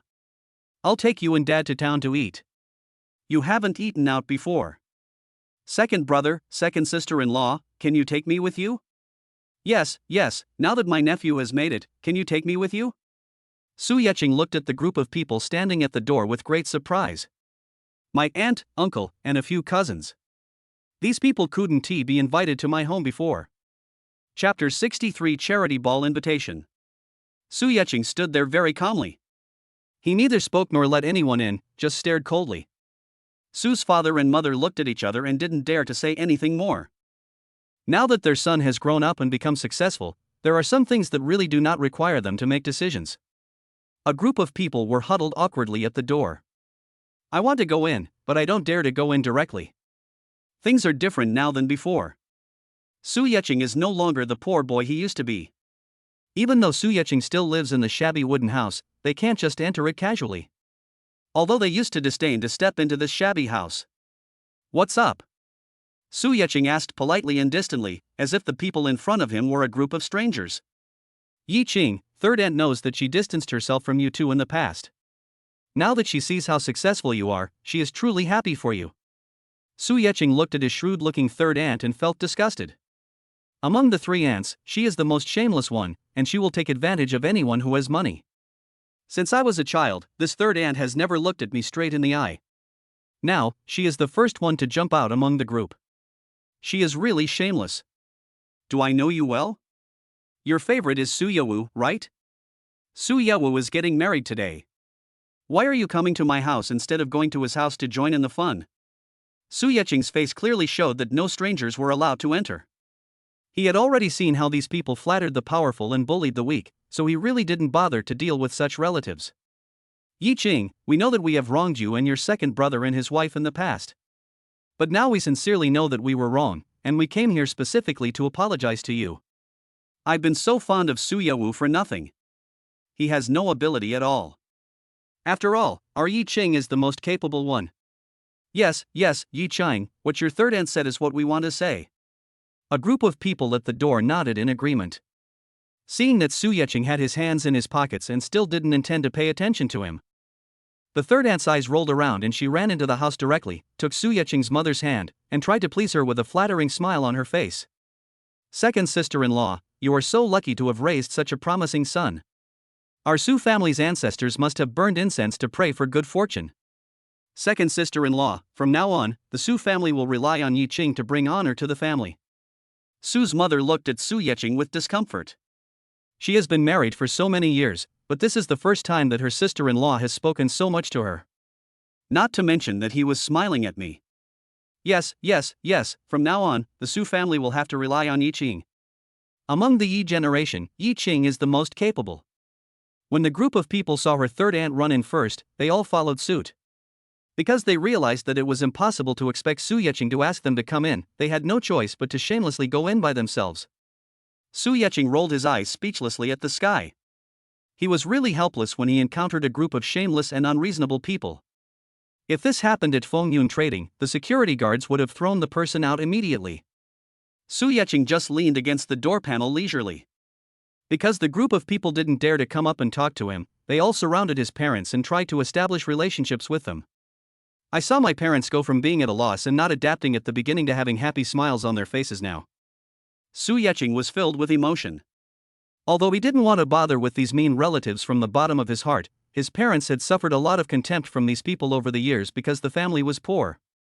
Now that I am rich, these people have started to curry favor with me again. The smiles on mom and dad's faces were obviously much more confident. Yiqing, your aunt and uncle have already admitted their mistakes to you. Can you please? After all, Su's father is a man who cherishes old ties. Although the other party treated him badly in the past, they are his brothers and sisters after all, so he still feels a little bit reluctant. Su Yecheng couldn't bear to spoil his parents' fun, so he didn't mind it being just a small favor. If they want to get more in the future, it depends on how they behave towards their parents. Just think of it as paying someone to make your parents happy. Su Yecheng is not someone who allows others to have whatever they want. Because there were so many people, Su Yecheng called to charter a bus and drove directly to the best restaurant in town. Su Yecheng was quite satisfied with the trip to the countryside, and he also agreed with his parents to move directly to the Yajuyu garden community in a while. Because the round trip was quite tight, Su Yecheng was a little tired of driving by himself. I just went to Fengyun trading on Tuesday. Mr. Su, you are here. Secretary Wu had obviously been waiting in the chairman's office early in the morning. What's up? Su Yecheng took off his suit and Secretary Wu immediately took it and hung it on the hanger. Mr. Su, this is Mrs. Jin's invitation to attend her charity ball tonight. Secretary Wu handed over an invitation letter with gold inlays around the edges, which was very suitable for the title of Mrs. Jin. Mrs. King? Su Yecheng looked confused, he didn't know this person. Mrs. Jin is a famous philanthropist in Huajiang City. Her husband is said to be very mysterious and a prominent figure, but no one knows his specific identity. This Mrs. King holds a charity ball every year, but she's very picky about the invitees. They are all unmarried men between the ages of 25 and 35, with a net worth of over 100 million yuan. Secretary Wu reported everything he knew. Due to the old chairman's age, Fengyun Trading has not received any invitation from Mrs. Jin in recent years. So as soon as he received the invitation letter, Secretary Wu immediately made comprehensive inquiries. This is also the professional quality of a senior private secretary. Why does the charity ball have so many requirements? No matter how Su Yecheng looked at it, this didn't look like a charity ball, but more like a matchmaking event for wealthy people. Mr. Su, I heard that Mrs. Jin's charity ball is attended by some celebrities every year, and she also helps match people with predestined relationships. Su Yecheng habitually rubbed his chin with his hand. It seemed that he had guessed right. This is clearly a blind date meeting for rich people. It seems that Mrs. Jin really likes to be a matchmaker.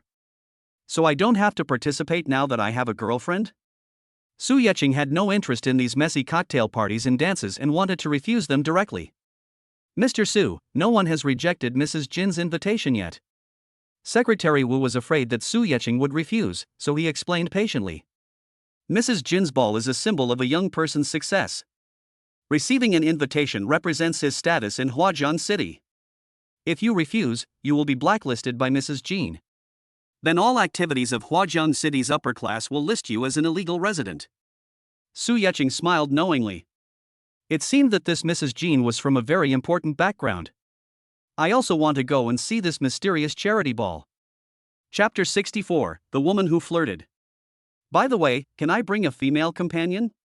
Su Yecheng didn't want Mrs. Jin to set him up with someone else and bring Zhang Xingxuan with her. Secretary Wu looked at Su Yecheng embarrassedly. Mr. Su, this invitation letter says that you are the only one invited. Also, I've heard that there's no precedent for men bringing female companions to Mrs. King's charity balls. Mrs. Jin will also invite some socialites and popular actresses, so there will be no shortage of dance partners at the ball. Su Yecheng's face remained calm, but he felt a surge of slander in his heart. This game for rich people is so perverted. Even those who have girlfriends are not allowed to bring them along. Are they trying to force a woman on themselves? Mr. Su, is this charity ball? Secretary Wu was unsure of what Su Yecheng meant and asked carefully. I'll be there, you go ahead and do your work. Okay, Mr. Su. Secretary Wu received instructions and left the chairman's office. Su Yecheng no longer had the heart to review the documents. He walked to the sofa and lay down leisurely, holding the invitation to the charity ball in his hand, thinking absent-mindedly. Although I don't want to attend such a boring dance party. But since this is a status symbol for upper-class men in Huazhang City, he has to attend it no matter what. It's not that Su Yecheng wants to prove himself so much. But since I have already entered this circle, attending such occasions will become part of my future social activities. I opened my phone and wanted to collect more information about the dance party hosted by Mrs. Jean on the internet. But this Mrs. Jean is indeed very mysterious, and no information about her can be found on the internet. No wonder I had never heard of such a game for rich people in Huazhang City before. Make the best of it. Since no information could be found, Su Yecheng didn't want to bother with it anymore. When I went there myself in the evening, the mystery of the ball was naturally revealed. It was an ordinary day spent reviewing documents and signing names. 7 p.m. Su Yecheng appeared on time at the address on the invitation letter, the gate of Jasmine Garden Villa. According to Secretary Wu, this is Mrs. Jin's private property, which is only held once a year to host a charity ball. Su Yecheng couldn't understand. This villa was at least 1,000 square meters, just for holding a dance party once a year? It seems like a waste just thinking about it, and it also shows that Mrs. Jin's strength is indeed terrifying. No wonder Secretary Wu said that no one dared to refuse Mrs. Jin. After handing the invitation letter to the security guard in black at the entrance of the villa, Su Yecheng was allowed to enter. Because cars were not allowed to drive in, Su Yecheng walked into the villa. Looking around, there is basically a security guard in black every 3 steps. If you don't know, you might think it's a gang meeting. When Su Yecheng entered the magnificent villa, many people had already arrived, chatting in groups of 3 or 4. It was obvious that they all knew each other. Su Yecheng didn't say anything, just casually picked up a drink and sat on the sofa next to him. Looking around, I saw that the villa was decorated very luxuriously.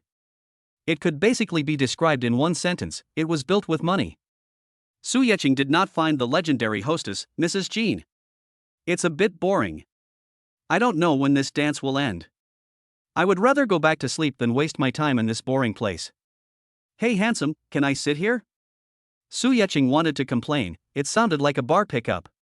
Looking up, he saw a fashionable woman in her early 20s with a good figure and an okay face, but she was far inferior to Xian. After extending his hand and making a gesture of invitation, Su Yecheng took out his mobile phone and started playing with it, making it clear that he didn't want to pay any attention to the woman. Handsome guy, I haven't seen you before. Are you new to Huazhang City? I don't know which family you are from, but anyone who can be invited by Mrs. Jean is not an ordinary person. The woman obviously didn't want to give up the opportunity to chat with Su Yecheng, even though Su Yecheng's intention to refuse was already very obvious. Which man who could be invited by Mrs. Jean is not wealthy? What's more, the man in front of her had a face that was more handsome than a celebrity, which aroused the woman's full possessiveness. Boring. Su Yecheng slandered in his heart, without looking up or paying attention to the woman's monologue. It seemed as if he was really immersed in the game and not affected by the outside world at all. The woman felt a little embarrassed. She was the daughter of a wealthy family and had never been ignored like this before. The woman stamped her feet and wanted to leave. But after taking another look at Su Yecheng's face, he restrained himself from taking a step forward. He is so handsome. I have attended Mrs. Jin's dance party 3 times and have never met such a handsome man. Even if those stars stood next to the man in front of him, they would only be outshined. Handsome guy, how can you play mobile games when you come to Mrs. Jin's ball? If Mrs. Jin saw you like this, she would think you didn't respect her. The woman pulled at Su Yecheng's sleeve, as if she was considering Su Yecheng. She also took the opportunity to move her butt towards Su Yecheng and sat a little closer to him. Su Yecheng was very unhappy about this woman's behavior of throwing herself at him. But she was right about one thing. Although he said that he was playing with his phone to avoid this woman's advances. But if the host of the dance party saw me, he would definitely think that I hated the dance, which would be a bit of a loss. Thinking of this, Su Yecheng had no choice but to put away his phone. The woman smiled triumphantly. She knew that there was nothing she couldn't do. She is determined to win the man in front of her. Hello, let me formally introduce myself. My name is Su Mengsha, and my father is Su Konglong, the owner of Xinlong Plaza. Xinlong Plaza? Su Yecheng knew that it was the largest shopping mall in Huazhang City, second only to Daegu Plaza. The annual rent is no less than that of his own Huatai building. It seems that the owners of Xinlong Plaza are really worth a lot of money. But Su Yecheng didn't care about these things and didn't react to the woman's self-introduction. Seeing that her identity did not arouse any interest in Su Yeqing, Su Mengsha became even more concerned about Su Yeqing. Think about Su Mengsha, any man who knows her identity will flatter her. I am the only daughter in my family, which means that any man who is lucky enough to marry me is equivalent to marrying the entire Xinlong Plaza. This is similar to the situation when Chen Fengjiu brought the entire Chen foreign trade group as her dowry when she got married. The more Su Mengsha thought about it, the more proud she became. She straightened her snow-white breasts, which were half exposed because of the cool clothes she was wearing, and gave Su Yeqing a charming smile. I've already introduced myself so much, shouldn't you at least introduce yourself in a gentlemanly manner? Listening to the scary and coquettish voice, Su Yeqing got goosebumps all over his body and leaned back unconsciously. Notify. After nearly 2 months of writing in 200,000 words, it is finally going to be put on the shelves. The current plan is to release 10 chapters first, and then 3 chapters per day. Your subscription will be my motivation to continue writing. This line of work is not easy. No subscription means no income. I won't say anything extra. I hope that everyone will give me a little confidence and encouragement through subscription. I would like to thank all the book friends who like this book. Without you, we would not be where we are today. Chapter 65. Stay away from my girlfriend. Su Yeqing. Su Yeqing didn't want to have much contact with Su Mengsha and just wanted to get rid of her quickly, so he simply gave his name. Su Yeqing? Su Mengsha thought about it for a moment and had never heard of this name. It seems that Su Yeqing is not a rich second generation from Huajiang City. As Su Kanglong's only daughter, Su Mengsha knows everything about the rich second generation in Huajiang City, but she does know the basic information. Because one of these people might be her future husband. The powerful alliance between wealthy families has been applicable throughout history. I'm sorry, maybe I'm not well informed. I don't know who your father is. Those who can attend Mrs. Jin's ball are definitely not ordinary people, so there is no issue of family background. What Su Mengsha is eager to know now is more detailed information about Su Yeqing, because she is determined to get Su Yeqing. I'm sorry, my father is not a celebrity. Su Yeqing replied distantly. Su Yeqing did not have a good impression of Su Mengsha. He did not like women who were too proactive. What's more, Su Mengsha's expression as if she was staring at her prey made Su Yeqing very unhappy. Su Yeqing originally just wanted to stay alone quietly and go home after the dance was over. Now that this quiet little world was occupied by this woman, Su Yeqing didn't want to stay any longer and got up and left. Hey, you! Su Mengsha didn't want Su Yeqing to leave like this. But this was Mrs. Jin's ball, so she didn't dare make too much noise. If she was blacklisted by Mrs. Jin, she would never be able to mix in high society again. Su Yeqing? I will definitely get you. Looking at Su Yeqing's back as he left, Su Mengsha swore secretly. Su Yeqing felt very bored watching the men and women chatting and flirting together. Strolled to the open-air balcony on the first floor. Su Yeqing? Su Yeqing was a little stunned. How could anyone recognize him in such a place? The voice sounds familiar. I should have seen it before, but not familiar with it. Just as I was wondering who it was, the owner of the voice walked out from the backlight of the balcony. Chen Yiming. Su Yeqing recognized it immediately. Although I have only met him once, Chen Yiming's hostility towards me is so obvious that it is hard for me to forget him. I didn't expect you to receive an invitation from Mrs. Jin as well. There was no rudeness in the words, but Su Yeqing could hear the disdain and dissatisfaction in Chen Yiming's voice. I didn't expect to see you here either. Su Yeqing responded calmly. The scale of his Fengyun trading is comparable to that of Chen Yiming's Chen foreign trade. But if Huadai building is included, Su Yeqing's net worth will definitely surpass Chen Yiming. Now Chen Yiming is questioning Su Yeqing's ability, but in Su Yeqing's eyes, he, Chen Yiming, is even less worthy of attending this dance. I don't know how you suddenly got Fengyun commerce, but I'm warning you, there are some people you can't touch. It seems that Chen Yiming has also investigated Su Yeqing. Yes, Zhou Yue was Su Yeqing's department head and knew Su Yeqing's file very well. People must be confused about Su Yeqing's sudden emergence. But they will never know the answer. Thinking of this, Su Yeqing felt very proud. Even if you, Chen Yiming, investigated for 100 years, there would be no results regarding the system. However, Su Yeqing vaguely felt that Chen Yiming's hostility towards him was stronger this time than last time. But I never had any contact with him afterwards. Baffling. Su Yeqing couldn't figure it out and shook his head in his heart. Seeing that the balcony was also occupied by someone, Su Yeching didn't want to stay any longer and turned around to leave. Stop, Su Yeching. Stay away from Jiang Xingxuan. Chen Yiming behind him warned in a cold voice. Xian? Su Yeching suddenly understood. No wonder this guy was so hostile to him this time. It turned out that he regarded him as a love rival. Xian is my girlfriend. If you have any inappropriate thoughts, I should be the one saying this to you. Stay away from my girlfriend Jiang Xingxuan from now on. Su Yeching turned around, faced Chen Yiming, and replied to him word by word. His aura is no weaker than Chen Yiming's. Don't take advantage of the cooperation between Fengyun Commerce and Xingyu Steel to deceive Xiaoshuan's feelings. Su Yeching, I'm warning you, Xiaoxian is not someone you can touch casually, otherwise I will make you regret coming into this world. It can be seen that Chen Yiming has deep feelings for Jiang Xingxuan. He exposed his weakness in front of Su Yeching without any concealment. Don't worry, you don't have the ability to make me regret coming into this world. But I want to make one thing clear, I am serious about Xianxian, and Xianxian really likes me. If you really want Xianxian to be good, don't have any crooked thoughts. Su Yeching was not afraid that Chen Yiming would do anything. But he didn't know the relationship between Chen Yiming and Xianxian yet, and he didn't know whether his little woman would be embarrassed.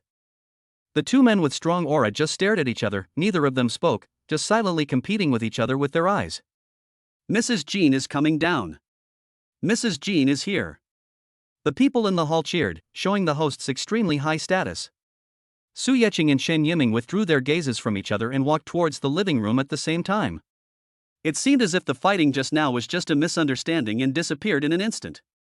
Both of them were people who could judge the situation and knew that this was not the right occasion for them to do anything to compete with each other. Su Yeching looked at the hostess, Mrs. Jean, who was walking down the stairs surrounded by people.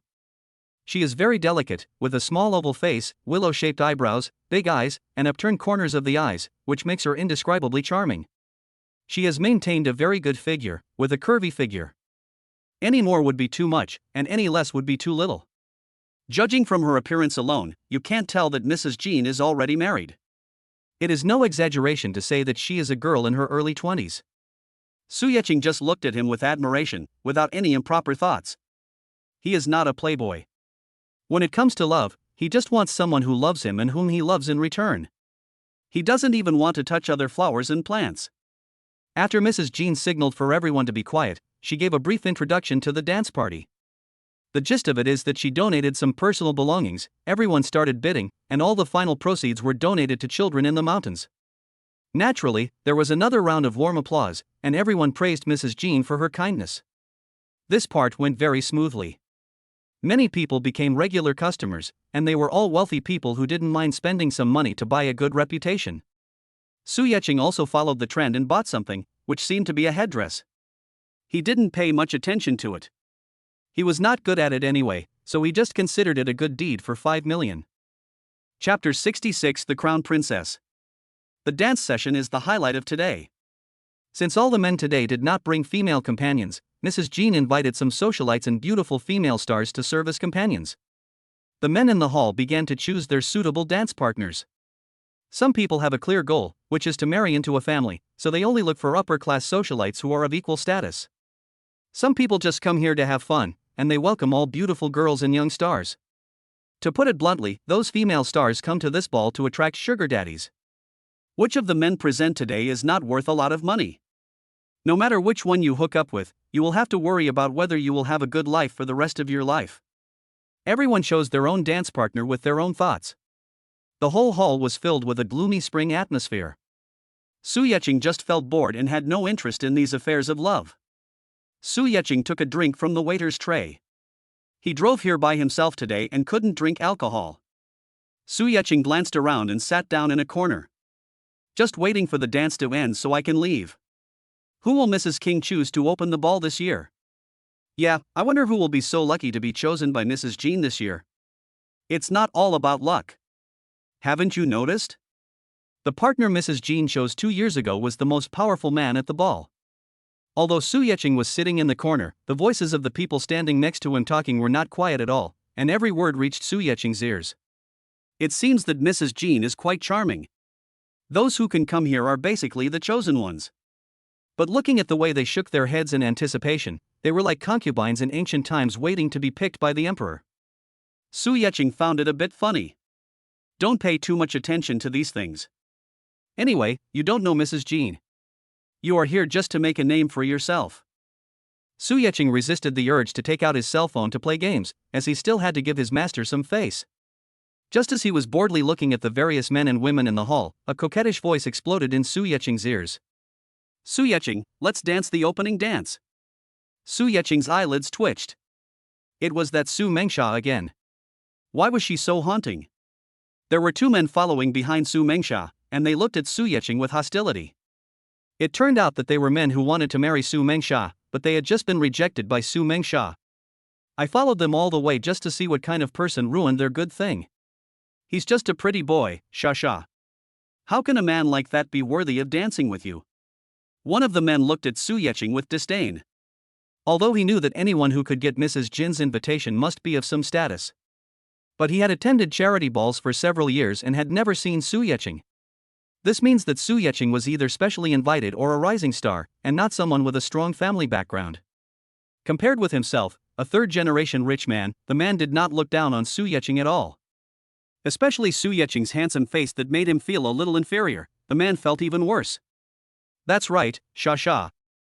I can tell from the looks of it that he's not in the same circle as us. Why would you bother with someone like him? Another man echoed. Just now, these two men were arguing fiercely over who would dance the opening dance with Su Mengsha, but when they turned around, they pointed their guns outward. I don't want to jump. Su Yeqing answered simply and rudely. He didn't want to get involved in this jealous drama. Besides, there is only Shin in his heart, and other women are just passing by to him. He had clearly rejected Su Mengsha before, so don't blame him for being ruthless if she is still so persistent. There is no rule that everyone has to pamper you, right? Isn't it just relying on Xinlong Plaza? She really thinks she is the princess of the throne. His own Huatai building can compete with Xinlong Plaza, not to mention the addition of Fengyun Commerce. Besides, as long as I work hard to sign in, the wealth I will have in the future will not be something that these people can easily reach. Su Yeqing didn't want to bother with these people, so he stood up and prepared to find a quiet place to stay. Su Yeqing, stop. Su Mengsha had never been rejected in such a way before. She felt embarrassed for a moment and wanted to get it back from Su Yeqing. I told you to dance this opening dance with me, and you have to dance with me. There was no other way. Su Yeqing was too soft to eat, so Su Mengsha had to use her last trick. In the past, whenever she spoke to people in this tone, no one would ever refuse her. After all, she is Su Kanlong's only daughter. Everyone wants to deal with her as best they can and will not try to offend this young lady. But today Su Mengsha hit a wall. Su Yeqing didn't buy it and prepared to leave without looking back. Su Yeqing, stop. Su Mengsha was so anxious that she was jumping up and down, not caring whether it was appropriate for her to lose her temper in this situation. Everyone, please be quiet. Now, please invite our hostess, Mrs. Jean, to choose her partner for today's opening dance. The host's voice stopped Su Yeqing's movement at the right time. Everyone in the venue stood still, waiting to see who would become the favorite of the day and dance the opening dance with Mrs. Jean. Su Yeqing couldn't move around freely, so he had to sit back down. Su Mengsha didn't dare to make trouble at this time. She was thinking that once Mrs. Jean had chosen her dance partner, she would definitely drag Su Yeqing to dance the opening dance with her. Mrs. Jean is coming this way. I wonder if I'll be lucky enough to be your dance partner today? It should be me. Look, Mrs. Jean is looking at me. The group of people standing in front of Su Yeqing were talking excitedly, each of them fantasizing about becoming the lucky one. Su Yeqing looked at the backs of their heads shaking, and just wanted to stick two words on their heads: idiot. The crowd consciously made way for her, and Mrs. Jean, who looked like a young girl but exuded an indescribable charm, slowly walked over. The two men who were following Su Mengsha became excited. I am so lucky today. Although I was rejected by Su Mengsha, being able to become Mrs. Jin's dance partner is a symbol of strength. From now on, I can walk sideways among this group of rich second generations. It's no wonder they thought too much. Mrs. Jean walked through the crowd and only 3 men were left here. Su Yeqing had already been automatically ruled out by them, so all that remained was to choose a lucky person from the two of them. The 2 men could no longer conceal the pride on their faces, and were just waiting for Mrs. Jean to announce the 50% probability. Mr. Su, I wonder if I have the honor to invite you to be my partner for this opening dance? Mrs. Jean walked directly to Su Yeching and asked softly. Chapter 67 Mrs. Jin's dance partner.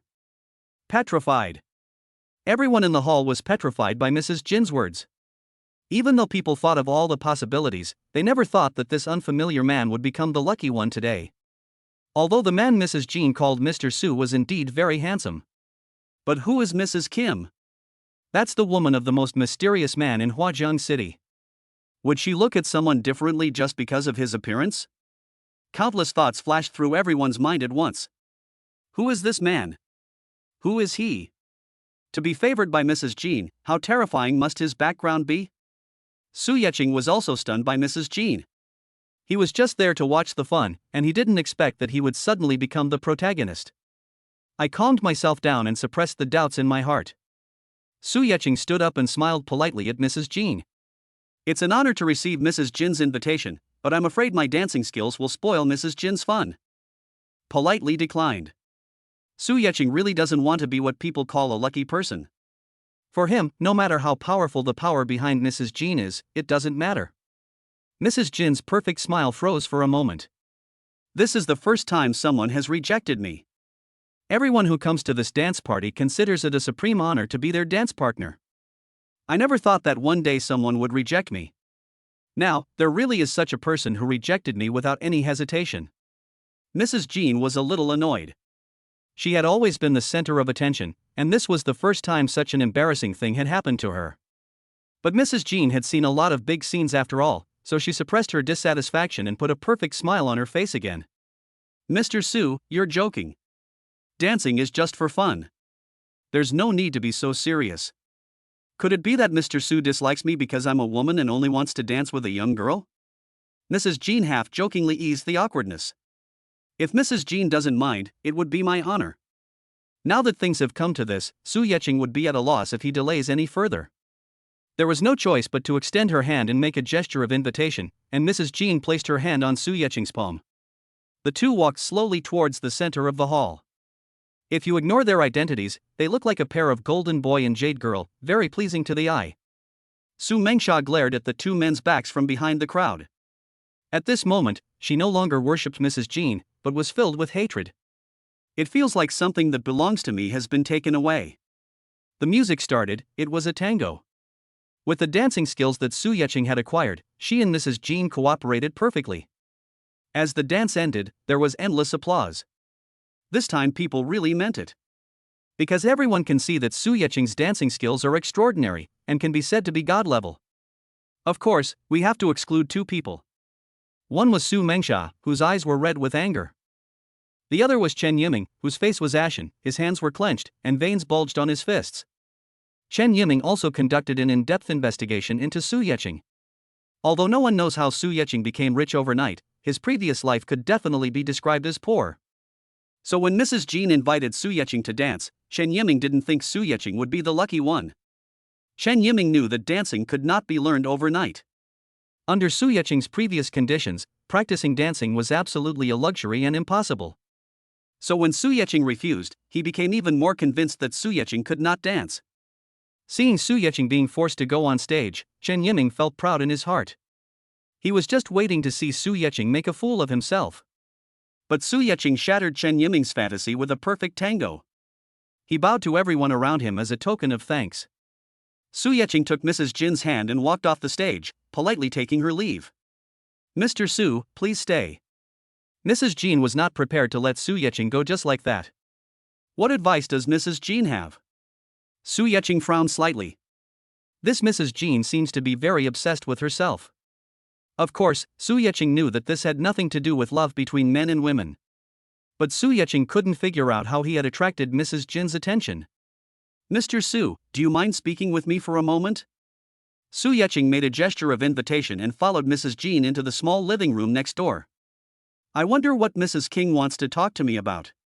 Su Yeching didn't beat around the bush. It was not suitable for a single man and a single woman to stay together for a long time. Although he knew that Mrs. Jean did not have such thoughts about him, Su Yeching just felt uncomfortable and just wanted it to be over quickly. Mr. Su, I'll be frank with you. I hope you don't mind. Su Yeching nodded slightly. Does this count as talking to himself? If you know that I would mind but still insist on pulling me over to talk to you, what does that mean? Mr. Su, I'm just curious how you got the Huatai building? Mrs. Jean was really straightforward and asked about other people's privacy directly. Su Yecheng raised his eyebrows and looked at Mrs. Jean with some confusion. It seems that his Huatai building has attracted people's attention. He said that if it was Feng Yun trading, Chen Yiming's Chen foreign trade was also not weak, so there was no reason why Mrs. Jean would hold on to him. Seeing that Su Yecheng didn't respond, Mrs. Jean thought that Su Yecheng was on guard against her. With a slight smile, Mrs. Jin's sexy lips began to open and close again. Mr. Su, don't get me wrong, I don't mean to pry into your privacy. It's just that my husband is very interested in Huatai building and has been negotiating with the previous owner about acquiring it in recent years. After a pause, Mrs. Jean tried to find some clues from Su Yecheng's face. But Su Yecheng always had a blank expression on his face, and no one could tell anything was wrong. But the owner was very adamant and refused to sell. I wonder what method Mr. Su used to make the owner change his mind. Mrs. Jean asked the main point of the day, staring at Su Yecheng without blinking. The change of ownership of Huatai building is not the most critical issue. The most important thing is that there was no news about such a big thing. Almost overnight, the huge Huatai building had a new owner.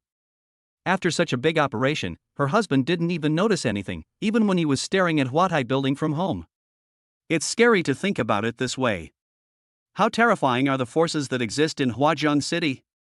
How powerful is this force to be able to accomplish such a great thing so quietly? And afterwards, my husband also investigated Su Yecheng. It emerged almost overnight.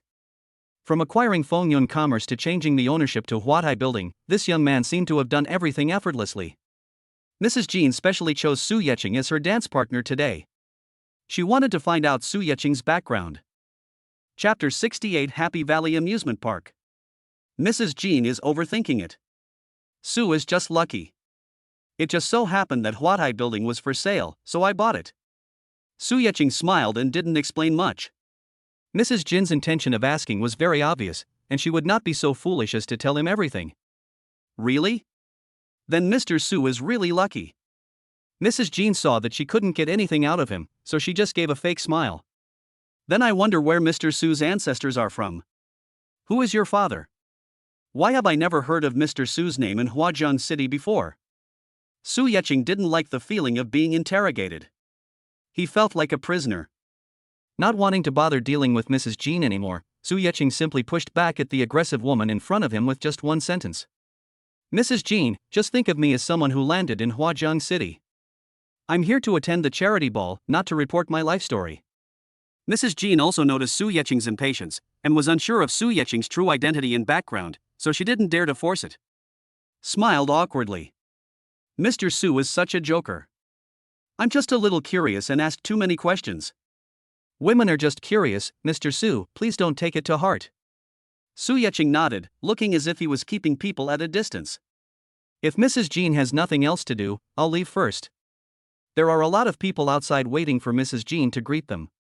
After saying that, he walked out first without waiting for Mrs. Jin's reaction. Since this charity ball is like a hangmen banquet for him, Su Yecheng will not humble himself and try to please him. Since their own people had come and donated money, Su Yecheng felt that there was no need to stay any longer and was the first to leave Jasmine Garden Villa. Mrs. Jean came out later and fell into deep thought as she looked at Su Yecheng's back. What exactly does this young man rely on? He doesn't take himself seriously at all. Judging from his demeanor, he doesn't seem to be bluffing. In this society, you need the capital to be proud. People at the dance party were also asking each other about Su Yecheng's background, but to be honest, not many people knew Su Yecheng well. Chen Yiming, the only one who knew Su Yecheng well, had no intention of promoting Su Yecheng. He just acted as if it was none of his business and kept his mouth shut. Su Yecheng, who drove the Koenigsegg back to his big villa, had no idea that he had become famous in the top upper class of Huazhang City overnight. Even if Su Yecheng knew this, he would just smile indifferently. He didn't care about these false reputations. After returning to the villa, Su Yecheng took a nice hot bath, took out her mobile phone and chatted with Jang Shinguan on WeChat. This is also a little fun between lovers. You send a message, I send a message, and we have a great time chatting. Because Su Yecheng had been busy with personal matters these days and the two had no time to meet, the couple made an appointment to have dinner together the next day. Not wanting Jiang Xingxuan to stay up late, Su Yecheng reluctantly said goodnight to Jiang Xingxuan when they chatted until 11 o'clock. Ding dong. Su Yecheng suddenly woke up. It seems that the system check-ins have been a bit frequent recently, but Su Yecheng warmly welcomes this. Host can sign in for a large Happy Valley amusement park property today. Do you want to sign in? Sign in. Su Yecheng has also been to this Happy Valley amusement park.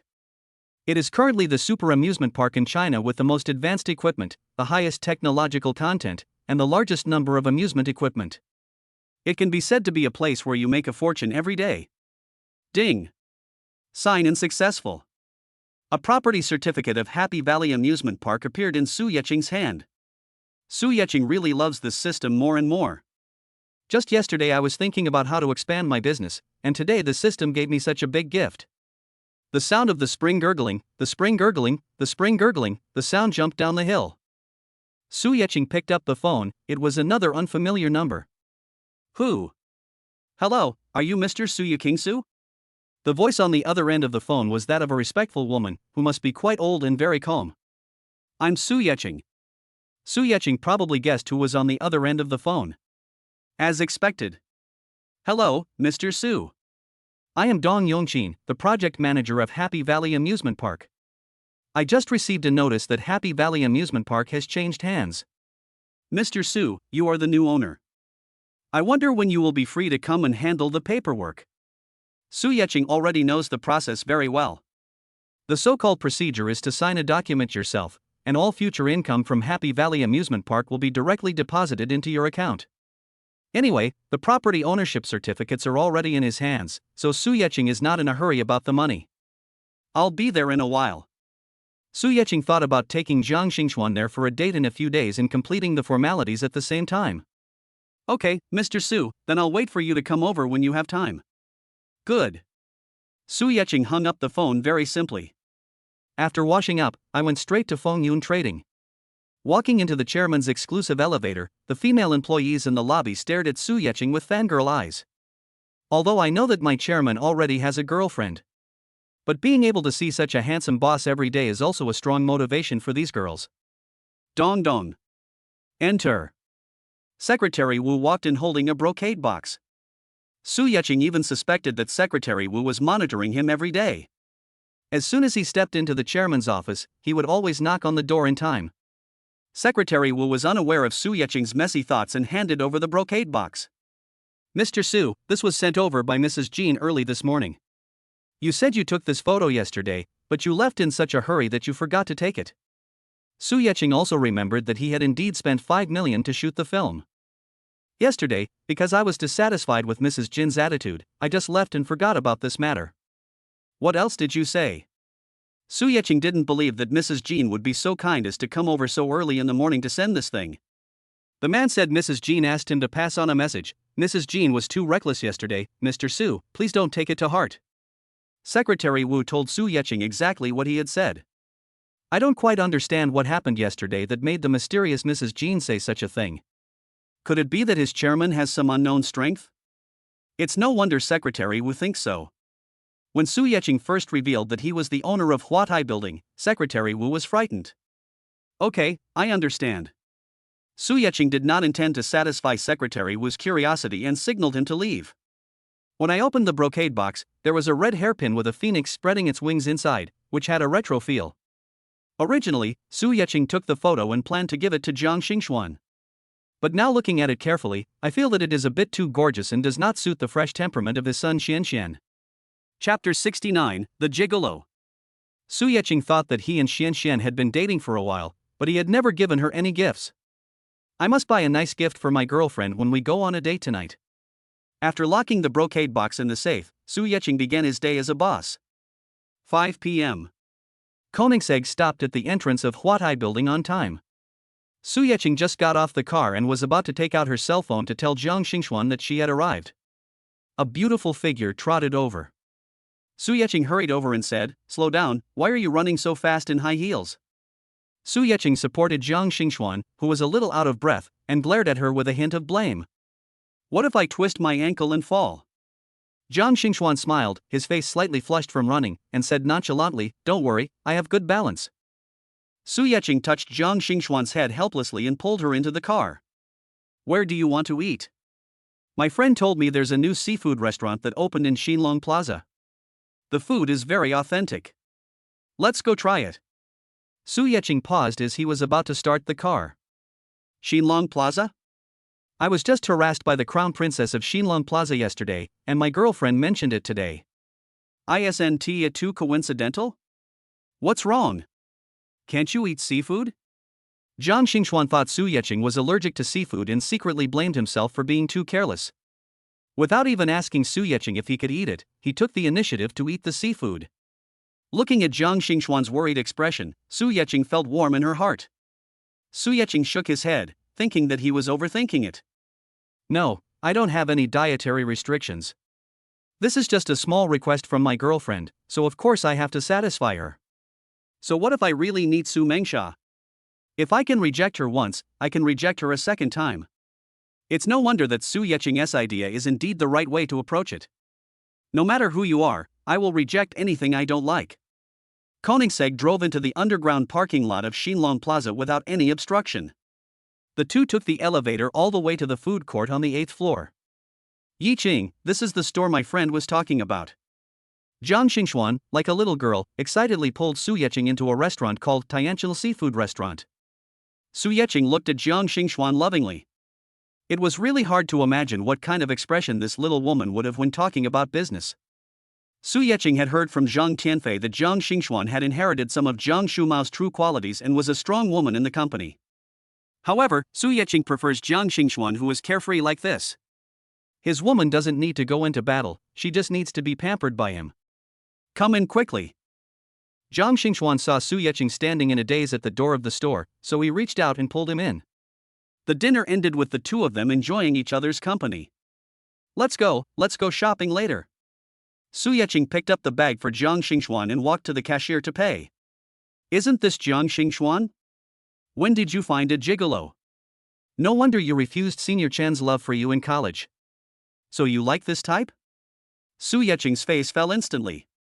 How many times has someone said that he is a gigolo?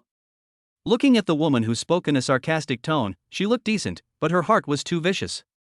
Wu Lily, this is my boyfriend, please be respectful. Zhang Xingxuan was also very unhappy when he heard someone insulting Su Yecheng. He said word by word with a cold face. This Wu Lily is her classmate in college, and she loves to show off her charm among boys. I don't like this kind of person and basically have no contact with her. I didn't expect that someone I hadn't seen since graduation would start swearing at me right away. Wu Lily lifted her long wavy hair and looked at Zhang Xingxuan with a worldly air. Because Zhang Xingxuan comes from a well-off family, he can get everything without having to work hard. In Wu Lily's eyes, she was like a little princess who was high above everyone else, and everyone revolved around her. And I need to observe the words and expressions of others and cater to them so that they can see my existence. Even her idol from college fell in love with Zhang Xingxuan. But Zhang Xingxuan was different. He used the excuse that he just wanted to study first and didn't want to fall in love, and simply ignored the feelings of his male god. In Wu Lily's opinion, this was a tactic used by Zhang Xingxuan to whet other people's appetite. Now seeing that the man next to Zhang Xingxuan is so handsome, he even overshadows her male idol, Senior Chen. Wu Lily felt so bitter in her heart that she wanted to drag Zhang Xingxuan into the quagmire and step on him hard. Su Yecheng also saw the hostility towards Zhang Xingxuan in Wu Lily's eyes. He just couldn't understand why some people were so perverted that they had to compare themselves with people they couldn't compare with. If she loses, she will push the problem onto others, making it seem like the whole world owes her something. He glanced in the direction Wu Lily was coming from. Su Yecheng was not the type to swallow his anger, so he spoke directly. If you eat too much in the bathroom, go out and spit it out, don't spray it all over the store. Puff. Please forgive the waiter behind the cashier who couldn't help but smile insincerely. We can only blame Su Yecheng for being too sharp-tongued. You little white face, how dare you scold me? Wu Lily was so angry. When she saw Su Yecheng holding the bag for Zhang Xingxuan, and considering Su Yecheng's face, she immediately concluded that Su Yecheng was a gigolo. Now that she was being ridiculed in public by a gigolo, Wu Lily felt that she was losing face. I'm scolding you, a mad dog that bites everyone it sees. Su Yecheng doesn't have that kind of idea of being gentle and considerate to women. For those who come to you to be scolded, it would be a shame not to scold them. You. Wu Lili was so angry that she put her left hand on her waist and pointed her right hand at Su Yecheng, looking like a shrew. Honey, what's wrong? A young man came out. Maybe because he saw Wu Lili took so long in the bathroom and was worried that something might have happened, he came out to check. Young Master Wang, I've been scolded. When Wu Lili heard the voice, she immediately changed her expression and acted coquettishly towards the person who came. The coquettish and annoying voice gave Su Yecheng and Zhang Xingxuan goosebumps. Who is so bold as to mess with my woman? Wang Xiao acted like a big brother. He put his arm around Wu Lili's shoulders and was ready to stand up for his woman. He looked around, but Wang Xiao couldn't see Jiang Xingxuan's face because he was blocked by Su Yecheng behind him. I just saw Su Yecheng, who was extremely handsome. You scolded my woman? When Wang Xiao first heard Wu Lili being scolded, he was angry because he had lost face. Now seeing Su Yecheng's face, he was really unhappy. He had always considered himself a handsome guy, but now he was being outdone by others. Wang Xiao was in a really bad mood. Chapter 70 The Beasts. I just cursed a mad dog that bites whoever it catches. Su Yecheng looked indifferent and spoke in a calm tone as if he really didn't curse anyone, he was just calling a beast. Young Master Wang, look, he called me a dog. I'm your girlfriend. Isn't he scolding you in a roundabout way? He's just a gigolo who lives off his wife. He doesn't take you, young Master Wang, seriously at all. It's no wonder that Wu Lili's skill in instigating trouble is top-notch, and she has dragged Wang Xiao into the ranks of beasts. Have you become stupid from living off gigolos? Why don't you ask who I am, young Master Wang? Do you think you can offend a pretty boy like me so easily? When Wang Xiao heard Wu Lili say that Su Yecheng was a gigolo, his mood instantly became better. It turns out he's just a gigolo. How can I compare myself to him? He makes a living by his looks. Comparing yourself with such people would only lower your own standards. Thinking of this, a scornful smile appeared on Wang Xiao's face. That's right, pretty boy, apologize quickly if you know what's good for you, or my boyfriend will make you look bad. Wu Lili received strong support and became even more arrogant, with her wavy hair swinging to the ground in a larger arc. By the way, Zhang Xingxuan, are you too embarrassed to see anyone? What's the point of hiding behind a pretty boy? Are you afraid that others will know that you, the eldest daughter of Xingyu Steel, are supporting a gigolo? Wu Lili did not forget the person she was targeting today. This pretty boy scolded himself just to stand up for Jiang Xingxuan. Now that she saw Wang Xiao standing up for her, and Jiang Xingxuan didn't say a word, she instinctively thought that Jiang Xingxuan was too embarrassed to speak out. Xingyu Steel? Jiang Xingxuan? Wang Xiao was a little stunned. Why did this name sound so familiar? That's right, Master Wang, you don't even know. This Jiang Xingxuan pretended to be innocent when he was in college and deceived everyone. In fact, you see, she actually keeps a gigolo. Now that I've been discovered, I'm too embarrassed to face anyone and have to hide. Wu Lili kept on belittling Jiang Xingxuan. This is what she has always wanted to do. Now that she finally has the chance, she certainly won't let it go easily. You're overthinking it, Wu Lili. I just don't want to see your disgusting face. Jiang Xingxuan couldn't stand it anymore and walked out from behind Su Yecheng helplessly. Please forgive her for telling the truth. She really doesn't want to see Wu Lili's face, that's all. Jiang Xingxuan, are you still so proud and shameless now? What Wu Lili has always been concerned about is that others look down on her. When she heard what Jiang Xingxuan said, she immediately jumped up again. Shut up! Wang Xiao suddenly turned around and shouted at Wu Lili. When Wang Xiao saw the true face of the woman who came out, he immediately understood. No wonder he felt Jiang Xingxuan's name was so familiar. It turned out to be Jiang Xingxuan, the girlfriend of Mr. Su, the rumored new owner of Huatai Building. Wang Xiao had met Jiang Xingxuan before. Since everyone was coming in and out of Huatai Building, it was inevitable that they would meet. Besides, who wouldn't he take a few more glances at such a beautiful woman? But he never had the chance to talk to her, so Wang Xiao never knew the beautiful woman's name. So now Wang Xiao was immediately sure that the Jiang Xingxuan Wu Lili mentioned was the Jiang Xingxuan from Huatai Building. So who is this person that Wu Lili called a gigolo? Wang Xiao suddenly felt that he might be in big trouble. Poor Wu Lili had no sense of crisis at all. When Wang Xiao suddenly yelled at him, he instinctively thought that Wang Xiao had been bewitched by Jiang Xingxuan. He shouted unwillingly, "Young Master Wang, wake up a little. This Jiang Xingxuan likes the pretty girl next to her." Don't be fooled by her appearance. Try to curse again. Su Yecheng gritted his teeth and threatened Wu Lili fiercely. This crazy woman keeps biting people, it's really annoying to watch. Seeing that Wu Lili was about to speak, Wang Xiao slapped her without thinking. Just shut up, you hear me? Wu Lili had never seen Wang Xiao with such angry eyes. She was frightened for a moment. She covered the half of her face that was beaten and dared not say a word. I'm sorry, both of you. This woman is ignorant. Please don't take it to heart. Su Yecheng was a little uncomfortable with Wang Xiao's 180-degree attitude change. With his arms folded across his chest, Su Yecheng quietly waited for his next words. Wang Xiao looked at Su Yecheng with a cold face and felt like banging his head against the wall. What's wrong with him today? He's thinking of taking that woman Wu Lili out for some fun. He leaned forward slightly and lowered his shiny head. Wang Xiao spoke weakly. Excuse me, are you Mr. Su from Huatai Building?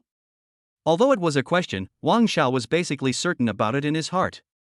If Zhang Xingxuan's boyfriend isn't the new owner of Huatai Building, who else could it be? Wang Xiao waited cautiously for Su Yecheng's answer, feeling that he was really unlucky today. Do you know me? There are too many people who know Su Yecheng now, but he doesn't necessarily need to know them. I'm Wang Xiaoyang, the manager of Dingliang Lighting. My father is Wang Yuhu, the general manager of Dingliang Lighting. Another tenant of Huatai Building. Su Yecheng understood. He has already learned about the tenants of Huatai Building. This ceiling-lit lighting fixture is of a decent size and occupies the 12th floor of Huatai Building. No wonder Wang Xiaoyang is so confident.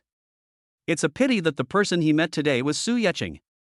I can only pretend to be your grandson. Then what? Su Yecheng looked calm. In his eyes, Wang Xiaoyang was not up to the standard. Mr. Su, I'm so sorry for today. It's all because of Wu Lili's blindness that she offended you and Miss Zhang. Wang Xiaoyan nodded and apologized, hoping that Su Yecheng would not extend his anger to himself. Really? I remember more than one dog calling me a gigolo just now.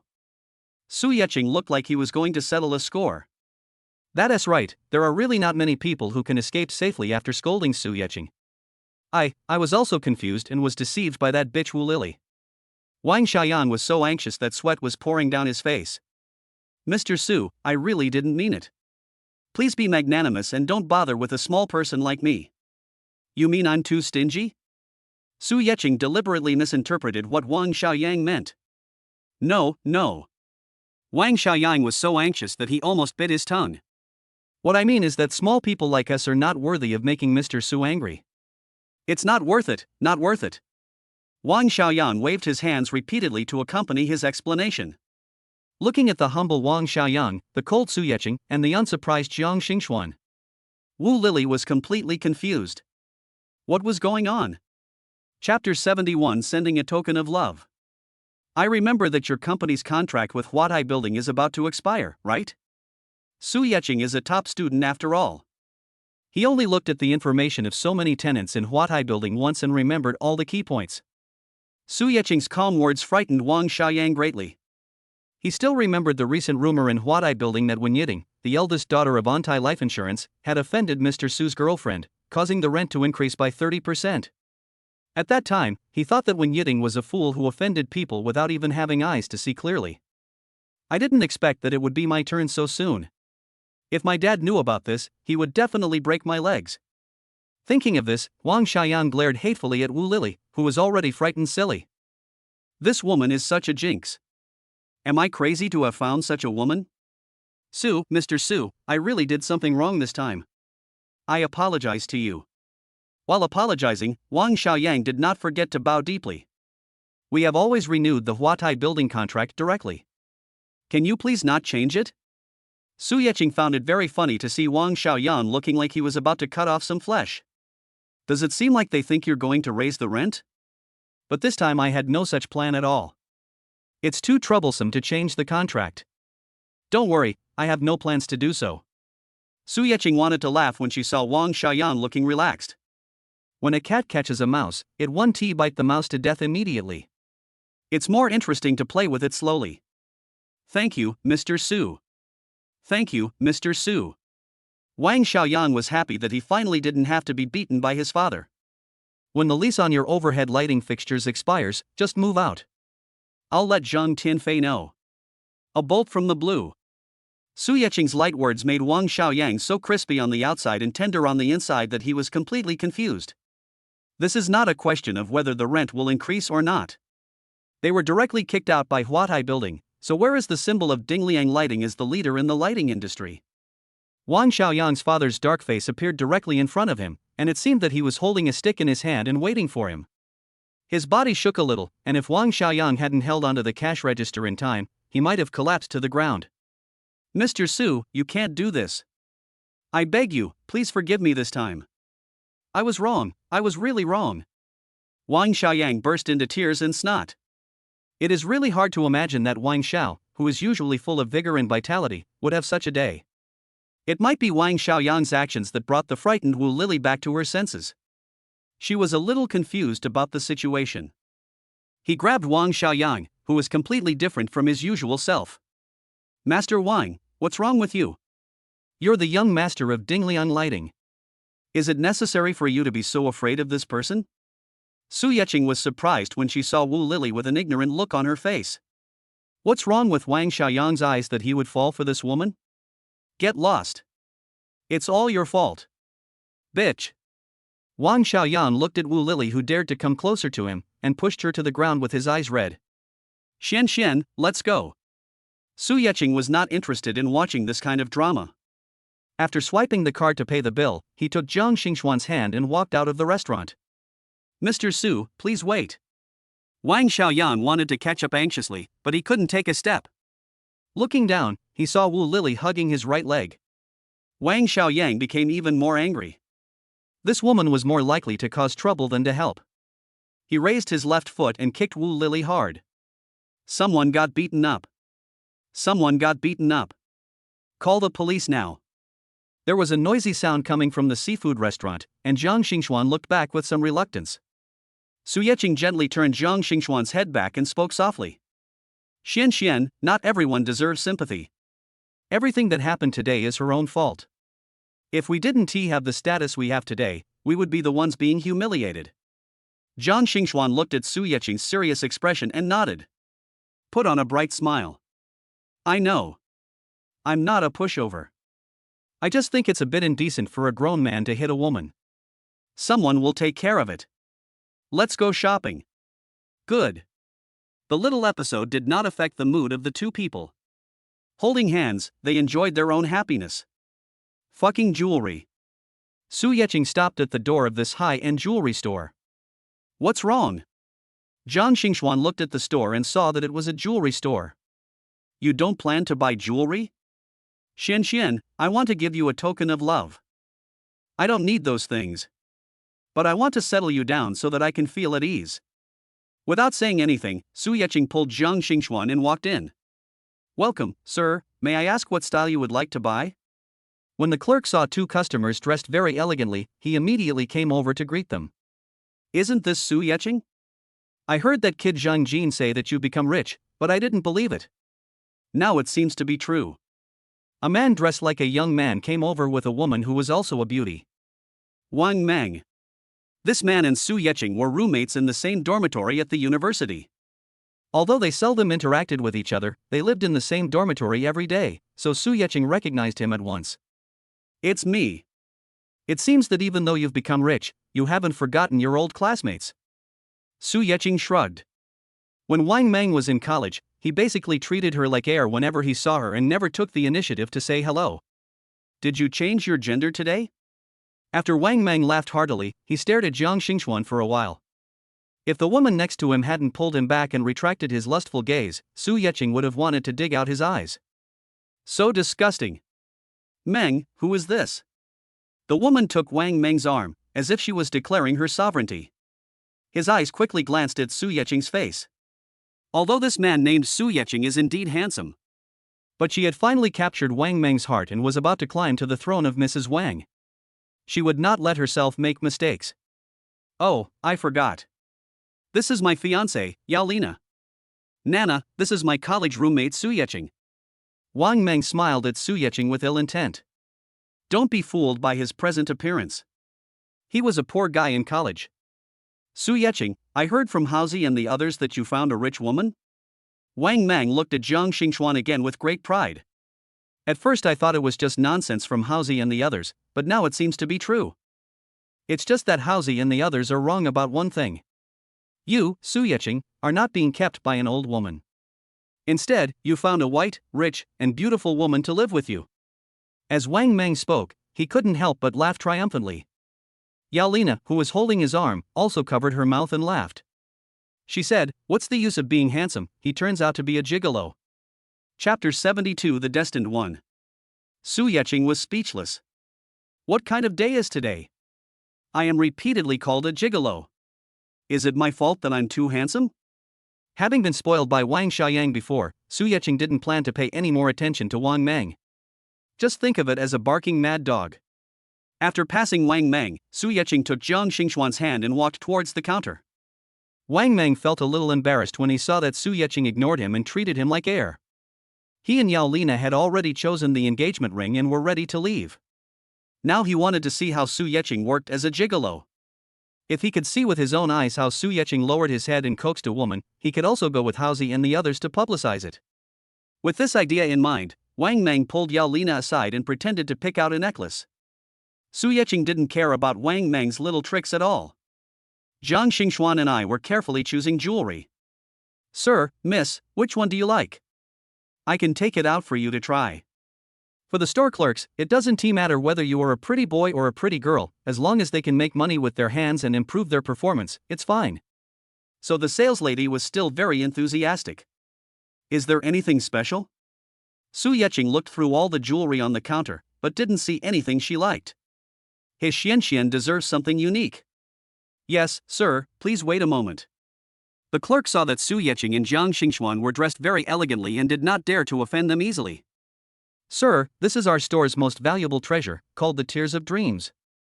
The clerk took out a necklace made up of countless sapphires from the safe. The entire necklace is made up of round sapphires connected together. Under each sapphire hangs another sapphire polished into a teardrop shape. The teardrop-shaped sapphire is the smallest at the buckle, and becomes larger towards the middle, as if they are converging together. Under the light, the sapphire reflects layers of light blue light, deeply attracting people's attention. It makes people unable to take their eyes off it for a long time. So beautiful. Zhang Xingxuan couldn't help but let out an exclamation of admiration. She had seen countless pieces of jewelry since she was a child, but this was the first time she had seen such a beautiful necklace. "Miss, you have good taste." This time the clerk was speaking the truth.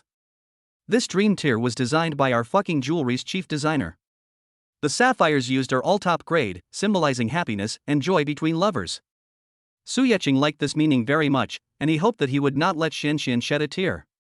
There is always only happiness and joy between them. "It's this necklace.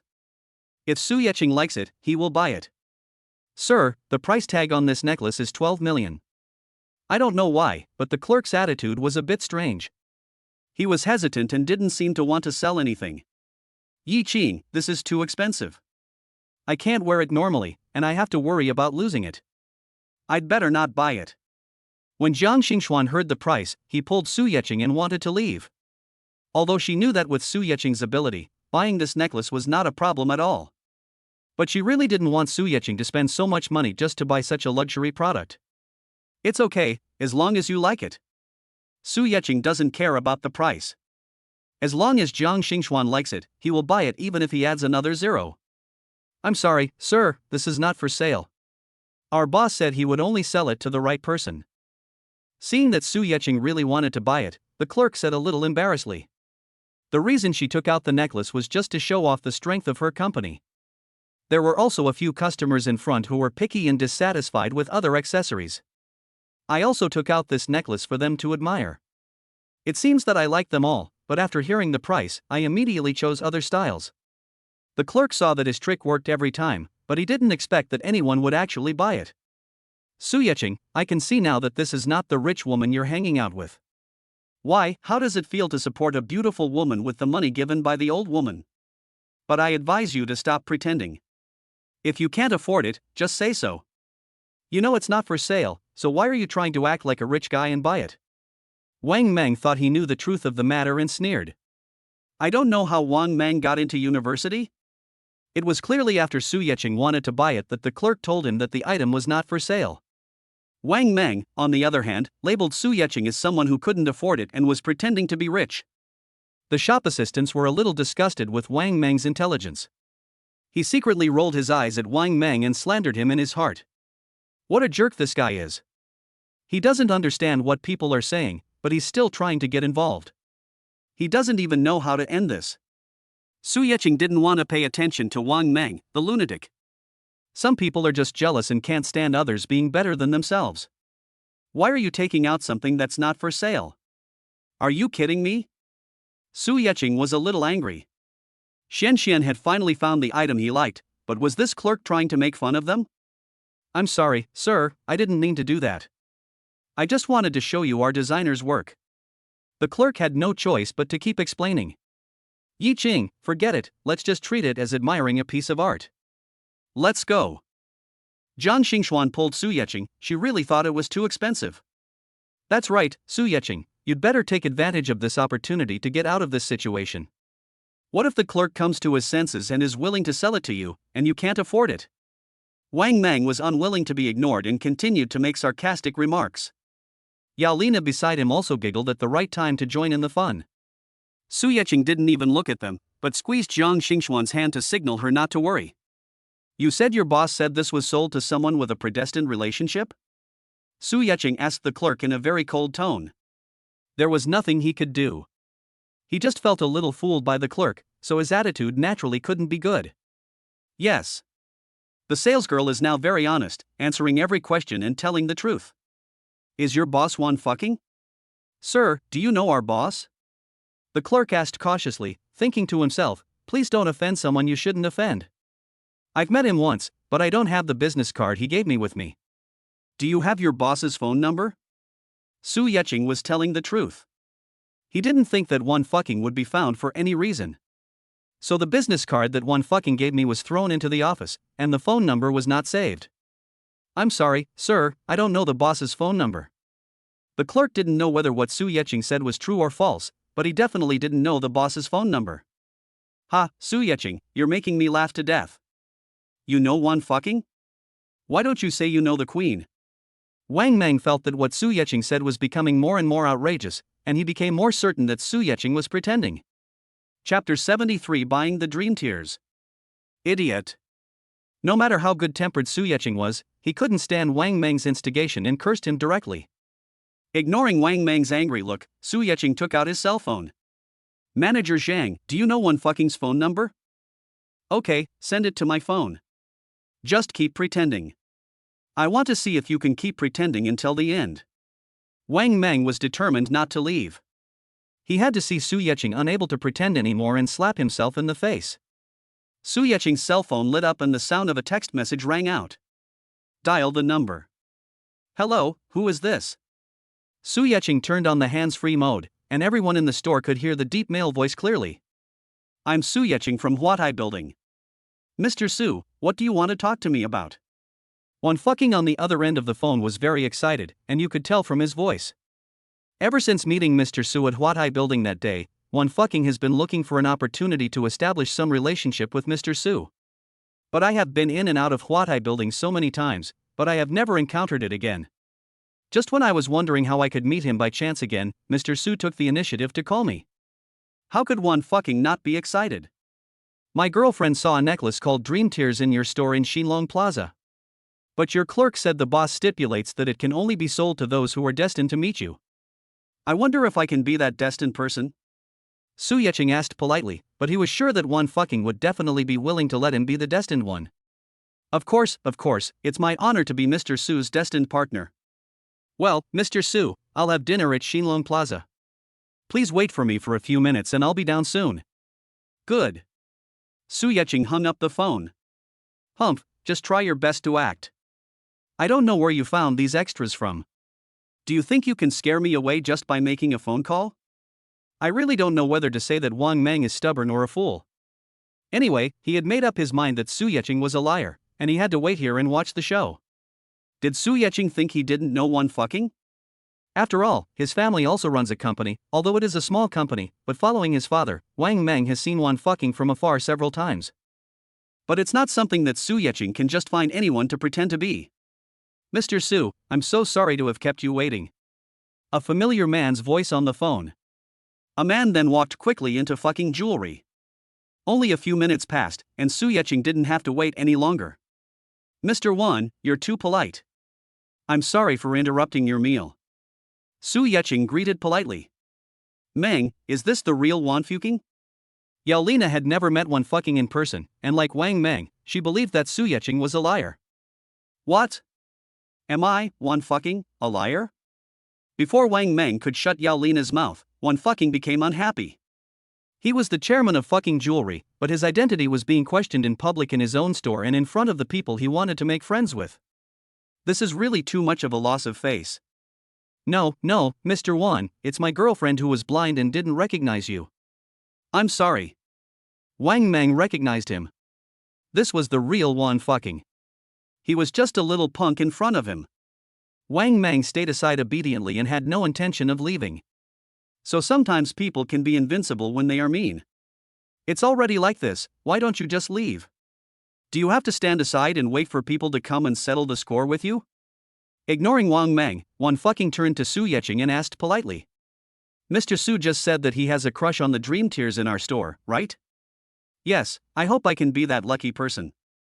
Mr. Su, you are too polite. It is my honor to be your friend. I'll give this dream tier to Mr. Su at a 20% discount. Just consider it as a token of my friendship with Wan fucking. Wan fucking waved his hand and signaled the clerk to wrap it up. Mr. Wan, this won't do. Su Yeching rejected Wan fucking's kindness. This is a token of love I gave to my girlfriend. If Mr. Wan gives it a discount, its meaning will be lost. Yes. I didn't think it through. Su Yeching took out the diamond black card. At Wan fucking's suggestion, the clerk took the card and swiped it. Mr. Su, please take it. Wan fucking took the wrapped necklace gift box handed to him by the clerk and handed it to Su Yeching personally. Thank you, Mr. Wan. After thanking him, Su Yeching took Zhang Xingxuan away. He didn't even look at Wang Meng who was standing there stupidly. Who are these two? Wan fucking sent Su Yeching away and looked at Wang Meng who was still standing there motionless, and asked impatiently. The clerk briefly described what had happened. Remember this person's name and tell the director that fucking jewelry will not do business with this person in the future. Wan fucking said coldly. Anyone who dares to say that Wan fucking is a liar and even dares to offend Mr. Su from Huatai Building is a fool and an idiot. It would be strange for fucking jewelry to do business with such people. Yes. The clerk received instructions and directly kicked Wang Meng and Yulina out of the store. So Wang Meng is really a humiliator and can't blame anyone else. Holding such an expensive necklace, Zhang Xingxuan didn't dare to go shopping. Su Yeching drove the Koenigsegg and took Zhang Xingxuan directly to the door of her villa. Yi Qing, this necklace is too valuable. Why don't you keep it with you first? Zhang Xingxuan is not pretentious. She just felt a little guilty about accepting such an expensive gift from someone else since she and Su Yeching had just started dating. Silly boy, I told you this is a token of love.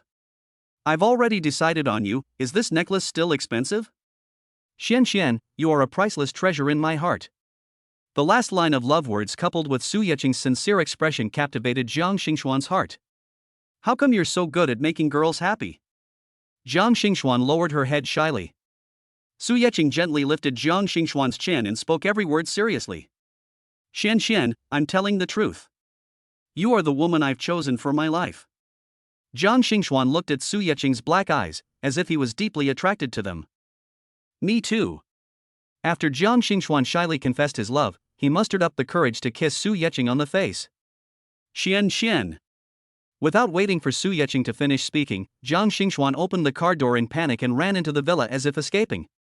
Ha ha. Looking at Zhang Xingxuan's cute actions, Su Yeching smiled happily.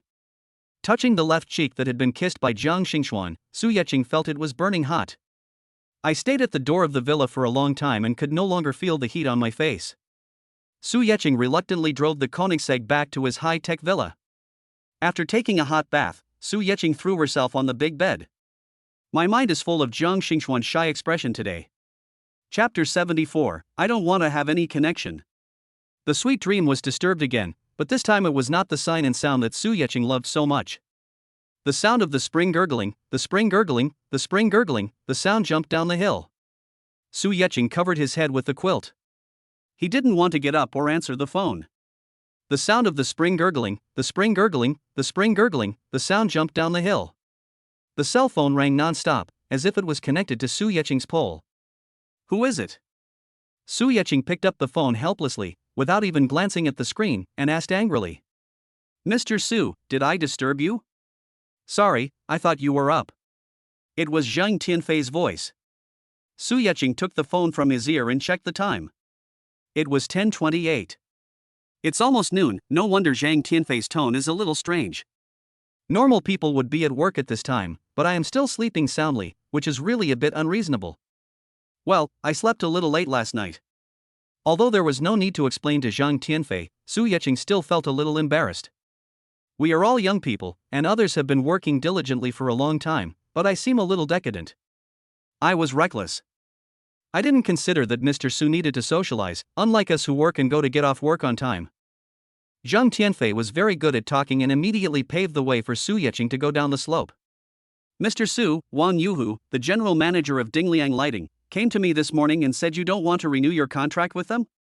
Oh, yes, that's what happened. Su Yeqing slapped her forehead. After being kissed by Jiang Xingxuan yesterday, she forgot everything. It's not the first time for me to fall in love, so why am I so excited when I was kissed? Su Yeqing shook his head, a little confused.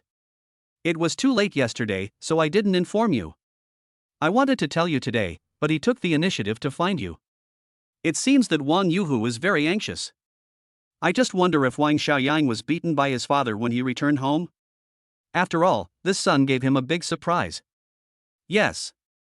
Since I didn't receive your notification and didn't know what to do specifically, I asked him to go back and wait for notification. Wang Yuhu had been waiting at the door of Zhang Tianfei's office early in the morning. Zhang Tianfei had been delaying the call until now because he was unsure of Su Yeqing's work and rest schedule. Unexpectedly, he still disturbed his boss's sweet dream. There's no need to renew the contract. Let's just end it when the time comes. Su Yeqing became angry when she thought of how Wu Lily treated Jiang Xingxuan, and her tone became cold. Okay, I know what to do. Hearing the unfriendly tone in Su Yeqing's voice, Zhang Tianfei, who was about to say a few good words for Wang Yuhu, closed his mouth. I don't know how Wang Yuhu offended Mr. Su, but it seems the consequences are very serious. After hanging up the phone, Su Yeqing looked at the time, got up, washed up, and made himself something to eat. Anyway, it's too late in the morning, so let us go to Fengyun Trading in the afternoon. The afternoon was quite peaceful. A few documents were signed and Zhang Haitao reported on the company's operations. Su Yeqing lived a very comfortable life. Get off work on time. Today's Koenigsegg was not parked in the underground garage. Su Yeqing rented a house in an underground garage for several years and didn't like the dark feeling. I walked out of the chairman's office and took the exclusive elevator directly out of the Fengyun Trading building.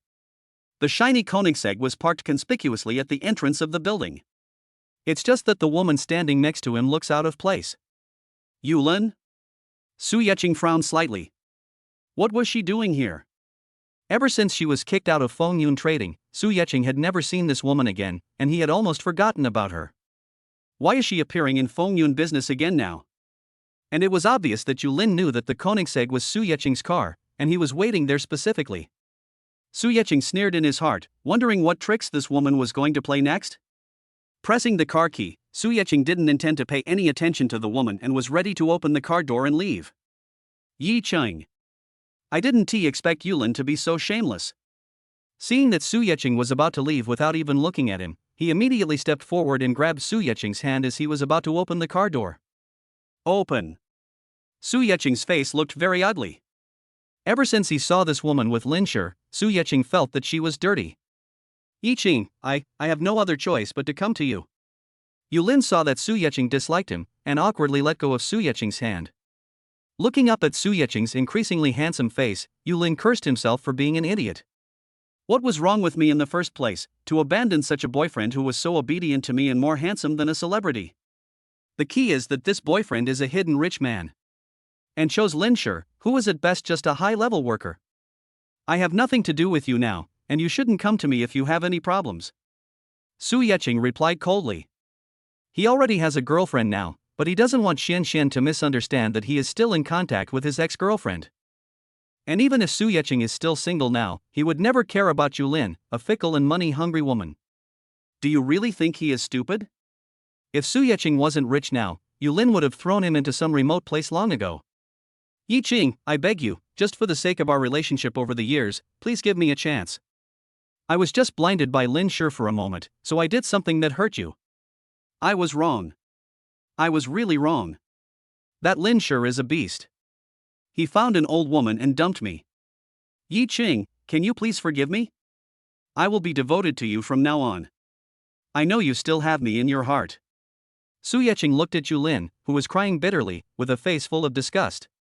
Do you think I'm a garbage recycling station? You come to me because you got dumped? Su Yeqing really couldn't understand why he fell in love with this woman in the first place. Yiqing, you can't do this to me. After all, we've been together for so many years, and I've wasted all my youth on you. Yulin was very unwilling. Why did Su Yeqing pretend to be a pauper when we were dating, while I didn't benefit from it at all? I dumped him, but he turned out to be my boss and kicked me out of the company. Are you here to settle an old score with me? Su Yeqing thought it was so funny. The woman couldn't continue her acting and her true colors were revealed. I'm here for the money though. Su Yeqing, don't say such harsh words. I did that because you lied to me first. Seeing that Su Yeqing had no feelings for him at all, Yulin decided to give up. If you didn't pretend to be a pauper, would I be fooled by Lin Shi? After all, this is all your fault. You lied to me first, so you have to take responsibility. Chapter 75, Stealing a Man. Looking at the woman in front of him who was turning the tables, Su Yeqing couldn't help but laugh.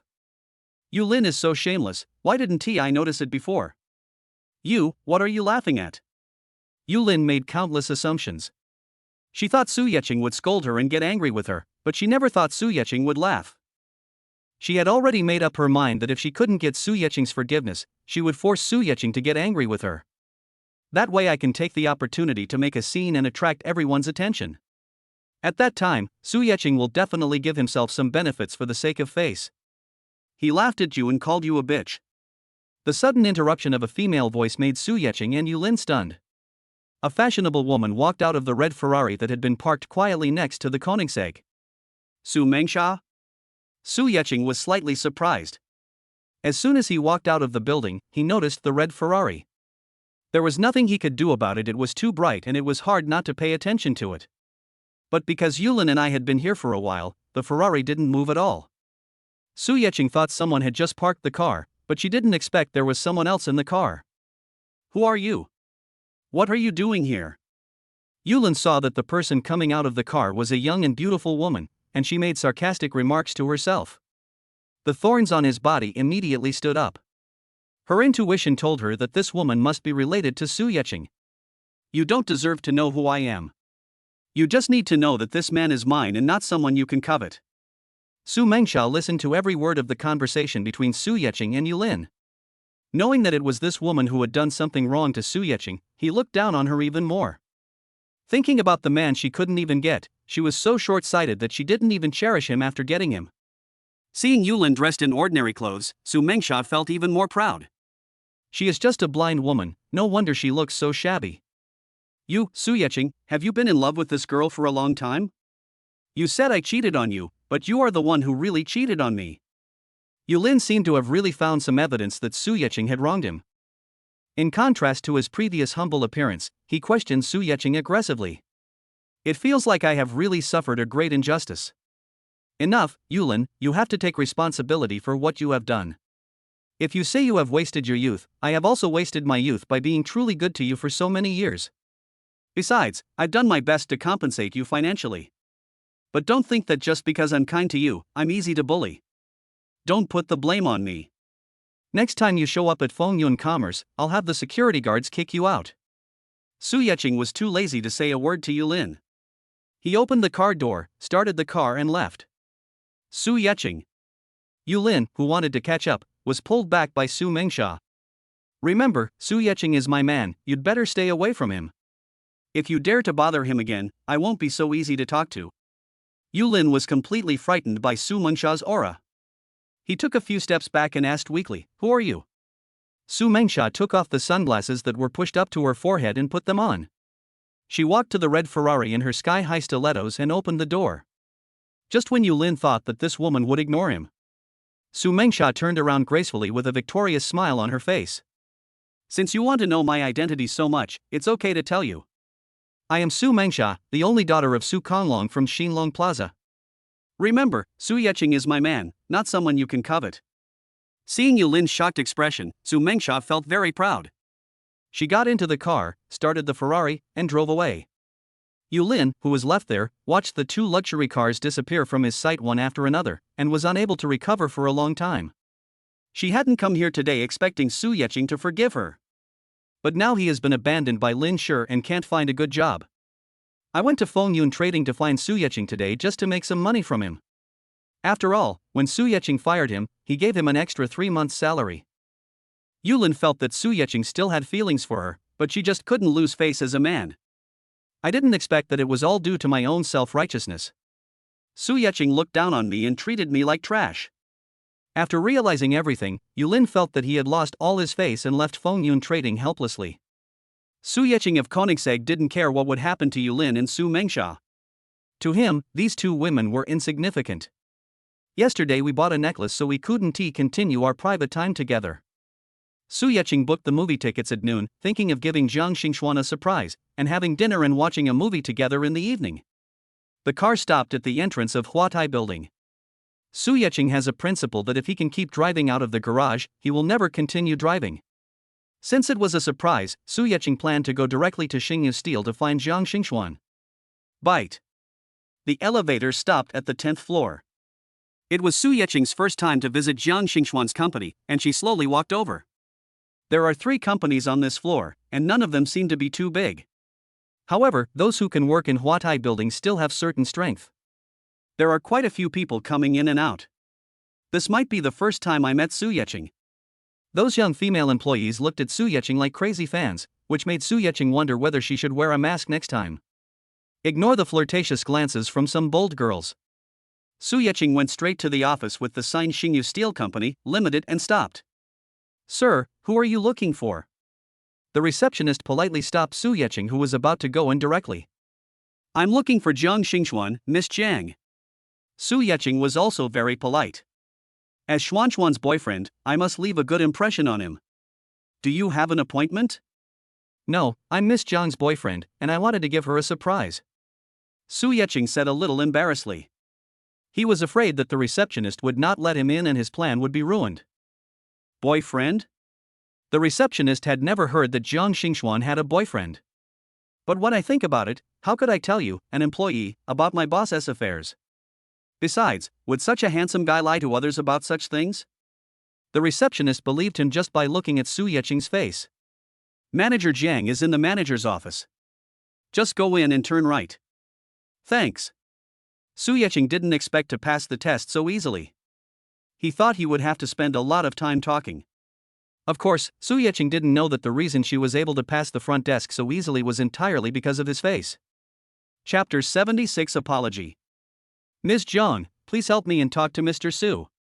We have been working on Dingliang lighting in Huatai Building for many years, and we are almost like neighbors. This time it's that bastard Wang Xiaoyang's fault. He was so blind to find such a woman. Ms. Zhang, don't worry, something like that will never happen again." Su Yecheng didn't expect that these were the words he heard as soon as he walked to the door of Zhang Xingxuan's office. The person who spoke should be Wang Yuhu, the general manager of Dingliang Lighting. Unexpectedly, when the old guy saw that it was useless to find Zhang Tianfei, he actually ran directly to Xingyu Steel to plead with Xian Xian. What a smart guy! Su Yecheng did not go in directly. He wanted to see how his little woman would handle it. "Boss Wang, I'm afraid I can't help you with this." The little woman refused calmly. "Yi Qing is my boyfriend, but I don't want to interfere with his decisions. I believe Yi Qing will have his own considerations when doing things." "Not bad." Su Yecheng secretly gave a thumbs up. There is no need to be too soft-hearted in this society, otherwise people will think you are easy to bully. "Ms. Zhang, you can't just stand by and watch someone die. Mr. Su made this decision entirely for you. Wang Yuhu pleaded desperately. There's no way around it, the business they do with bright lamps is for rich people. If they move out of Huadai building, it will be a big blow to the reputation of their Dinglian lamps. Moreover, most of those who come to choose this kind of luxurious lamps are wealthy wives. These people only buy expensive luxury goods. If my company moves out of this prestigious Huatai building and rents another small place, I guess those rich ladies wouldn't even want to step in. After all, Su Yeqing didn't want to make Zhang Xingxuan too embarrassed, so he went straight into Zhang Xingxuan's manager's office without knocking. Xian, why are you so lively? Su Yeqing looked as if he didn't understand the situation and glanced at the people in the room. Listening to the conversation just now, he thought there were only Xian and Wang Yuhu. Unexpectedly, there was Wang Xiaoyang and Wu Lily with a bandage on her left arm standing next to him. Yi Qing, why are you here? Zhang Xingxuan was surprised to see Su Yeqing suddenly appear. Not to mention that Su Yeqing didn't tell him that he would come. Even now, Su Yeqing had walked into his office, but the front desk clerk didn't even notify him. Looking at Zhang Xingxuan's face full of question marks, Su Yeqing felt happy both physically and mentally. Walking up to Zhang Xingxuan, he said, I'm here to check on him, is that okay? You. In front of so many people, Zhang Xingxuan felt embarrassed and his face turned red all of a sudden. Su Yeqing found that this little woman was very thin-skinned and blushed easily. I thought I could tease her a few more times in the future and see how shy she would be. Hello, Mr. Su, I'm Wang Yuhu from Dingliang Lighting. Although I really don't want to be the big light bulb, there's nothing I can do with the three of us standing there. Besides, Wang Yuhu went to find Zhang Xingxuan in desperation because he couldn't see Su Yeqing. Now that the real culprit has appeared, he must seize the opportunity. Su Yeqing looked indifferently at Wang Yuhu who spoke. He was dressed like a typical successful person. He took Zhang Xingxuan in his arms, took the initiative and sat on the sofa with Zhang Xingxuan without saying a word. When Wang Yuhu met Su Yeqing for the first time, he realized that the new owner of Huatai building was so young and handsome. Su Yeqing looks even more aristocratic in an Armani suit. It's just that handsome face is a little cold, which makes people feel a little oppressive for some reason.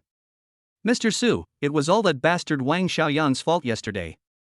I've already beaten him up when I got home. Look, regarding our lease renewal, could you please have some mercy and not terminate our contract? Looking at Wang Yuhu with a humble face, Su Yeqing knew that this was all because of his strength. If Su Yeqing was just a poor boy, Wang Yuhu probably wouldn't even look at him. After changing to a comfortable sitting position, Su Yeqing picked up Zhang Xingxuan's hand and admired it. Zhang Xingxuan's hands are very white, his skin is very tender, and his fingers are slender and long, very much like a pair of hands playing the piano. It feels soft and tender in the hand, very comfortable. Mr. Su? Seeing that Su Yeqing had no intention of paying any attention to him, Wang Yuhu had to bite the bullet and speak again.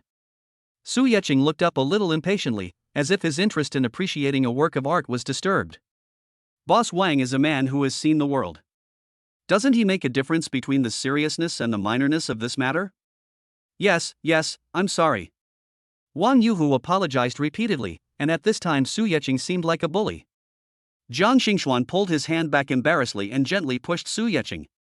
This matter has to be resolved, so what does it look like to have three grown men standing in her office?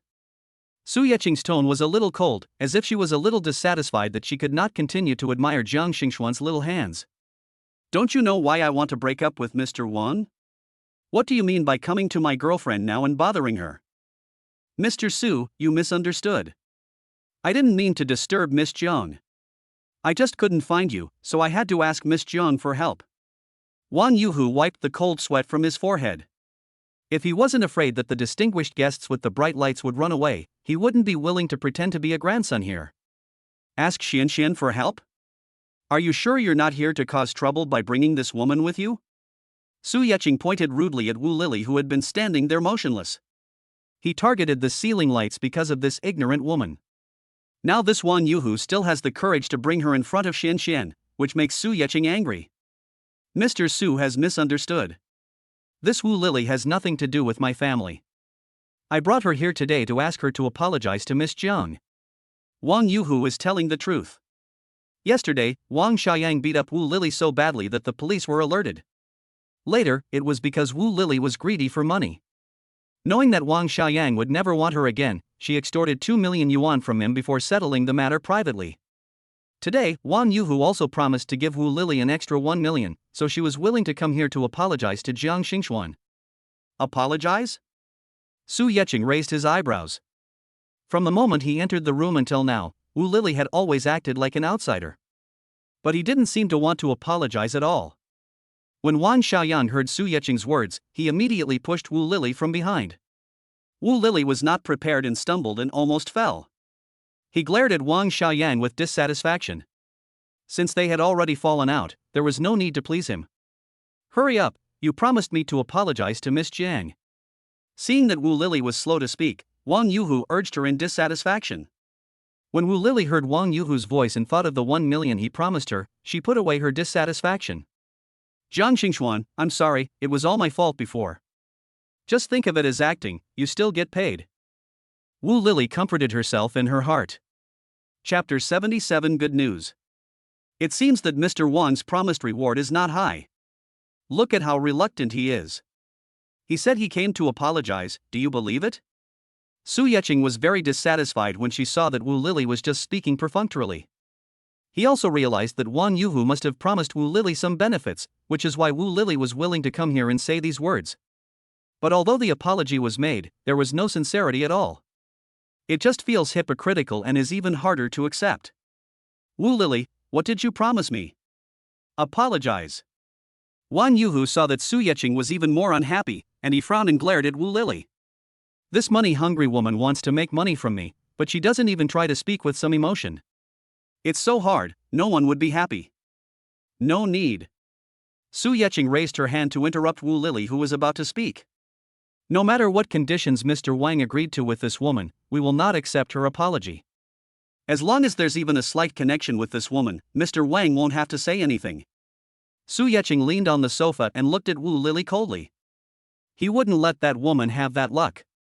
If you offend Xin, can you still make a fortune by just saying a few words? Wang Yuhu was also a smart man, and he immediately saw that Su Yeqing was deeply hostile to Wu Lili. He also knew that Su Yeqing must have understood everything, and that she only came because he had promised Wu Lili some benefits. Since Su Yeqing didn't want Wu Lili to have an easy time, Wang Yuhu was more than happy to help her. It was because of this woman that his son offended Su Yeqing. If Wang Yuhu hadn't wanted her to seek Jiang Xingxuan's forgiveness, he would have hoped that Wu Lili would have a miserable end. Xiaoyang, let this woman go. Wang Yuhu waved his hands as if to shoo away a fly. No, you promised me 1 million. Now I've apologized, you have to give me the money first. Wu Lili saw that the situation was not right and felt that she had to get the money first. You still have the nerve to say that. Is your apology sincere? Did Miss Jiang accept it? Wang Yuhu knew that Su Yeqing had figured out the situation, so there was no need to hide it anymore. I don't care. Anyway, I've already apologized, so you have to give me money. You. If it weren't for the wrong occasion, Wang Yuhu would have been so angry that he wanted to fight. Wu Lili raised her head, looking like a dead pig that was not afraid of boiling water. Anyway, it has come to this, so the more she can ask for, the better. She doesn't care about her face. Ha, is it appropriate for you to stage such a blackmail scene in my girlfriend's company? Do you want me to call the police and get you someplace else to deal with this? Su Yeqing couldn't stand Wu Lili looking like she had it all decided. Su Yeqing felt it was too much for a woman like this to get even a penny more. Yes, Xiaoyang, call the police. This woman is blackmailing us. Wang Yuhu's mind worked quickly, and he immediately came to his senses after hearing Su Yeqing's hint. Good. You guys. When Wu Lili saw Wang Xiaoyang actually taking out his cell phone to call the police, she was so angry that her eyes almost popped out. The agreement between her and Wang Yuhu was just a verbal one. Now if Wang Yuhu really denies it, will Lili really won't be able to do anything to him? I originally thought I wasn't afraid that Wang Yuhu would cheat. If he dared not to pay afterwards, he would go straight to Jiang Xingxuan and make it clear. Now that Su Yeqing had brought the whole matter to the surface and explained it clearly, he could no longer find any evidence against Wang Yuhu. The key point is that Su Yeqing clearly doesn't want me to have an easy life, so I'm of no use in this whole thing. Seeing that Wu Lili was like a defeated rooster and had lost her momentum, Wang Yuhu gave Wang Xiaoyang a wink. Wang Xiaoyang understood what he meant and pulled Wu Lili outside. This time, Wu Lili just struggled a little and then followed him out obediently. Mr. Su, I'm old and confused. I brought this woman here to upset you and Miss Jang. Wang Yuhu sent Wu Lily away as Su Yeqing asked, and felt that he could now discuss the lease with Su Yeqing. How much did you pay for her arm? Su Yeqing's sudden words stunned Wang Yuhu. Now we are discussing the lease issue. What is Mr. Su asking? It took Wang Yuhu a long time to come back to his senses and realize that Su Yeqing was referring to Wu Lily's left arm. 2 million. Wang Yuhu did not intend to hide it. If Su Yeqing wanted to investigate, he would not be able to hide it at all. Already given it? Su Yeqing seemed to be particularly concerned about this matter and kept asking questions. No, not yet. We had agreed to transfer today's 1 million to her as well. Wang Yuhu didn't understand what Su Yeqing meant and answered honestly. Is that so? Su Yeqing touched his chin habitually and revealed a very sexy smile. If it weren't for the wrong occasion and mood, Wang Yuhu would have sighed, this young man is so handsome. If you agree to one condition, I will agree to renew the contract with your Dingliang Lighting. Hearing that Su Yeqing finally gave in, Wang Yuhu's eyes lit up and he spoke directly. Mr. Su, please tell me. As long as I can do it, I will definitely do it. Even if I can't do it, I will do my best. Su Yeqing's lips curled up slightly. It's not a difficult task for you, Mr. Wang. As long as you don't let Wu Lily get any of the money, that's fine. This. Wang Yuhu was obviously thinking in his mind. If the matter cannot be settled privately without giving Wu Lily money, Wang Xiaoyang may be subject to criminal punishment. But if he could not agree to Mr. Su's condition, his ceiling lights would have to be moved out of Huatai building. Wang Yuhu quickly calculated in his mind which one was more cost-effective. Su Yeqing didn't urge him, saying that he had to let others think about this matter carefully. Okay, Mr. Su, I agree to your condition. Wang Yuhu did not waste time and quickly thought about the pros and cons. If they move out of Huatai building, they will face the risk of downgrading their top lighting fixtures, losing major customers, and going bankrupt. If he doesn't give Wu Lily the money, the worst that can happen is that Wang Xiaoyang will be subject to criminal punishment. But because Wu Lily's injury was considered a minor one, Wang Xiaoyang would be able to deal with it himself later, so he didn't need to go in. Very good. Once Mr. Wang has finished his business, we can go directly to Manager Zhang to sign the contract. Su Yeqing was very satisfied with Wang Yuhu's decision. When he thought of the fate of that woman Wu Lily, he felt happy. If you dare to insult your woman, you will have to bear the consequences yourself. Dad, has Mr. Su agreed to renew the contract with us? Afraid that Wu Lily would cause trouble again, Wang Xiaoyang dragged her out of Huatai building. He also instructed the security guard at the door that this woman had offended the owner, Mr. Su, and should not be allowed to enter Huatai building in the future. I didn't expect that not long after I went out, I heard such good news as soon as I entered Jiang Xingxuan's office. Chapter 78, Take him as an operator. Su Yeqing looked at Wang Xiaoyang, who was excited, and smiled meaningfully. What's wrong? Wang Xiaoyang felt a little creepy when he saw Su Yeqing's inexplicable smile. When he entered the room just now, he heard Su Yeqing say in person that he asked his father to find Manager Zhang to sign the contract. Wang Xiaoyang turned around and asked his father silently. Wang Yuhu also looked as if he wanted to say something but hesitated, which made Wang Xiaoyang feel very uneasy. Sure enough, knowing that this matter could not be hidden from the person involved, Wang Yuhu gritted his teeth and told it out. Mr. Su said we couldn't give Wu Lily a penny before he agreed to renew the lease. What? What about the fact that I hurt her? Wang Xiaoyang was completely confused. It seemed like they were going to use him as a target. Wang Yuhu nodded heavily and announced this fact. Patting Wang Xiaoyang on the shoulder, he said, I'll find someone to find a solution. Wang Xiaoyang wanted to struggle, but he knew it was futile. What my father has decided will not be changed, especially since it determines the future fate of the top light.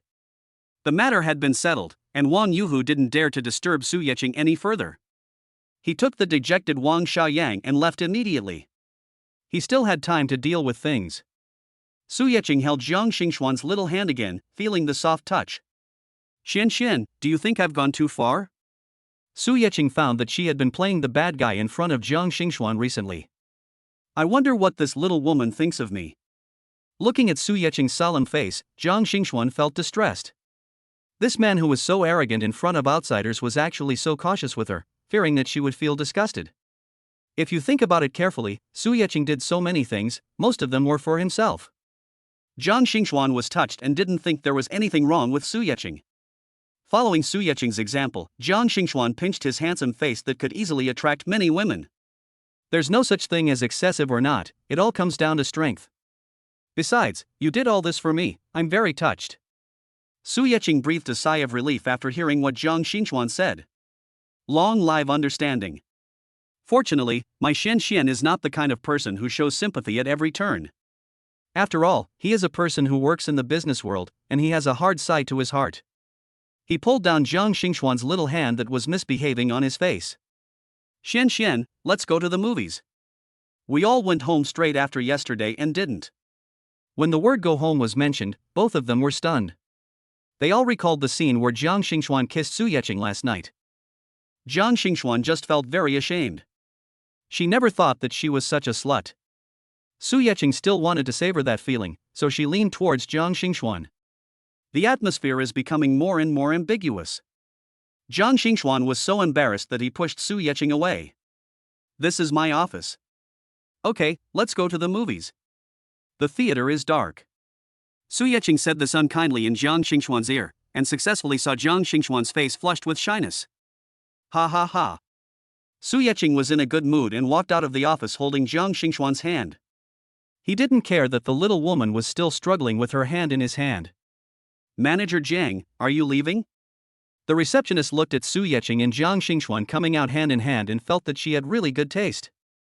She said, how could such a handsome man say that he is someone else's boyfriend? Jiang Xingxuan was still a little embarrassed. He nodded to the front desk and hurried out. This time, Su Yeching didn't need to hold him back, and he left in an even more anxious manner than Su Yeching. Looking at these two well-matched people, even their backs are so pleasing to the eye. The receptionist decided to post it in the Huatai Building's front desk WeChat group right away. The manager of their company found a boyfriend who was more handsome than a celebrity.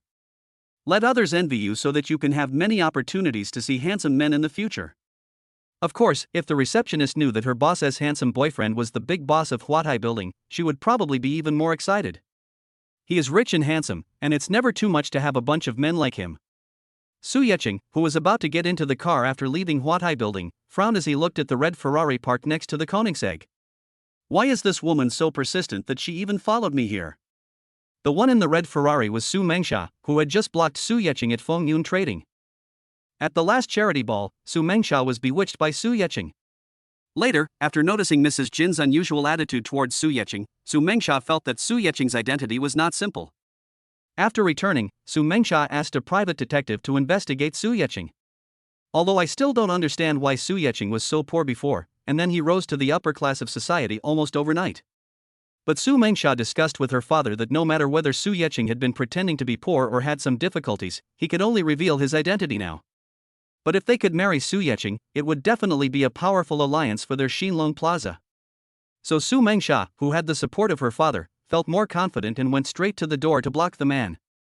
Just now at Fengyun Trading, Su Yeching escaped because of Yulin's matter. But Su Mengsha noticed the direction Su Yeching was driving and guessed that he must have come to Huatai Building.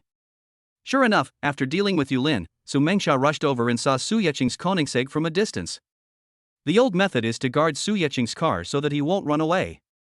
But as Su Yeching got closer and closer, Su Mengsha didn't expect to see this scene. Su Yeching walked out holding a girl's hand with a gentle look on his face. At that time, Su Mengsha mainly asked the private detective to investigate Su Yeching's wealth and property, but ignored his love life. With a serious face, Su Mengsha opened the car door. The man Su Mengsha likes, she will get him even if he is married. What's more, those who can attend Mrs. Jin's charity ball must be single.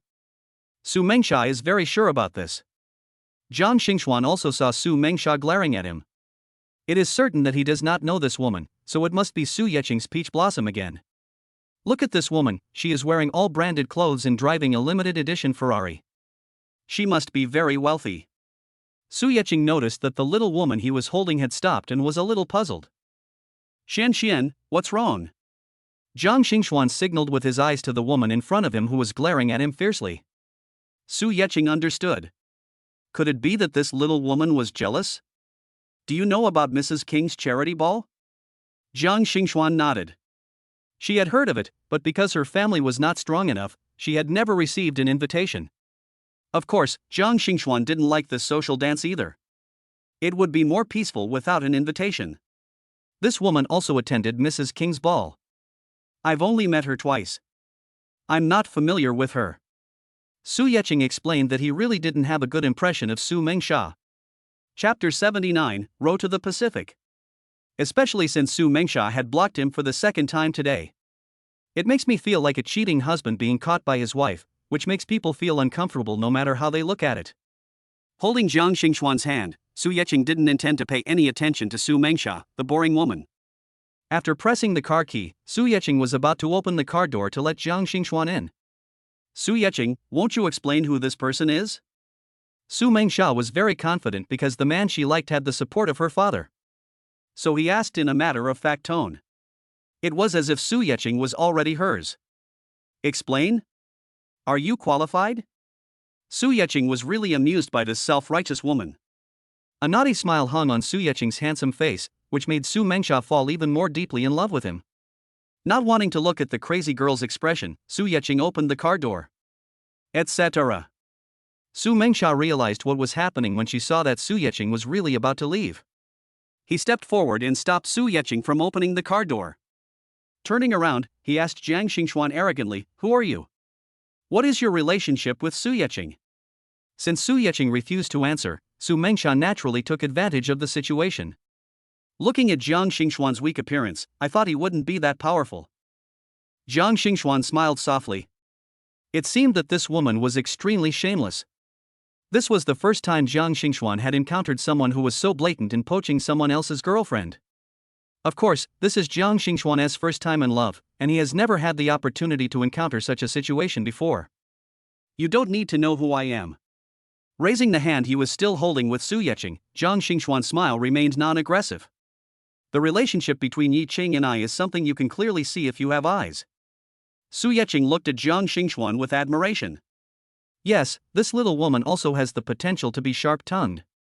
When someone infringes upon her rights, she is not the kind of person who keeps silent and accepts it submissively.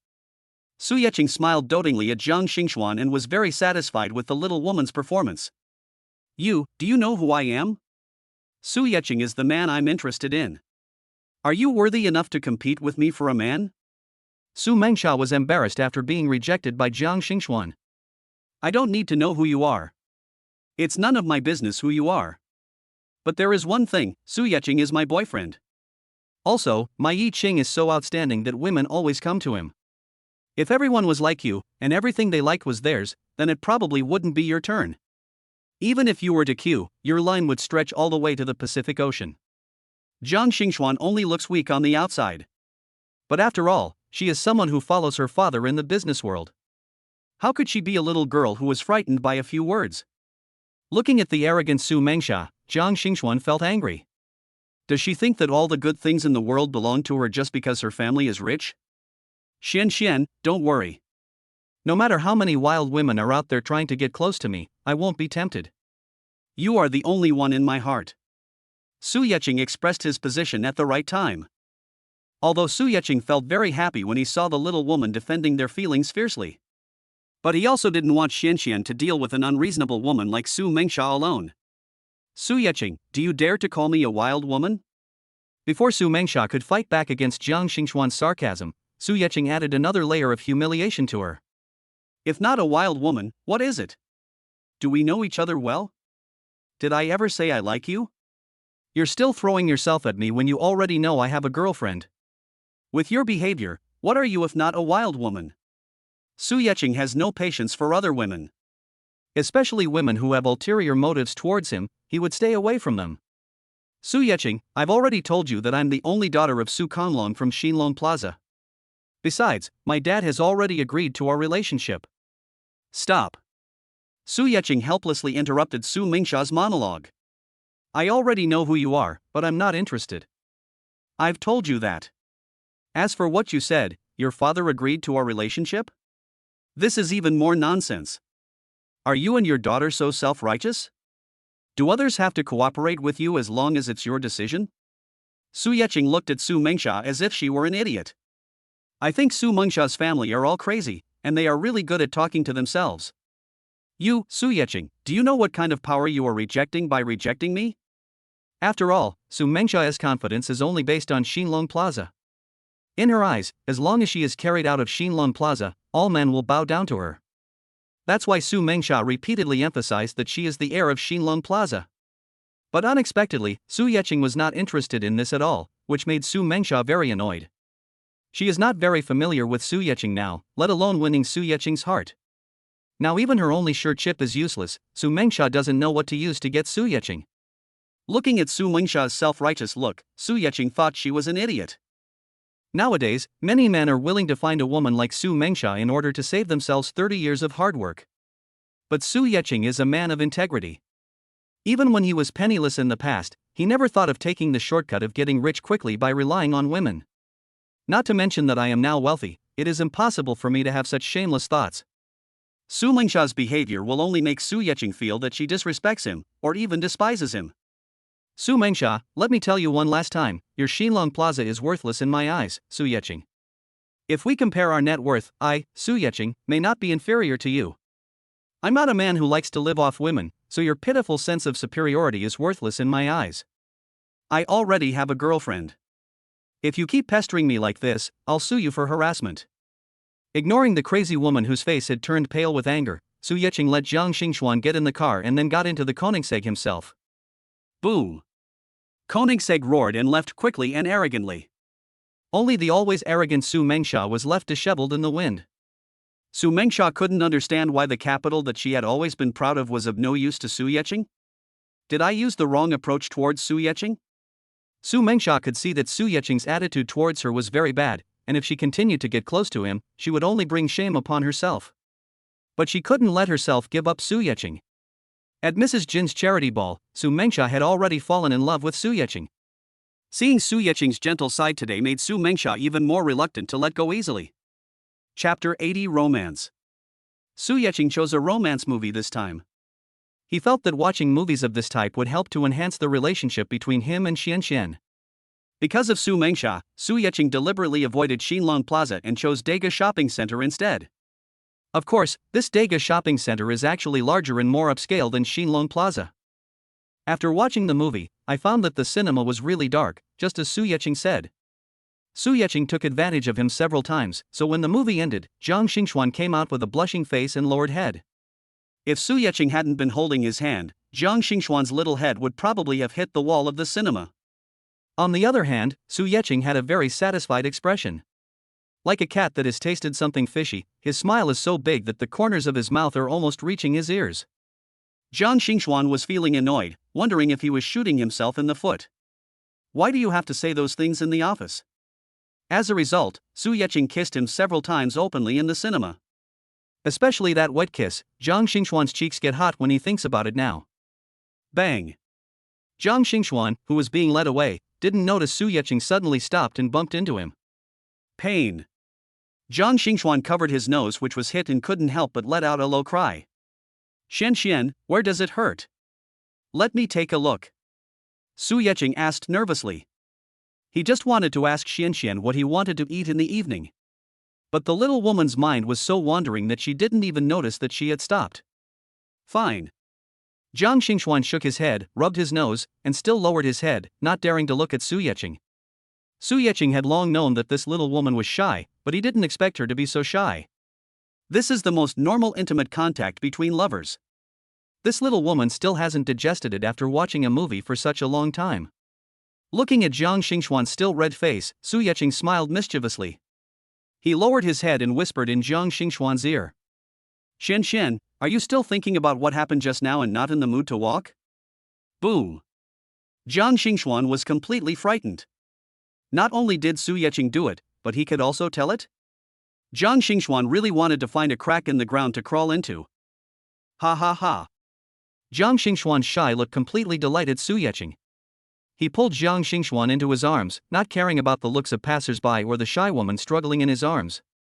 Xian, we are just doing normal things between lovers. You don't need to feel embarrassed. At the end, Su Yeqing added playfully, Xian, you'll get used to it in the future.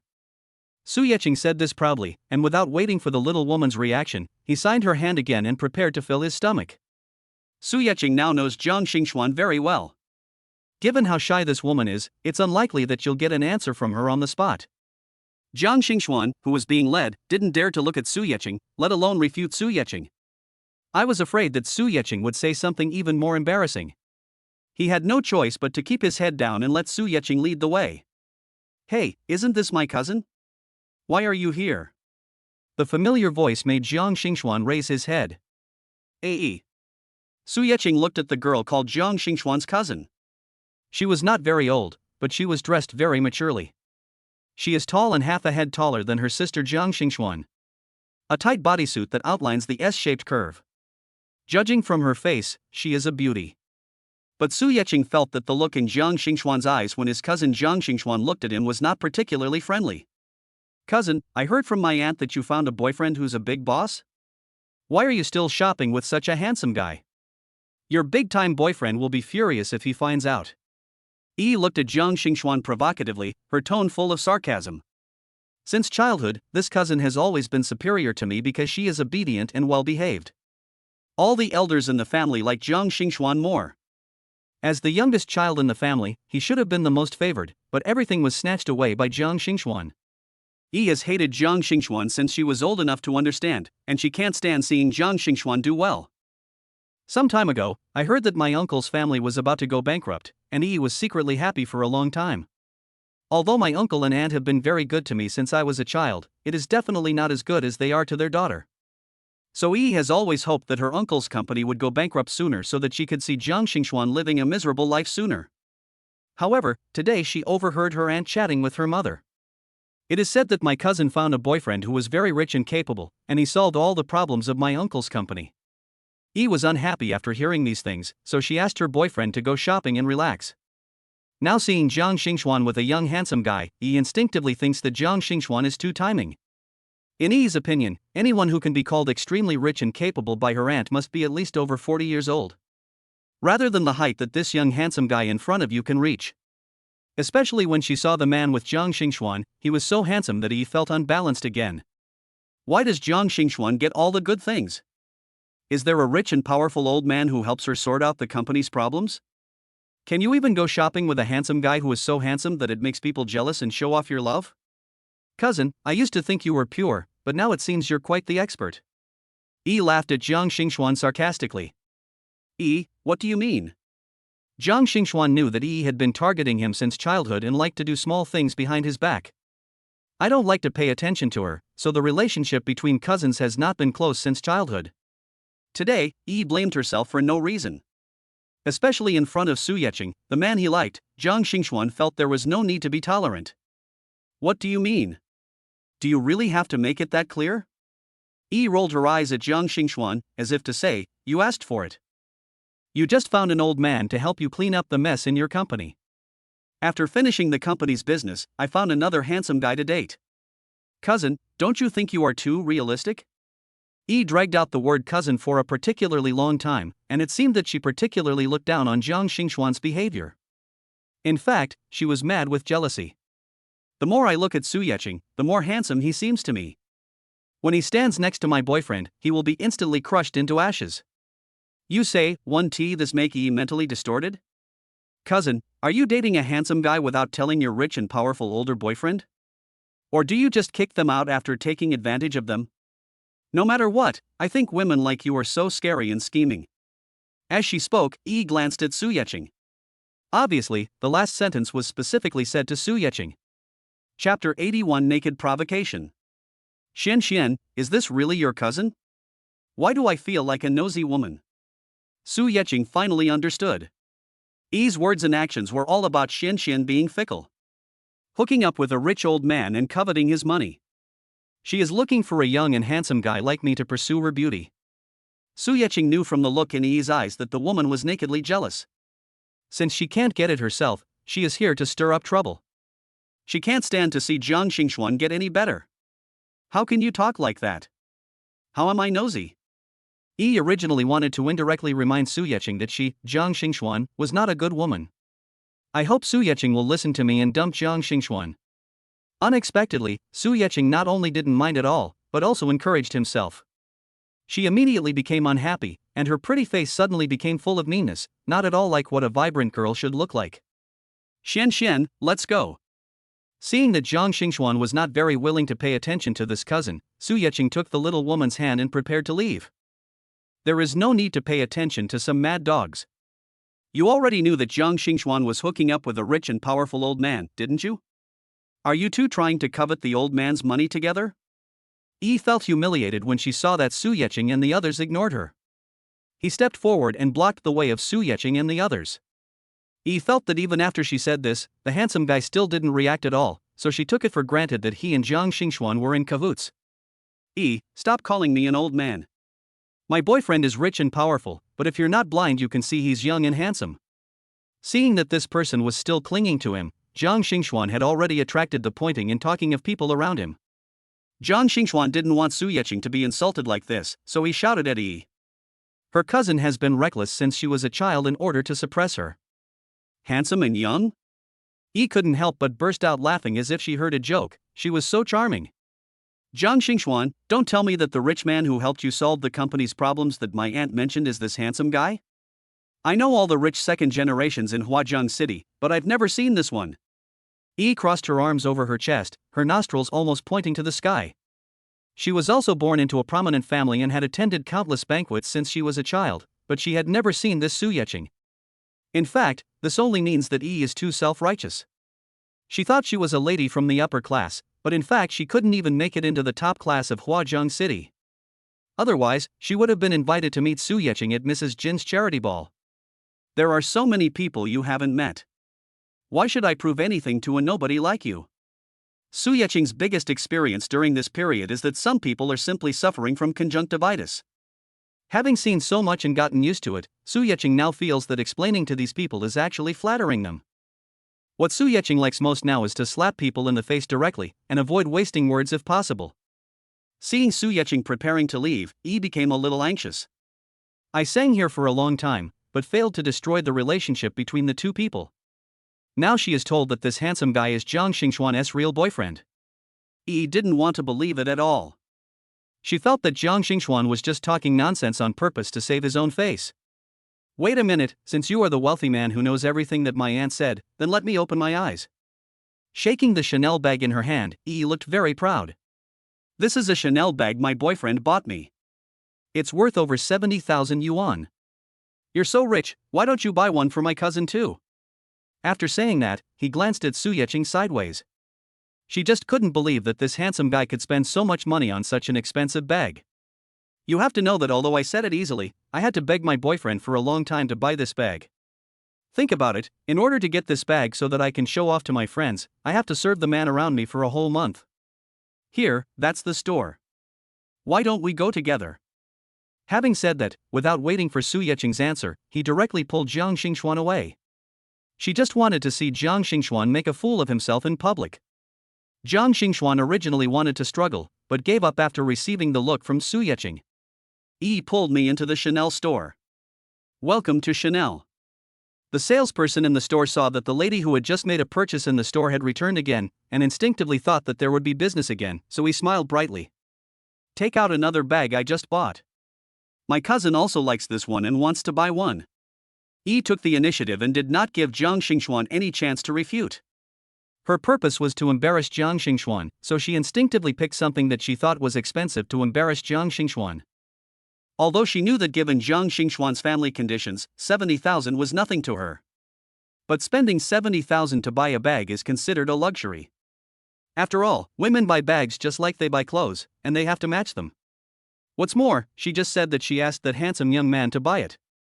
Now she just waited to see what the handsome guy couldn't afford. Yi, forget it, you are all relatives, why make it so embarrassing? You know in your heart that they can't afford it, but you insist on making them admit it to their face? The man who had been silent nearby made his presence felt at the right time. It sounds like a way to help, but in fact it is just showing off one's wealth. Who knows how painful it was for him when he paid for EE to buy this bag. Now I have the opportunity to step on others and vent my anger. Zhang Xingxuan had witnessed Su Yeqing's generosity in buying 12 million dream tears in one go, so now he just stood aside obediently. She knew that these 5-digit numbers were not worth Su Yeqing's attention at all. Miss, this is the bag you wanted. The salesgirl quickly handed over the bag that E had specified. Give it to my cousin. Her boyfriend will pay. Yi pointed at Jiang Xingxuan and Su Yecheng, thinking to herself, let's see how long you can pretend. Su Yecheng took the bag, took a look at it, and handed it back to the shopping guide. This bag doesn't look good. The dark green color makes Xian look old-fashioned, and Su Yecheng looks a little disgusted. Ha, I told you to stop pretending. If you can't afford it, then you can't afford it. And it doesn't look good? Yi was very proud now, and she said, how could this handsome guy be the rich man that my aunt mentioned? A small bump brought him back to his original form. Yi thinks she is too smart. That's right, brother. If you can't afford it, just say so. Why are you still pretending to be so rude? Yi's boyfriend finally felt a little better. Even though I spent so much money on a bag, at least I outshined that annoyingly handsome man.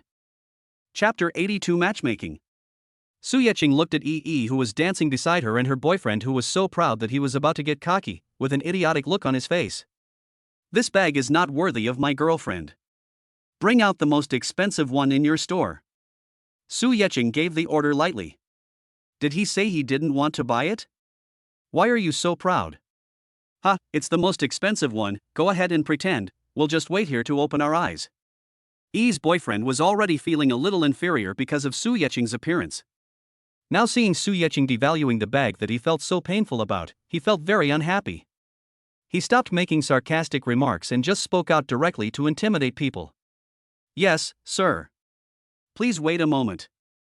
The salesgirl saw that Su Yecheng was dressed like a wealthy man and did not dare to neglect him. She heard that a big client bought 6.88 million worth of clothes for his girlfriend in one go. The shopping guide always fantasized about meeting such a generous customer. So now this shopping guide is quite proactive in her work. She always believes that opportunities are reserved for those who are prepared. What if I really encounter this? Sir, this is our Chanel limited edition bag. There are only 2 in the entire Huajiang city, and one has been reserved by Mrs. Jean. The shopping guide actually took out the most expensive bag in the store and handed it to Su Yecheng. Su Yecheng took it and looked at it. The style and color were quite suitable for Xian. Okay, this is it, wrap it up. If he sees something he likes, he'll take action. That's how awesome Su Yecheng is now. Jiang Xingxuan didn't try to stop her. After the previous 2 times, she knew that she couldn't stop her. Okay, sir. This bag is handmade from pure crocodile leather and is priced at 158,800. The salesgirl saw that Su Yecheng was very generous, but she felt that the price still needed to be raised. So expensive? Yi screamed in disbelief. Compared with this bag, what she had in her hand was just a fraction of the other person's. The more she thought about it, the angrier she became, and Yi glared at Su Yecheng in dissatisfaction. Can you afford it? Don't ask my cousin to pay for it later. Su Yecheng didn't bother to pay attention to this kind of woman who particularly liked to be jealous of others. Swipe the card. He took out the diamond black card and handed it directly to the salesgirl. Black card. It's still a black card with diamonds. Yi and her boyfriend were completely stunned. Is this handsome guy really a wealthy man? Oh my god. Wouldn't it be like I was a clown if I kept jumping around in front of them for so long? No one paid any attention to the 2 people who were so scared that they couldn't speak. The salesgirl swiped the card, packed the bag quickly, and handed it to Su Yecheng. Sir, please take your bag. Su Yecheng took the bag, took Jiang Xingxuan's hand and prepared to leave. Mr. Su, what a coincidence to meet you here. A voice that was extremely seductive was heard, and a young woman dressed very sexily appeared. Mrs. Jean, what a coincidence. Su Yecheng greeted politely. Although the dance was not satisfactory, the next day he still apologized in a disguised way. You can't be so stingy. You should still show proper etiquette. Hello, Mrs. Jean, are you here to pick up your bag today? Please give us a call and we can deliver it to you. It can be seen that Mrs. Jean is a regular customer of Chanel, and the salesgirl is very familiar with her. I happened to be shopping and came by to take a look. Mrs. Jin's mind was on Su Yecheng, and she was a little impatient with the shopping guide's interruption. Seeing Mrs. Jin's impatience, the shopping guide wisely stepped aside. Who is this beautiful lady? Looking at Su Yecheng and Jiang Xingxuan holding hands, Mrs. Jin asked knowingly. My girlfriend, Jiang Xingxuan. Shen, this is Mrs. Jean, the host of the charity ball I mentioned to you. Jiang Xingxuan greeted politely. Mrs. Jean, on the other hand, smiled slightly. What a beauty! No wonder she captured Mr. Su's heart. What a pity! Mr. Su Konglong from Xilong Plaza called me a few days ago. It is said that his daughter Su Mengsha fell in love with Mr. Su at first sight at the charity ball and wanted me to be the matchmaker. Mrs. Jean paused, glanced at Jiang Xingxuan, and secretly admired in her heart, what a smart woman. When she heard someone introducing a girl to her boyfriend in front of her, she was so calm and didn't do anything extreme. She's very smart. Looking at the way Su Yeqing looked at Jiang Xingxuan, Mrs. Jean knew that this woman had already firmly grasped Su Yeqing's heart. It was a bit unrealistic for Su Mengsha to want to get this man. Su Yeqing did not respond. He knew that Mrs. Jean was saying this on purpose for Xianxian to hear. Maybe Mrs. Jean doesn't know about Su Mengsha's heroic deeds, but she is not worried at all that Xianxian will be jealous and upset. Ha, I was too reckless to say this in front of Miss Jiang. The cold atmosphere made Mrs. Jean feel a little embarrassed. She didn't expect that Su Yeqing and Jiang Xingxuan would not respond to her. I had to change the subject awkwardly. I heard that Mr. Su has made another big move recently? A questioning statement but with an affirmative tone. Su Yeqing raised her eyebrows. It seemed that Mrs. Jean, or Mr. Jean behind her, was paying close attention to her. With just one move, I recently got a large Happy Valley amusement park in Huajiang City. But he has never shown up, let alone announced it to the public. I didn't expect that Mrs. Jean was so well informed. Her influence is evident. But why were they staring at him like that? Su Yeqing couldn't figure out the reason and smiled faintly. Mrs. King is really well informed. I'm just having fun. Su Yeqing was very calm. No matter how powerful the forces behind Mrs. Jean were, they could not find out his background. However, all of his properties are legally obtained. This is the power of the black technology sign and system. Mr. Su is so low-key. My husband is very curious about Mr. Su, but unfortunately he is out of town. When he returns to Huajiang City in a few months, Mr. Su would like to honor us with a meeting. Now that they had met, Mrs. Jean didn't have to worry about finding a way to ask Su Yeqing out, so she just invited him directly. My pleasure. Su Yeqing remained calm and composed. Su Yeqing was also very curious about Mr. Jean, who had been paying attention to her. Well, I won't bother you two anymore. Mrs. Jean signaled the salesperson to hand over the bag she had ordered. Su Yeqing took out the diamond black card again. This bag of Mrs. Jin's is mine. It's fate that we met here.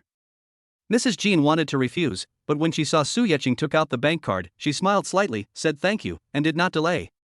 There is no doubt that those who can attend her charity ball are worth over 100 million. However, this kind of diamond black card is not something that can be obtained casually. It requires at least more than 10 billion in liquid funds. Chapter 83. Don't be a golden leftover woman. In fact, Su Yeqing didn't really want to settle the bill for Mrs. Jean. After all, this was only the second time we met, so we weren't that familiar with each other. But when people keep staring at you, you always feel a little uncomfortable. Showing your strength at the right time will also make your opponent wary. After a polite greeting, Su Yeqing took Jiang Xingxuan's hand and said goodbye. He didn't even look at Yi and her boyfriend who were standing aside. They are just two clowns, no need to take them seriously. Mrs. King, your bag. The salesgirl handed the packaged bag respectfully to Mrs. Jean. A man who looked like a bodyguard took the bag from behind. Mrs. Jean left with a blank expression on her face, and it was obvious that she was not in a good mood. It was just a bag, so she wouldn't ask Su Yeqing to pay for it. But this was the second time that Su Yeqing had suffered two setbacks. This feeling is very unpleasant. This is the most mysterious Mrs. Jean in Huajiang City. Your cousin's boyfriend actually knows her. And did you hear, he even attended Mrs. King's charity ball. He's using a diamond black card. A regular black card is already impressive, but he's using a black card with diamonds on it. He really is the wealthy man your aunt described. Your cousin is so amazing. The two people who were left out watched the people in the store leave one by one, and no one paid any attention to them. Yi's boyfriend came to his senses and shouted exaggeratedly. He had always envied the men who could attend Mrs. King's charity ball. This is a sign of the strength of a young upper-class man in Huajiang City. However, although his family had considerable assets, they still did not meet Mrs. Jin's standards. I'm not deaf or blind, I saw it all, why are you so excited? Yi glared at her boyfriend in dissatisfaction as he was about to gossip further. She originally wanted to embarrass Jiang Xingxuan. Unexpectedly, he failed to steal the chicken and ended up becoming a clown instead. Jiang Xingxuan is so lucky. Yi thought angrily.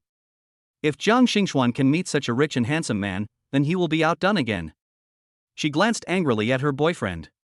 I used to think he was quite classy, but now I just can't stand him no matter how I look at him. Let's break up. He felt that she was no worse than Jiang Xingxuan in any way, and the boyfriend she found could not be worse than her. What do you mean? You look down on me just because you see someone rich? Are you so vain? Su Yeqing took Jiang Xingxuan to a charity dinner. As for the two people who had quarreled, they were politely asked to leave the store by the Chanel shopping guide. Of course, no one cares about this kind of thing. Yi Qing, I'm going to a Z University party hosted by my former senior in a few days. Can you come with me? Jiang Xingxuan has a boyfriend now, and he also wants to take Su Yeqing out to show off. This way, her former classmates wouldn't always laugh at her and call her a leftover woman. Seniors? Isn't this your class reunion? Or are all the graduates from your classes attending? Su Yeqing was a little confused. In the past, class reunions were organized by our own classes. I have never heard of any reunions organized by seniors. How many people would attend? Not all graduates participate. Jiang Xingxuan shook his head and explained. They are members of our class who participated in the student union. The senior was the former student union president. Student union president? Is it such a coincidence? Su Yeqing remembered that when he was investigating Chen Yiming, the information also stated that he was the president of the student union of Z University. Wait, a sentence Wen Yiting said flashed through Su Yeqing's mind. Senior Chen likes Jiang Xingxuan. I didn't take it seriously at the time. After all, with Xuanxuan's looks, it was normal for some boys to like her. There was also Chen Yiming's warning at the charity ball, but Su Yeqing didn't know at the time that this Chen Yiming was also senior Jiang Xingxuan. But now when I think about it together, it seems like a coincidence.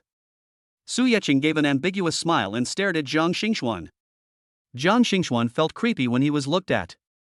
He didn't understand what he said wrong that made Su Yeqing look like that. He spoke nervously. What's wrong? Did I say something wrong? Su Yeqing raised the corners of his mouth and gave a wicked smile. Is your senior called Chen Yiming? Su Yeqing was basically 99% certain that the senior the little woman was talking about was Chen Yiming. I just don't know if this little woman knows how Chen Yiming feels about her. Do you know Senior Chen? Jiang Xingxuan was very surprised. He had never heard Su Yeqing mention it. I've met him a few times, but we're not very familiar with each other. Su Yeqing suddenly came up to Jiang Xingxuan. What do you think of Chen Yiming? Looking at the handsome face that was almost touching his face, Jiang Xingxuan couldn't help blushing again, and didn't even pay attention to Su Yeqing's question. What are you doing so close? Someone's watching. Jiang Xingxuan shyly pushed Su Yeqing. Xian, you haven't answered my question yet. Su Yeqing remained unmoved and stubbornly demanded an answer. Just kidding, he already knew Chen Yiming's obsession with Jiang Xingxuan. Now that he knew that they were in a senior-junior relationship, Su Yeqing had to ask clearly. If someone steals his girlfriend, who can he cry to? What's the problem? Jiang Xingxuan didn't pay any attention to what Su Yeqing said. His whole mind was on Su Yeqing's face. And it was in a public place. Su Yeqing's face was almost touching his own, and Jiang Xingxuan couldn't help but think of the scene in the cinema again. Knowing that the little woman was shy, Su Yeqing stepped back a little, but only a little, and the two of them were still basically face to face.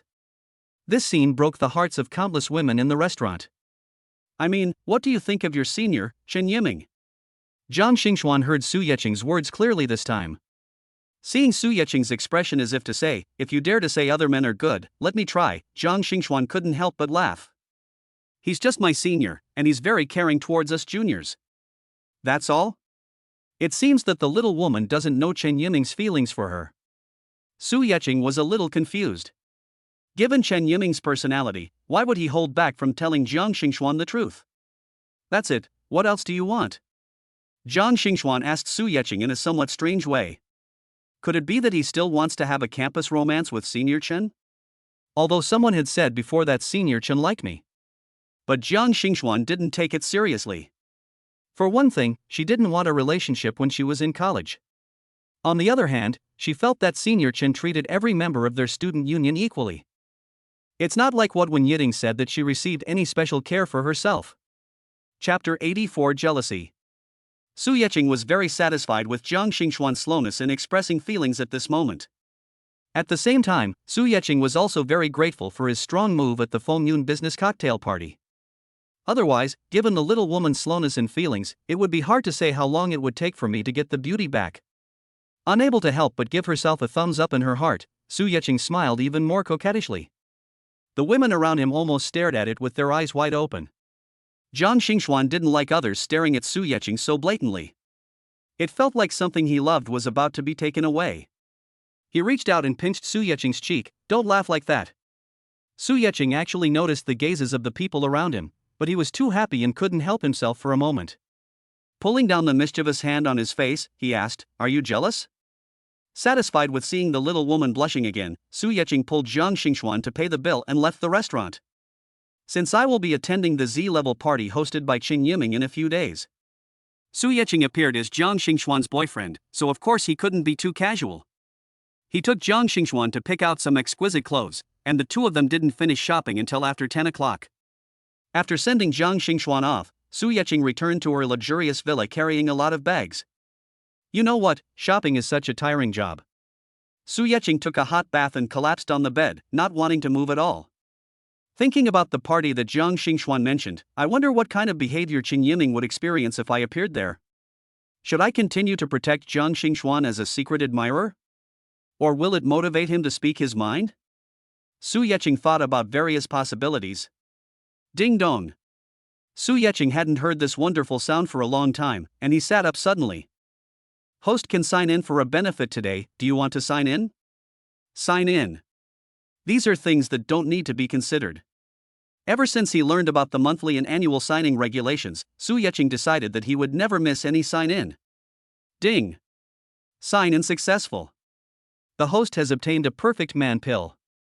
Su Yeqing looked at the mahogany box that appeared in the palm of his right hand, which was about the same size as the last time. When I opened it, it was still a black pill. It really fits the meaning of imperial use and has the temperament of being used exclusively by ancient emperors. Without any hesitation, Su Yeqing swallowed the pill in one gulp with the water on the bedside table. Surrounded by golden light, Su Yeqing felt as if his entire body was inflated, and his skin felt a little numb and swollen. This feeling lasted for about 3 minutes, and then the golden light suddenly disappeared, and the feeling in the body also disappeared. Su Yeqing looked down and felt that the pajamas on her chest were being propped up by something, unlike before when they were flat. Su Yeqing rushed to the bathroom and took off his shirt. Wow, do you have to be so perverted? Looking at myself in the mirror, I see 2 big round pectoral muscles, 8 well-shaped abdominal muscles, and strong biceps. Su Yeqing felt that his whole life was complete. I am a perfect man. I have a handsome face and a body of cool muscles. The proud Su Yeqing hummed a tune that he had written and directed himself. Fengyun Commercial Building. Mr. Su seems different today. What's the difference? He's still so handsome that my eyes are shining. Su Yeqing walked briskly into the exclusive elevator. Several female staff members in the lobby were chattering as they watched the elevator door close. The happiest thing for them is to see the handsome chairman every day at work. Of course, if the chairman comes to work on time every day. Su Yeqing has long been accustomed to these looks, as everyone loves beauty. He used to like looking at beautiful women, but since he had Xian, he thought Xian was the most beautiful.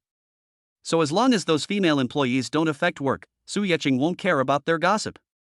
The Z-level gathering that Xian mentioned will be held in 3 days. Su Yeqing thought that there was nothing to do these few days, so he prepared to rest up and wait for a fight with Chen Yiming. It's not that Su Yeqing thought too much. Jiang Xingxuan said yesterday that this party is held every year, but it was not held so early before. It is only when the Chinese New Year is approaching that everyone gets together to wish each other a Happy New Year in advance. Therefore, Su Yeqing was certain that this party was premeditated and held in advance by Qin Yiming. Dong dong. The knock on the door interrupted Su Yeqing from his thoughts. Enter. Mr. Su Konglong from Xinlong Plaza wants to see you in the reception room. The beautiful secretary said professionally. It was because this secretary had no improper thoughts about him that Su Yeqing kept her as his office secretary. Su Conlong? Su Yeqing thought that the Su family father and daughter were very interesting. I've already rejected you so obviously, why do you still come to me? Where does this confidence come from? Director Su? Because there is no business dealings, and usually these matters are handled by Mr. Jang. But when Su Conlong arrived, he directly said that he wanted to see Chairman Su Yeqing. Knowing the importance of Xinlong Plaza in Huajiang City, the beautiful secretary did not dare to offend it easily. But it was not convenient to take him directly to the chairman's office without Mr. Su's consent, so he was taken to the meeting room. Seeing that Su Yeqing didn't respond for a long time, the beautiful secretary had to speak again. Please invite Mr. Su over. Su Yeqing knew that since the other party had come to his door, he couldn't hide away. Besides, there is no need for me to hide. Is it illegal to not like his daughter? The law does not stipulate that all men must like Su Mengsha. Director Su, Mr. Su is here. The beautiful secretary led a man into the chairman's office. Su Yeqing stood up symbolically and said something polite. It's true, although Su Conglong's daughter is already that old, she is still in pretty good shape. If someone who doesn't know him says he has just turned 40, no one will doubt it. Chairman Su is truly young and promising. He's already the owner of Fengyun Commerce at such a young age. Su Conlong was very outgoing and expressed his satisfaction with Su Yeqing as soon as he opened his mouth. Mr. Su, you're too polite. Compared to your Xinlong Plaza, Fengyun Commerce is just average. Su Yeqing didn't ask Su Conlong's purpose and just laughed it off. Chairman Su, you're too polite. Your Huatai building is no worse than my Xinlong Plaza. And I heard that Chairman Su recently acquired a large Happy Valley amusement park. This is a big deal that not everyone can match. In fact, what Su Conlong wanted to say was that Su Yeqing was able to acquire a place that made money openly. This kind of power is not something that ordinary people can possess. Mr. Su, you're joking. I'm just a junior and I'm just lucky. Su Yeqing is not stupid. Su Conlong and Mrs. Jean are trying to find out her background both openly and secretly. How could Su Yeqing possibly do as they wished? Chapter 85, Unlimited Prospects. Chairman Su is so humble. Seeing that he couldn't get anything out of him, Su Conlong stopped worrying about it. Anyway, Su Yeqing has already attracted Mr. Jin's attention. When Mr. Jin returns to Huajiang City, he will naturally investigate the matter thoroughly. Chairman Su, you already call yourself a junior, so I'll take advantage of my seniority and call you Xiao Yi. Do you mind? Su Conlong's purpose of coming today was not to inquire about Su Yeqing's background. He had already investigated and found that Su Yeqing's assets were all legally obtained. Now that Huajiang City has such a capable young man, he is of course the best choice for Su Conglong's son-in-law. Therefore, the most important thing is to get closer to Su Yeqing first. It doesn't matter, it's just a name. Su Yeqing spoke very casually, saying that no matter what he ordered, it would not cost him anything, so he would not care about these small details. Xiao Yi is so cultured. Su Conlong was very satisfied with Su Yeqing's attitude. The more he looked at this son-in-law, the more satisfied he became. And now, in the final analysis, with Su Yeqing's assets, it is still his daughter who was marrying above her station. Of course, there is no need to mention the forces behind Su Yeqing. This is the most important reason why Su Conlong swallowed his pride and came to visit in person. Xiao Yi, you and Sasha are about the same age, and your family backgrounds are also very compatible. Sasha has been determined to be with you since she saw you at the dance. Look, I only have one daughter, Sasha. All my future inheritance will be given to her. I think you two are a good match. Su Conlong laid a series of groundwork and finally gave a summary. He felt that if he used the wealth of his Xinlong Plaza to support Su Mengsha, Su Yeqing would definitely be moved. Of course, he also knew that Su Mengsha had been rejected by Su Yeqing before. But Su Conlong believed that was because he, the helmsman of Xinlong Plaza, did not show up. Now that he has made his promise, it would be strange if Su Yeqing did not waver. There is no man who doesn't love money and power. The wealth of Xinlong Plaza can help Su Yeqing reach a higher level. Su Yeqing watched Su Conglong's hard work in selling the house, feeling extremely disdainful. Is your daughter really that unmarriageable? Why are you in such a hurry to sell her? On the surface, Su Yeqing looked very calm, as if what Su Conlong was talking about was someone else's business and had nothing to do with him. Su Conlong talked to himself for a long time, and when he saw that Su Yeqing didn't say anything, he felt a little embarrassed. Xiao Yi, I've been talking for a long time, just express your opinion. I personally think you and Sasha are a perfect match. Su Yecheng leaned back on the sofa and adjusted himself to a comfortable position.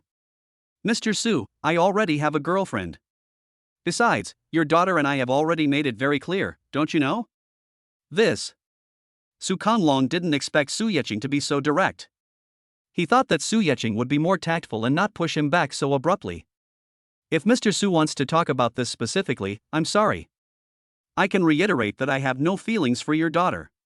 I also hope that Mr. Su can properly discipline his daughter when he returns and stop her from acting recklessly again. After all, not everyone needs to give in to her. Su Yecheng's last words were a bit harsh and full of warning. Su Kanlong couldn't hold back his old face any longer. I think he is also a well-known figure in Huajiang City. It was a bit condescending to visit this junior today. I didn't expect that they wouldn't give me any face at all. Hua stood up, and Su Kanglong's tone was also very cold. I've remembered what Director Su said. I will take good care of my daughter. I also hope that Director Su won't regret what happened today. Su Yecheng remained unmoved. He made a please go gesture with his right hand and had no intention of standing up to see the guest off. If she didn't agree to his request today, it would be like breaking up with him. Su Yecheng felt that there was no need to pretend to deal with him anymore. He has only one purpose, but it is impossible for me to let Xian down. That will only offend people. Snort. Su Kanglong threw down a word, waved his hand and walked out. Su Yecheng looked indifferent. He was not afraid of Su Kanglong at all. His current assets far exceed those of Su Kanlong, and with the support of the system, his future financial prospects are limitless. How could I possibly be threatened by such a person? Stand up and play some golf. Su Yecheng felt that the most important thing at the moment was Chen Yiming. My previous intuition was correct. Sooner or later, I will have a battle with Chen Yiming. Fortunately, he had already won Xuan's heart and was one step ahead of Chen Yiming. I just don't know what Chen Yiming will do then. Of course, Su Yecheng was not worried about these. Time passed quickly, and the 3 days passed uneventfully except for the little episode with Su Kanlong. Yi Qing, please come to my house to pick me up at 7 o'clock tonight at the Waldorf Hotel that Senior has booked. At 5 o'clock in the afternoon, Jiang Xingxuan called Su Yecheng. I don't know why, but this time when the Senior was holding a party, he had announced the approximate time a long time ago, but he never told us the specific time and place. As soon as Jiang Xingxuan received the WeChat notification from his senior, he immediately called Su Yecheng. Okay, I'm home now and will pick you up right away. In order to fully devote himself to the party, Su Yecheng returned to the villa in the afternoon. After changing into carefully selected clothes, Su Yecheng drove the Koenigsegg directly to Jiang Xingxuan's house to pick him up. Because it was rush hour, the two arrived at the Wall Hotel at almost 7 o'clock. The first floor of the hotel was booked by Chen Yiming. As soon as Jiang Xingxuan and Su Yecheng stepped into the hotel, they were surrounded by a group of people. Jiang Xingxuan, why did you come just now? Yeah, I thought you weren't coming. Jiang Xingxuan was just about to explain that there was a traffic jam when a sharp female voice came over. Could it be that our golden leftover girl is embarrassed to see everyone else in pairs, so she came so late? Everyone around was quiet. Is this Hu Yueyao blind or is she mentally ill? Jiang Xingxuan came here today with a handsome guy. In fact, this cannot be blamed on Hu Yueyao. She was squeezed outside the crowd and only heard those people talking about Jiang Xingxuan, so she spoke subconsciously. How could she know that the women would be so enthusiastic when they saw Jiang Xingxuan today and surround him all at once? In fact, this is all thanks to Su Yecheng. Who made him so handsome? Everyone wants to be the first to approach and strike up a conversation, leaving an impression.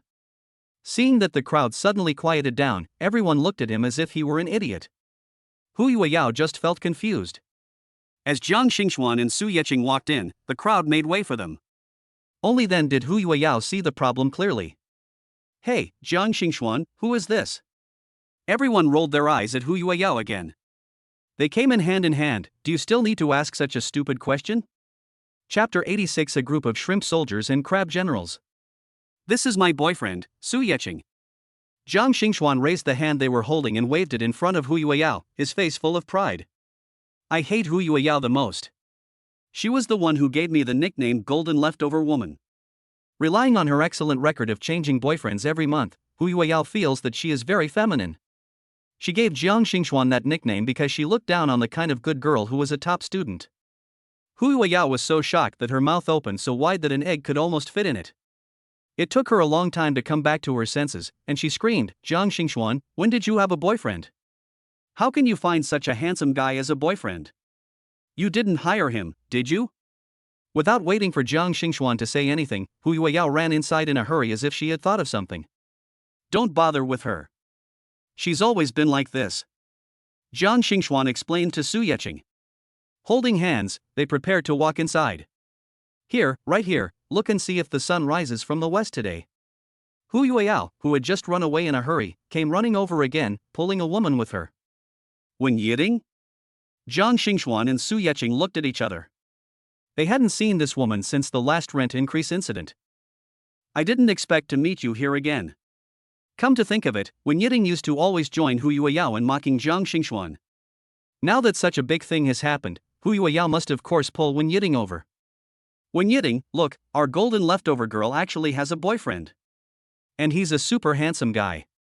You say, she wouldn't rent a man outside to act as her boyfriend just to save face, right?" Wen Yiting was originally chatting with a few friends inside, but Hu Yueyao pulled her over without saying a word. Wen Yiting knew that Jiang Xingxuan would definitely attend today, so she just wanted to be invisible and resolutely not have any contact with Jiang Xingxuan. She was afraid that if she accidentally offended Jiang Xingxuan again, the consequences would be unimaginable. "Because of the last incident, my father had confined me for a whole month and had only released me these past 2 days."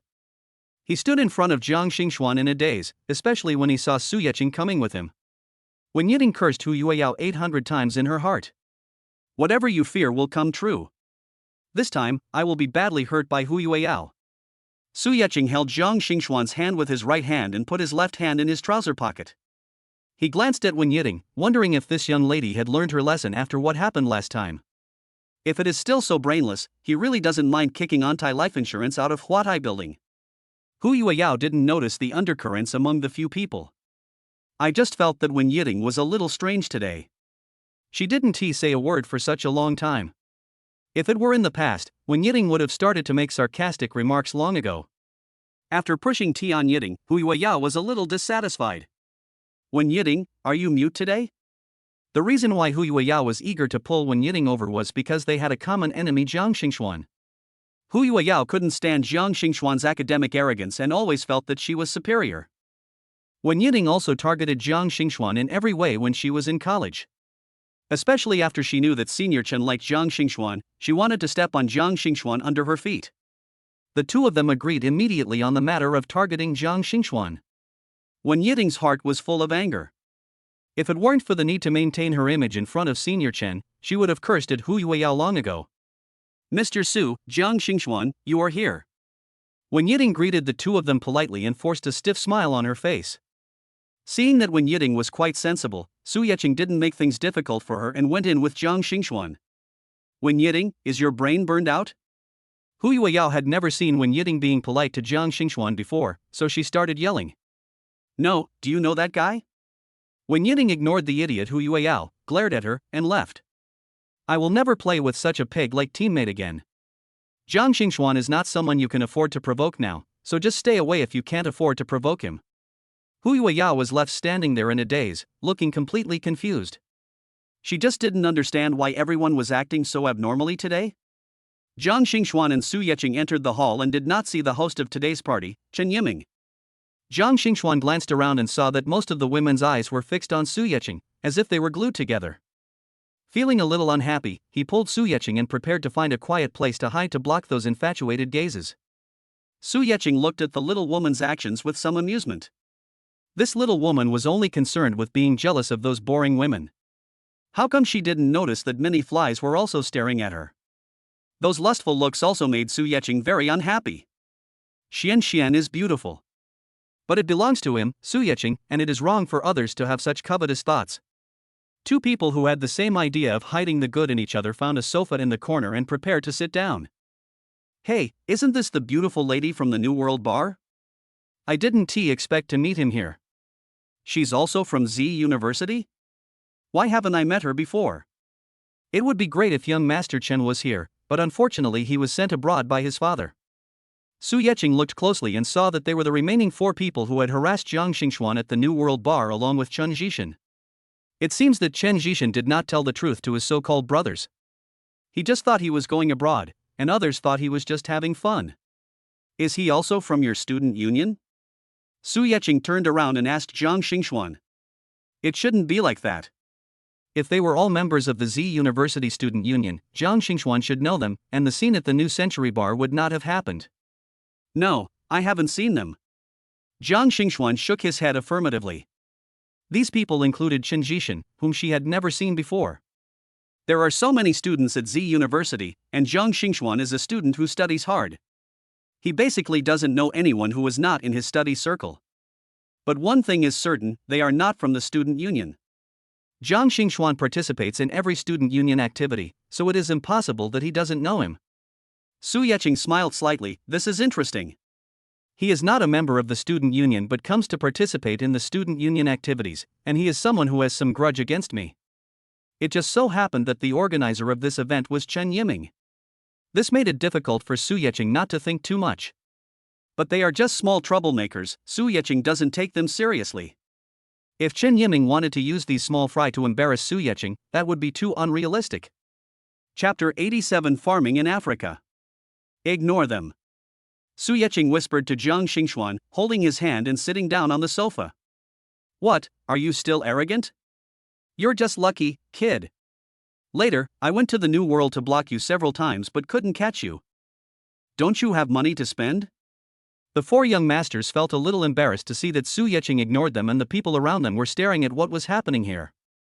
They felt that they were invited by former celebrities of Z University to attend a student union party that they were not qualified to attend. Chen Yiming must have taken a fancy to their family background and wanted to win them over. So, their spirits were particularly high tonight, and they almost felt like the only ones in charge.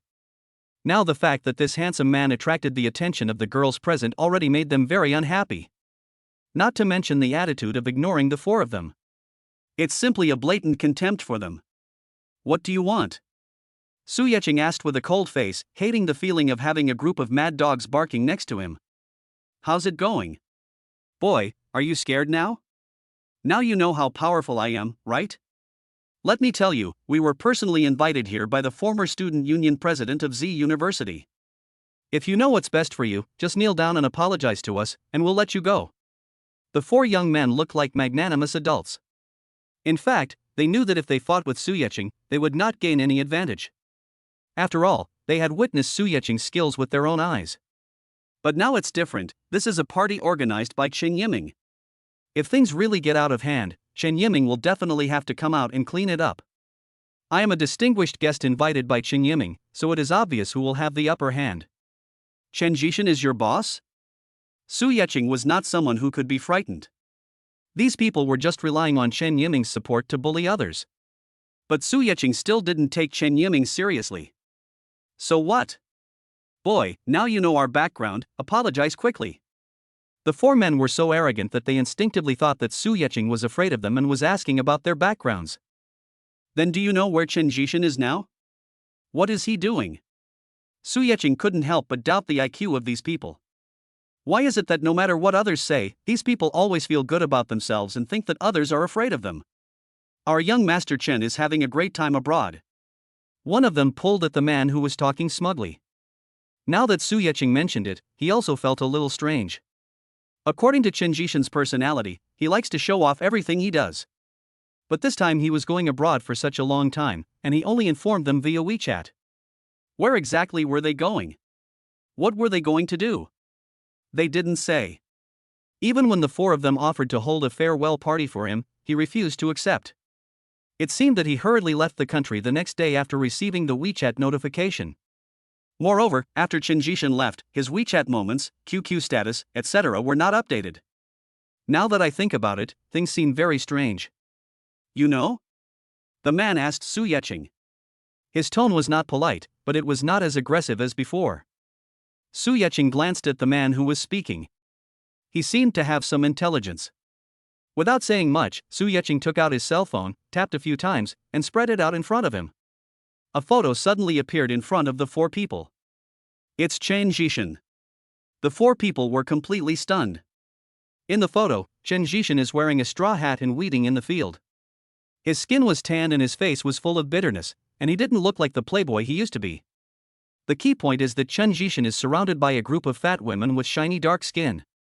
From their appearance and the dirty braids they wore, it was certain that they were a group of African women.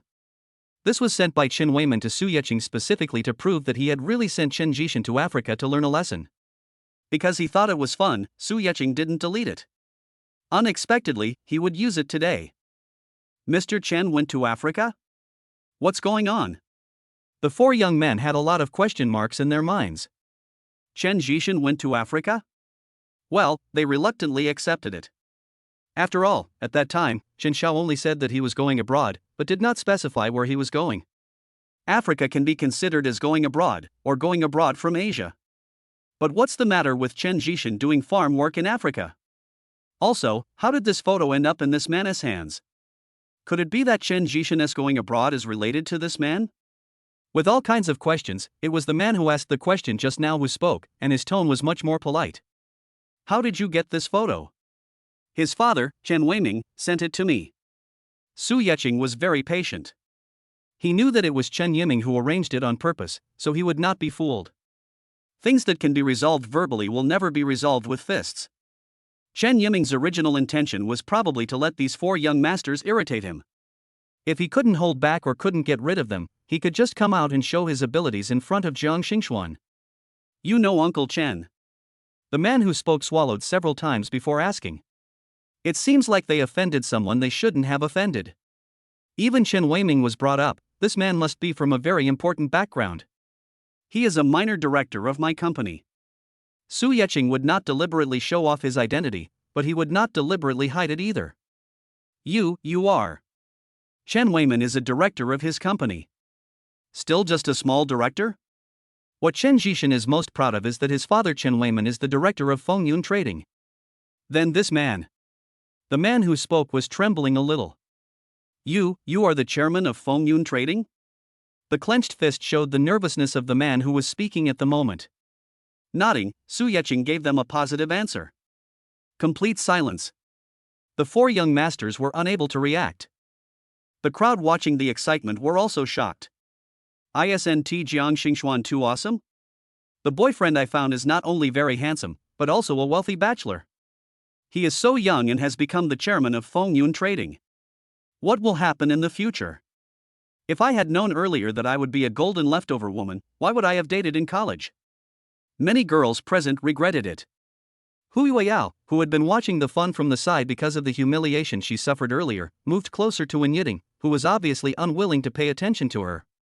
Wen Yiting, did you know from the beginning that Jiang Xingxuan's boyfriend is the chairman of Fengyun Trading?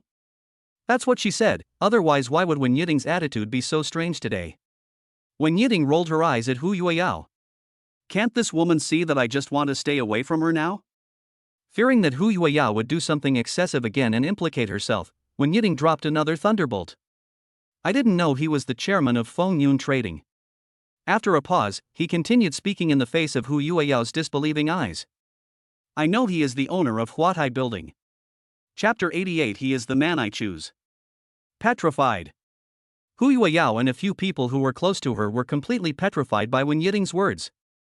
Fengyun Trading is already a very remarkable existence. It is firmly at the top of the Huazhang construction industry. It can be said that Fengyun Commerce's contribution to the economic development of Huazhang City cannot be ignored. Now add the Huatai Building to the mix. What kind of person is Jiang Xingxuan's boyfriend? Because Wen Yiting's voice was not very loud, only a few people around her heard it. The four young masters were still immersed in the news that Su Yecheng was the chairman of Fengyun Trading. They regarded Chen Jishan as the boss among the five because of Chen's background in business and his family's financial strength. But now, what stupid things have they done? They actually offended the chairman of Fengyun Trading time and again. Are they going to be allowed to survive? With a nervous mood, it was the man who spoke in front who finally opened his mouth. The others were so frightened that they didn't know if they could still use their mouths to speak. Chairman, I'm sorry, we were wrong. Please forgive us. He bowed deeply, and the other three quickly followed suit. What happened? What's going on? A familiar voice came over with perfect timing. Su Yecheng smiled knowingly. Sure enough, he guessed right. The appearance of these four young masters was not a coincidence. Chen Yiming specially invited them for him. Now that things have taken a turn, Chen Yiming didn't want to see Su Yeqing being too arrogant, so he spoke out to announce his presence. What happened? Did you offend Mr. Su? Is this way of apologizing still popular nowadays? Chen Yiming clearly meant that Su Yeqing was too stingy and was relying on his power to embarrass others. The four young masters looked at each other, wondering what Chen Yiming meant by these words. Should they continue to apologize and seek forgiveness from the chairman of Fengyun Trading? Or will you just rely on Chen Yiming and let it go like this? No one could make up their mind because they were not very familiar with Chen Yiming and were not sure whether Chen Yiming was really willing to help them. Su Yeqing smiled lightly. Chen Yiming was saying that he was making a big deal out of nothing. He waved his hand and said casually, "You are the distinguished guests invited by Senior Chen, so forget about being modest." The people around were all smart and they immediately grasped the key points of Su Yeqing's words. They were a reunion of former student union members, and these few people were not one of them, nor were they the significant other of the other members. So what was Senior Chen's purpose in inviting them to the party? It was obvious that those four people had a grudge against the chairman of Fengyun Trading in the past. As for the fact that Senior Chen likes Jiang Xingxuan, it is probably obvious to everyone except the person involved who was slow to react and doesn't notice it. This party was held earlier than expected. Could it be that Senior Chen made this arrangement specifically to target Jiang Xingxuan's boyfriend? Chen Yiming was very unhappy with the pairs of questioning eyes. I used to be a star in Z University, and all these people were respectful to me. When will he look at me with such questioning eyes? I have to say that Su Yeqing is also an expert. A few words successfully shattered the absolute prestige that Chen Yiming had built up over the years. Senior, do you have any special reason for inviting them here? Jiang Xingxuan is a top student, but not the kind who just studies hard. He's just a little slow in emotions, but very smart otherwise. This question immediately raised everyone's doubts and in a disguised way forced Chen Yiming to explain. Xiaoxian, do you doubt me? Chen Yiming looked at Jiang Xingxuan with a hurt look on his face. In the past, he was afraid of delaying Jiang Xingxuan's studies, so he had always suppressed his feelings and silently stayed by Jiang Xingxuan's side. After graduation, Chen Yiming could see that Jiang Xingxuan had no thoughts about him in terms of love and was afraid that he was being too aggressive and that he wouldn't even be able to be friends with her. I didn't expect that after waiting for so many years, I would end up making wedding dresses for others. Chen Yiming knew the situation of Jiang Xingxuan's family company. He didn't offer to help and was just waiting for Jiang Xingxuan to ask for help. It would be natural for me to come and save the beauty at that time. However, due to a certain order issue, I went on a business trip to the United States for half a month. When I came back, everything had changed. Jiang Xingxuan's family's company problems have been resolved. And Jiang Xingxuan also became someone else's girlfriend. When Chen Yiming heard the news, he would be lying if he said he didn't regret it. He felt that if he had taken the initiative at that time, things would not have turned out like this. Senior? Jiang Xingxuan was very surprised by how Chen Yiming addressed him today. In the past, the seniors always called me Jiang Xingxuan directly. When did they become so intimate? Xiaoxian, you haven't noticed my feelings for you over the years, but the people around us can see it clearly. I've been waiting for you for so many years, thinking you just didn't want to be in a relationship for the time being, but I didn't expect you to turn around and find a boyfriend. Faced with Chen Yiming's sudden confession, Jiang Xingxuan was stunned and subconsciously looked at Su Yeqing. Su Yeqing gave her a doting smile in return, walked forward and held Jiang Xingxuan's hand. Senior Chen, I don't think it's appropriate for you to say this now. Xian is my girlfriend now. Is it appropriate for you to steal her away so blatantly? The people around him didn't even dare to breathe. What is the situation now? One is the former student union president whom they worship like a god, and now the actual helmsman of Chen Foreign Trade. One is the chairman of Fengyun Trading, a man with a face more handsome than a celebrity. Are you jealous of a woman in public? Is this woman still the golden leftover woman they mock? This is even more exciting than the TV series. Su Yeqing, who do you think you are? Xiaoxian and I have known each other for much longer than you. Xiaoxian is just deceived by you now. Just wait, sooner or later I will take Xiaoxian back. Chen Yiming was definitely irritated by Jiang Xingxuan's attitude. Thinking about his and Jiang Xingxuan's friendship for many years, it turns out that it is not as good as her new boyfriend? Crazy. This is the only word that people around him can use to describe how they feel about Chen Yiming. Is this still their wise and powerful student union president?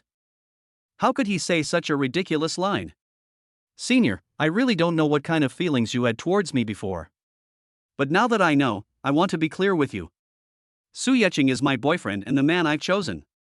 It has nothing to do with how long you've known each other. Two people who don't have feelings for each other won't be together even if they've known each other since kindergarten. Zhang Xingxuan came back to his senses from the brief shock and made his attitude clear. She didn't think it was a glorious thing to make two men compete for her. Love is a matter between two people, and it becomes crowded with one more person. Chapter 89, Not Taking a Cloud Away. Xian, that's very well said. Su Yeching was very satisfied with Zhang Xingxuan's straightforward approach to relationships. Especially when she said, Su Yeching is the man I have chosen. These words made Su Yeching's heart surge with emotion. Zhang Xingxuan smiled apologetically at Su Yeching. She didn't know that Chen Yiming would do such a little thing at today's party. There is no need to say more, those four young men were obviously arranged by Chen Yiming. Zhang Xingxuan felt that Chen Yiming's actions towards Su Yeching today were all because of him, so he felt a little sorry. Su Yeching saw through the little woman's thoughts and felt that his woman was really kind. If it were another woman, she might even wish a man would fight for her to prove her importance. Squeezing Zhang Xingxuan's little hand, Su Yeching signaled her to rest assured. Looking at the two people flirting and making small movements in front of him, Chen Yiming was completely enraged. Su Yeching, don't think I don't know your background. How could a poor guy who had to work odd jobs to make ends meet suddenly become the chairman of Fengyun Trading? Just wait, I will expose your true colors sooner or later and pull you down from that position. Su Yeching shrugged, looking indifferent. He did not feel embarrassed at all because Chen Yiming exposed his past. Then I'll wait and see what you can do to pull me down.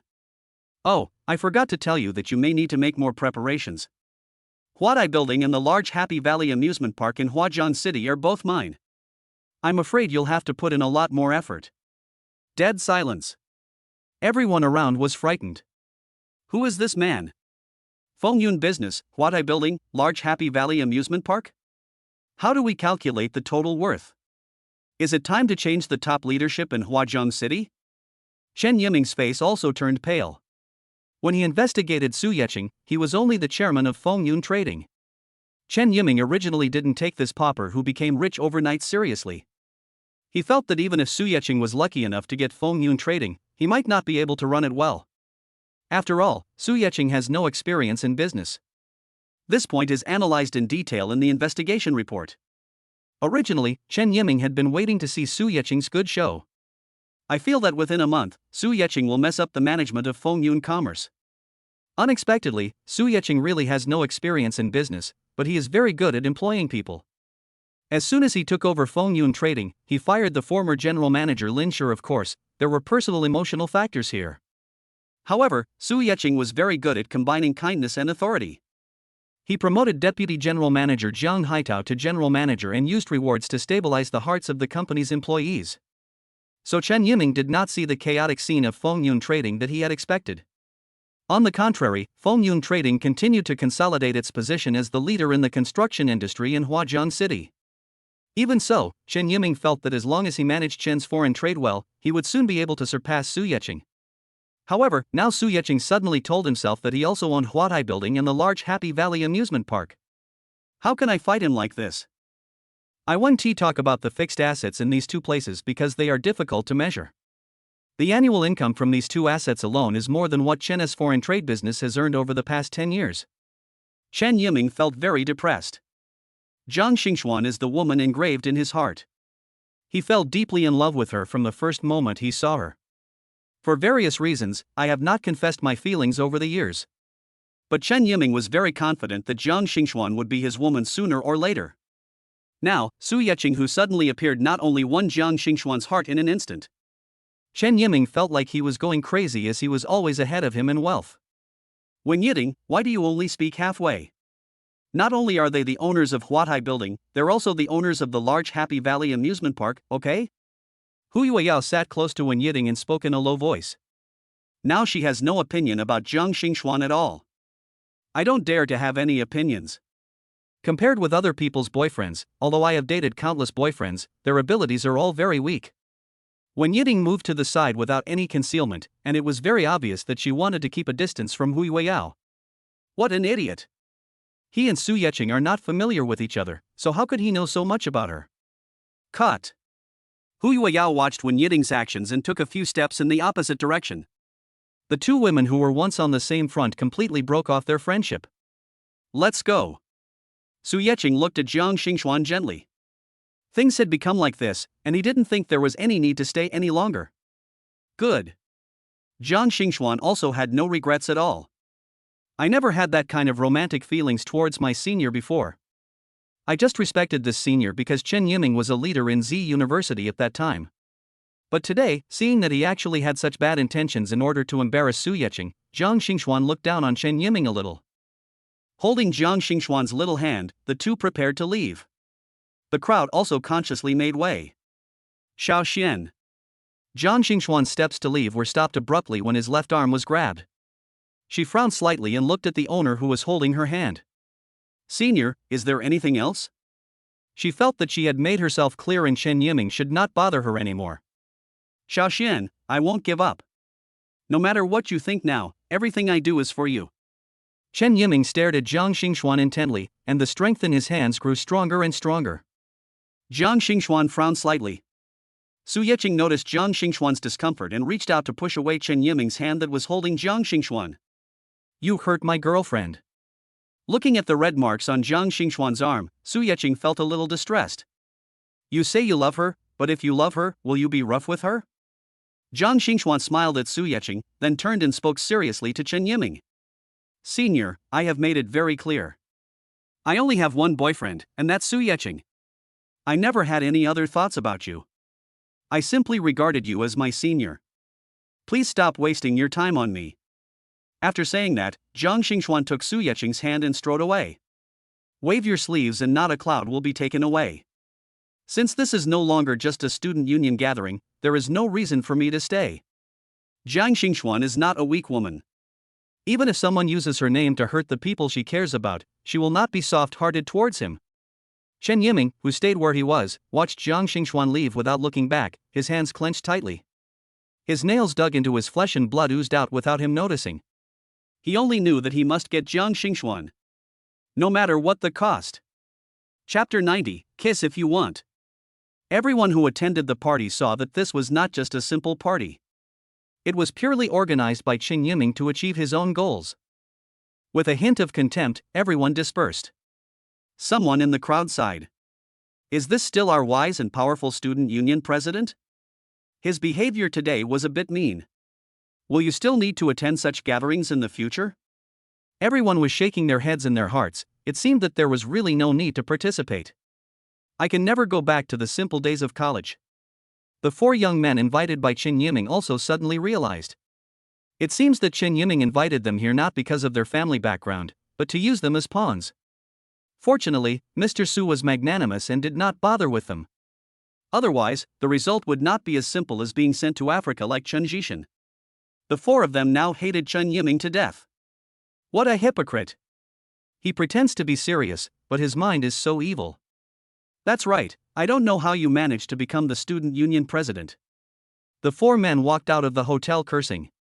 Although his family's strength is too weak compared to Chen's foreign trade. But now that Chen Yiming has clearly framed me, there is no need to be polite to him. Looking at the empty lobby on the first floor of the hotel, Chen Yiming slumped on the sofa. This was far from what he had envisioned. Not only did he fail to embarrass Su Yeqing, but he also made Jiang Xingxuan feel disgusted with him. And the large group of people who used to surround him now looked at him with contempt. This was hard for Chen Yiming to accept. He is a child of destiny, born to be the center of attention. Now he has been humiliated by a poor boy from the countryside. Chen Yiming couldn't swallow this. He secretly swore that he would return today's humiliation to Su Yeqing double. Jiang Xingxuan will definitely get it too. Koenigsegg car. Are you sad? Su Yeqing could see that Jiang Xingxuan respected Chen Yiming very much. After seeing the dark side of Chen Yiming today, I wonder if this little woman can accept it. No, I just can't believe it. Jiang Xingxuan shook her head. Chen Yiming was just a senior to her, that was all. Everyone has their own ideas. I can't control others. I just know what I want. Jiang Xingxuan smiled brightly at Su Yeqing and took advantage of the red light to steal a kiss on Su Yeqing's face. Woman, are you seducing me? Su Yeqing raised her eyebrows. This little woman is quite brave. Didn't you say this is a normal thing between lovers? I'm a top student and I learn very quickly. What happened today made Jiang Xingxuan more certain of his feelings for Su Yeqing. Since you really love him, why be shy? Just follow your heart and kiss him if you want to. Of course, this is only because there are only two people. If there were more people, do you think Jiang Xingxuan would dare to do it? Looking at Jiang Xingxuan's arrogant expression, Su Yeqing felt very happy. He knew that the little woman's feelings for him had deepened. It seems that we have to thank Chen Yiming for his accidental encounter, which further warmed the relationship between him and Xianxian. I rubbed Jiang Xingxuan's hair, it felt so good. The light is green, drive quickly. Jiang Xingxuan was afraid that the car behind would be anxious, so he urged Su Yeqing. Where do you want to go? Today's party didn't take place. It was still early and Su Yeqing didn't want to send Jiang Xingxuan home so early. I don't know. I've been shopping lately. It's so boring. Jiang Xingxuan is also considered a half-strong woman, and usually she is not very interested in the little woman's pleasures such as shopping. Because I'm in a relationship with Su Yeqing, I've been going shopping more frequently recently. How about I take you to the amusement park? As soon as Su Yeqing got to the large Happy Valley amusement park, she wanted to take Jiang Xingxuan there to play. But something happened recently and I haven't mentioned it yet. It's so late, how can the amusement park be open? Jiang Xingxuan stopped talking midway. What did Su Yeqing say at the party just now? Huadai Building and the large Happy Valley amusement park in Huajiang City are both his properties? It's just a large Happy Valley amusement park. Su Yeqing knew that the little woman must have thought of what he had said before, so he answered her affirmatively. Yi Qing, tell me the truth, how did you get so many assets? Jiang Xingxuan said this was too scary. What kind of boyfriend are you looking for? Each asset is like playing house, what is there that I don't know? I don't know either.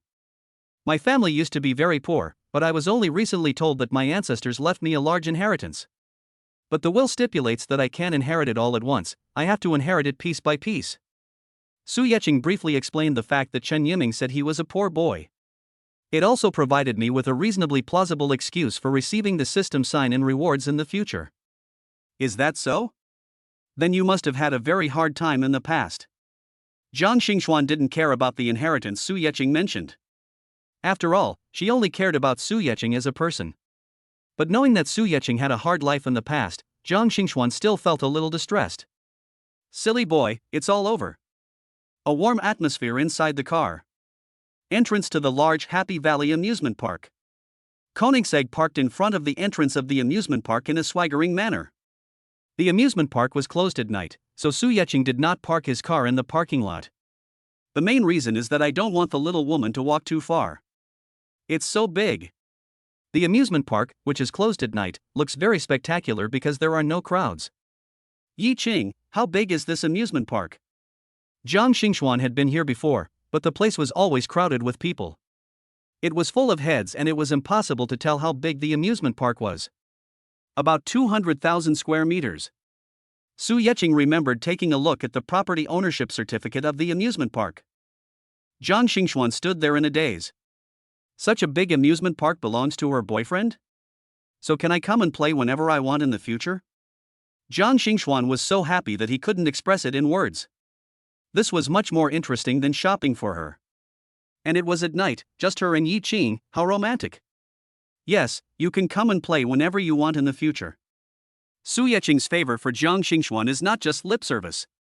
As long as Xianxian is happy, he would be willing to have this large Happy Valley amusement park closed to the public and only open to Xianxian. That's great, Yi Qing. My favorite Korean drama is Heaven's Wedding Dress. I want to go on the merry-go-round. Jiang Xingxuan jumped up happily like a little girl and spun around with Su Yeqing. He. Su Yeqing was also amused by Jiang Xingxuan, and the two of them laughed happily. Who? The two people who were immersed in the world of joy were interrupted by a dull male voice. Turning around, they saw a man in a security uniform standing 3 meters away, walking towards them. Chapter 91 Enemies Meet on a Narrow Road. Su Yeqing held onto Jiang Xingxuan who was about to fall down when he was spinning halfway. Looking at the security guard approaching step by step, Su Yeqing felt that he looked a little familiar. Su Yeqing recognized the person by the lights in the amusement park. Cousin? He is the son of Su Yeching's uncle. My uncle has a son and a daughter, and the daughter is already married. I heard from my mother that my uncle's son went out to work after graduating from junior high school. In fact, I often went to my uncle's house to play when I was a child. It was just because both my family and my uncle's family were very poor, so the two families visited each other less and less. Yi Ching? The security guard also recognized Su Yeching. After all, they are cousins and even wore the same pants when they were young, so they still have some feelings for each other. Su Yeching walked forward and hugged her cousin, Huang Xiaolong. Yi Ching, what are you doing here so late? Happy Valley Amusement Park is closed to the public at night. Huang Xiaolong looked at Su Yeching and kindly reminded him that it seemed that Yi Ching had made a wasted trip this time. I know, cousin, this is my girlfriend Jiang Xingxuan. Su Yeching pulled Jiang Xingxuan, who was standing aside considerately, over and introduced him. Shen, this is my uncle's son, Huang Xiaolong, my cousin. Jiang Xingxuan took the initiative to greet Huang Xiaolong. Huang Xiaolong felt a little embarrassed, as he rarely had the chance to meet such a beautiful woman. Looking at Su Yeching's car parked on the side, although Huang Xiaolong didn't recognize the license plate, he knew from the car model that it must be very expensive. He heard his father mention some time ago that Yi Ching is now successful and has become the chairman of a company. It seems to be true, and I am very happy for this cousin. My aunt has suffered all her life, and finally she has hope. It's just that the amusement park is indeed closed at night, and Huang Xiaolong looked at Su Yeching with some embarrassment. Cousin, this Happy Valley amusement park is mine now, so just let us in without worry. Su Yeching knew what his cousin was worried about, so he patted his shoulder and explained. Really? This Happy Valley amusement park is yours? None of our employees received any notice. Huang Xiaolong was in disbelief. How come there was no news about such a big thing? Of course it's true. When have I ever lied to you? Maybe I didn't let Dong Yongqin announce it, so she didn't dare to make the decision on her own. Huang Xiaolong had always believed in his cousin, but it was just that such a big thing was difficult for him to accept for a while. Now I heard Su Yeching directly mention Dong Yongqin, the project manager of Happy Valley Amusement Park. Huang Xiaolong was even more convinced. Yi Ching, are you here so late to see Manager Dong? She's already off work. Su Yeching shook his head in amusement. This cousin has been honest since he was a child. If I were looking for Dong Yongqin, would I come here so late at night? I brought Xian here to play. Is that so? Then I'll take you in and notify the logistics duty room to turn on the equipment. Huang Xiaolong led Su Yeching and Jiang Xingxuan directly into the gate of Happy Valley Amusement Park. Stop. Who is it? A man who was also wearing a security uniform spoke up to stop the three people. Su Yeching looked at the person who came. The security uniform he wore was a bit higher end than Huang Xiaolong's. He should be the security captain of the amusement park. His face looked a little shifty, especially his small eyes, which looked like a line when he squinted them. Su Yeching really doubted whether he could see clearly. Captain, this is my cousin. He is now the new owner of this large Happy Valley amusement park. The security captain often made things difficult for Huang Xiaolong, so Huang Xiaolong quickly stepped forward to explain. Your cousin? The security captain squinted his eyes and looked Su Yeching up and down. She was dressed decently, but considering she was associated with Huang Xiaolong, she wasn't that high class. Of course, because Su Yeching and the others had already entered the amusement park, the security captain naturally did not see Su Yeching's Koenigsegg parked on the side. You come from a poor village, how high can your cousin get? Or the new owner of our large Happy Valley amusement park? Don't you even think twice before you lie? Why haven't I heard that Happy Valley amusement park has changed owners? The security captain has always coveted Huang Xiaolong's girlfriend, Xiao Lu, who works as a ticket seller at the amusement park, so he targets Huang Xiaolong everywhere. Huang Xiaolong, you're not colluding with outsiders to steal from the amusement park, are you? No, I have to call the police. The security captain pretended to take out his cell phone and was about to call the police. No, Captain, I'm telling the truth. My cousin is really the new owner of this amusement park. Huang Xiaolong was afraid that the security captain would actually call the police, so he quickly spoke out to stop him. Su Yeching looked at the security captain who looked like a bully, took out his cell phone, walked aside and made a call. Manager Dong, I'm at Happy Valley Amusement Park right now. Don't tell anyone and just come over. Putting away the phone, Su Yeching grabbed Huang Xiaolong who was still begging for mercy. Cousin, you don't need to beg this kind of person. Hey, you're such a tough guy, right? I wonder how long you can keep doing that. The security captain was also angry when he saw Su Yeching's confident look. He just didn't believe that he, the security captain, would not know about such a big thing as the change of owner of Happy Valley Amusement Park.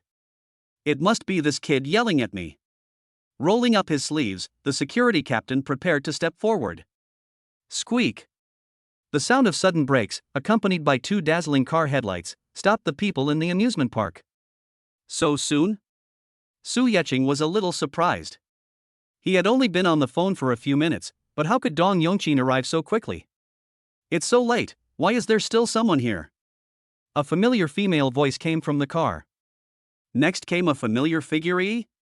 Su Yeching and Jiang Xingxuan looked at each other. What a narrow road for enemies to meet. As the car's headlights went out, Su Yeching could clearly see a car that was even more arrogant than his own, a BMW 7 Series. Jiang Xingxuan? Why are you here? Yi and Su Yeching had the same idea, enemies often meet on a narrow road.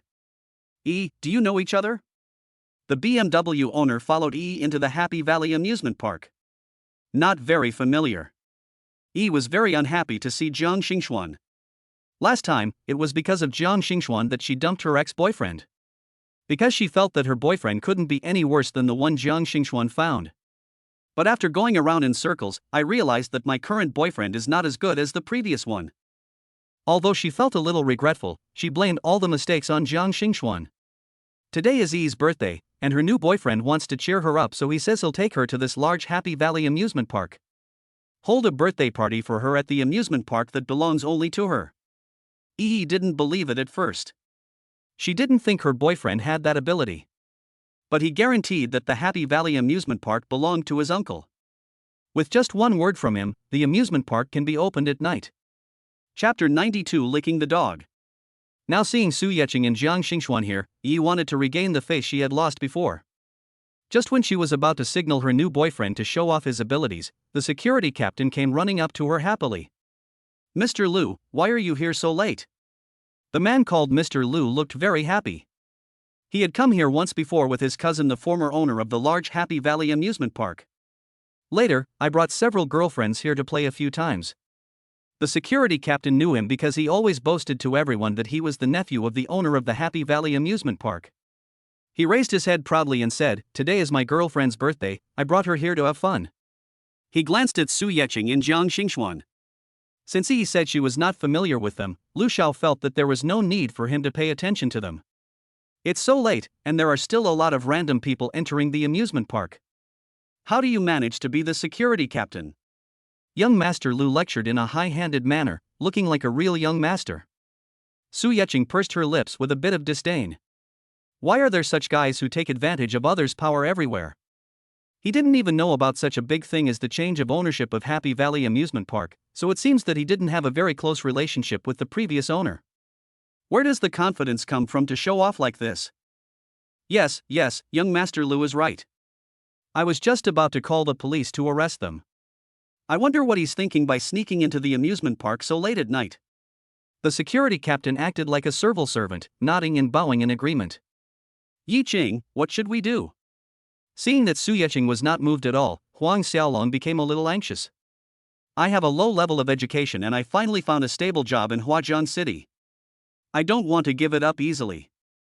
Moreover, the security captain said he would call the police, and he didn't want Su Yeching to get into any trouble. Su Yeching patted his cousin's shoulder, telling him to rest assured. Seeing Su Yeching and Jiang Xingxuan looking calm, Yi couldn't bear it anymore. Jiang Xingxuan, don't think you're amazing just because you found the chairman of Fengyun Commercial as your boyfriend. This is private property. It's illegal for you to break in here in the middle of the night. Yi felt that she must surpass Jiang Xingxuan this time. What happened to Fengyun Trading? This is not Su Yeching's territory, they cannot be arrogant. Chairman of Fengyun Trading? Yi's boyfriend actually screamed. He ran up enthusiastically and wanted to shake hands with Su Yeching. Hello, Chairman Su. I'm Lu Xiaoming, the nephew of the owner of this Happy Valley amusement park. When Lu Xiaoming parked his car just now, he noticed the Koenigsegg parked at the entrance of the amusement park. He was wondering which rich man parked his car here, which instantly surpassed his BMW 7 Series. Now that he knew Su Yeching's identity, Lu Xiaoming was certain that the Koenigsegg was Su Yeching's car. Su Yeching held Zhang Xingxuan's hand with his left hand and put his right hand in his trouser pocket, with no intention of shaking hands with Lu Xiaoming. Lu Xiaoming withdrew his hand awkwardly. Yi looked so angry that she felt embarrassed. What are you doing? I wanted to humiliate Jiang Xingxuan and Su Yeching, and now Lu Xiaoming is acting like a bootlicker. Is he trying to embarrass me? He pulled Lu Xiaoming hard. What happened to the chairman of Fengyun Trading? He is now trespassing on private property, which is illegal. Why are you so polite to him? Because of Su Yeching's coldness, Lu Xiaoming couldn't save face in front of the group of people. Now that Yi was making trouble again, Lu Xiaoming became bolder. No matter how you look at it, Su Yeching and the others are being unreasonable now. Am I still afraid of him? Chairman Su, I wonder what your purpose is in breaking into my uncle's Happy Valley amusement park so late at night? Su Yeching felt that Lu Xiaoming was just here to make people laugh. He kept mentioning his uncle's Happy Valley amusement park. Is he really my uncle? How could he not know about such a big thing? How come I didn't know when I had a nephew as old as you? Su Yeching looked like he was thinking seriously, and successfully made Jiang Xingxuan laugh. You, what do you mean? Taking advantage of me? Lu Xiaoming was so angry that he almost jumped up. Is the chairman of Fengyun Trading so uncultured? Are you taking advantage of others for no reason? Is there? Su Yeching asked innocently. You yourself said that your uncle is the owner of this Happy Valley amusement park. It's just that I don't remember having such a big nephew, so I'm asking.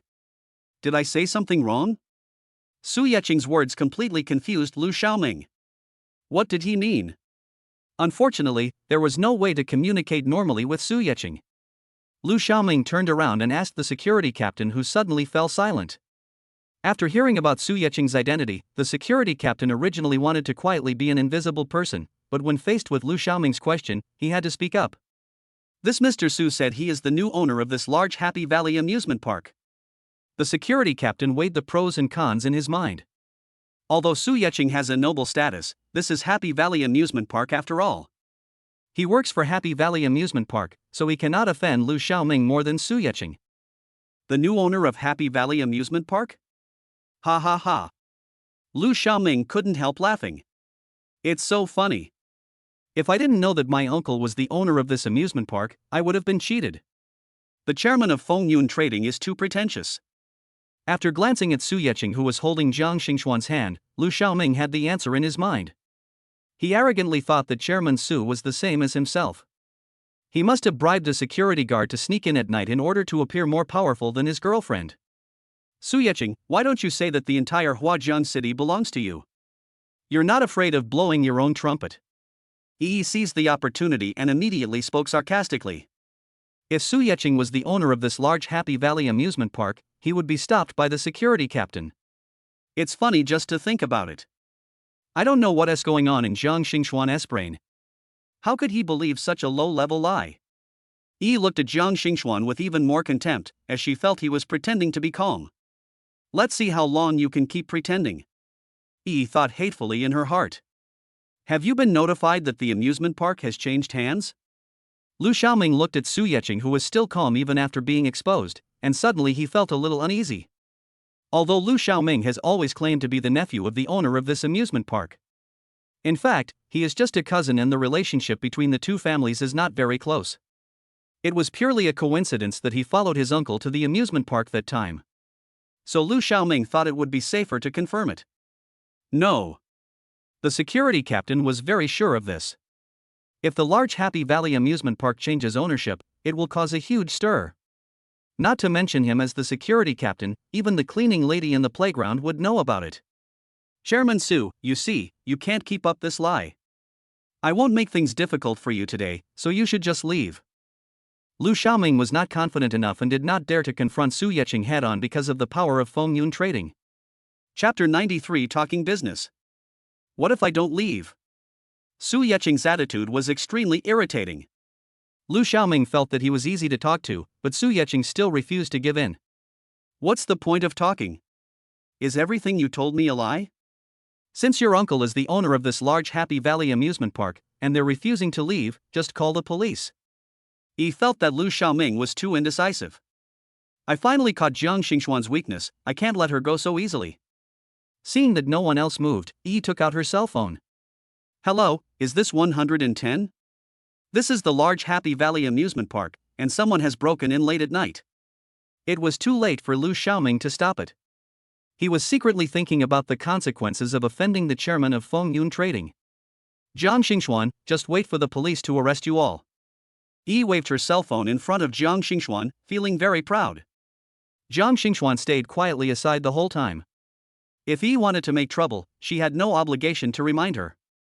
Several people just stood there quietly, each with their own thoughts. Su Yeqing had already called Dong Yongqin, and the estimated time was almost up, so he was not in a hurry at all. Jiang Xingxuan completely trusted Su Yeqing, so he just waited quietly. Huang Xiaolong originally believed that Su Yeqing would not lie to him, and now that he knew Su Yeqing's powerful identity, he had no doubts anymore. Yi was looking forward to the police arriving soon, as she was waiting for Jiang Xingxuan to beg her. Squeak! The sound of sudden brakes broke the silence for a moment. It was obvious that the car was driving very fast, and it made such a harsh sound because it slammed on the brakes hard at the entrance of the amusement park. The police must be here. Yi was very happy, and the harsh noise became beautiful music to her ears. She waited eagerly, but what came was not the wise and brave policeman she expected, but a middle-aged woman. The woman came in hurriedly, and judging from her dress, she must be a strong woman. Manager Dong, why did I wake you up so late? The security manager saw that it was Dong Yongqin, the general manager of Happy Valley Amusement Park.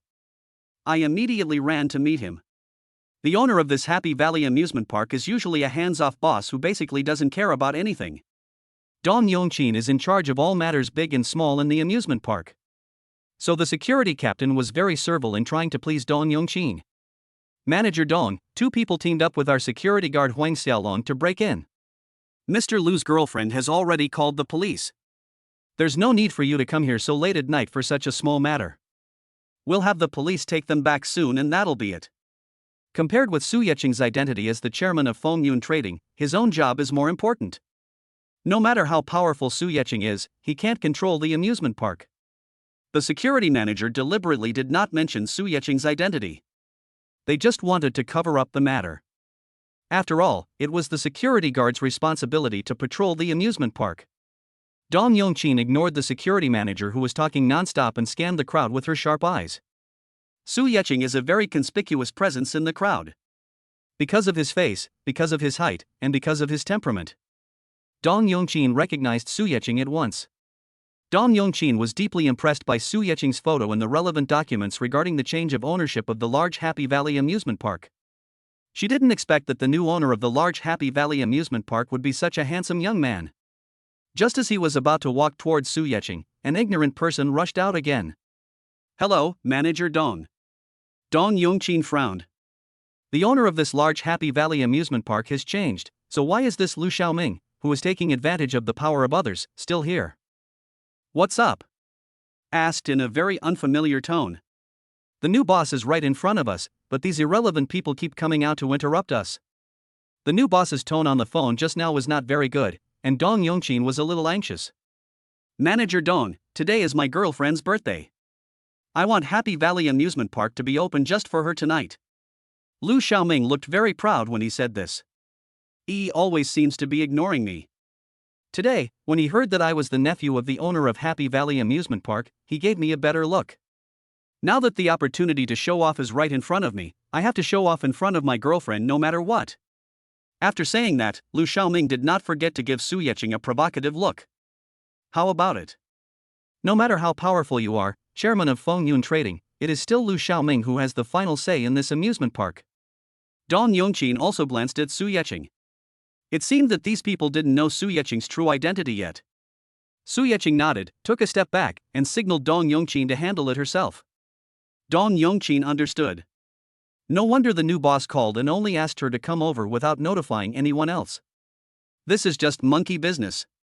If Su Yeqing knew what Dong Yongqin thought, he would definitely cry out in injustice. When he called Dong Yongqin, Lu Xiaoming and Yi had not shown up yet, okay? I just can't stand the security captain's snobbery. Moreover, if the entire amusement park was to be opened at night, Su Yeqing was also afraid that Huang Xiaolong would not be able to command the duty room, and Dong Yongqin would have to step in. After all, she is the only one among the senior management here who knows about the existence of her new boss. Dong Yongqin glanced at Lu Xiaoming calmly. Young Master Lu wants to rent out this large Happy Valley amusement park? For the whole night? Or by the hour? But our Happy Valley amusement park has never been open at night. If you book it for the whole night, the calculation will be based on the daytime turnover. As for the extra electricity bill for lights at night, we're all acquaintances, so I won't hold it against you. If you book it by the hour, the fee will be a bit more expensive. I wonder what young Master Lu wants to do. Dong Yongqin had a business-like attitude and was very shrewd. Lu Xiaoming swallowed his saliva. What was going on? Is this manager Dong settling the bill with him? How much does it cost to book the entire Happy Valley amusement park? He had no intention of spending any money, he just wanted to eat for free. Manager Dong, did you misunderstand? Do I have to pay to play at my uncle's amusement park? He kept staring at him, so Lu Xiaoming had to move his cousin out. What's the matter with this Dong Yongqin? He wasn't very enthusiastic towards me before, but he wasn't this cold either. Mr. Lu, if it were in the past, I would have turned a blind eye and not bothered with you if you had brought a girl here to play a few games during the day. After all, it's just a small amount of money, not worth mentioning. Dong Yongqin looked at Lu Xiaoming with a hint of contempt. Even though it was just a small amount of money, Lu Xiaoming was the kind of person who would take it if he could. But if you want to activate the facilities of this large Happy Valley amusement park tonight, it's not just a matter of a little money. Mr. Lu, are you sure your uncle knows about this? When Dong Yongqin said this, she did not forget to glance at Su Yeqing. Chapter 94, A Side Effect. Su Yeqing couldn't help but chuckle. Dong Yongqin is already old, but she is still a playful person? He found me such a great nephew right in front of me? What are you laughing at? Su Yeqing, when the police come, you'll have a chance to cry. He saw Su Yeqing mocking Lu Xiaoming and immediately started cursing. It's already this late, but Su Yeqing and Jiang Xingxuan still look like they're enjoying a good show. Do you really think you are the boss? Lu Xiaoming, can you do it? Your uncle is the owner of this Happy Valley amusement park. Why would you bother talking to a worker? He disliked Dong Yongqin very much. She had just seen that Dong Yongqin was about to walk towards Su Yeqing. Intuitively, he felt that this woman was in cahoots with Su Yeqing and the others. Lu Xiaoming is now in a difficult situation. He didn't expect Dong Yongqin to come so late. I originally planned to ask the people below to give her some face and open a few amusement projects to please EE. Who would have thought that Dong Yongqin would interfere and not give herself any face at all? Mr. Lu, please stop wasting everyone's time. Just tell me what to do. Dong Yongqin didn't want to waste time on these people, so she urged them. I. Lu Xiaoming hesitated. What should he say now? Let us say we book the Happy Valley amusement park. How much would that cost? Even booking for a few hours is not a small amount. I might as well just leave in disgrace. E will definitely not let me go. I finally got it, but I didn't get to eat anything. It would be a shame to give up like this. Lu Xiaoming, are you still a man? Can't you just call your uncle? Yi couldn't stand Lu Xiaoming's hesitant look and felt that Lu Xiaoming was embarrassing herself. Especially in front of Jiang Xingxuan. Manager Dong must have something important to tell you so late today. Can I bring you here next time? After careful consideration, Lu Xiaoming decided that this was the best idea. Even if he were asked to call his cousin, he wouldn't have the courage to do so. Others may not give you this face. Yi glared at Lu Xiaoming, who looked cowardly, and felt disgusted. How did I find a boyfriend like this? If he wasn't still waiting for the police to come and embarrass Jiang Xingxuan. Yi just wanted to walk away and kicked Lu Xiaoming out. Seeing that Yi looked unhappy but did not refute him, Lu Xiaoming felt a little relieved. He pulled Yi, who was standing there motionless. Let's go back first. Yi pushed away the man who was pulling him. If you want to leave, go on your own. I'm still waiting for the police to come. I'm a witness. I called the police and I have to make the case. Dong Yongqin looked at the security captain in a somewhat puzzled manner. I just heard the security captain mention calling the police. But because he was completely focused on his new boss, he didn't pay any attention to what the security captain was chattering about. Why call the police? Dong Yongqin asked calmly. Today is the first time the new boss has come to the amusement park. How did he alarm the police? Manager Dong, this guy took advantage of being Xiao Huang's cousin to trespass into our Happy Valley amusement park. Young Master Lu's girlfriend called the police. The security captain was a little unsure of Manager Dong's attitude and pushed all the responsibility onto others. Anyway, it's something other people do and has nothing to do with him. Trespassing? Are you referring to Mr. Su? Dong Yongqin was a little crazy. This new boss came to her own amusement park and was considered a trespasser? And called the police? Does she still want to continue in this business? Yes. Manager Dong, do you know Mr. Su? The security captain asked a little nervously. I was wondering, how could Su Yeqing be so calm? It turns out that you, an old woman, are backing him up. Yi screamed in frustration. Would it be useless to call the police now? If someone says it's a misunderstanding, will the police still handle it? He turned around and yelled at Lu Xiaoming, why don't you call your uncle?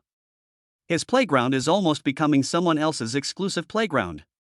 Lu Xiaoming came back to his senses after being yelled at by Yi. He straightened his back immediately, feeling that he had caught Dong Yongqin. Manager Dong, would you like to explain what's going on? Dong Yongqin glanced at Lu Xiaoming, who really thought of herself as the prince, and then turned to look at Su Yeqing. Su Yeqing nodded slightly at Dong Yongqin. Dong Yongqin immediately understood and turned to Lu Xiaoming with a cold face. What do I need to explain to you? You should explain it to me. What's your purpose for bringing people to trespass into our large Happy Valley amusement park so late at night? Stealing? Or vandalism? Faced with Dong Yongqin's aggressiveness, Lu Xiaoming was a little flustered. Things were completely different from what he thought. He ignored the speechless Lu Xiaoming. Dong Yongqin turned her cold face towards Yi again. How dare this woman call her an old woman? I have to teach her a lesson. You called the police, didn't you? Yi held her head high. She was the one who was right, so she was not afraid no matter how many people there were. Yes, I was the one who called the police. Are you scared? I'm telling you, even if you beg me, it's no use. I'm going to have the police arrest you all today. Ha, it seems that Yi treats the police station as her own home. It seems you are quite confident. You should ask Lu Xiaoming to call his uncle and ask who is the current owner of this large Happy Valley amusement park. Dong Yongqin received instructions from Su Yeqing and could reveal Su Yeqing's identity as the owner of the amusement park. Su Yeqing held Zhang Xingxuan's hand and rubbed it from time to time. The tingling feeling was really good. Zhang Xingxuan felt a little embarrassed by Su Yeqing. Although it was night, the entrance to the amusement park was brightly lit. And there are so many people here, I'm afraid someone will notice Su Yeqing's little movements. The little hand struggled slightly, but Su Yeqing didn't use all his strength for fear of hurting Zhang Xingxuan. But he held it tightly, not allowing Zhang Xingxuan to break free. You can kiss me if you want. Can I touch your hand? Su Yeqing leaned close to Zhang Xingxuan's ear and sprayed hot air directly onto Zhang Xingxuan's ear. This made Zhang Xingxuan even more embarrassed. Yi saw how embarrassed she was being made by Dong Yongqin, but Zhang Xingxuan was still flirting with Su Yeqing as if nothing had happened. A ball of anger burned directly into my chest. What do you mean? Who else could the owner of this Happy Valley amusement park be if not Lu Xiaoming's uncle? Could it be Su Yeqing? Yi's last sentence was completely a mockery of Su Yeqing and Zhang Xingxuan. To make you feel so comfortable, I have to embarrass you. Snap, snap, snap. Unexpectedly, Dong Yongqin applauded Yi with an expression of admiration. I didn't expect you to be so smart and see it right away. Chapter 95 The Plot Twist. What do you mean? Yi was no longer calm. Could it be that Su Yeqing was really the owner of Happy Valley amusement park? So people were very calm at the beginning? So Lu Xiaoming was deceiving himself? Yi stared at Su Yeqing and then at Lu Xiaoming. Which one was real? Manager Dong, you're kidding me.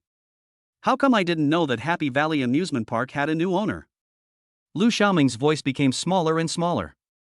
Even if the Happy Valley amusement park really changes its owner, no one needs to notify him.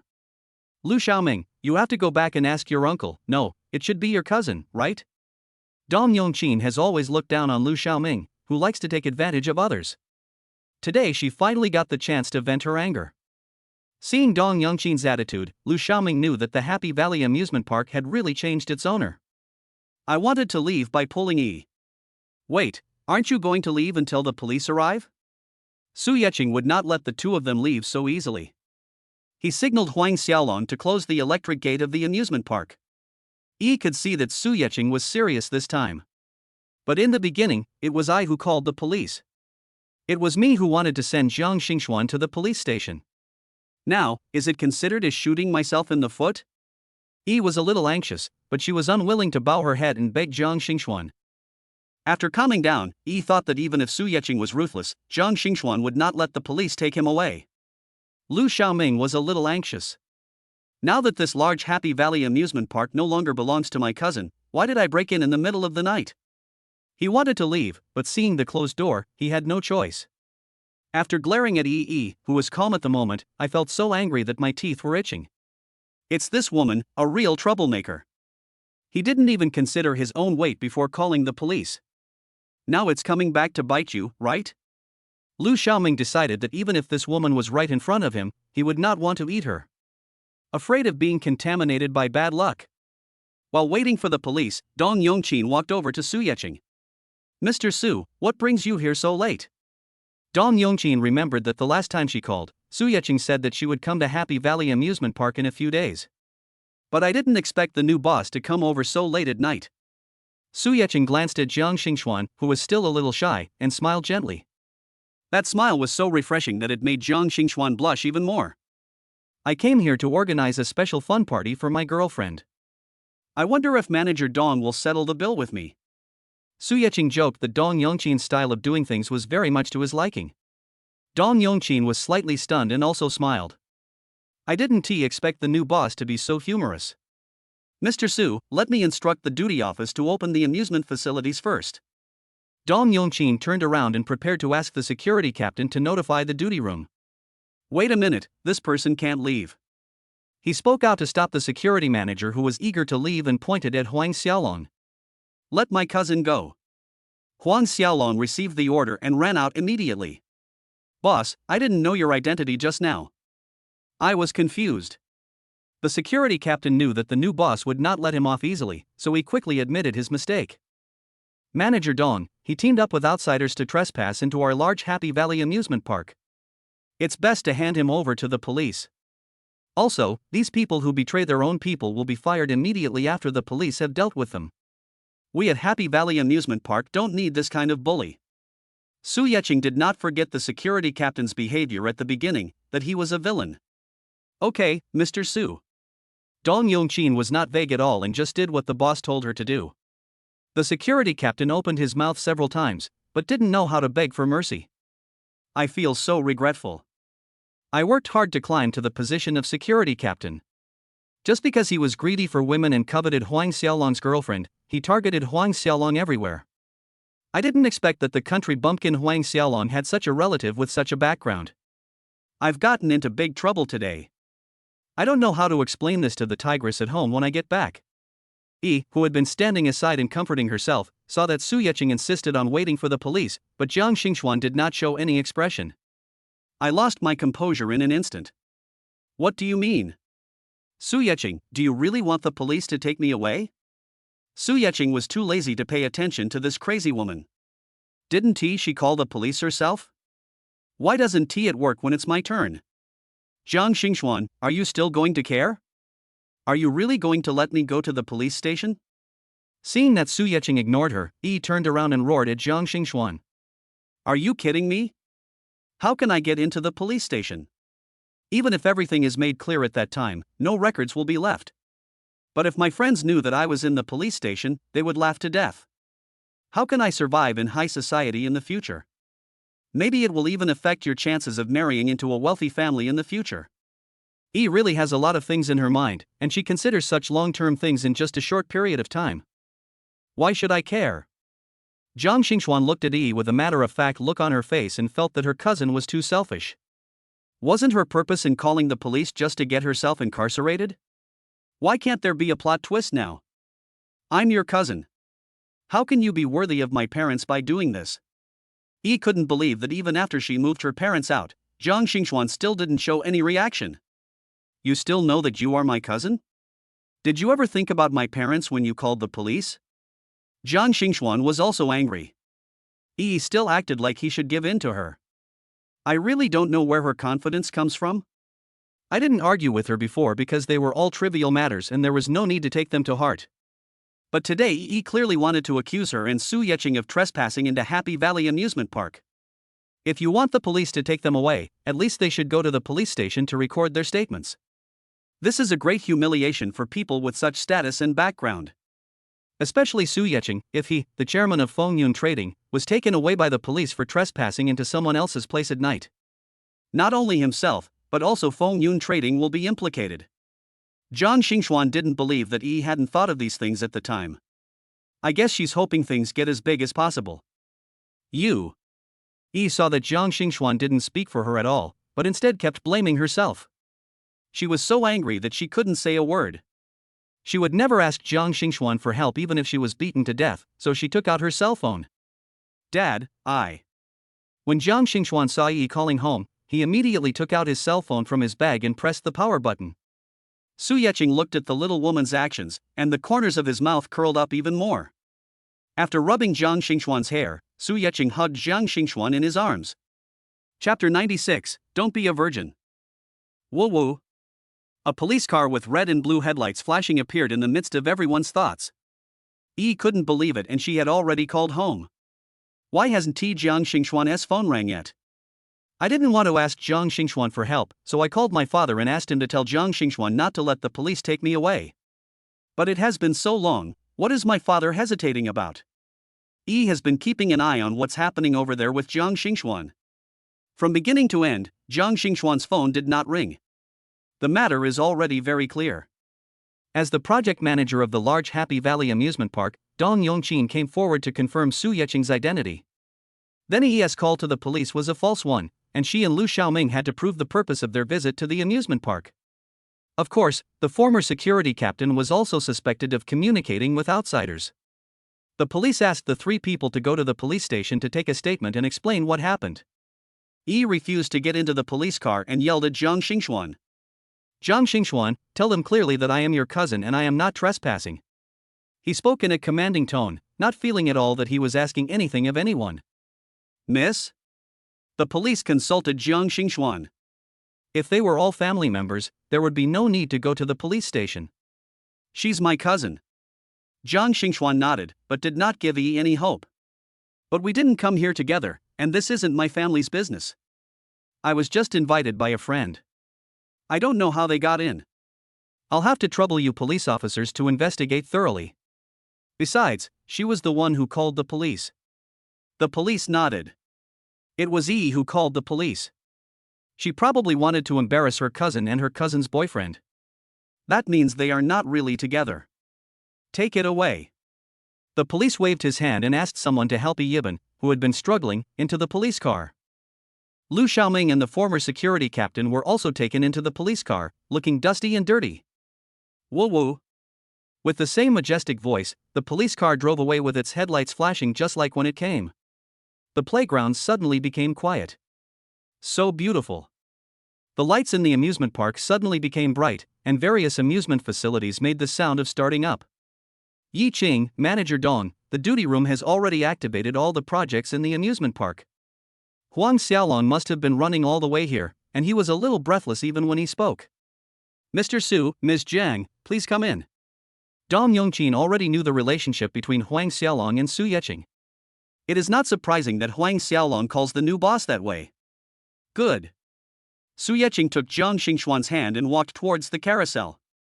Suddenly he thought of something and said to Dong Yongqin, who was about to catch up. Manager Dong, you don't have to accompany us. If there's anything, I'll go directly to my cousin. Also, Huang Xiaolong will be directly appointed as the security captain. His salary will be based on the previous captain's salary, and his year-end bonus will be doubled if he performs well. Okay. Dong Yongqi nodded in acceptance. Now this large Happy Valley amusement park is Su Yeqing's private property, so it is not excessive for him to want to promote a relative to be the security captain. Besides, Dong Yongqin is not someone who just sits in the office and gives orders. She has a certain understanding of the grassroots employees below. Although Huang Xiaolong does not have a high level of education, he is very hardworking and willing to learn. He is really qualified for the position of security captain. Yi Cheng, I. Huang Xiaolong didn't expect that Su Yeqing would promote him to the position of security captain all at once. In this way, his salary increased directly from 3,000 yuan to 5,000 yuan, and if his year-end bonus doubled, it would be 10,000 yuan. This is directly reaching out to help yourself. Cousin, are you still being polite to me? If I knew you were also in Huajiang City, I would have come to find you a long time ago. You have a girlfriend, right? Make an appointment someday so the four of us can get together. Su Yeqing didn't care about this little money. His uncle's family was poor, but his cousin was very proud. Otherwise, Su Yeqing would have doubled Huang Xiaolong's salary. Huang Xiaolong was deeply touched. Yi Qing had reached such a high position, but he did not look down on his poor relatives at all. Okay, I'll bring my girlfriend to treat you guys to dinner someday. Huang Xiaolong felt that if he continued to hesitate, he would be ungrateful to Su Yeqing's kindness, so he nodded heavily and agreed. Okay, I'll wait for your call. Su Yeqing punched Huang Xiaolong on the shoulder, and the cousins smiled at each other, as if they had returned to their childhood. Seeing Dong Yongqin's hesitation in speaking, Su Yeqing understood. I haven't come to Happy Valley Amusement Park to handle the relevant documents, and I'm afraid Dong Yongqin has been thinking about it. Manager Dong, it's too late today.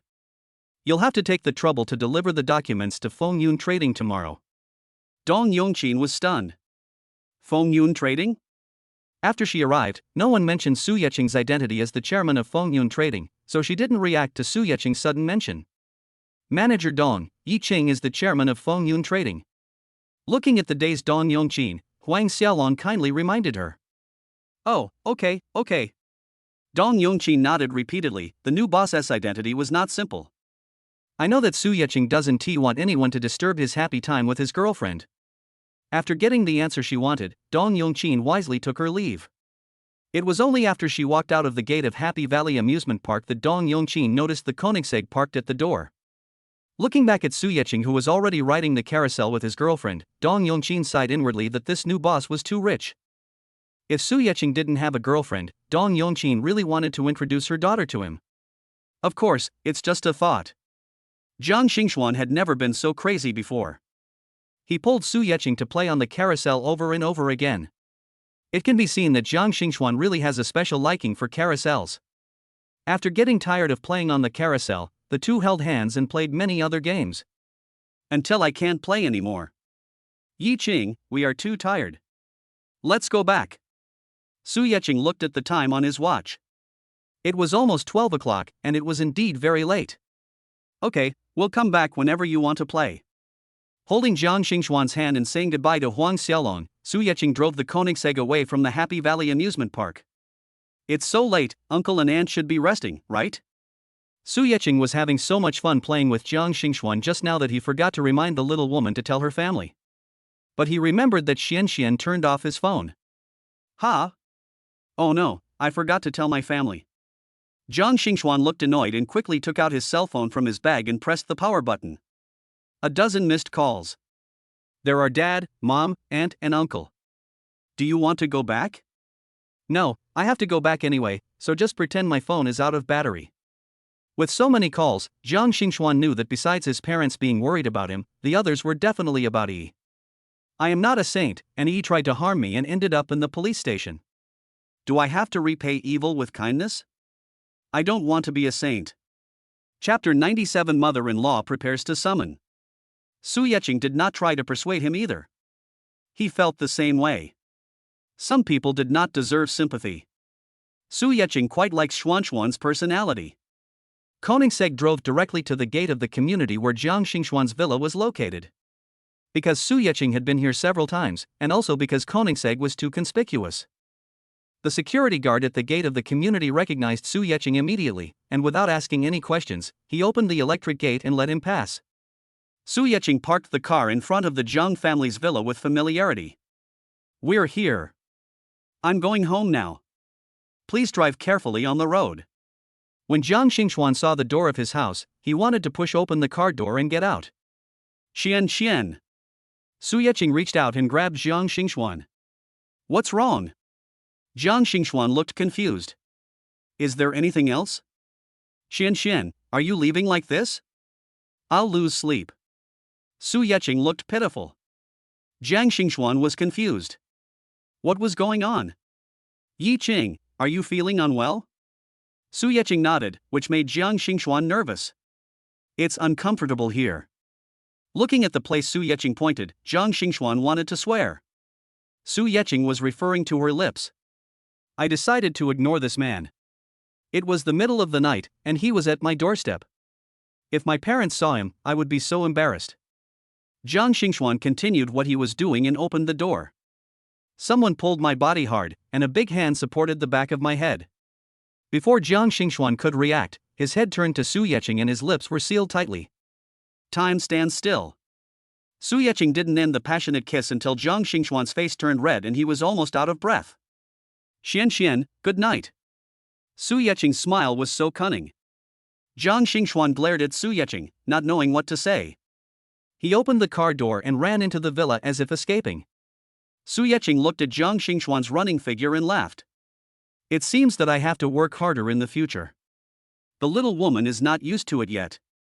With a happy mood, Su Yeqing drove the Koenigsegg away from Jiang Xingxuan's residential area.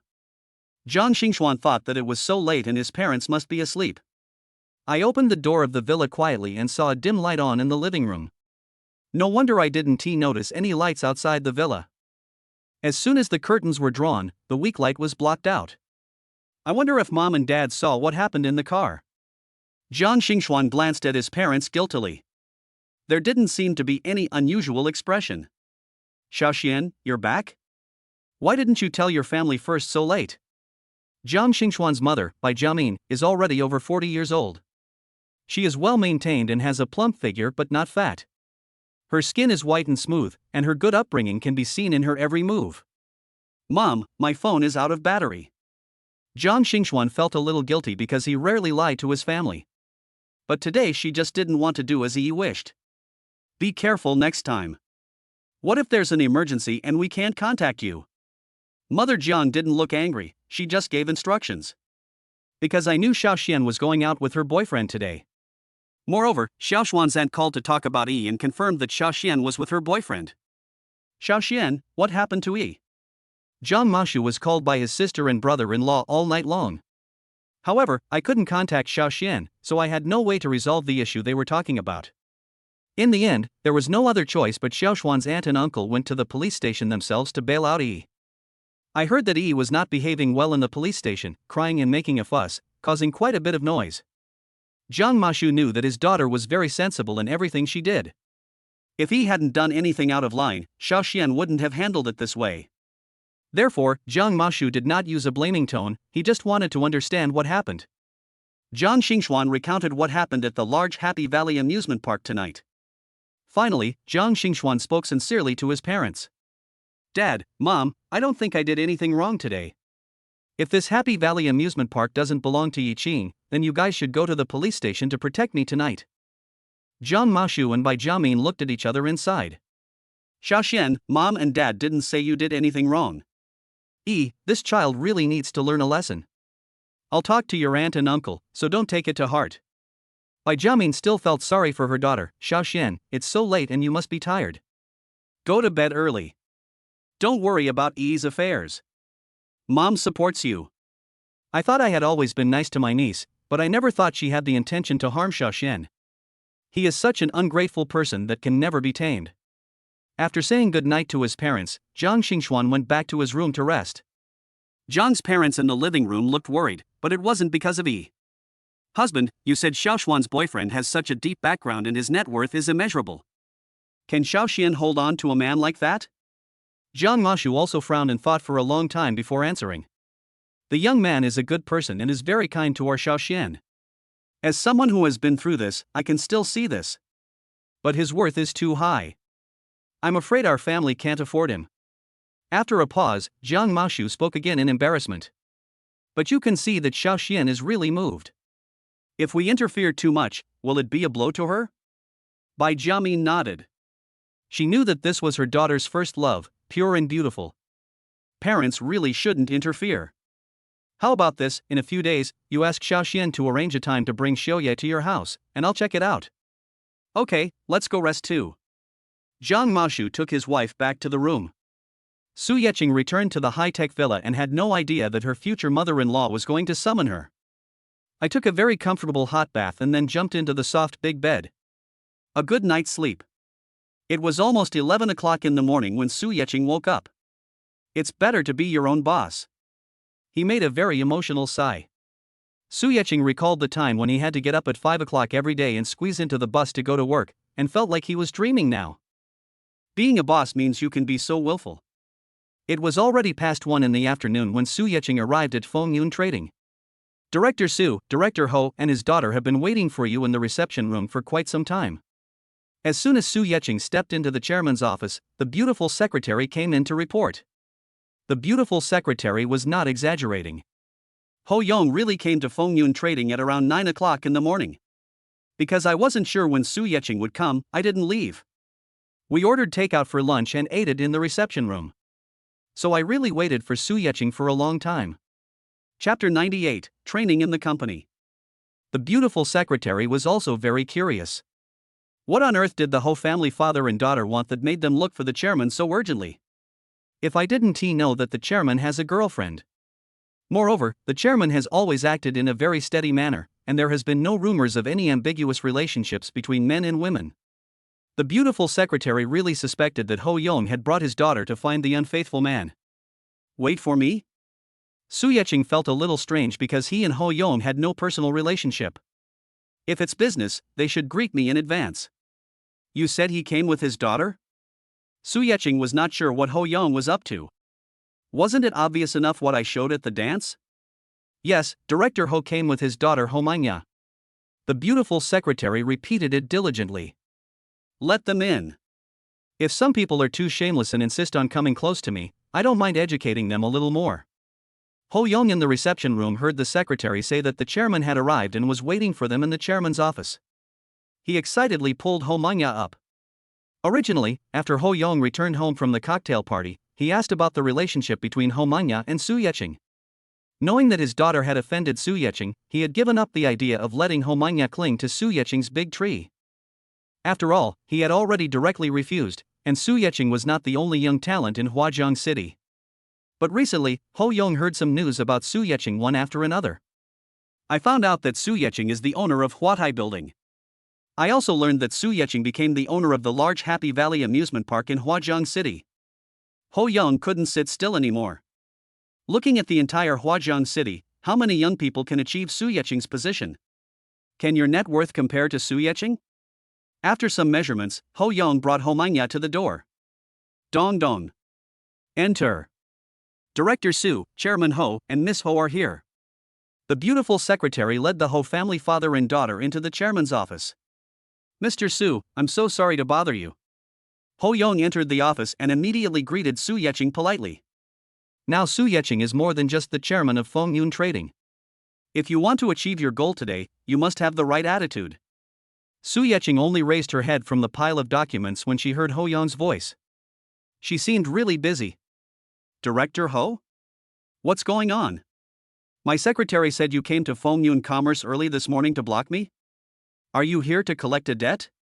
Su Yeqing said half-jokingly. Ho Yong looked embarrassed. Su Yeqing had explained it so clearly, and he was indeed a little too anxious. He smiled awkwardly. Mr. Su, you're joking. I just have a small matter that I'd like to ask Mr. Su for a favor. But I don't know exactly when Director Su will arrive, so I can only wait here. Su Yeqing cursed in his heart, old fox. He spoke as if he had wronged him, but no one asked him to wait. Glancing at Ho Manya who had been standing behind Ho Yong, Su Yeqing knew that this favor must be related to his daughter. I just wonder if Ho Yong will promote his daughter so directly this time? Su Yeqing felt that Ho Yong should not be such a brainless person. Out of curiosity, Su Yeqing met Ho Yong who was waiting for her to speak with anticipation. You're too polite, Director Ho. How can I help you? Su Yeqing held a pen in his right hand, tapping on the document intermittently. He looked lazy, but his face had a unique charm. Ho Manya stared with her eyes wide open. Last time at the cocktail party, I didn't dare to look at Su Yeqing closely because I was worried that I had offended Su Yeqing before. Now looking at Su Yecheng from such a close distance, Ho Manya felt that Su Yecheng was surrounded by a halo and was extremely handsome. At first, Ho Manya was against her father's behavior, thinking that it was too embarrassing for her to throw herself at the expense of him. But now, just because of Su Yecheng's face, Ho Manya secretly decided to take Su Yecheng down. Looking at Ho Manya with a gleam in her eyes, Su Yecheng felt nauseous. This woman doesn't even know how to hide it. He's staring at me like that. Does he think I'm a delicacy? Ho Yong pushed Ho Manya, who was completely mesmerized by Su Yecheng's appearance. Ho Yong could clearly see the disgust in Su Yecheng's eyes. My own daughter is the same. Why is she being so crazy now? When I get Su Yecheng in the future, I can look at her however I want. Until you get tired of it. That's right, Mr. Su. I only have one daughter, Sasha, and she has been spoiled since she was a child. I want to change her temper and let her temper herself. I thought I had a small stake in Fengyun Commerce, so I arranged for her to come in and get some training. This doesn't count as abusing power for personal gain. Mr. Su, what do you think? Ho Yong seemed to be very politely asking for Su Yecheng's opinion. But he also brought his own identity to the fore. After all, Ho Yong is the second largest shareholder of Fengyun Trading. Although the shares are far behind Su Yecheng's.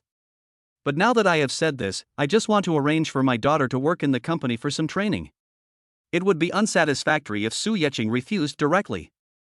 In fact, Ho Yong did not intend to force Su Yecheng like this at the beginning, and he was also afraid of ruining his relationship with Su Yecheng. But just now I saw Su Yecheng's undisguised disgust towards Sasha. Ho Yong had no choice but to use his trump card. After all, if you want to take down Su Yecheng, the first step is to get close to him. As for the consequences of this disguised coercion, Ho Yong is not considering it for the time being. After all, he was a founding hero of Fengyun Commerce. It was just a small matter, so Ho Yong thought Su Yecheng would not do anything to him. I can only say that Ho Yong thinks too highly of himself. It is true that he was a founding hero of Fengyun Commerce, but that was all in the past. Fengyun Trading now belongs to Su Yecheng. For Su Yecheng, Ho Yong was not to her liking. Su Yecheng looked at Ho Yong quietly, wondering if she was being too easy to talk to. This young director can even use words to pressure me. Seeing that Su Yecheng didn't say anything, Ho Yong felt a little uneasy. Was it because what he had just said was too harsh? Director Su? Ho Yong spoke uncertainly. Su Yecheng looked as if he had come to his senses. It's just a small matter? Which department does Director Ho want to arrange for Miss Ho to study in? Su Yecheng didn't seem unhappy and looked easy to talk to. Ho Yong was very happy. Mr. Su, I want to learn from you. Before Ho Yong could say anything, Ho Manya, who had been silent all this time, suddenly popped up. How could I get closer to this man than by being with Su Yecheng? So Ho Manya spoke without thinking. She felt that she must have been poisoned by Su Yecheng's face. Now I just want to see Su Yecheng all the time. Chapter 99 Preparing to Acquire Shares. Su Yecheng and Ho Yong were both shocked by Ho Manya's shocking words. Su Yecheng didn't expect Ho Manya to be so stupid. Her disgust was written all over her face, but she still came close to her. The cold smile made Ho Manya even more infatuated with him. Learn from me? Miss Ho, are you interested in the position of chairman of Fengyun Commercial? The cold tone made Ho Yong break out in a cold sweat. What happened to Sasha today? It's simply disgraceful. Helplessly pulling Ho Manya, Ho Yong stepped forward. Boss Su, you're kidding. How could a girl like Sasha be interested in the position of chairman? She probably thinks Director Su is very capable and wants to learn more from you. Su Yecheng pursed his lips and said nothing. He would never keep that crazy girl around. Ho Yong also saw Su Yecheng's reluctance. Besides, he never thought that Su Yecheng would keep Sasha by his side. Things still have to be done step by step. Boss Su, I want Sasha to join the sales department to hone her skills. Ho Yong made a good move, which allowed Ho Manya to see Su Yecheng more often. It will be much simpler if something happens then. Ho Manya originally wanted to object, but was pulled by Ho Yong and became half sober. Seeing Su Yecheng's impatience with her, Ho Manya also restrained herself a little. I haven't entered Fengyun Trading yet, and pushing too hard will only give Su Yecheng an excuse. Ho Manya shut her mouth obediently, looking as if she was following her father's instructions. Looking at the cooperation between the Ho family father and daughter, Su Yecheng wanted to laugh. Do they really think that they can get what they want by joining Fengyun Trading? Since you came to me, don't blame me for being rude. Director Ho should have said no earlier and let Vice President Jang take care of them. They're all girls, so some things would be more convenient. Su Yeching seemed easy to talk to and settled the matter easily. This made Ho Yong feel that his previous actions were a bit unnecessary and he had offended Su Yeching for no reason. However, seeing Su Yeching's indifferent expression, Ho Yong felt that he was overthinking it.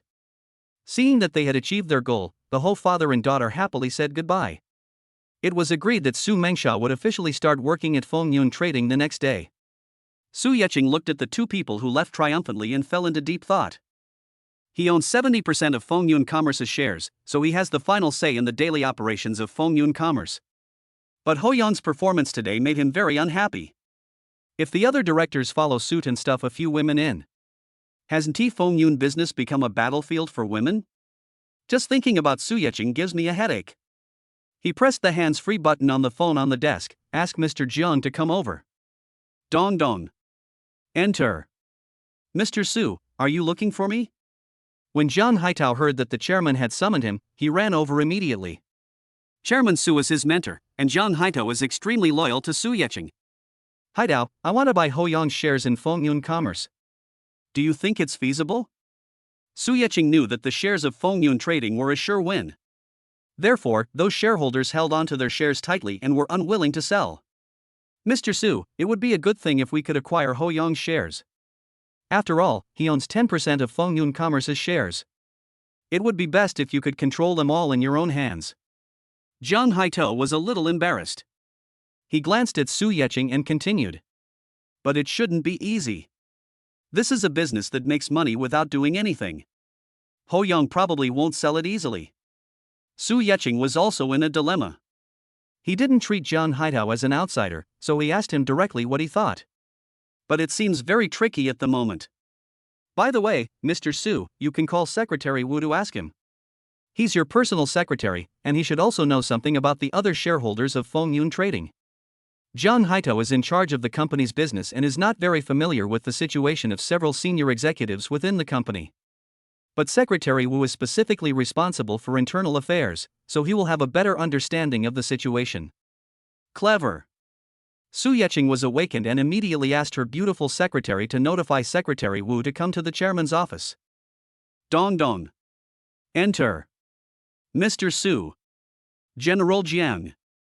Secretary Wu pushed the door open and entered the office. Seeing Zhang Haitao was there, he nodded and greeted him. Secretary Wu, how much do you know about Ho Yong? Su Yeching asked directly and to the point. What does Mr. Su want to know? Secretary Wu also knew that the Ho family father and daughter had blocked the chairman's door at Fengyun Trading for half a day today. I just don't know what the chairman wants to ask. I want to acquire Ho Yong's shares in Fengyun Commerce. Where do you think I can start? Su Yeching did not hide it. Through spending time together, he knew that Secretary Wu and Zhang Haitao were both loyal to him. Now they are his right-hand men. Secretary Wu began to think seriously. He did not ask Su Yeching why he wanted to buy the shares from Ho Yong. Now Su Yeching is his boss, and all he has to do is follow his orders. If nothing else, Secretary Wu will do his best just for the doubled salary. Mr. Su, if you really want to buy Ho Yong's shares, you can start with his lover. Lover? Su Yeching and Zhang Haitao looked at each other. I didn't expect that Secretary Wu also has the potential to be a paparazzi. Secretary Wu felt creepy being stared at by the two men and coughed awkwardly. I also ran into it by accident. Director Ho was traveling abroad with his lover. I happened to be going to the airport to pick him up. I mentioned this to the former chairman, who then asked me to do a survey. I just discovered that this Mr. Ho not only has a lover, but also has an illegitimate child. Su Yeching found it very interesting. Ho Yong had previously boasted to himself that he was a founding hero, but he didn't expect that his master would investigate him thoroughly in secret. It seems that he was a cocky guy in the past, and he must have been very proud of his little achievements. If he had not acquired Fengyun Trading, the former chairman would probably have dealt with him. Very good, Secretary Wu, I'll leave this matter to you. A week should be enough for you to figure out a solution, right? Su Yeching directly threw the question to Secretary Wu. Those who are capable should do more work. Since Secretary Wu is so well versed in such gossip, he must be able to handle such small matters with ease. Yes. Secretary Wu knew he had no right to object. If you want to blame someone, blame the Ho family father and daughter. Why did they come to Feng Yun Trading to block the chairman? Now you've gotten yourself into trouble, right? This also implicated our poor Secretary Wu, who has to get busy again. Mr. Su, if there's nothing else, I'll go down first. Seeing that all matters had been handed over to Secretary Wu, Zhang Haitao had nothing left to do.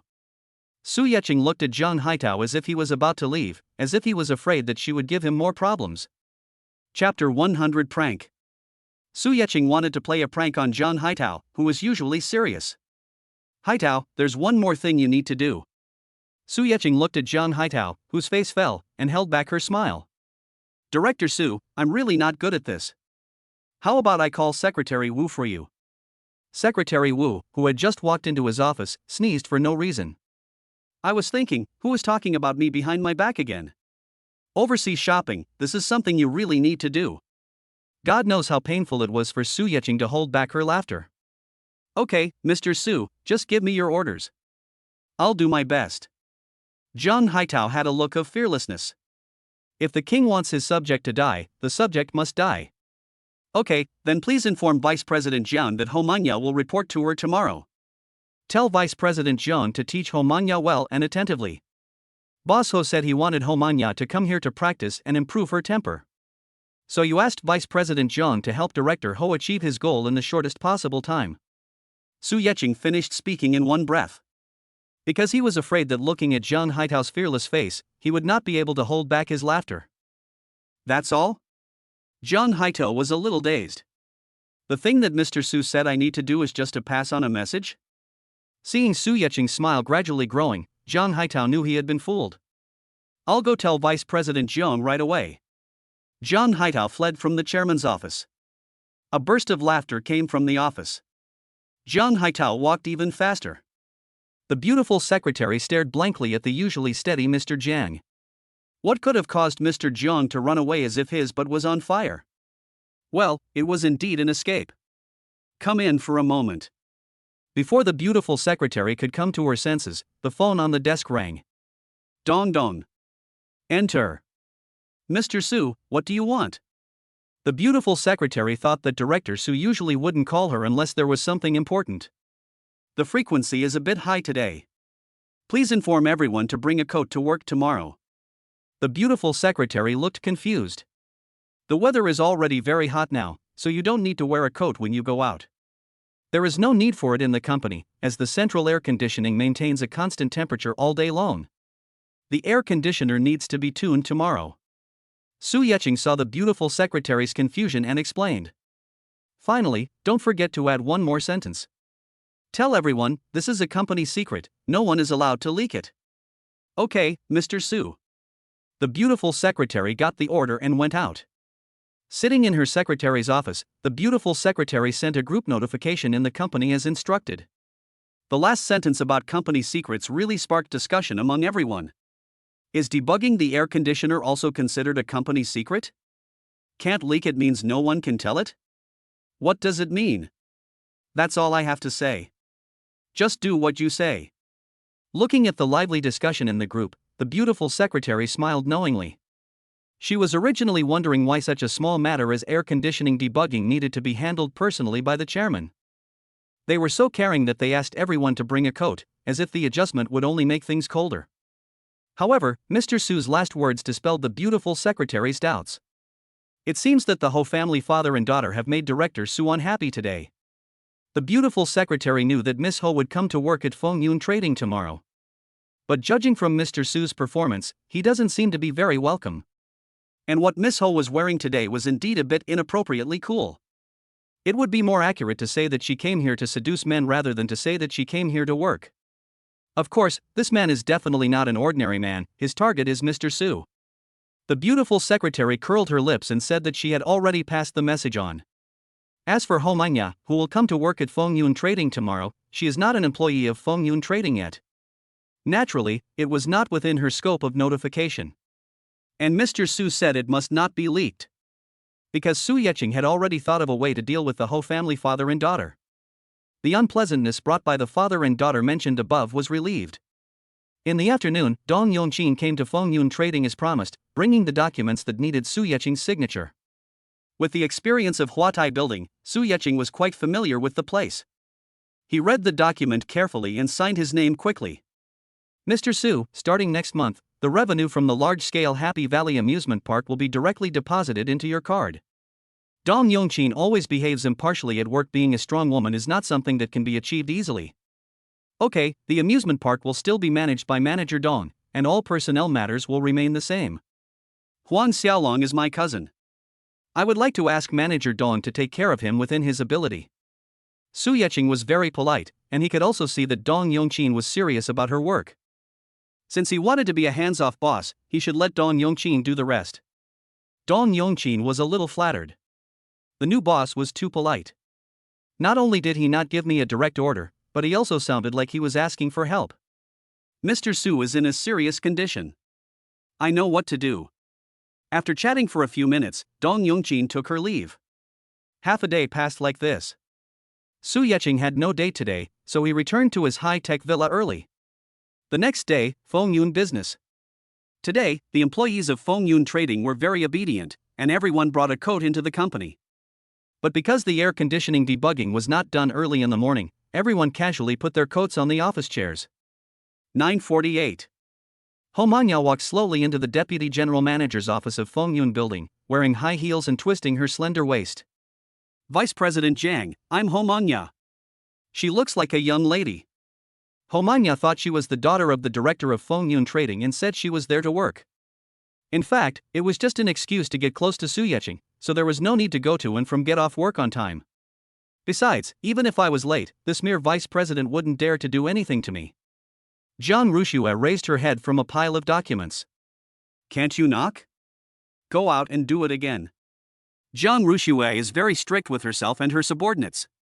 When I first heard that Mr. Su wanted me to bring a rich girl, I wanted to refuse immediately. It was not until Zhang Haitao told her that Mr. Su had asked her to train this young lady that Zhang Rushue reluctantly agreed. Homanya didn't expect that Zhang Rushue would give her a cold shoulder on her first day at work. I wanted to explode, but remembering my father's repeated warnings before I left the house, I turned around and left unwillingly. I thought bitterly in my heart, when I become the chairman's wife, the first person I will fire will be you. Dong dong. Enter. Homanya walked in and stood there waiting for Zhang Rushue to invite her to sit down. But Zhang Rushue didn't say so. He raised his left hand and looked at the watch on his wrist. You were 50 minutes late on your first day. Do you still want to do this? If you don't want to do this, just leave and don't waste my time.